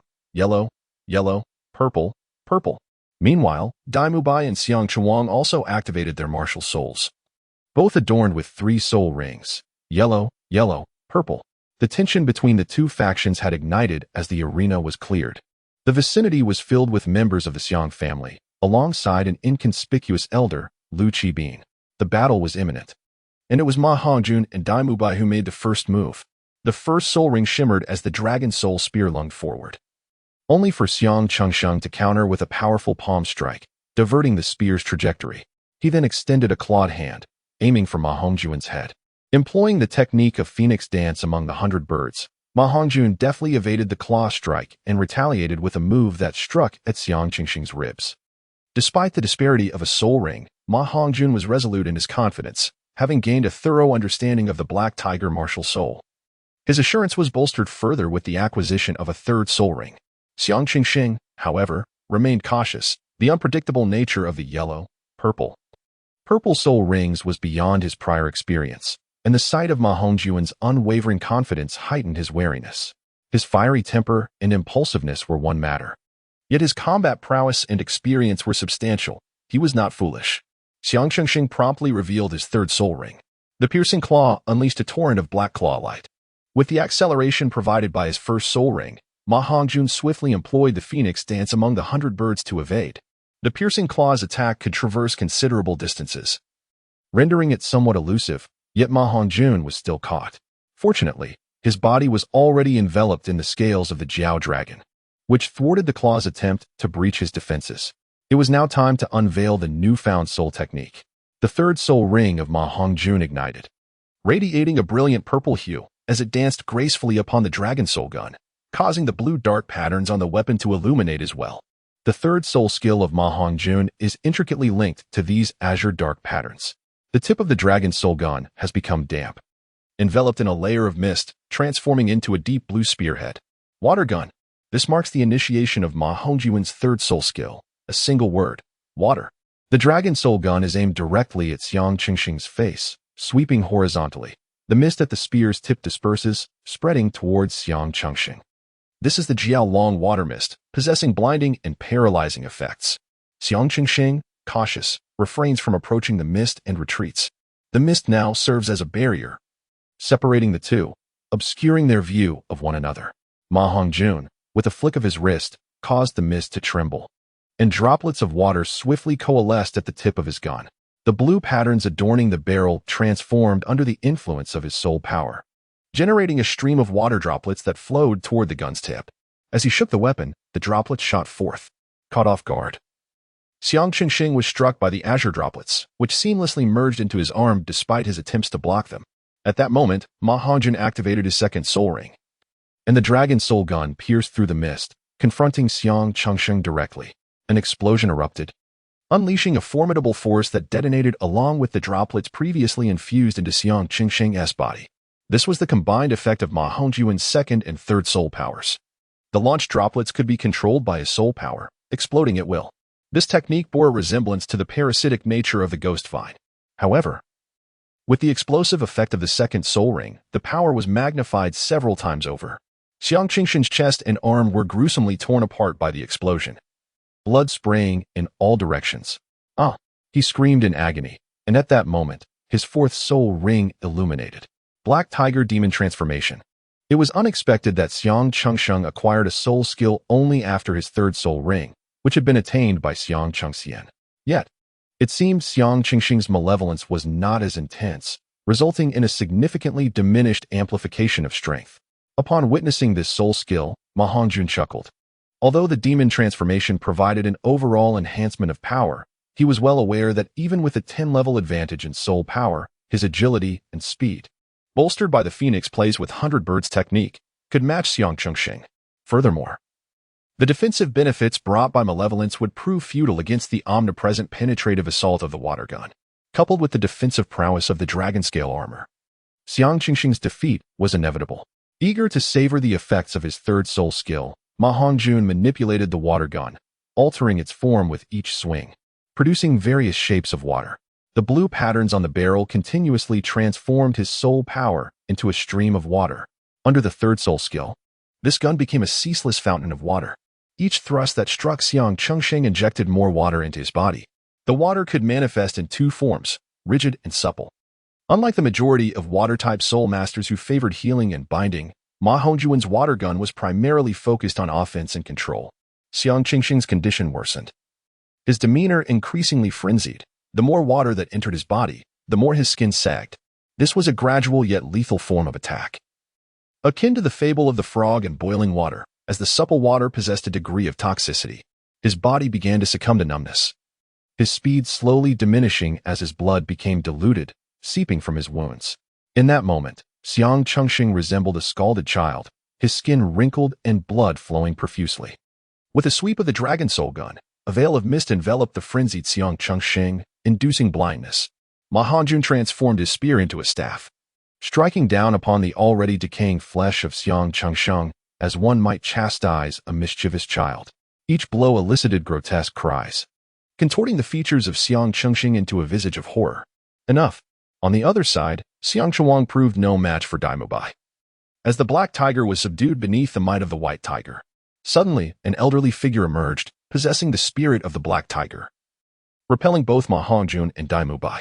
Beneath the old man's feet, 6 soul rings of yellow, purple, and black shimmered into existence. 2 black and white chess pieces materialized between the elder and Ma Hongjun, with another 2 appearing behind him. "Must you, an elder, intervene in the skirmishes of the younger generation?" Lu Qibin approached, adorned with the same 6 soul rings of yellow, purple, and black. The members of the Xiang family were taken aback, realizing that this seemingly inconspicuous elder was, in fact, a soul emperor. Ultimately, the Grand Elder intervened to mediate, instructing that Xiang Qingxing be taken for treatment. After witnessing the prowess of Ma Hongjun and Daimubai, the responsibility for the family's soul battles was entrusted to Xiang Qingxian, while Lu Qibin voluntarily assumed the training duties. For the ensuing 7 days, The Xiang family refrained from any disturbances, granting the training grounds entirely to them. Xiang Chuang adopted a more docile demeanor, obediently following instructions during training, behaving with decorum. The means by which Ma Hongjun confronted Xiang Chengsheng, coupled with the shadows left from their previous encounters, instilled within him a profound sense of trepidation towards Ma Hongjun. Training progressed smoothly under the pivotal guidance of Lu Qibin, and with Ma Hongjun's prior tutelage under the formidable Chu Tianyi, he was no stranger to team battles. Although nominally led by Xiang Qingxian, it was Ma Hongjun who orchestrated the strategies. A harmonious team dynamic greatly facilitated their collaborative efforts in battle. And following Xiang Qingwang's transformation into a more compliant member, the entire team became markedly more cohesive. After 7 days of intensive training, they achieved remarkable progress, rapidly enhancing their synergy. Now, they awaited the imminent soul battle. Chapter 66, 7-person team battle, a formidable opponent as the year drew to a close in Soto City. At the Grand Soul Arena, the main stage was set for the annual Family Soul Battle among the 3 prominent clans of Soto City. This event promised to be the most vibrant and spectacular of the year, drawing various factions of Soto City, and the audience was already at full capacity. The wagers placed by the 3 families represented a redistribution of the market in Soto City. The young soul masters symbolized the future of their clans, and the competition among these youthful heirs essentially reflected the developmental potential of each clan over the ensuing decades. This year, the stakes were particularly high. With the Xiang family's land and the garments of the Ganbei families, both vital industries, being wagered, a victory for one side could spell significant losses for the other, as they would forfeit a considerable portion of Soto City's lucrative resources. The betting scene was animated, and Zhang Gan had initiated his own betting pools. Upon learning of Ma Hongjun's participation in the Xiang family's soul battle, he was filled with excitement, hastily arranging several betting pools to accommodate the gamblers from Soto City.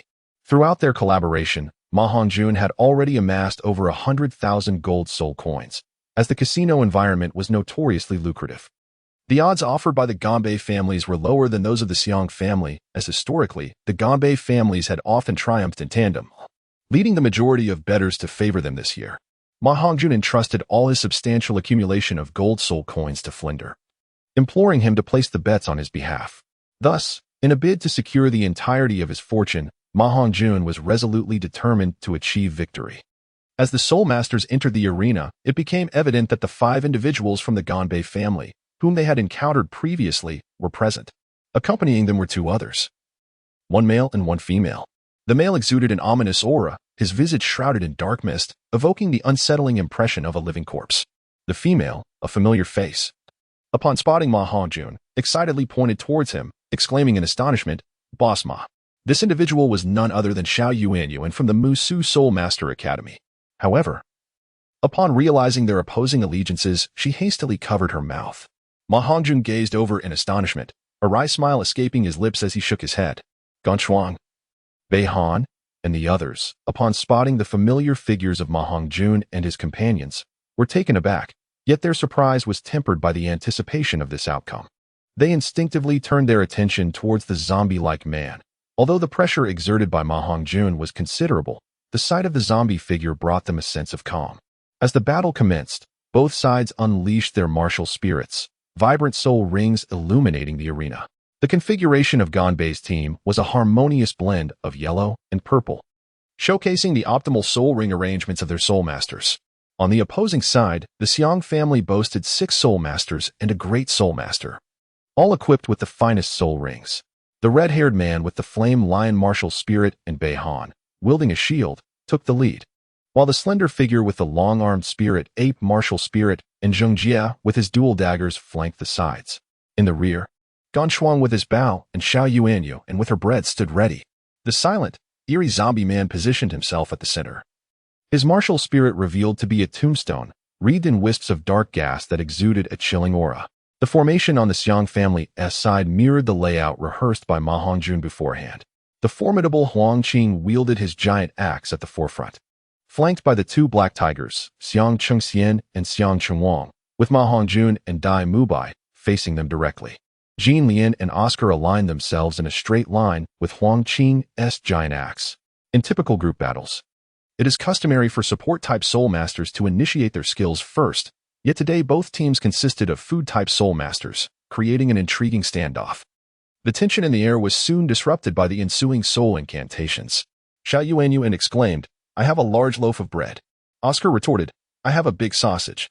Xiao Yuanyuan continued, "I have a small loaf." Oscar replied, "I have a small sausage." Xiao Yuanyuan added, "I have a soft loaf." Oscar concluded, "I have none left."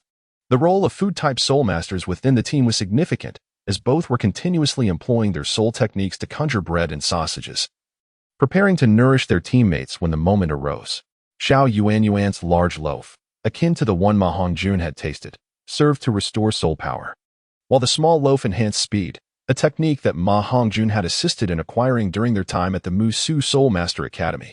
As for the third soft loaf, its effects remained uncertain. In chaotic team battles, the absence of a strong commander and prolonged coordination could easily lead to disarray. Conversely, disrupting the opponent's formation proved to be an effective strategy. Huang Qing's giant axe was particularly well suited for such tactics, as few dared to position themselves beneath its shadow. As such, the third soul ring on the giant axe flared to life. He unleashed the sky-splitting axe. The massive shadow of the axe loomed ominously over the opposing seven. Should they fail to evade, they would endure the brunt of the attack, with at least half likely to sustain injuries. However, as they scattered, their formation grew chaotic. "Stay calm. Bei Han, you two advance separately. Gonchuang, shoot the giant axe with your ice arrow." The zombie man standing in the center declared, his second soul ring shimmering with brilliance. As Bei Han and the ferocious lion diverged, sprinting to the left and right, he exclaimed, "Gravestone wall." The gravestone in his grasp was thrust forward, rapidly expanding to obstruct the 5 individuals behind him. A colossal axe descended, colliding with the gravestone, producing a resounding shockwave. An icy arrow hurtled toward them, and Ma Hongjun activated his second soul skill, leaping onto Huang Qing's shoulder, where the dragon soul spear was unleashed, shattering the icy arrow into fragments. Flame impact.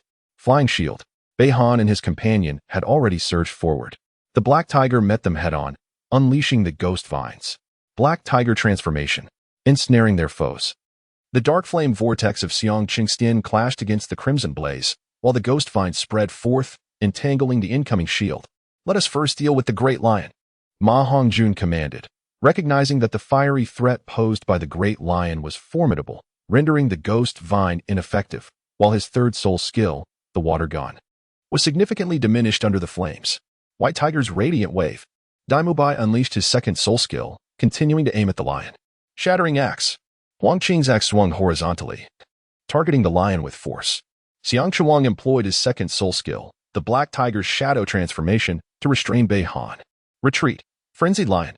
The lion moved swiftly, having bolstered its speed after consuming Xiao Yuanyuan's small bread. Ma Hongjun had anticipated this and was determined to deny it any opportunity. Gun control. The dragon soul spear soared forth, piercing the path of the retreating beast. Rescue the frenzied lion. The long-armed spirit ape's slender soul master activated his third soul ring, suddenly elongating his arm, swiftly closing in on the frenzied lion, and bending his arm to embrace it, attempting to pull it back. As Ma Hongjun swiftly redirected his dragon soul gun, the spear pierced through the long arm, injecting the water within. Although the water's toxicity was minimal, it was sufficient to incapacitate a limb. Daimubai's white tiger light wave struck the rampaging lion, causing it to spew blood and be violently propelled backward, only to be ensnared again by the long arm's embrace. They charged forward, closing the distance to engage in close combat. 2 black tigers led the charge, with Ma Hongjun wielding his spear and a colossal axe, while Dai Mubai lagged behind to protect Jin Lian and Oscar. Their side primarily consisted of aggressive fighters, necessitating a reduction in distance for melee confrontation. Gonchuan activated his third spirit ring, Arrow Rain. An onslaught of arrows rained down upon them, prompting Ma Hongjun to illuminate his own third spirit ring. The blue patterns brightened as the dragon soul gun spun, conjuring a curtain of water before the 4 of them. The arrows pierced through the water curtain, but their force had diminished, easily deflected with a mere wave of a hand. A miasma of corpse energy enveloped the scene. The tombstone shrank, unleashing a torrent of black mist that slithered towards the bodies of Ma Hongjun and his companions. Upon witnessing the black mist infiltrate their forms, the corpse-like man grinned, his corpse energy laced with poison. Retreat. Xiao Ao sausages. The moment the black mist entered his body, Ma Hongjun felt a bone-chilling coldness. his body trembling uncontrollably. Oscar had long been prepared, tossing 4 small sausages towards the group. As the arrow rain persisted, the round shield advanced, and the twin blades followed closely behind. The opponents would not grant Ma Hongjun and his allies the time to consume the sausages. Quick eat. Ma Hongjun, enduring physical discomfort, activated his third soul ring, swiftly wielding the dragon soul gun, conjuring a veil of mist that obscured the vision of both parties. An arrow storm surged through the haze as the third soul ring of Jin Lian illuminated. Ghost vine cage. Vines erupted from the ground, intertwining in the air to form a spherical enclosure that enveloped everyone. The arrows struck the ghost vines, but failed to penetrate. Beihan and Zheng Jie entered the mist, momentarily blinded and halted in their tracks, contemplating retreat. After consuming the sausage, the ghost vine cage dissipated. However, the corpse poison had not been entirely eradicated. The sausage's effects on the toxin were limited, merely suppressing it to a degree, yet the chilling sensation instilled an intangible fear. Daimubai, unaffected by the poison, reacted swiftly, unleashing another wave of white tiger's radiance towards Zheng Jie. Blinded, Zheng Jie was unable to evade and was violently struck, causing him to spew blood. Beihan, sensing the impending danger, gradually retreated, shielded by her circular shield. The first soul ring of Ma Hongjun ignited, and with it, the extreme shadow flying dragon spear struck fiercely at Zheng Jie's abdomen. Though Zheng Jie managed to parry the blow with his dual blades, Ma Hongjun swiftly unleashed his second soul skill, causing an explosion that sent Zheng Jie hurtling through the air once more. At this juncture, Zheng Jie had succumbed to the loss of combat capability. The unfortunate fellow was unable to invoke his third soul skill yet again. With a decisive thrust, Ma Hongjun swept him off the stage. In that moment, 7 black arrows pierced through the air, resembling a celestial alignment in their relentless pursuit. Ma Hongjun hurriedly attempted to deflect the attack, yet ultimately, an arrow struck his back. Today, Gan Shuang's utilization of her soul skills has been rather excessive. She has already unleashed her Millennium Soul technique, the Arrow Rain, consecutively twice, and is now preparing to execute the 7-star convergence. Could it be that? Suddenly, Ma Hongjun glanced at Gan Shuang, who appeared pale and was consuming a soft bread offered by Xiao Yuanyuan. After finishing one, she continued to wield her bow for archery. The soft bread provided by Xiao Yuanyuan likely diminished the soul power required for utilizing soul skills, effectively reducing cooldown times. This auxiliary ability was of utmost significance to Gan Shuang, amplifying her capabilities exponentially. It was imperative to deal with Xiao Yuanyuan first. At that moment, a surge of fierce flames rushed forth, instantly evaporating the mist that stood between them. Jin Lian, find a way to control that tombstone martial soul. The 3 of you engage directly. I shall handle the bread and archery. They consumed Oscar's restorative sausage once more, launching another assault. On a personal note, I am thrilled to announce the launch of my first book, a labor of love that I have crafted with great care and dedication. I sincerely cherish my readers. As many of you have noticed, I have been active in the reader community whenever time permits. This is my debut. Whether it is met with praise or critique, I ask for your understanding. To those who do not appreciate my work, I kindly request you refrain from causing harm. With the book now available for purchase, I acknowledge that I will inevitably lose some readers who prefer free content, yet I have no regrets. Those who remain are my cherished supporters, my lifeblood. While writing is a passion, financial motivation is also undeniable. I am not a paragon of virtue and lack the time or energy for altruism. Balancing a job with writing during breaks, my aim is to earn some extra income. For me, the readers who stay are akin to beloved grandparents, and the forthcoming chapters are dedicated to them. In summary, I, the seasoned writer, am now charging for my work. For those wishing to join this journey, a fee is required. Let us get to the specifics regarding the book's launch. 5 updates on the first day. This is my limit, and I am truly working tirelessly to welcome everyone. Additionally, further updates will certainly follow. Even if I exhaust my resources, I have reserves. The rules are as follows. 1. Subscriptions. I have a fondness for the number 7. Thus, I set a target of 700. For every additional 200 subscriptions beyond this, an extra chapter will be added. 2. Monthly votes. Each 200 monthly votes will yield 1 additional chapter. 3. Donations. For every cumulative 10,000 book coins donated, an extra chapter will be added. 4. Recommendation votes. Each 5,000 recommendation votes will grant 1 additional chapter. 5. If funds allow, I shall indulge in rejuvenating beverages to facilitate more updates.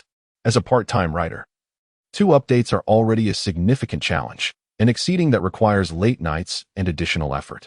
However, since my few loyal readers have invested in my work, I aim to give back accordingly. This update system is set. As long as the conditions are met, I will deliver. The launch time is set for noon. I eagerly await your presence. Chapter 67, Victory, Tangsan and Xiaowu 15. Requesting subscriptions. Ma Hongjun executed the Phoenix playful dance, swiftly approaching and maneuvering from the side. The 3 elder tigers and the giant axe charged head-on. Black tiger demon transformation. Black tiger shadow transformation. White tiger diamond transformation.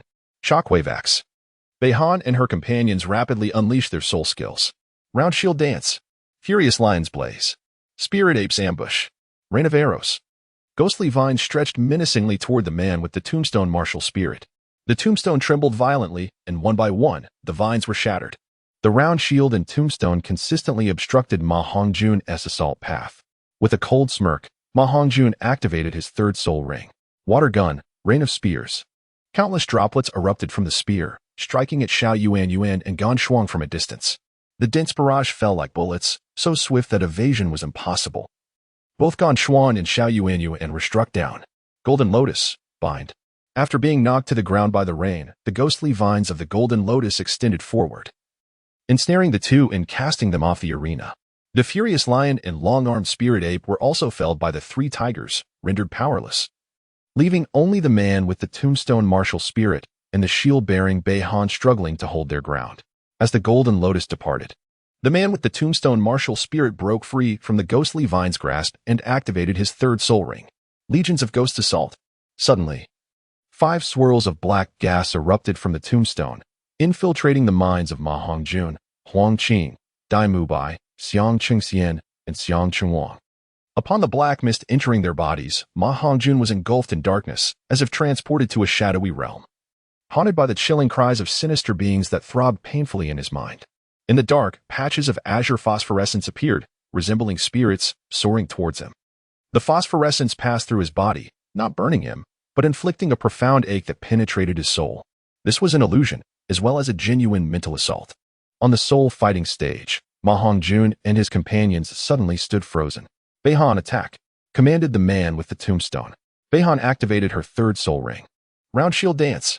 The round shield twirled in her grasp, as agile as a fan. Bang. Xiang Chuang was sent flying by a shield, plummeting off the arena. Bang, bang. Following closely were Xiang Qingxian and Huang Qing. The golden chain finally arrived, and the ghostly vine struck, ensnaring Dai Mubai and Ma Hongjun, pulling them back and evading Beihan's shield. Beihan, of course, could not afford to miss this opportunity, unaware of how long the tombstone could control the 2. The round shield dance continued, and the ghostly vines were severed piece by piece, prompting the Golden Lotus to unleash her 3rd soul skill. Ghostly Vine Cage. The advancing Beihan was obstructed by the rising ghostly vines. As she attempted to retreat, the vines completely enveloped her, trapping her within. Her 2nd soul ring glowed. Flying Shield. The shield struck the cage repeatedly, yet the ghostly vines exhibited remarkable resilience. Even her circular shield, possessing formidable cutting power, could not extricate itself in a timely manner. Presently, both parties found themselves in a stalemate. The Grey Keeper, with closed eyes, leaned against the tombstone, crafting illusions for Ma Hongjun and Dai Mubai. Jin Lian continued to conjure ghostly vines to control Beihan. It was a contest to see which side would shatter the control first. After a brief moment, Dai Mubai's eyes shimmered with clarity as he opened them, gazing around in bewilderment. Mubai, interrupt him. Dai Mubai glanced at the dazed and terrified Ma Hongjun, swiftly comprehending the gravity of the situation. White Tiger's fierce light wave. With a resounding thud, the Grave Keeper was hurled backward. How is it possible? How could you evade my myriad ghostly assaults? Nothing is impossible. Dai Mubai's spiritual eyes, emblematic of his mental awakening, rendered him largely impervious to such psychic attacks. It was merely the initial encounter with such an assault that necessitated a brief moment of adjustment. Beihan finally broke free from the ghostly vine prison, just as Ma Hongjun also regained consciousness. His head throbbed painfully. The mental attack had been overwhelming, leaving him without a strategy to counter it, relying solely on his formidable willpower to resist. Dai Mubai had already engaged Beihan, and with Jin Lian's assistance nearby, Beihan could not hold out for long. Oscar hurried over, offering Ma Hongjun 2 large sausages. The sinister Grey Keeper, struck by Dai Mubai's White Tiger's fierce light wave, spat blood onto the ground, having lost the will to resist. Xiaoyao, you go take care of him. Ma Hongjun directed at the zombie man. Me? Can I really? Oscar rubbed his hands together, hesitating with a hint of trepidation. Throughout their battles, he had always remained in the background, solely responsible for producing sausages. Devoid of any sense of participation in combat, Ma Hongjun, observing the cowardice of his adversary, retrieved 4 dragon whisker needles from his belt and deftly launched them into the limbs of the zombie man. As the creature let out a cry of agony and cast a vengeful glare in his direction, Ma Hongjun proclaimed, "It is now time. Dispose of him by casting him off the soul-fighting platform." Oscar stealthily approached the zombie man, undeterred by his frigid gaze. He then bent down, gripping the zombie man with both hands. With a shout, he sprinted towards the edge of the platform, hurling the creature into the abyss below. Exhausted, he returned, panting heavily. "Little Oscar, your stamina is lacking. You must train harder." Meanwhile, the battle had reached its conclusion, with Beihan firmly ensnared by Jean Lian's ghostly vines. Despite her relentless struggles, each movement only resulted in deeper punctures from the thorns of the vines. On the sidelines, Gan Shuang sighed in resignation, "Release Xiaohan. You have already triumphed." With the conclusion of the soul-fighting event, Ma Hongjun and his companions exited the grand arena, leaving the intricate dealings of victory and defeat to the 3 prominent families. This time, Flender had profited significantly, as the odds from the Xiang family were notably higher, causing Ma Hongjun's golden soul coins to swiftly double, surpassing 30. Zhang Gan personally delivered a gold card containing 50,000 golden soul coins. Although this was not orchestrated by him, his gesture was clear. He sought to establish a rapport with Ma Hongjun. For a prodigious soul master such as him, it was imperative to cultivate alliances, as soul masters represented the most invaluable resource for any faction.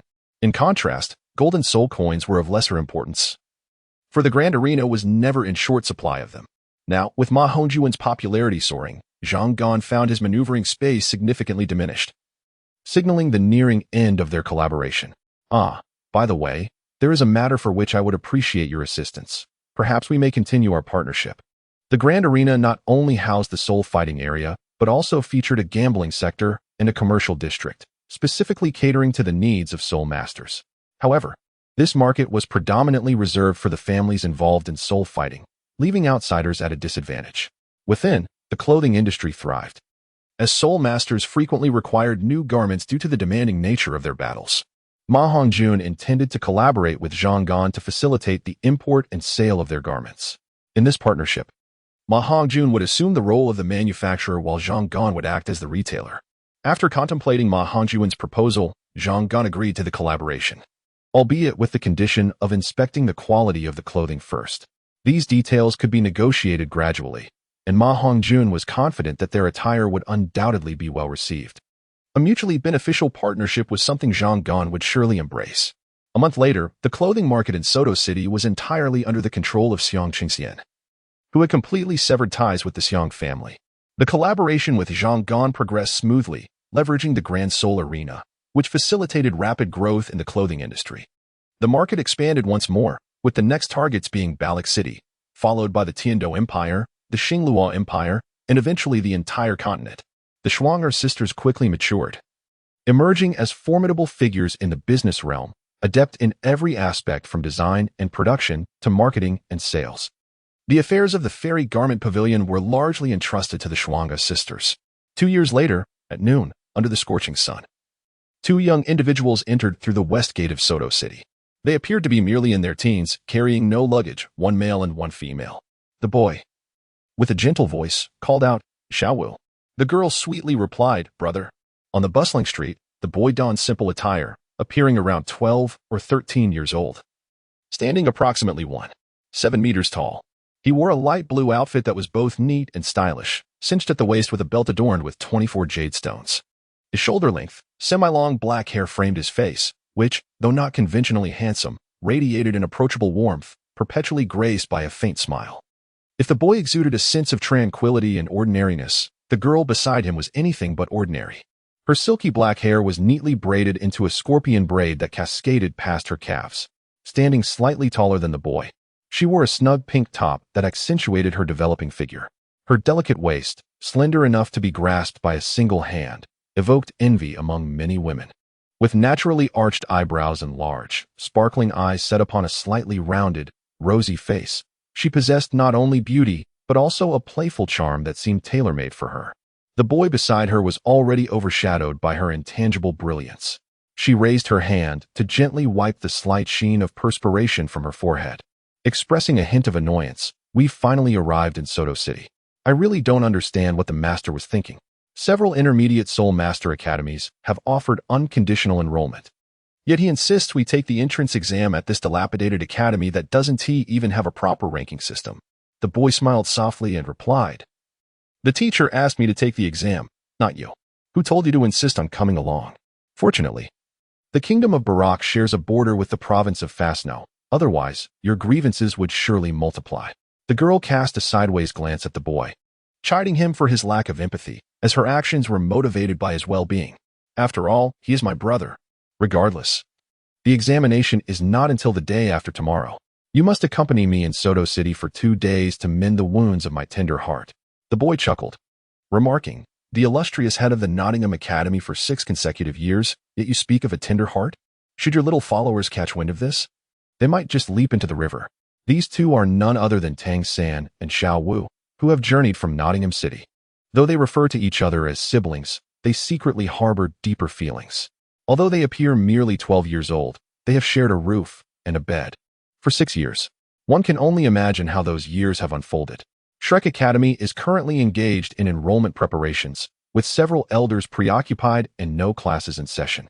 Formal registration commences the day after tomorrow. With nothing pressing to attend to, Ma Hongjun contemplated visiting the Shuang'er sisters in Soto City.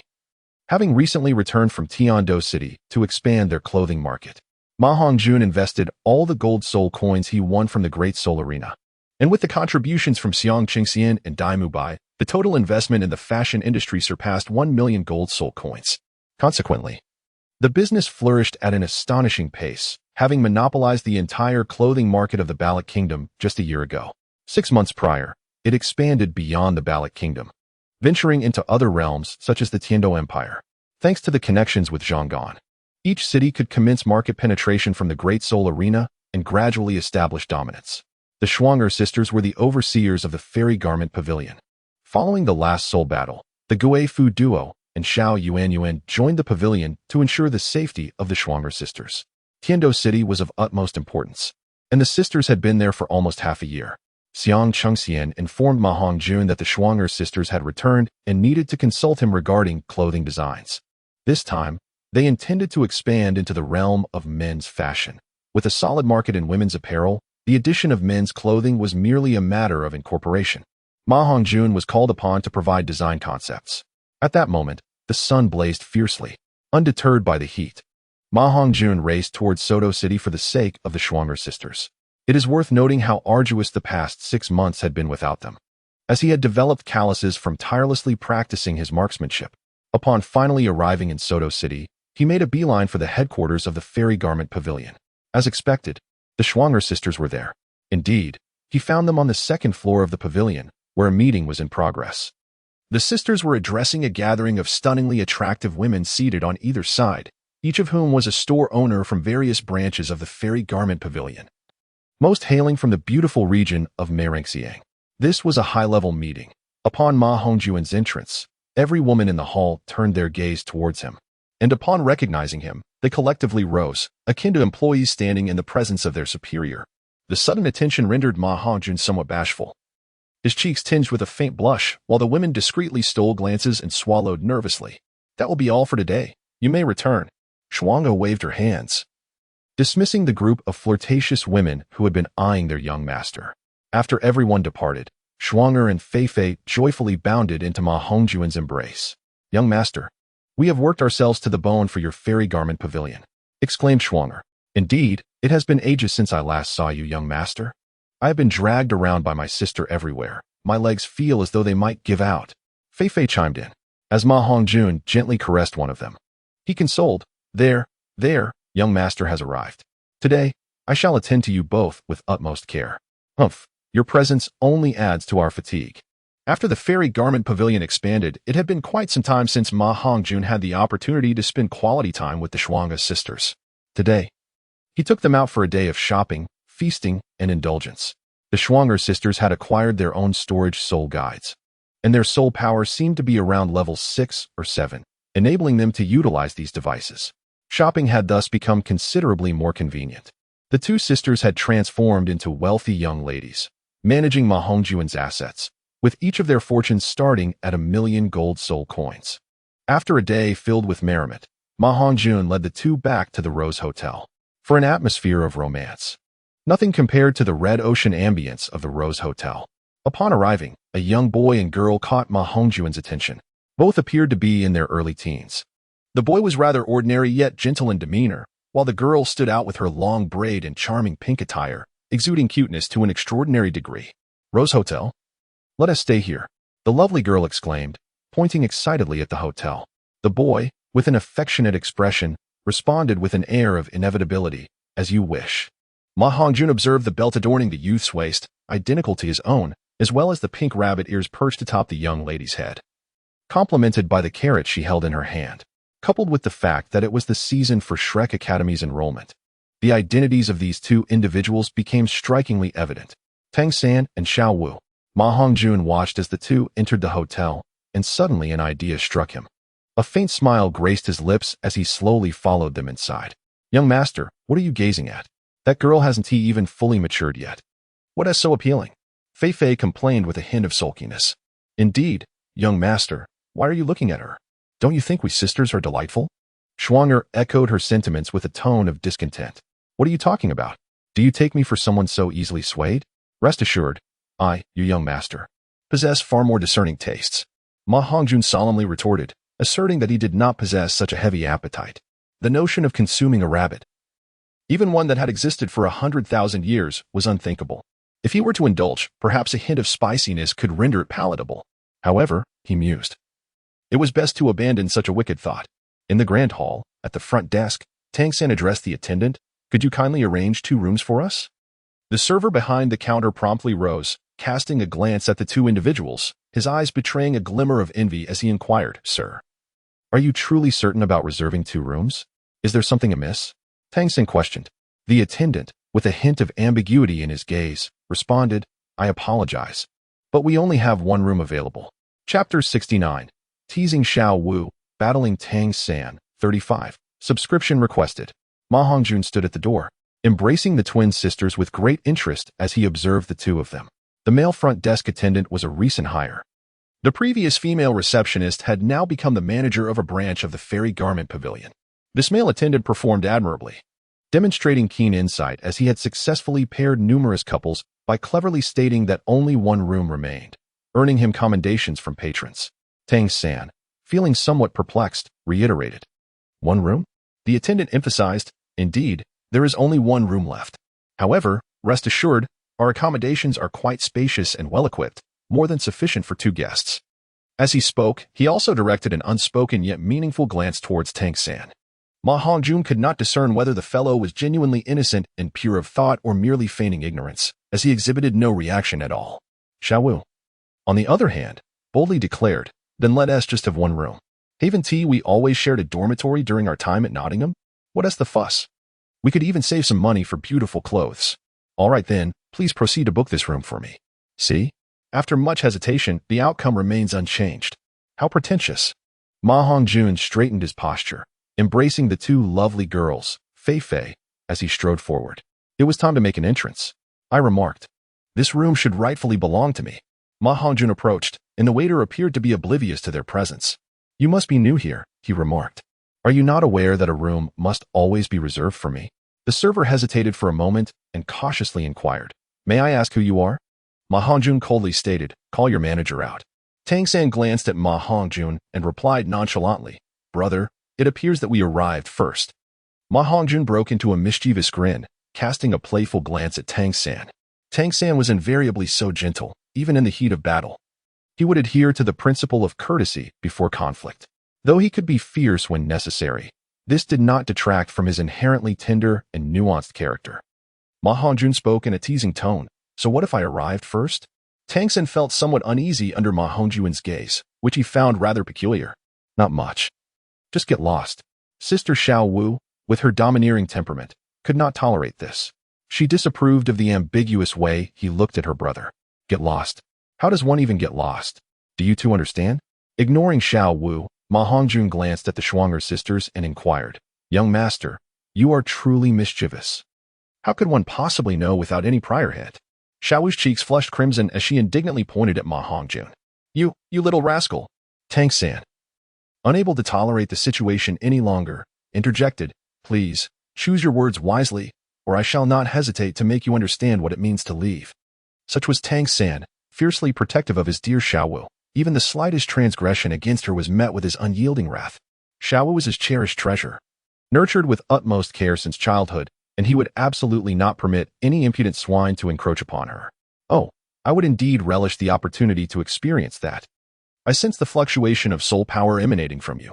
You must be soul masters. Very well, let us see how you fare against me. Should you prove victorious, I shall depart immediately and relinquish this room to you. Otherwise, I kindly request a demonstration of the word leave. Upon finishing his words, Ma Hongjun released his hold on the Schwanger sisters and continued, Go sit over there and watch the young master perform. At that moment, a waiter arrived, accompanied by the manager. Let us discuss this amicably. Please, do not resort to violence. Manager Wang implored, What is the matter? Does my exclusive room require guests now? Master Ma, of course not. Young Li is new. He is yet to grasp the rules. He merely displayed a bit of cleverness, and your room has always been reserved. Wang assured, turning to Tang-san and Xiao Wu with an apologetic expression. I sincerely apologize, esteemed guests. That room has been booked by Master Ma. I kindly ask you to seek accommodation elsewhere. Such is the nature of business, Manager Wang, a seasoned veteran, understood that revealing young Li's earlier comment about only having one room left would be tantamount to slapping his own face. Observing the discord between these two and Master Ma, he deemed it prudent to send them away to avoid unnecessary trouble. If it were left to Tang-san, he would have yielded without a second thought, as there were many hotels to choose from. However, Xiaowu possessed a temperament that thrived on chaos. She was not one to easily concede. We shall not leave. And what of it? Do not think we are easily bullied because of our youth, she retorted, her spirited nature shining through. What a delightful young lady. Yet with such a fiery disposition, it seems a lesson is in order. Come now, let us engage in a duel, Ma Hongjun jested. Master Ma, please. Manager Wang pleaded. Do not escalate this, or my Schwanger will have to bear the consequences. After Ma Hongjun spoke, he shoved Manager Wang aside and beckoned to Xiao Wu with a flick of his finger. Infuriated, Xiao Wu was ready to charge at Ma Hongjun and deliver a fierce throw. However, Tang-san intervened, extending his hand to stop her. Grasping Xiao Wu's shoulder firmly, he said, Let me handle this. Xiao Wu, dissatisfied, retorted, Why? I can take care of this myself. Even his mother wouldn't recognize him.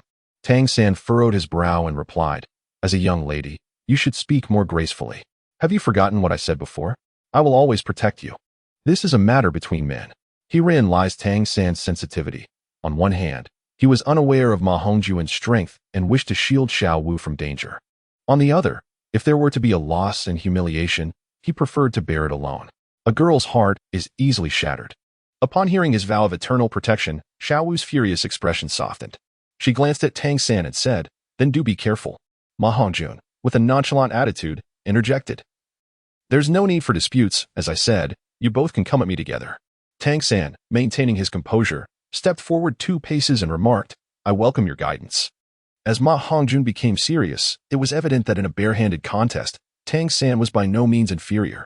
With his Xianyu hand, purple extreme demon eye, and skills such as controlling the crane and capturing the dragon, along with the elusive, ghostly shadow, he wielded a comprehensive mastery of the Xiantian treasure record.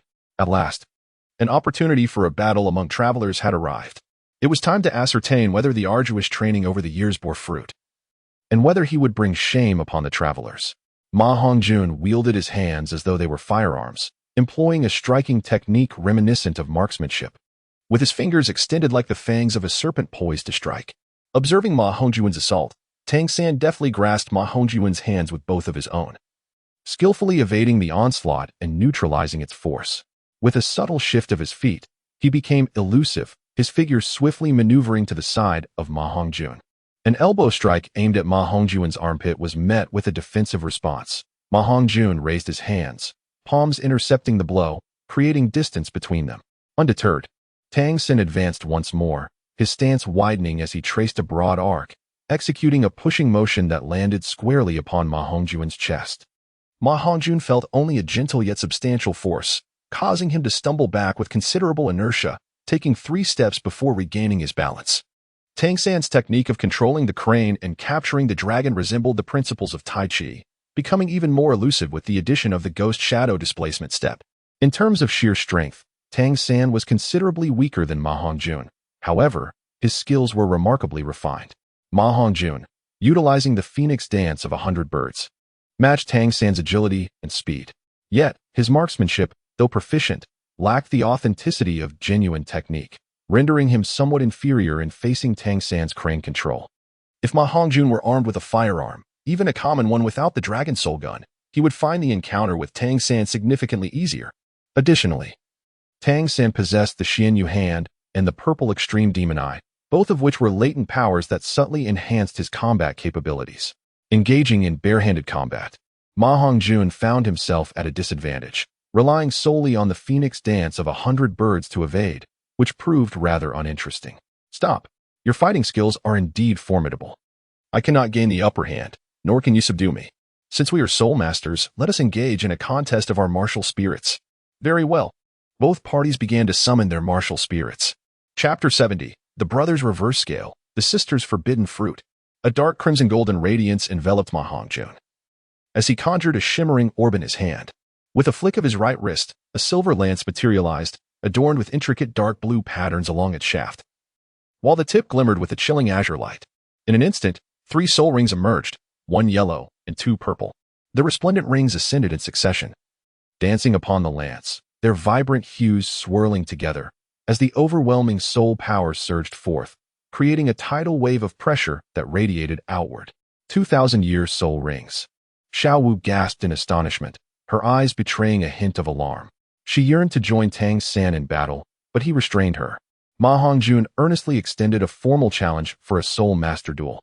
Ma Hongjun, possessing the martial soul of a silver spear, stands as a formidable rank 39 weapon soul master. I humbly seek your guidance, Ma Hongjun earnestly declared once more. Do not say that I have not afforded you the opportunity. Let the two of you engage together. No need.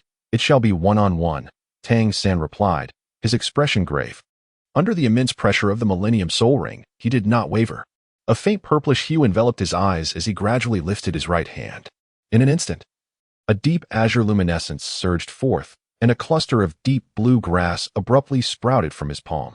Each blade appeared slender, yet was adorned with serpentine patterns. The grass did not manifest in a typical flat shape. Instead, it morphed into cylindrical forms. Upon closer inspection, one could discern a multitude of minute spines covering the blades. A milky white radiance emanated from Tang San, and as if responding to some unseen stimulus, the deep blue blades suddenly enlarged, swiftly attaining the thickness of a human arm, resembling living vines.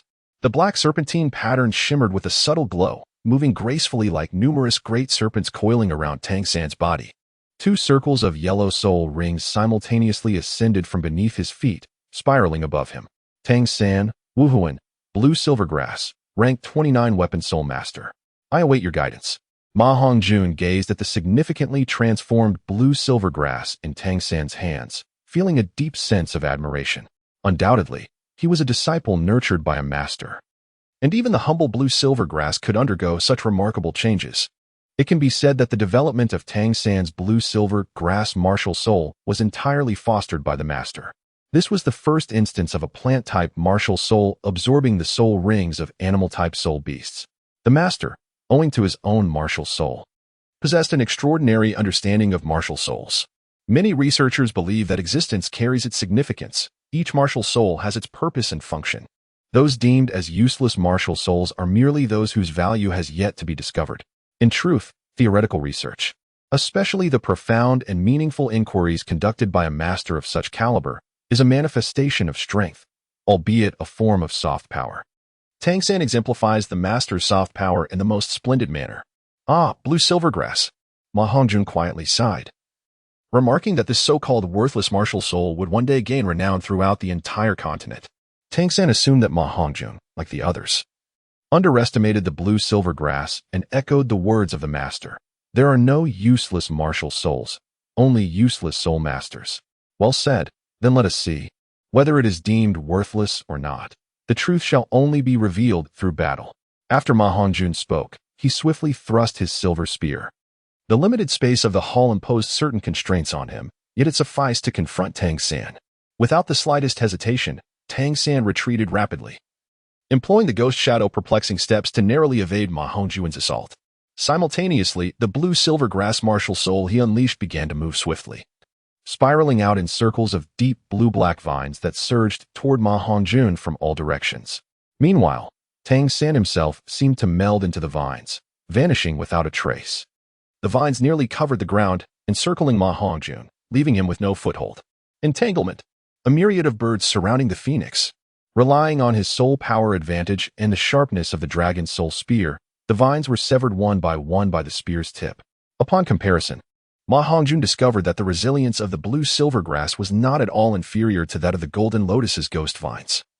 Both possessed toxins and barbs in equal measure. Moreover, the growth rate of the grass surpassed that of the vines, consuming less soul power, thus making it denser than the golden lotus's ghost vines. Most importantly, it exhibited remarkable agility, likely due to the absorption of the mantis snake soul ring from the animal-type soul beast, rendering Tang San's blue-silver grass extraordinarily nimble. Each vine akin to a small serpent, Ma Hongjun had considerable experience dealing with such control-type martial souls. Whether it be Leaf Xingqian's beast-binding rope or the golden lotus's ghost vines, as they shared similar properties. In the face of these binding and entangling soul masters, Ma Hongjun found his first soul skill ineffective. Thus, control-type soul masters significantly restricted his power. However, the efficacy of his second soul skill was magnified. After creating distance between himself and Ma Hongjun using ghost shadow perplexing steps, Tang San surrounded him with the blue-silver grass. Countless vines advanced, ensnaring even the ground beneath Ma Hongjun's feet, rendering his spear blast futile. At last, he was indeed ensnared by the blue-silver grass.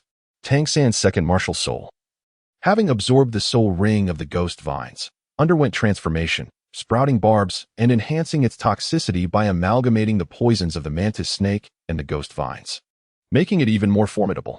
Parasitism. As Tang San activated his second soul skill, the barbs of the blue-silver grass pierced into Ma Hongjun's flesh, and the seeds of the blue-silver grass sought to implant themselves within his body. Poisonous, how vexing. With a sense of resignation, Ma Hongjun summoned the scales of the dragon to ward off the piercing thorns of the blue-silver grass. Your seed cannot penetrate my body, he declared. Explode. The second spirit skill was unleashed, shattering the blue-silver grass that coiled around him. The vines formed by the blue-silver grass instantly fragmented and scattered, while a formidable shockwave swept through the grand hall of the Rose Hotel, leaving chaos in its wake. In terms of spirit skills, Tang San had already succumbed. Ma Hongjun's second spirit skill utterly countered the control of the vines. Faced with the assault of the Dragon Soul gun, Tang San found himself in a decidedly passive position, not requiring Ma Hongjun to employ his third spirit skill. At that moment, Tang San could only rely on his agility to evade. Astonishment surged within Tang San. This youth, who appeared only slightly older than himself, possessed such overwhelming power. His once invincible blue-silver grass was completely suppressed, unable to exert control over his opponent. The current situation was perilous, especially since the adversary had yet to employ his third spirit skill. However, the opponent exhibited no signs of malice, nor any intent to kill. The power wielded by the gun was evidently restrained, indicating a reluctance to inflict harm upon him. This realization eased Tang San's tension considerably. He contemplated whether to use a hidden weapon. The silent sleeve arrows were primed and ready, merely awaiting the opportune moment to be unleashed. It remained a distinct possibility that he could triumph over the youth before him, though the use of such treacherous weaponry weighed heavily on his conscience. Ma Hongjun remained vigilant against Tang San's hidden weapons, for the latter's skills in this art were far superior to his own. Should Tang San employ such tactics, there was a high likelihood that he would be unable to defend himself, especially considering that Tang San's concealed projectiles might be laced with poison. A profound sense of danger enveloped him. Without resorting to hidden weapons, Tang San found himself bereft of means to contend with Ma Hongjun. Despite employing the elusive ghost shadow phantom steps to resist tenaciously, he still suffered several stabs from Ma Hongjun. Simultaneously sensing the imminent peril, Xiao Wu swiftly summoned her spirit rings, producing 2 circles of yellow light around her, akin to Tang San. Her adorable white ears perked up, and in that moment, her already striking beauty seemed to radiate an even softer allure. Each beast spirit possessed its unique effects. For instance, Dai Mubai's white tiger spirit augmented his ferocity and dominance, while Xiang Qingxian's black tiger spirit rendered her cold and sinister. Zhao Wujia's mighty golden bear spirit transformed him into a wild and robust figure. In contrast, Xiao Wu's rabbit spirit bestowed upon her a more graceful silhouette and elongated legs, echoing the characteristics of the creature itself. Faced with a formidable adversary like Ma Hongjun, she was determined to stand shoulder to shoulder with her brother. She was Tang San's Achilles heel, just as he was her forbidden fruit. Ma Hongjun's spear was exceptionally sharp, completely suppressing Tang San's blue-silver grass. Whenever it sprouted, the tip of Ma Hongjun's spear would sever it with ease. With no alternative, Tang San resorted to using his Xian Yu hands to confront Ma Hongjun. Xiao Wu, having already awakened her martial soul, yearned to rush in and assist. Observing this, Tang San hastily accelerated, creating distance from Ma Hongjun while releasing the blue-silver grass once more to hold Xiao Wu back. He had already sensed Ma Hongjun's formidable strength during their previous skirmish. Had Ma Hongjun not been holding back deliberately and refrained from employing his first and third soul skills, utilizing the second only once, he would have effortlessly overwhelmed Tang San in a pure martial soul state. Should Xiao Wu join the fray, the dynamics would shift entirely, as it was highly probable that Ma Hongjun would unleash his full power. Given the finesse of his marksmanship, Xiao Wu would find it nearly impossible to approach. Her involvement would thus be rendered futile. It was evident that the two of them together would not stand a chance against Ma Hongjun. So, you are merely a rabbit. No wonder you are so adorable. Do you wish to join in? If you cannot hold your own, you best retreat, Ma Hongjun taunted. The Xiao Wu, transformed by her soft-bone rabbit spirit, exuded an irresistible charm, particularly with her petite waist that captivated the eye. Xiao Wu, step back. I can handle this. Tang San insisted. Brother, I will help you. That little rogue is being too much. She protested. Be obedient and stand aside, Tang San replied, gently patting her rabbit ears, his tone leaving no room for dissent.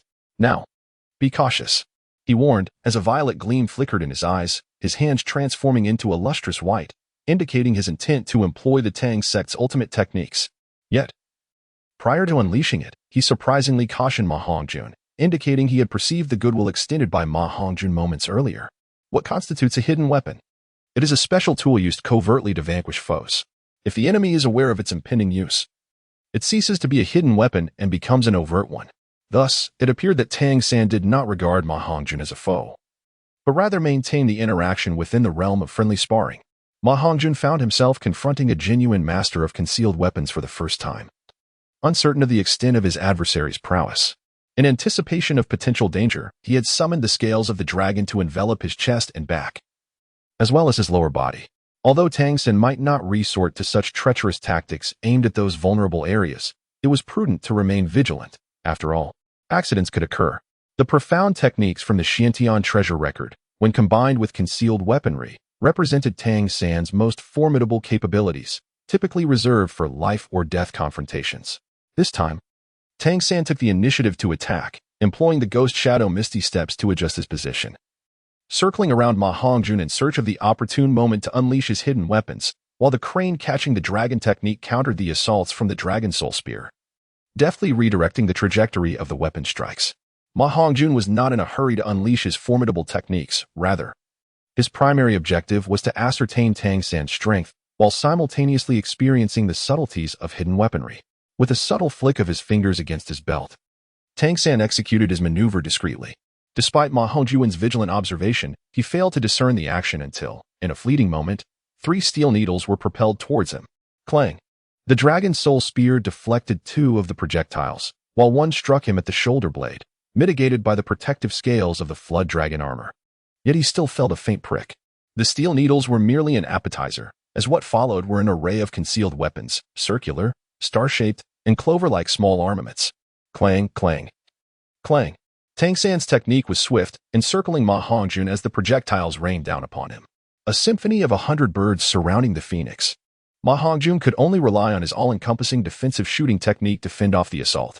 However, under the gaze of the purple extreme demon eye, Tang San was still able to discern an opportunity to strike. The flying needles, a particularly elusive type of hidden weapon, had already found their mark on Ma Hongjun. piercing him with over a dozen needles. Fortunately, these were merely ordinary steel needles, incapable of penetrating the scales of the flood dragon armor. Had they been dragon whisker needles? Tang San's expertise could very well have pierced through.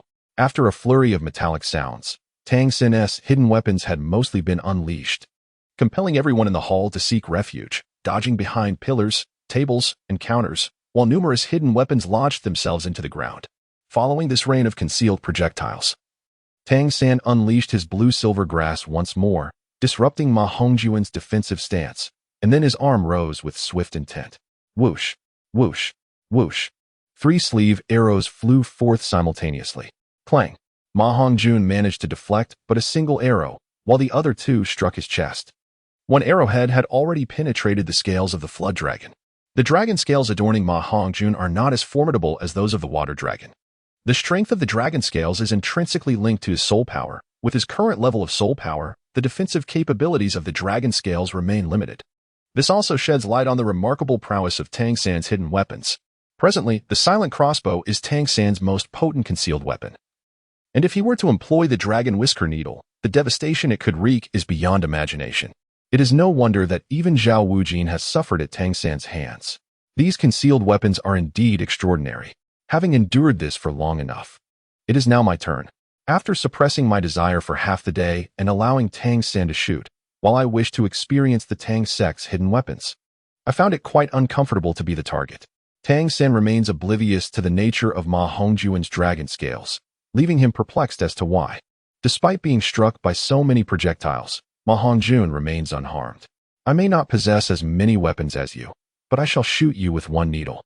Ma Hongjun extracted a golden pellet from his belt, holding it delicately in his palm. Tang San, with keen perception, immediately recognized it. The dragon beard needle.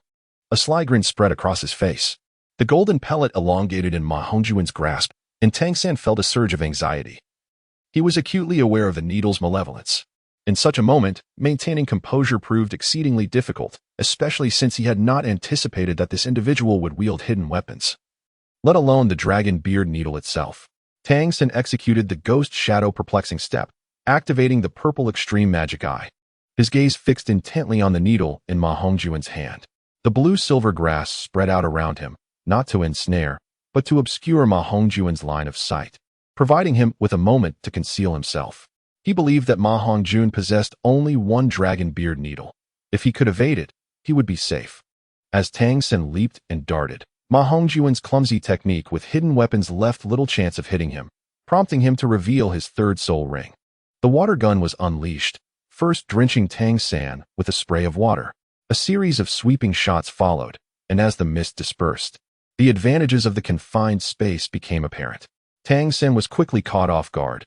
His eyes became clouded by the water vapor, rendering the purple extreme magic eye ineffective and leaving him momentarily blinded. A mischievous chuckle escaped Ma Hongjun's lips. Ma Hongjun chuckled softly as he sought a suitable spot to strike. Tang San came to a halt, calmly closing his eyes, his ears twitching slightly. The ability to discern sound and locate its source is a skill that every master of hidden weapons must possess. Ma Hongjun approached Tang San from behind, ultimately opting for this location as it was abundant in meat. Apart from a slight sting, it posed no significant danger. Whoosh! A needle was launched, and Tang San suddenly moved, his body shifting to evade the strike, causing the dragon beard needle to pierce the ground. Astonishing! Ma Hongjun exclaimed in frustration. How can one be blinded and still fail to hit the target? Truly, a master of concealed weaponry. Ma Hongjun was infuriated. This pure and unsullied Tang San must be made to feel the sting of his wrath.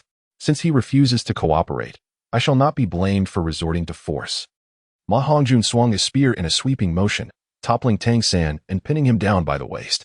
He then retrieved a dragon beard needle and, from such a close distance, plunged it into him. Ah! Tang San cried out in agony. How delightful! Ma Hongjun mused to himself. Release my brother. Xiao shouted as she rushed forward. With a powerful leap, she spread her legs and ensnared Ma Hongjun's head, lifting him up and flinging him away. As Ma Hongjun was propelled into the air, he deftly used his dragon soul lance to strike the ground upon landing, dissipating the force of his descent and executing a backflip to stabilize himself. At that moment, the blinding effect cast by Tang San had faded, and he was assisted to his feet by Xiao Wu. Tang San, suppressing the pain in his backside, gazed at Ma Hongjun, his demeanor no longer composed. His face reflected a simmering anger, yet he restrained himself from uttering further words. I have lost. Tang San bore the weight of this declaration. Brother, Xiaowu cried out. Her voice tinged with concern as she clutched Tang San's arm. No, you have not lost. It is I who took advantage of you. You compelled me to employ my third spirit ability. Thus you have not been defeated. Ma Hongjun glanced at Tang San, who wore a countenance steeped in sorrow, and continued. Do not regard me with such indignation. You have shot me with countless needles and arrows, yet I have merely pricked you once. A man should not be so petty. I have a good brother whom I have also shot. He bears no grudge, and our bond has only grown stronger.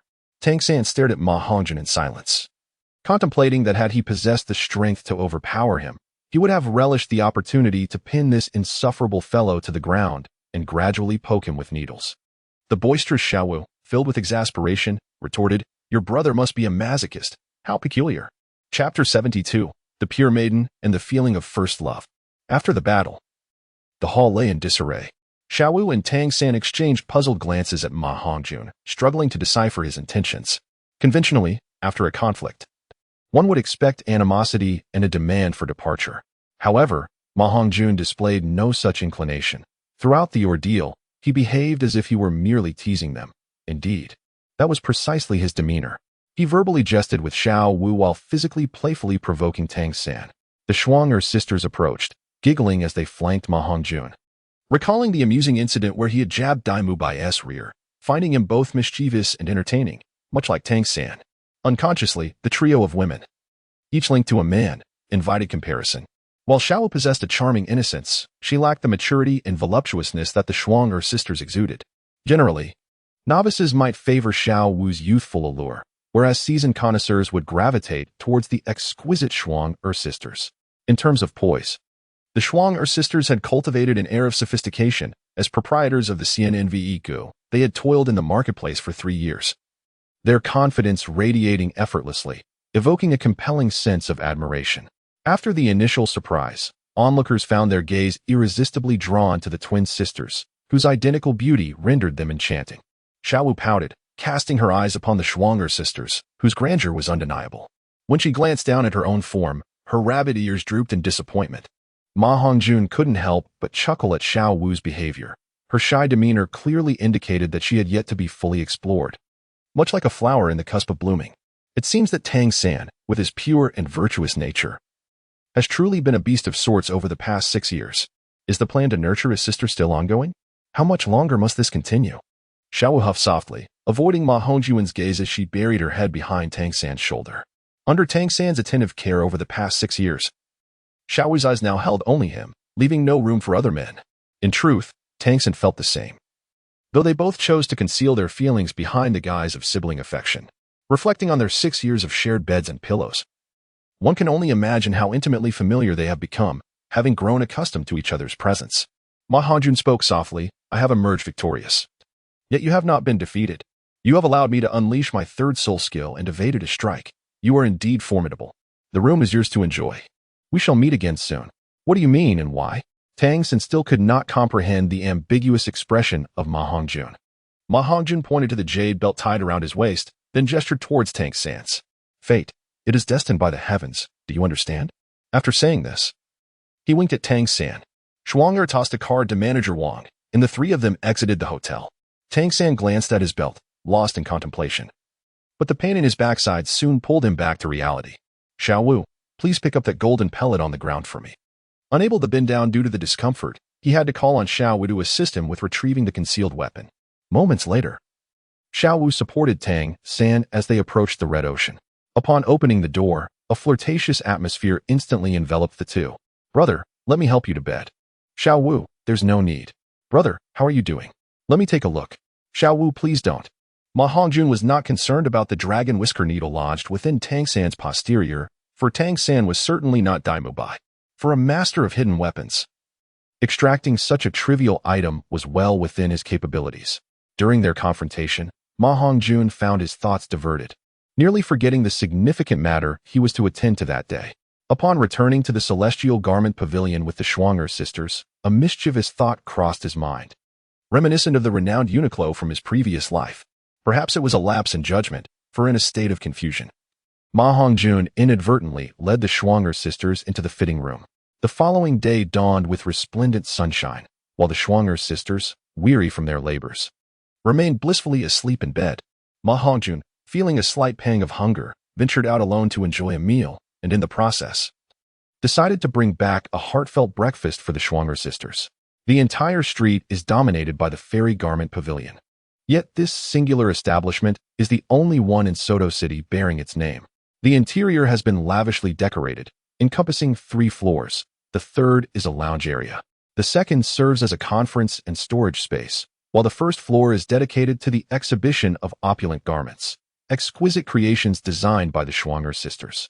This boutique exclusively offers uniquely designed clothing, with each piece boasting a distinctive name, reminiscent of the flowing sleeves of an ethereal dress. The items are either limited editions or one-of-a-kind. There are 5 attendants here, all exceptionally agile, articulate, and radiantly beautiful women. Today, with nothing pressing to attend to, Ma Hongjun decided to sit at the reception and experience the foundational aspects of the business, while also overseeing the performance of the staff. The 5 female attendants were acutely aware that Ma Hongjun was the partner of their proprietor, and thus they approached their duties with utmost seriousness, serving tea and refreshments with impeccable decorum.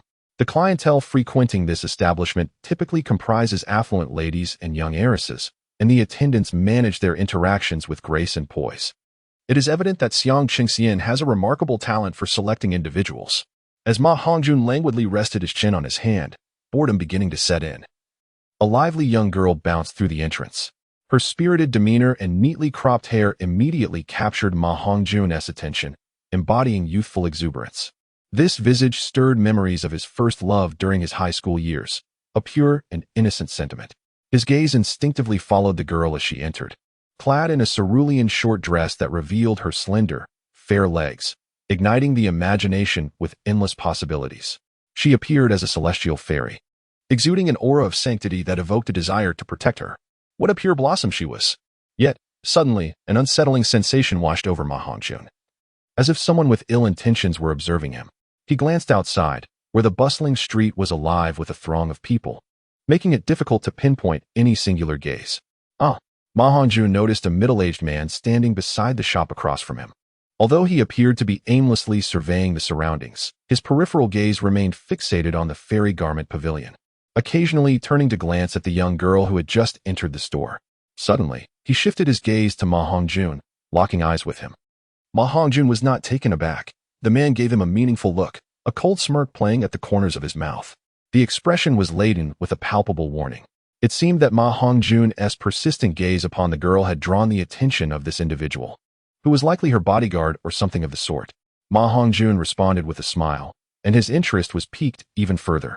The other party, from across the street, deliberately drew his attention while also issuing a subtle threat. Undoubtedly, this individual was a soul master, and it was highly likely that their soul power surpassed that of Ma Hongjun. It appeared that the identity of this young lady was anything but ordinary.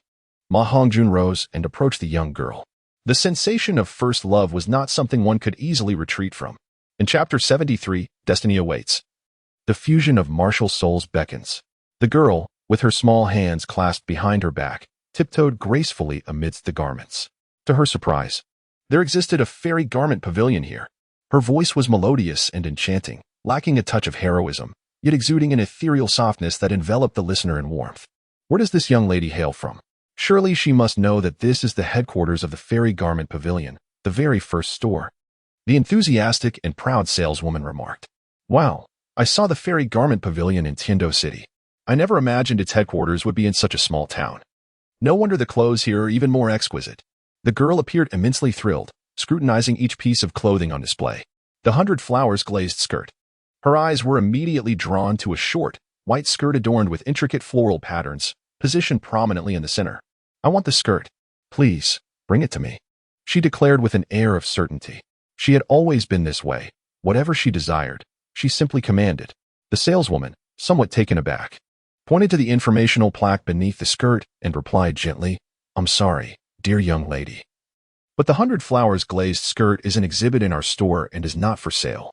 This sales strategy had been proposed by Ma Hongjun. Upscale establishments must possess 1 or 2 signature treasures. Therefore, Every store bearing the name Fairy Garment Pavilion showcased one or several unique, valuable garments designated for display only. The wide-sleeved flowing fairy skirts and 7 sets of colorful fairy garments had been sent to other major cities as signature treasures. Even in Tiando City, they claimed they were not for sale, yet I ultimately purchased a set. Now, here, you suggest that I cannot acquire it? The girl responded nonchalantly, recalling how she had purchased a blue wide-sleeved flowing fairy skirt in Tiando City. Upon hearing the young lady's words, everything suddenly became clear to Ma Hongjun.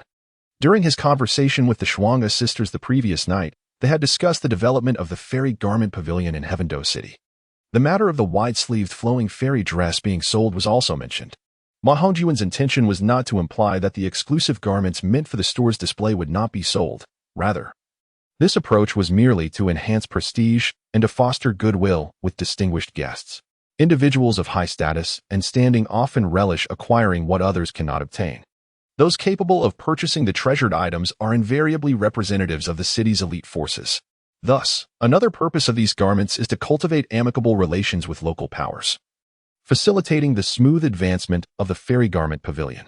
This strategy not only yields a substantial amount of gold soul coins, but also bestows great face upon the purchasers. After all, these influential entities that emphasize prestige are indifferent to the value of gold soul coins. The Guifu duo and Xiao Yuan accompanied him to Heavendo City.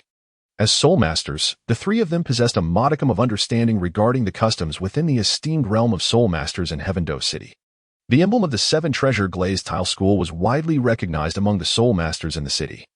And upon the entrance of the little princess of the 7 Treasure Glazed Tile School into the Fairy Garment Pavilion, they promptly identified her insignia. At that moment, the little princess set her sights on the blue wide-sleeved flowing fairy dress.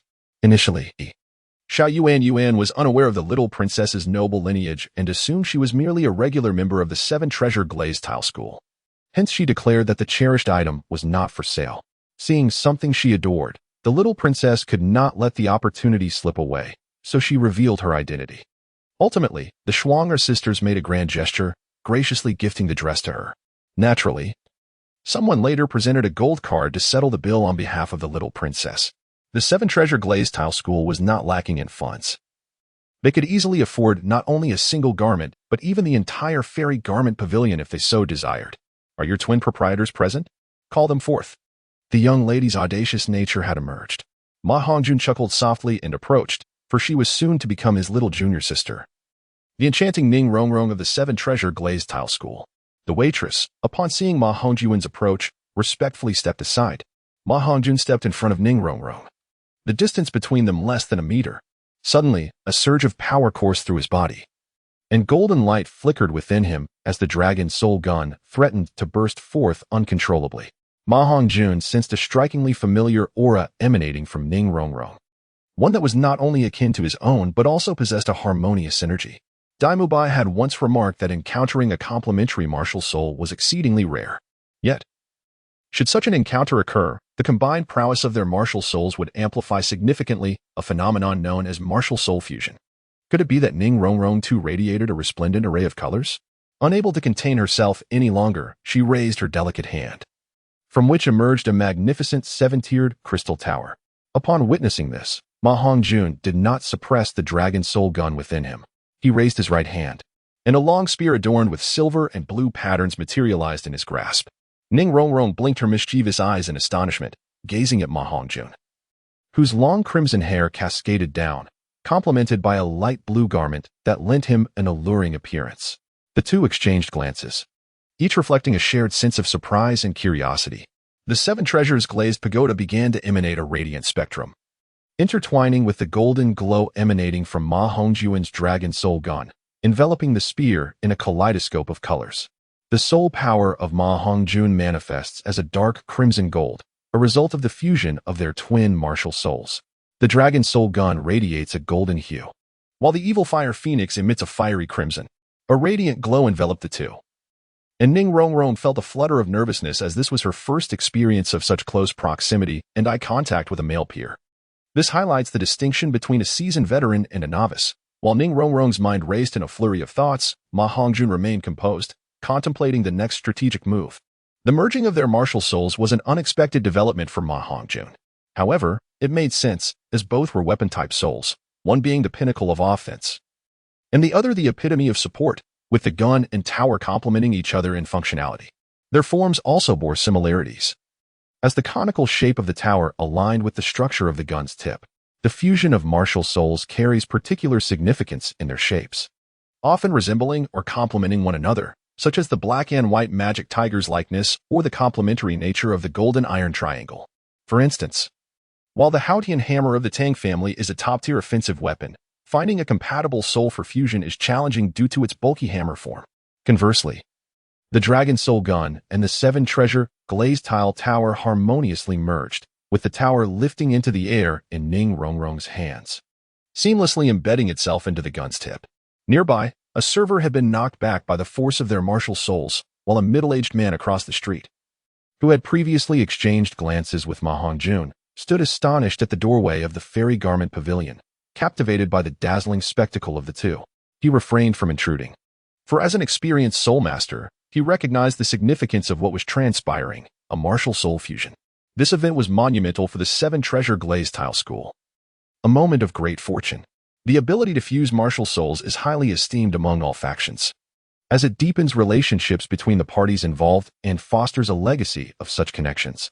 This is particularly crucial for the Seven Treasure Glazed Tile School, as every soul master understands the implications for a supportive lineage. Bathed in radiant light, the youthful pair resembled a celestial match made by heaven, perfectly suited to one another. Perhaps this was a fated encounter, orchestrated by destiny. In the midst of their bashful gazes, the tower nestled perfectly onto the gun's tip, signifying a flawless fusion. Chapter 74. Would you like to taste a sweet reward? The Seven Treasure Glazed Gun. The gun's tip took on the form of a delicate pagoda, with its 7 layers transforming into 7 pointed angles, 1 large directed upwards and 6 smaller angles extending outward, 3 on each side curving inward. The silver body of the gun shimmered with a spectrum of colors, resembling a rainbow, making the entire weapon not only aesthetically pleasing but also remarkably formidable. The entire fusion process unfolded seamlessly, as if destined to occur, with the tower completely enveloping the gun's tip. Unlike the fusion between Dai Mubai and Xiang Chengxian, which required specific poses and careful attempts, this union was effortless. Ma Hongjun and Ning Rongrong seamlessly merged, requiring no external control. The Dragon Soul gun and the Seven Treasures glazed pagoda intertwined as if they were intimately acquainted, fusing together effortlessly.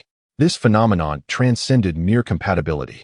It was akin to a bespoke union of the gun and the pagoda, embodying a singular essence. The influence of their martial soul fusion also harmonized their auras, rapidly heightening their mutual affection. As they gazed into each other's eyes, they found each other increasingly agreeable. The fusion of martial souls not only pertains to the souls themselves but also affects their bearers, creating a mutually enhancing relationship. However, this was not the most suitable environment for demonstrating such a martial soul fusion technique. Let me first withdraw the gun. It's a bit crowded here, Ma Hongjun remarked, feeling a newfound innocence in the presence of this shy, pure-hearted princess. Well, what should I do? Ning Rongrong inquired, visibly flustered. Ma Hongjun promptly spoke.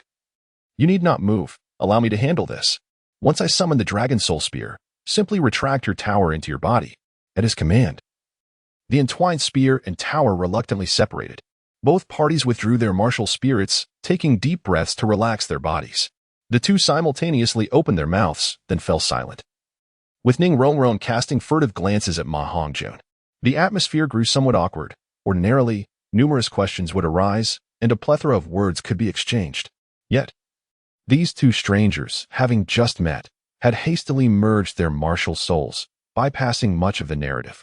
Faced with the youth before her, Ning Rongrong found herself at a loss, fidgeting in unease. Indeed, even a headstrong princess could exhibit such a vulnerable side.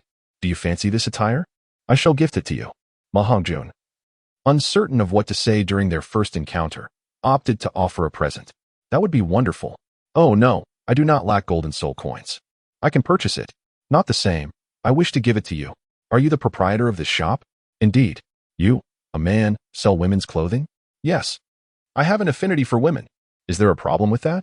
However, the garments, most of these are of my design. This very 100-flower glazed skirt is also my creation. I simply have a passion for exploring women's fashion. I believe women are the most beautiful and charming beings in this world, and I wish to showcase their beauty in its entirety. Ultimately, only clothing can express the diverse allure of their styles. Of course, without garments to conceal them, their natural beauty is even more exquisite. Your perspective is truly admirable. Yet, I still find you a bit of a rogue. This 100-flower glazed skirt is exceptionally suited to you. It is, without a doubt, a perfect match. In terms of color, style, and temperament, it would undoubtedly showcase your elegance. You ought to give it a try. Ma Hongjun spoke as he directly removed the Baixiao Yuli skirt. Come, the fitting room is over here. Try it on and see for yourself. Ning Rongrong was still in a daze. She was not an innocent girl by any means. Yet it was her first time encountering someone who could speak so earnestly and yet with such refreshing charm. He was mischievous, but in a manner that exuded grace. Ma Hongjun pushed Ning Rongrong into the fitting room. While she changed clothes inside, he approached the door and stood before the young man he had previously locked eyes with. The man wore a white fitted outfit, and his gaze did not suggest a middle-aged individual. He appeared quite youthful, though his face seemed to have been altered. You saw that, didn't you? Ma Hongjun spoke first, leaving the man somewhat unsettled. As a Soul King, he found himself feeling rather passive in front of this young lad. What do you wish to say? The man inquired with curiosity, as the youth exuded an air of complete control, rendering him unable to discern the other's intentions. Ma Hongjun stated earnestly, the fusion of martial spirits signifies a profound connection. You, the princess of the Seven Treasure Glazed Tile School, are destined to be my little princess henceforth. Thus, there is no need for you to be wary of me. The young man adjusted his demeanor, and despite Ma Hongjun's apparent youth, he did not dare to underestimate him. He replied earnestly, I am not on guard. I am merely here to protect the young lady. Indeed, the fusion of martial spirits is an incredible fate. I shall report this matter to our sect master. However, do not presume that the fusion grants you claim over my lady. Everything ultimately hinges upon her own will. Ma Hongjun truly believes that his subordinates overthink matters, worrying unnecessarily. He is unafraid that he might one day become their family's son-in-law and face any repercussions. There is no need for such concerns. I have no intention of using force. Moreover, with the vast influence of the Seven Treasure Glazed Tile sect, I lack the audacity to act recklessly. My inclination towards your esteemed lady stems purely from a sense of affinity. The young man realizes he has digressed. They have merely made an initial acquaintance, and he has been overly considerate for the young lady's sake. At present, he must first ascertain the identity of this youth. May I inquire, esteemed sir, from whence do you hail? To spare you the trouble of investigating, allow me to be forthright. I am a native of Sotoa City, of humble origins with no notable background. The Celestial Garment Pavilion stands as my sole enterprise. As for myself, I am still a student at the Soul Master Academy and have yet to graduate. Ma Hongjun was aware that, regardless of his silence, the man would inevitably seek to uncover the truth. Such a significant matter concerning the integration of a soul with their Seven Treasure Glazed Tile School demanded thorough investigation and a comprehensive report to their sect leader. Ma Hongjun merely wished to hasten the departure of the man. Which academy? Shrek. Upon uttering this, he noticed that the fitting room door had opened and Ning Rongrong emerged. Clad in her attire, the man's expression relaxed upon hearing the name Shrek, and he seamlessly blended into the crowd. Ning Rongrong donned a dress of floral glass, radiating an innocence akin to a snow lotus, further accentuated by her chic bobbed hair. 2 words to describe her, pristine, standing before the white crystal mirror. She turned gracefully from side to side, lifting the hem of her skirt, lost in the reverie of her own beauty, her face aglow with a sweet smile. Truly enchanting. Ma Hongjun felt utterly captivated, devoid of any carnal desires, experiencing a purely spiritual admiration. It was truly reminiscent of the sensation of first love. Ning Rongrong's image perfectly aligned with the vision of the girls he had once dreamt of during his high school years. Perhaps this is the essence of love.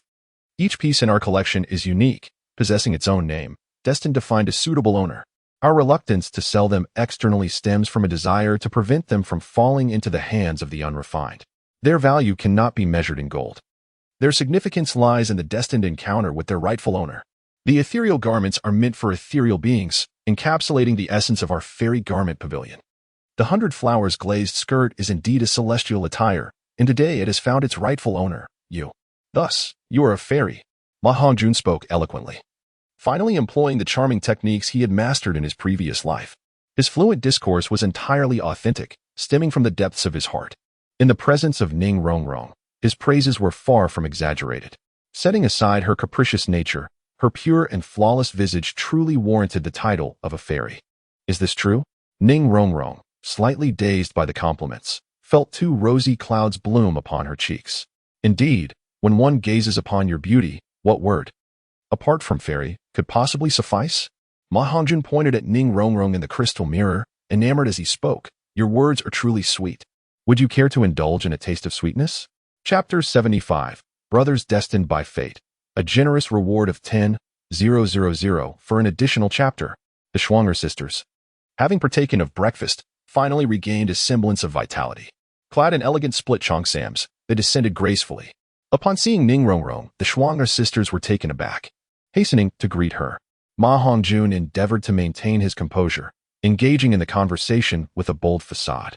To speak candidly, although his initial choice of the Schwanger sisters stemmed from a desire to remedy his physical ailments, over the years, profound feelings had undoubtedly developed. The Schwanger sisters would surely remain his women in the future. The world was different, and Ma Hongjun was not antiquated in his views. In a realm devoid of constraints, where capabilities flourished in all aspects, it was only natural that more women would be welcomed. Miss Ning, what brings you here? The Schwanger sisters inquired gently. Despite feeling a tinge of jealousy over their young master's flirtations, they dared not offend Ning Rongrong due to her esteemed status, thus concealing their emotions adeptly. To be candid, I sneaked out upon hearing of an academy in Soto City that exclusively admits monsters and is dedicated to nurturing talented soul masters. I wish to study here, Ning Rongrong replied. Upon hearing her mention Shrek, the Schwanger sisters instinctively turned their gazes to Ma Hongjun. Young master, she intends to join your academy. Ultimately, under Ma Hongjun's arrangement, Ning Rongrong also took up residence at the Rose Hotel, and come morning, he would escort them to Shrek. Young master, have you taken a liking to this little princess of the Seven Treasure Glazed Tile School? Fei Fei remarked with a feigned pout upon their return to the fairy garment pavilion. Indeed, he acknowledged. But does that mean you no longer want us sisters? Of course not. However, if you are with the princess of the Ning family, how could she possibly consent to share you with us? Do not dwell on such matters. Her willingness or unwillingness cannot alter the esteemed position you sisters hold in my heart. Now that you both are busy with your careers, you scarcely have time to accompany your young master. As for me, my health improves day by day, and to stave off the flames of desire, I must pursue additional goals, increasing the number of women in our circle to help alleviate the pressure on you both. This world is wonderful. No one deems you a scoundrel. A strong man is naturally entitled to have more women. It is not so much a matter of being a scoundrel. Having multiple partners does not denote irresponsibility. Rather, it is the absence of responsibility that truly defines one as such. Ma Hongjun does not conceal his indulgent behavior in the slightest. He undeniably craves the company of women and has indeed invested his emotions. He possesses wealth, strength, and physical allure, leaving nothing to be desired. Ensuring that none of his partners are deprived in any way, even if he is deemed unscrupulous, he embraces this identity with clarity and acceptance. The Schwanger sisters do not dwell excessively on this matter. They are aware of their positions and understand the true intentions behind their master's initial approach. Over the years, a bond has developed through shared experiences, yet they recognize that they cannot truly tame Ma Hongjun. Fortunately, their master is a person of responsibility and capability, ensuring that the lives of the two sisters are filled with richness and variety. In truth, the sisters have not fully committed themselves to Ma Hongjun. Their primary focus remains on their endeavors at the Fairy Garment Pavilion, leaving them little time to devote to him. They are aware of Ma Hongjun's illness, which is inextricably linked to them. However, her condition has become so dire that the two sisters can hardly bear it. At times, their business trips serve as an escape from the burden of caring for the young master. They have contemplated arranging companions for him, but he firmly stated that he prefers quality over quantity, insisting that only those of exceptional beauty may enter his heart. Now, as the young master embarks on his quest to seek a suitable partner, the sisters find themselves filled with joy, relieved that someone may soon share the weight of their worries. Yet, the thought of him investing genuine emotion stirs a pang of jealousy within them. For who wouldn't desire to possess his entire affection?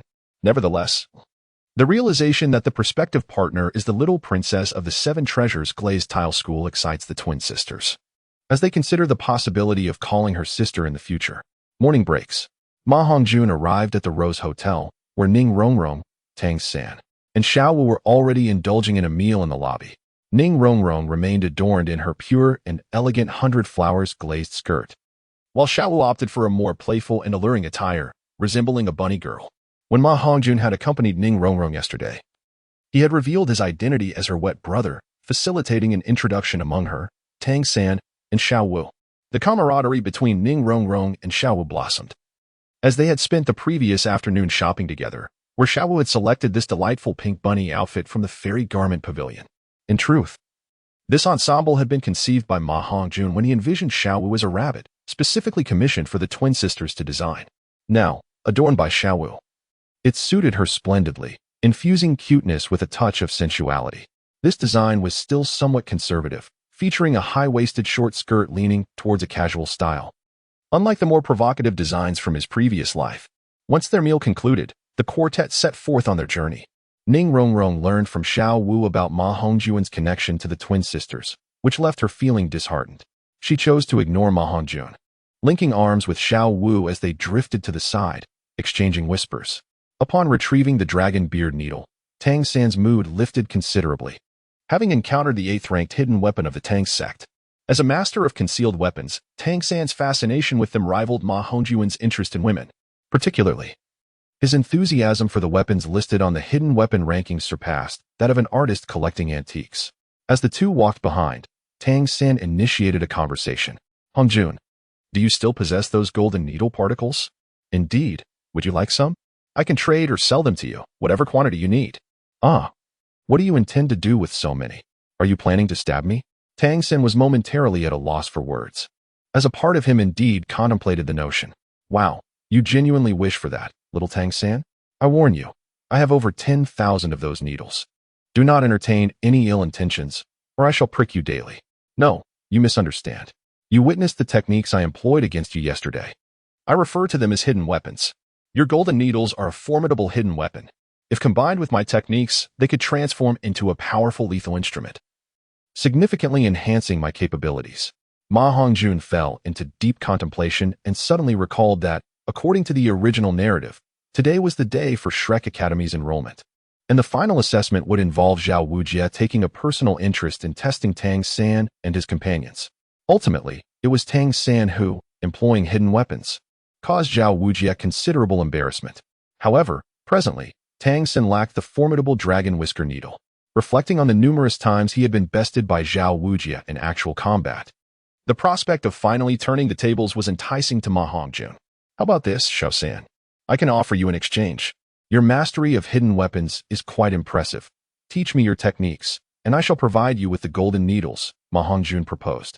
Tang San hesitated, responding, "Hongjun, it is not that I am unwilling to teach you, but my techniques require a specific cultivation method. Unless you forfeit your own soul power and start anew with my cultivation technique, it won't be feasible." "I see," Ma Hongjun acknowledged, recognizing the truth in his words. The Xiantian treasure record of the Tang sect indeed constituted a comprehensive system. "I only wish to practice the needle technique. Just teach me the application of this golden needle, and I believe my cultivation method will complement it well. Regarding the techniques, that is manageable. However, mastering hidden weapons is not a matter of a day or two. It requires dedicated practice." Ultimately, the two reached an agreement, with Ma Hongjun bestowing upon Tang San 1,000 dragon whisker needles. 1,000 was more than sufficient for practical use. "If you require more golden needles, once we reach the academy, I can introduce you to a good friend of mine who possesses over 10,000. You can negotiate with him for some." "So many?" "Indeed. It seems there is quite a connection between you and my friend." "What connection?" "You've both been pricked by me in the rear." Chapter 76. This is the monster seeking monthly votes. Shrek Academy holds its annual enrollment, yet due to stringent criteria, no new students had joined during the past 3 years of Ma Hongjun's attendance. Upon arriving at the village entrance with the 3 companions, they discovered a gathering of individuals awaiting registration. Li Yusong presided over the enrollment process, while Dai Mubai was tasked with directing the crowd. Xiang Xingxian attended to the logistical support, preparing to enhance the living conditions following the influx of golden soul coins. Thanks to a substantial spring on campus, Ma Hongjun proposed the construction of a swimming pool, as the newly designed swimwear had yet to be utilized since its creation. In this world, bathing differs fundamentally from swimming. With the weather growing increasingly oppressive, a refreshing retreat was essential. Soon, the Academy's beauties, Xiao Wu, Ning Rongrong, Xiang Chengxian, and Zhu Zhuqing would don the swimwear designed by Ma Hongjun, frolicking together in the pool like playful mandarin ducks. Accompanying Ma Hongjun and the others was a young girl who approached from a different direction. Unlike the others who were accompanied by parents or friends, she appeared as a solitary figure. She seemed to be slightly younger than Ning Rongrong and Xiao Wu, with long black hair cascading over her shoulders, her face slightly bowed. Standing at a height comparable to Ning Rongrong, her skin was equally fair. However, this girl exuded an aura that was distinctly unique, in stark contrast to her vibrant surroundings. Her expression was one of chilling indifference, a deep-seated coldness that was pure and untainted, her dark eyes devoid of even a hint of anger, which seemed at odds with her otherwise beautiful visage. Her limbs were gracefully proportioned, her hands hanging naturally at her sides, emanating an almost suffocating chill that was difficult to endure. Originally, Ma Hongjun attracted attention due to her voluptuous figure and alluring curves. Yet she repelled it with her frosty demeanor, a coldness that seemed to keep others at bay, emanating from a profound sense of solitude. Even the fervent flames of Ma Hongjun were quelled in her presence. This girl, seemingly ensconced within her own frigid world, evoked a strong sense of pity within him, an impulse to delve into her inner sanctum and strip away her icy facade. Without needing any introduction, her solitary and chilling aura led Ma Hongjun to the undeniable conclusion that this girl was none other than Zhu Zhuqing, the fiancée of his brother whom he had reminisced about for 3 years. By a twist of fate, Dai Mubai had now become entangled with Xiang Chengxian. Over the past 3 years, it remained uncertain how many clandestine encounters these two fierce individuals had shared. Zhu Zhuqing, the fiancée, burdened by the weight of familial destiny, remained resolute in her defiance against fate, even as her isolation deepened. The betrothed who should have fought alongside her had proven to be a coward, yielding to destiny. Although 3 years had passed, he was unaware that this once feeble man had risen to his feet. Yet, even if he were to learn of it, it would bear no significance, for he had already found companionship with another. She had been fighting alone from the very beginning. In truth, Zhu Zhuqing understood all too well that she, like Dai Mubai, felt a profound lack of hope. No, she saw even less hope than he did. However, from the moment she became aware of her fate, she had never bowed her head. Even foreseeing a grim conclusion, she exerted every ounce of strength to resist. The solitude she bore starkly contrasted with Dai Mubai's frivolity, each embodying their own burdens of fate. It can be said that she was the woman Ma Hongjun admired most in the Douluo continent, and this admiration transcended her physical allure. In terms of character, she exhibited a fortitude surpassing that of the majority of men, a spirit of resilience that refused to yield, to submit, or to abandon hope, a determination to live a life of her own choosing. This essence was a true reflection of her martial soul. She had never been a docile kitten. Rather, she was a feline monarch emerging from the depths of the underworld. Born into solitude and devoid of affection, she relied solely on herself to pursue her freedom and craft the life she desired. With no destiny befitting a princess, she resolved to become a queen. Ma Hongjun gazed at Zhu Zhuqing in a trance, while Ning Rongrong beside him stamped her foot, casting a resentful glance at Ma Hongjun. Ahem, Hongjun. Tang Xin nudged Ma Hongjun, signaling him to notice Ning Rongrong's transformation. Upon regaining his senses, Ma Hongjun broke into a gentle smile and approached Ning Rongrong, lightly brushing his fingers across her nose as he remarked, "You truly are a little princess."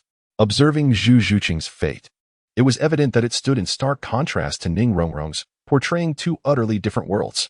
Ning Rongrong epitomized a child nurtured in affection, carefree and unburdened, which inevitably led to their divergent personalities, reflecting two extreme forms of feminine beauty. However, in the grand tapestry of life, being with a girl like Ning Rongrong is undoubtedly more delightful and carefree, as her world is refreshingly simple. Ma Hongjun felt an unwavering resolve to protect the little princess's smile, wishing for her to forever retain this innocence. Yet, Zhu Zhuqing also evoked a deep sense of compassion within him. Having cherished her character in the original work, he now found that his feelings were intensified in her presence. Accompanied by an undeniable instinct to protect her, Ma Hongjun had resolutely decided in his heart that he would assist the young girl in shedding her frigid outer garment, bestowing upon her the warmth she so desperately needed.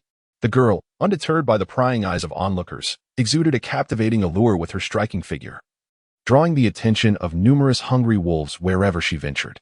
She stood there, arms crossed, steadfastly awaiting her turn in line. At that moment, A commotion erupted ahead, filled with heated arguments. You are clearly attempting to swindle us. Refund our registration fees. Otherwise, we shall not leave. Had we known that this so-called Shrek Academy was in such disarray, we would never have come. A father and son duo stirred up trouble due to their disqualification for registration and subsequent inability to retrieve their fees. Li Yusong cast a sidelong glance at them and calmly remarked, "Mubai, someone wishes to reclaim their registration fee. Please handle it." Dai Mubai sprang up from the wooden platform, brushing off the dust from his attire, and declared, "If you desire a refund, you must first defeat me. Only then will I return the full amount." With that, Dai Mubai unleashed his martial spirit, releasing his soul power as 3 soul rings, 2 yellow and 1 purple, ascended from his feet. Faced with this display, the father and son had no choice but to accept their misfortune and depart in dejection. This domineering display further diminished the number of individuals waiting in line. Soon after, another pair of youths approached. Li Yusong pinched the boy's hand, his dim gaze scrutinizing the youth as he said, "Just the right age, 12 years old. Release your martial spirit. Let me see what you possess." The boy nodded, and a pale green soul power emanated from within him, encircled by a century-old yellow soul ring that pulsed rhythmically around his body. The aura of the century-old soul ring was distinctly formidable, and as his martial spirit manifested, a thick, lengthy vine coiled around him. This martial spirit bore resemblance to the ghostly vine of the golden lotus, albeit lacking the thorns and toxins of its counterpart. Li Yusong shook his head and stated, "Not qualified. You may leave." The boy's parents, initially brimming with confidence, were instantly struck with disbelief upon hearing Li Yusong's verdict regarding their child's inadequacy. The mother could not help but inquire, "Why? My son is an outstanding student in the junior academy. Did you not see that his soul ring is 100 years old? Few soul masters possess such a ring." Li Yusong replied coolly, "While the first soul ring is indeed a century old, he is merely an ordinary individual." The boy's father furrowed his brow and said, "I do not comprehend your meaning." Noticing Li Yusong's growing impatience, Ma Hongjun stepped forward, sensing that it was time to assert himself. "It is quite evident what he means. And yet you remain oblivious." As Ma Hongjun approached the wooden box designated for registration fees, he lightly tapped his hand upon it. Upon seeing Ma Hongjun's arrival, Li Yusong smiled subtly and reclined lazily against his chair. The individuals gathered to register turned their attention to the unexpectedly emerged red-haired youth. "Before enrolling in our Shrek Academy, it is imperative that you understand the rules. If you arrive here without clarity, you are merely forfeiting your registration fee. There is still time to reconsider. Are you aware of the significance of the name Shrek in our academy?" Ma Hongjun disregarded the bewildered expressions of those around him and continued with an air of arrogance. "Shrek is a kind of monster.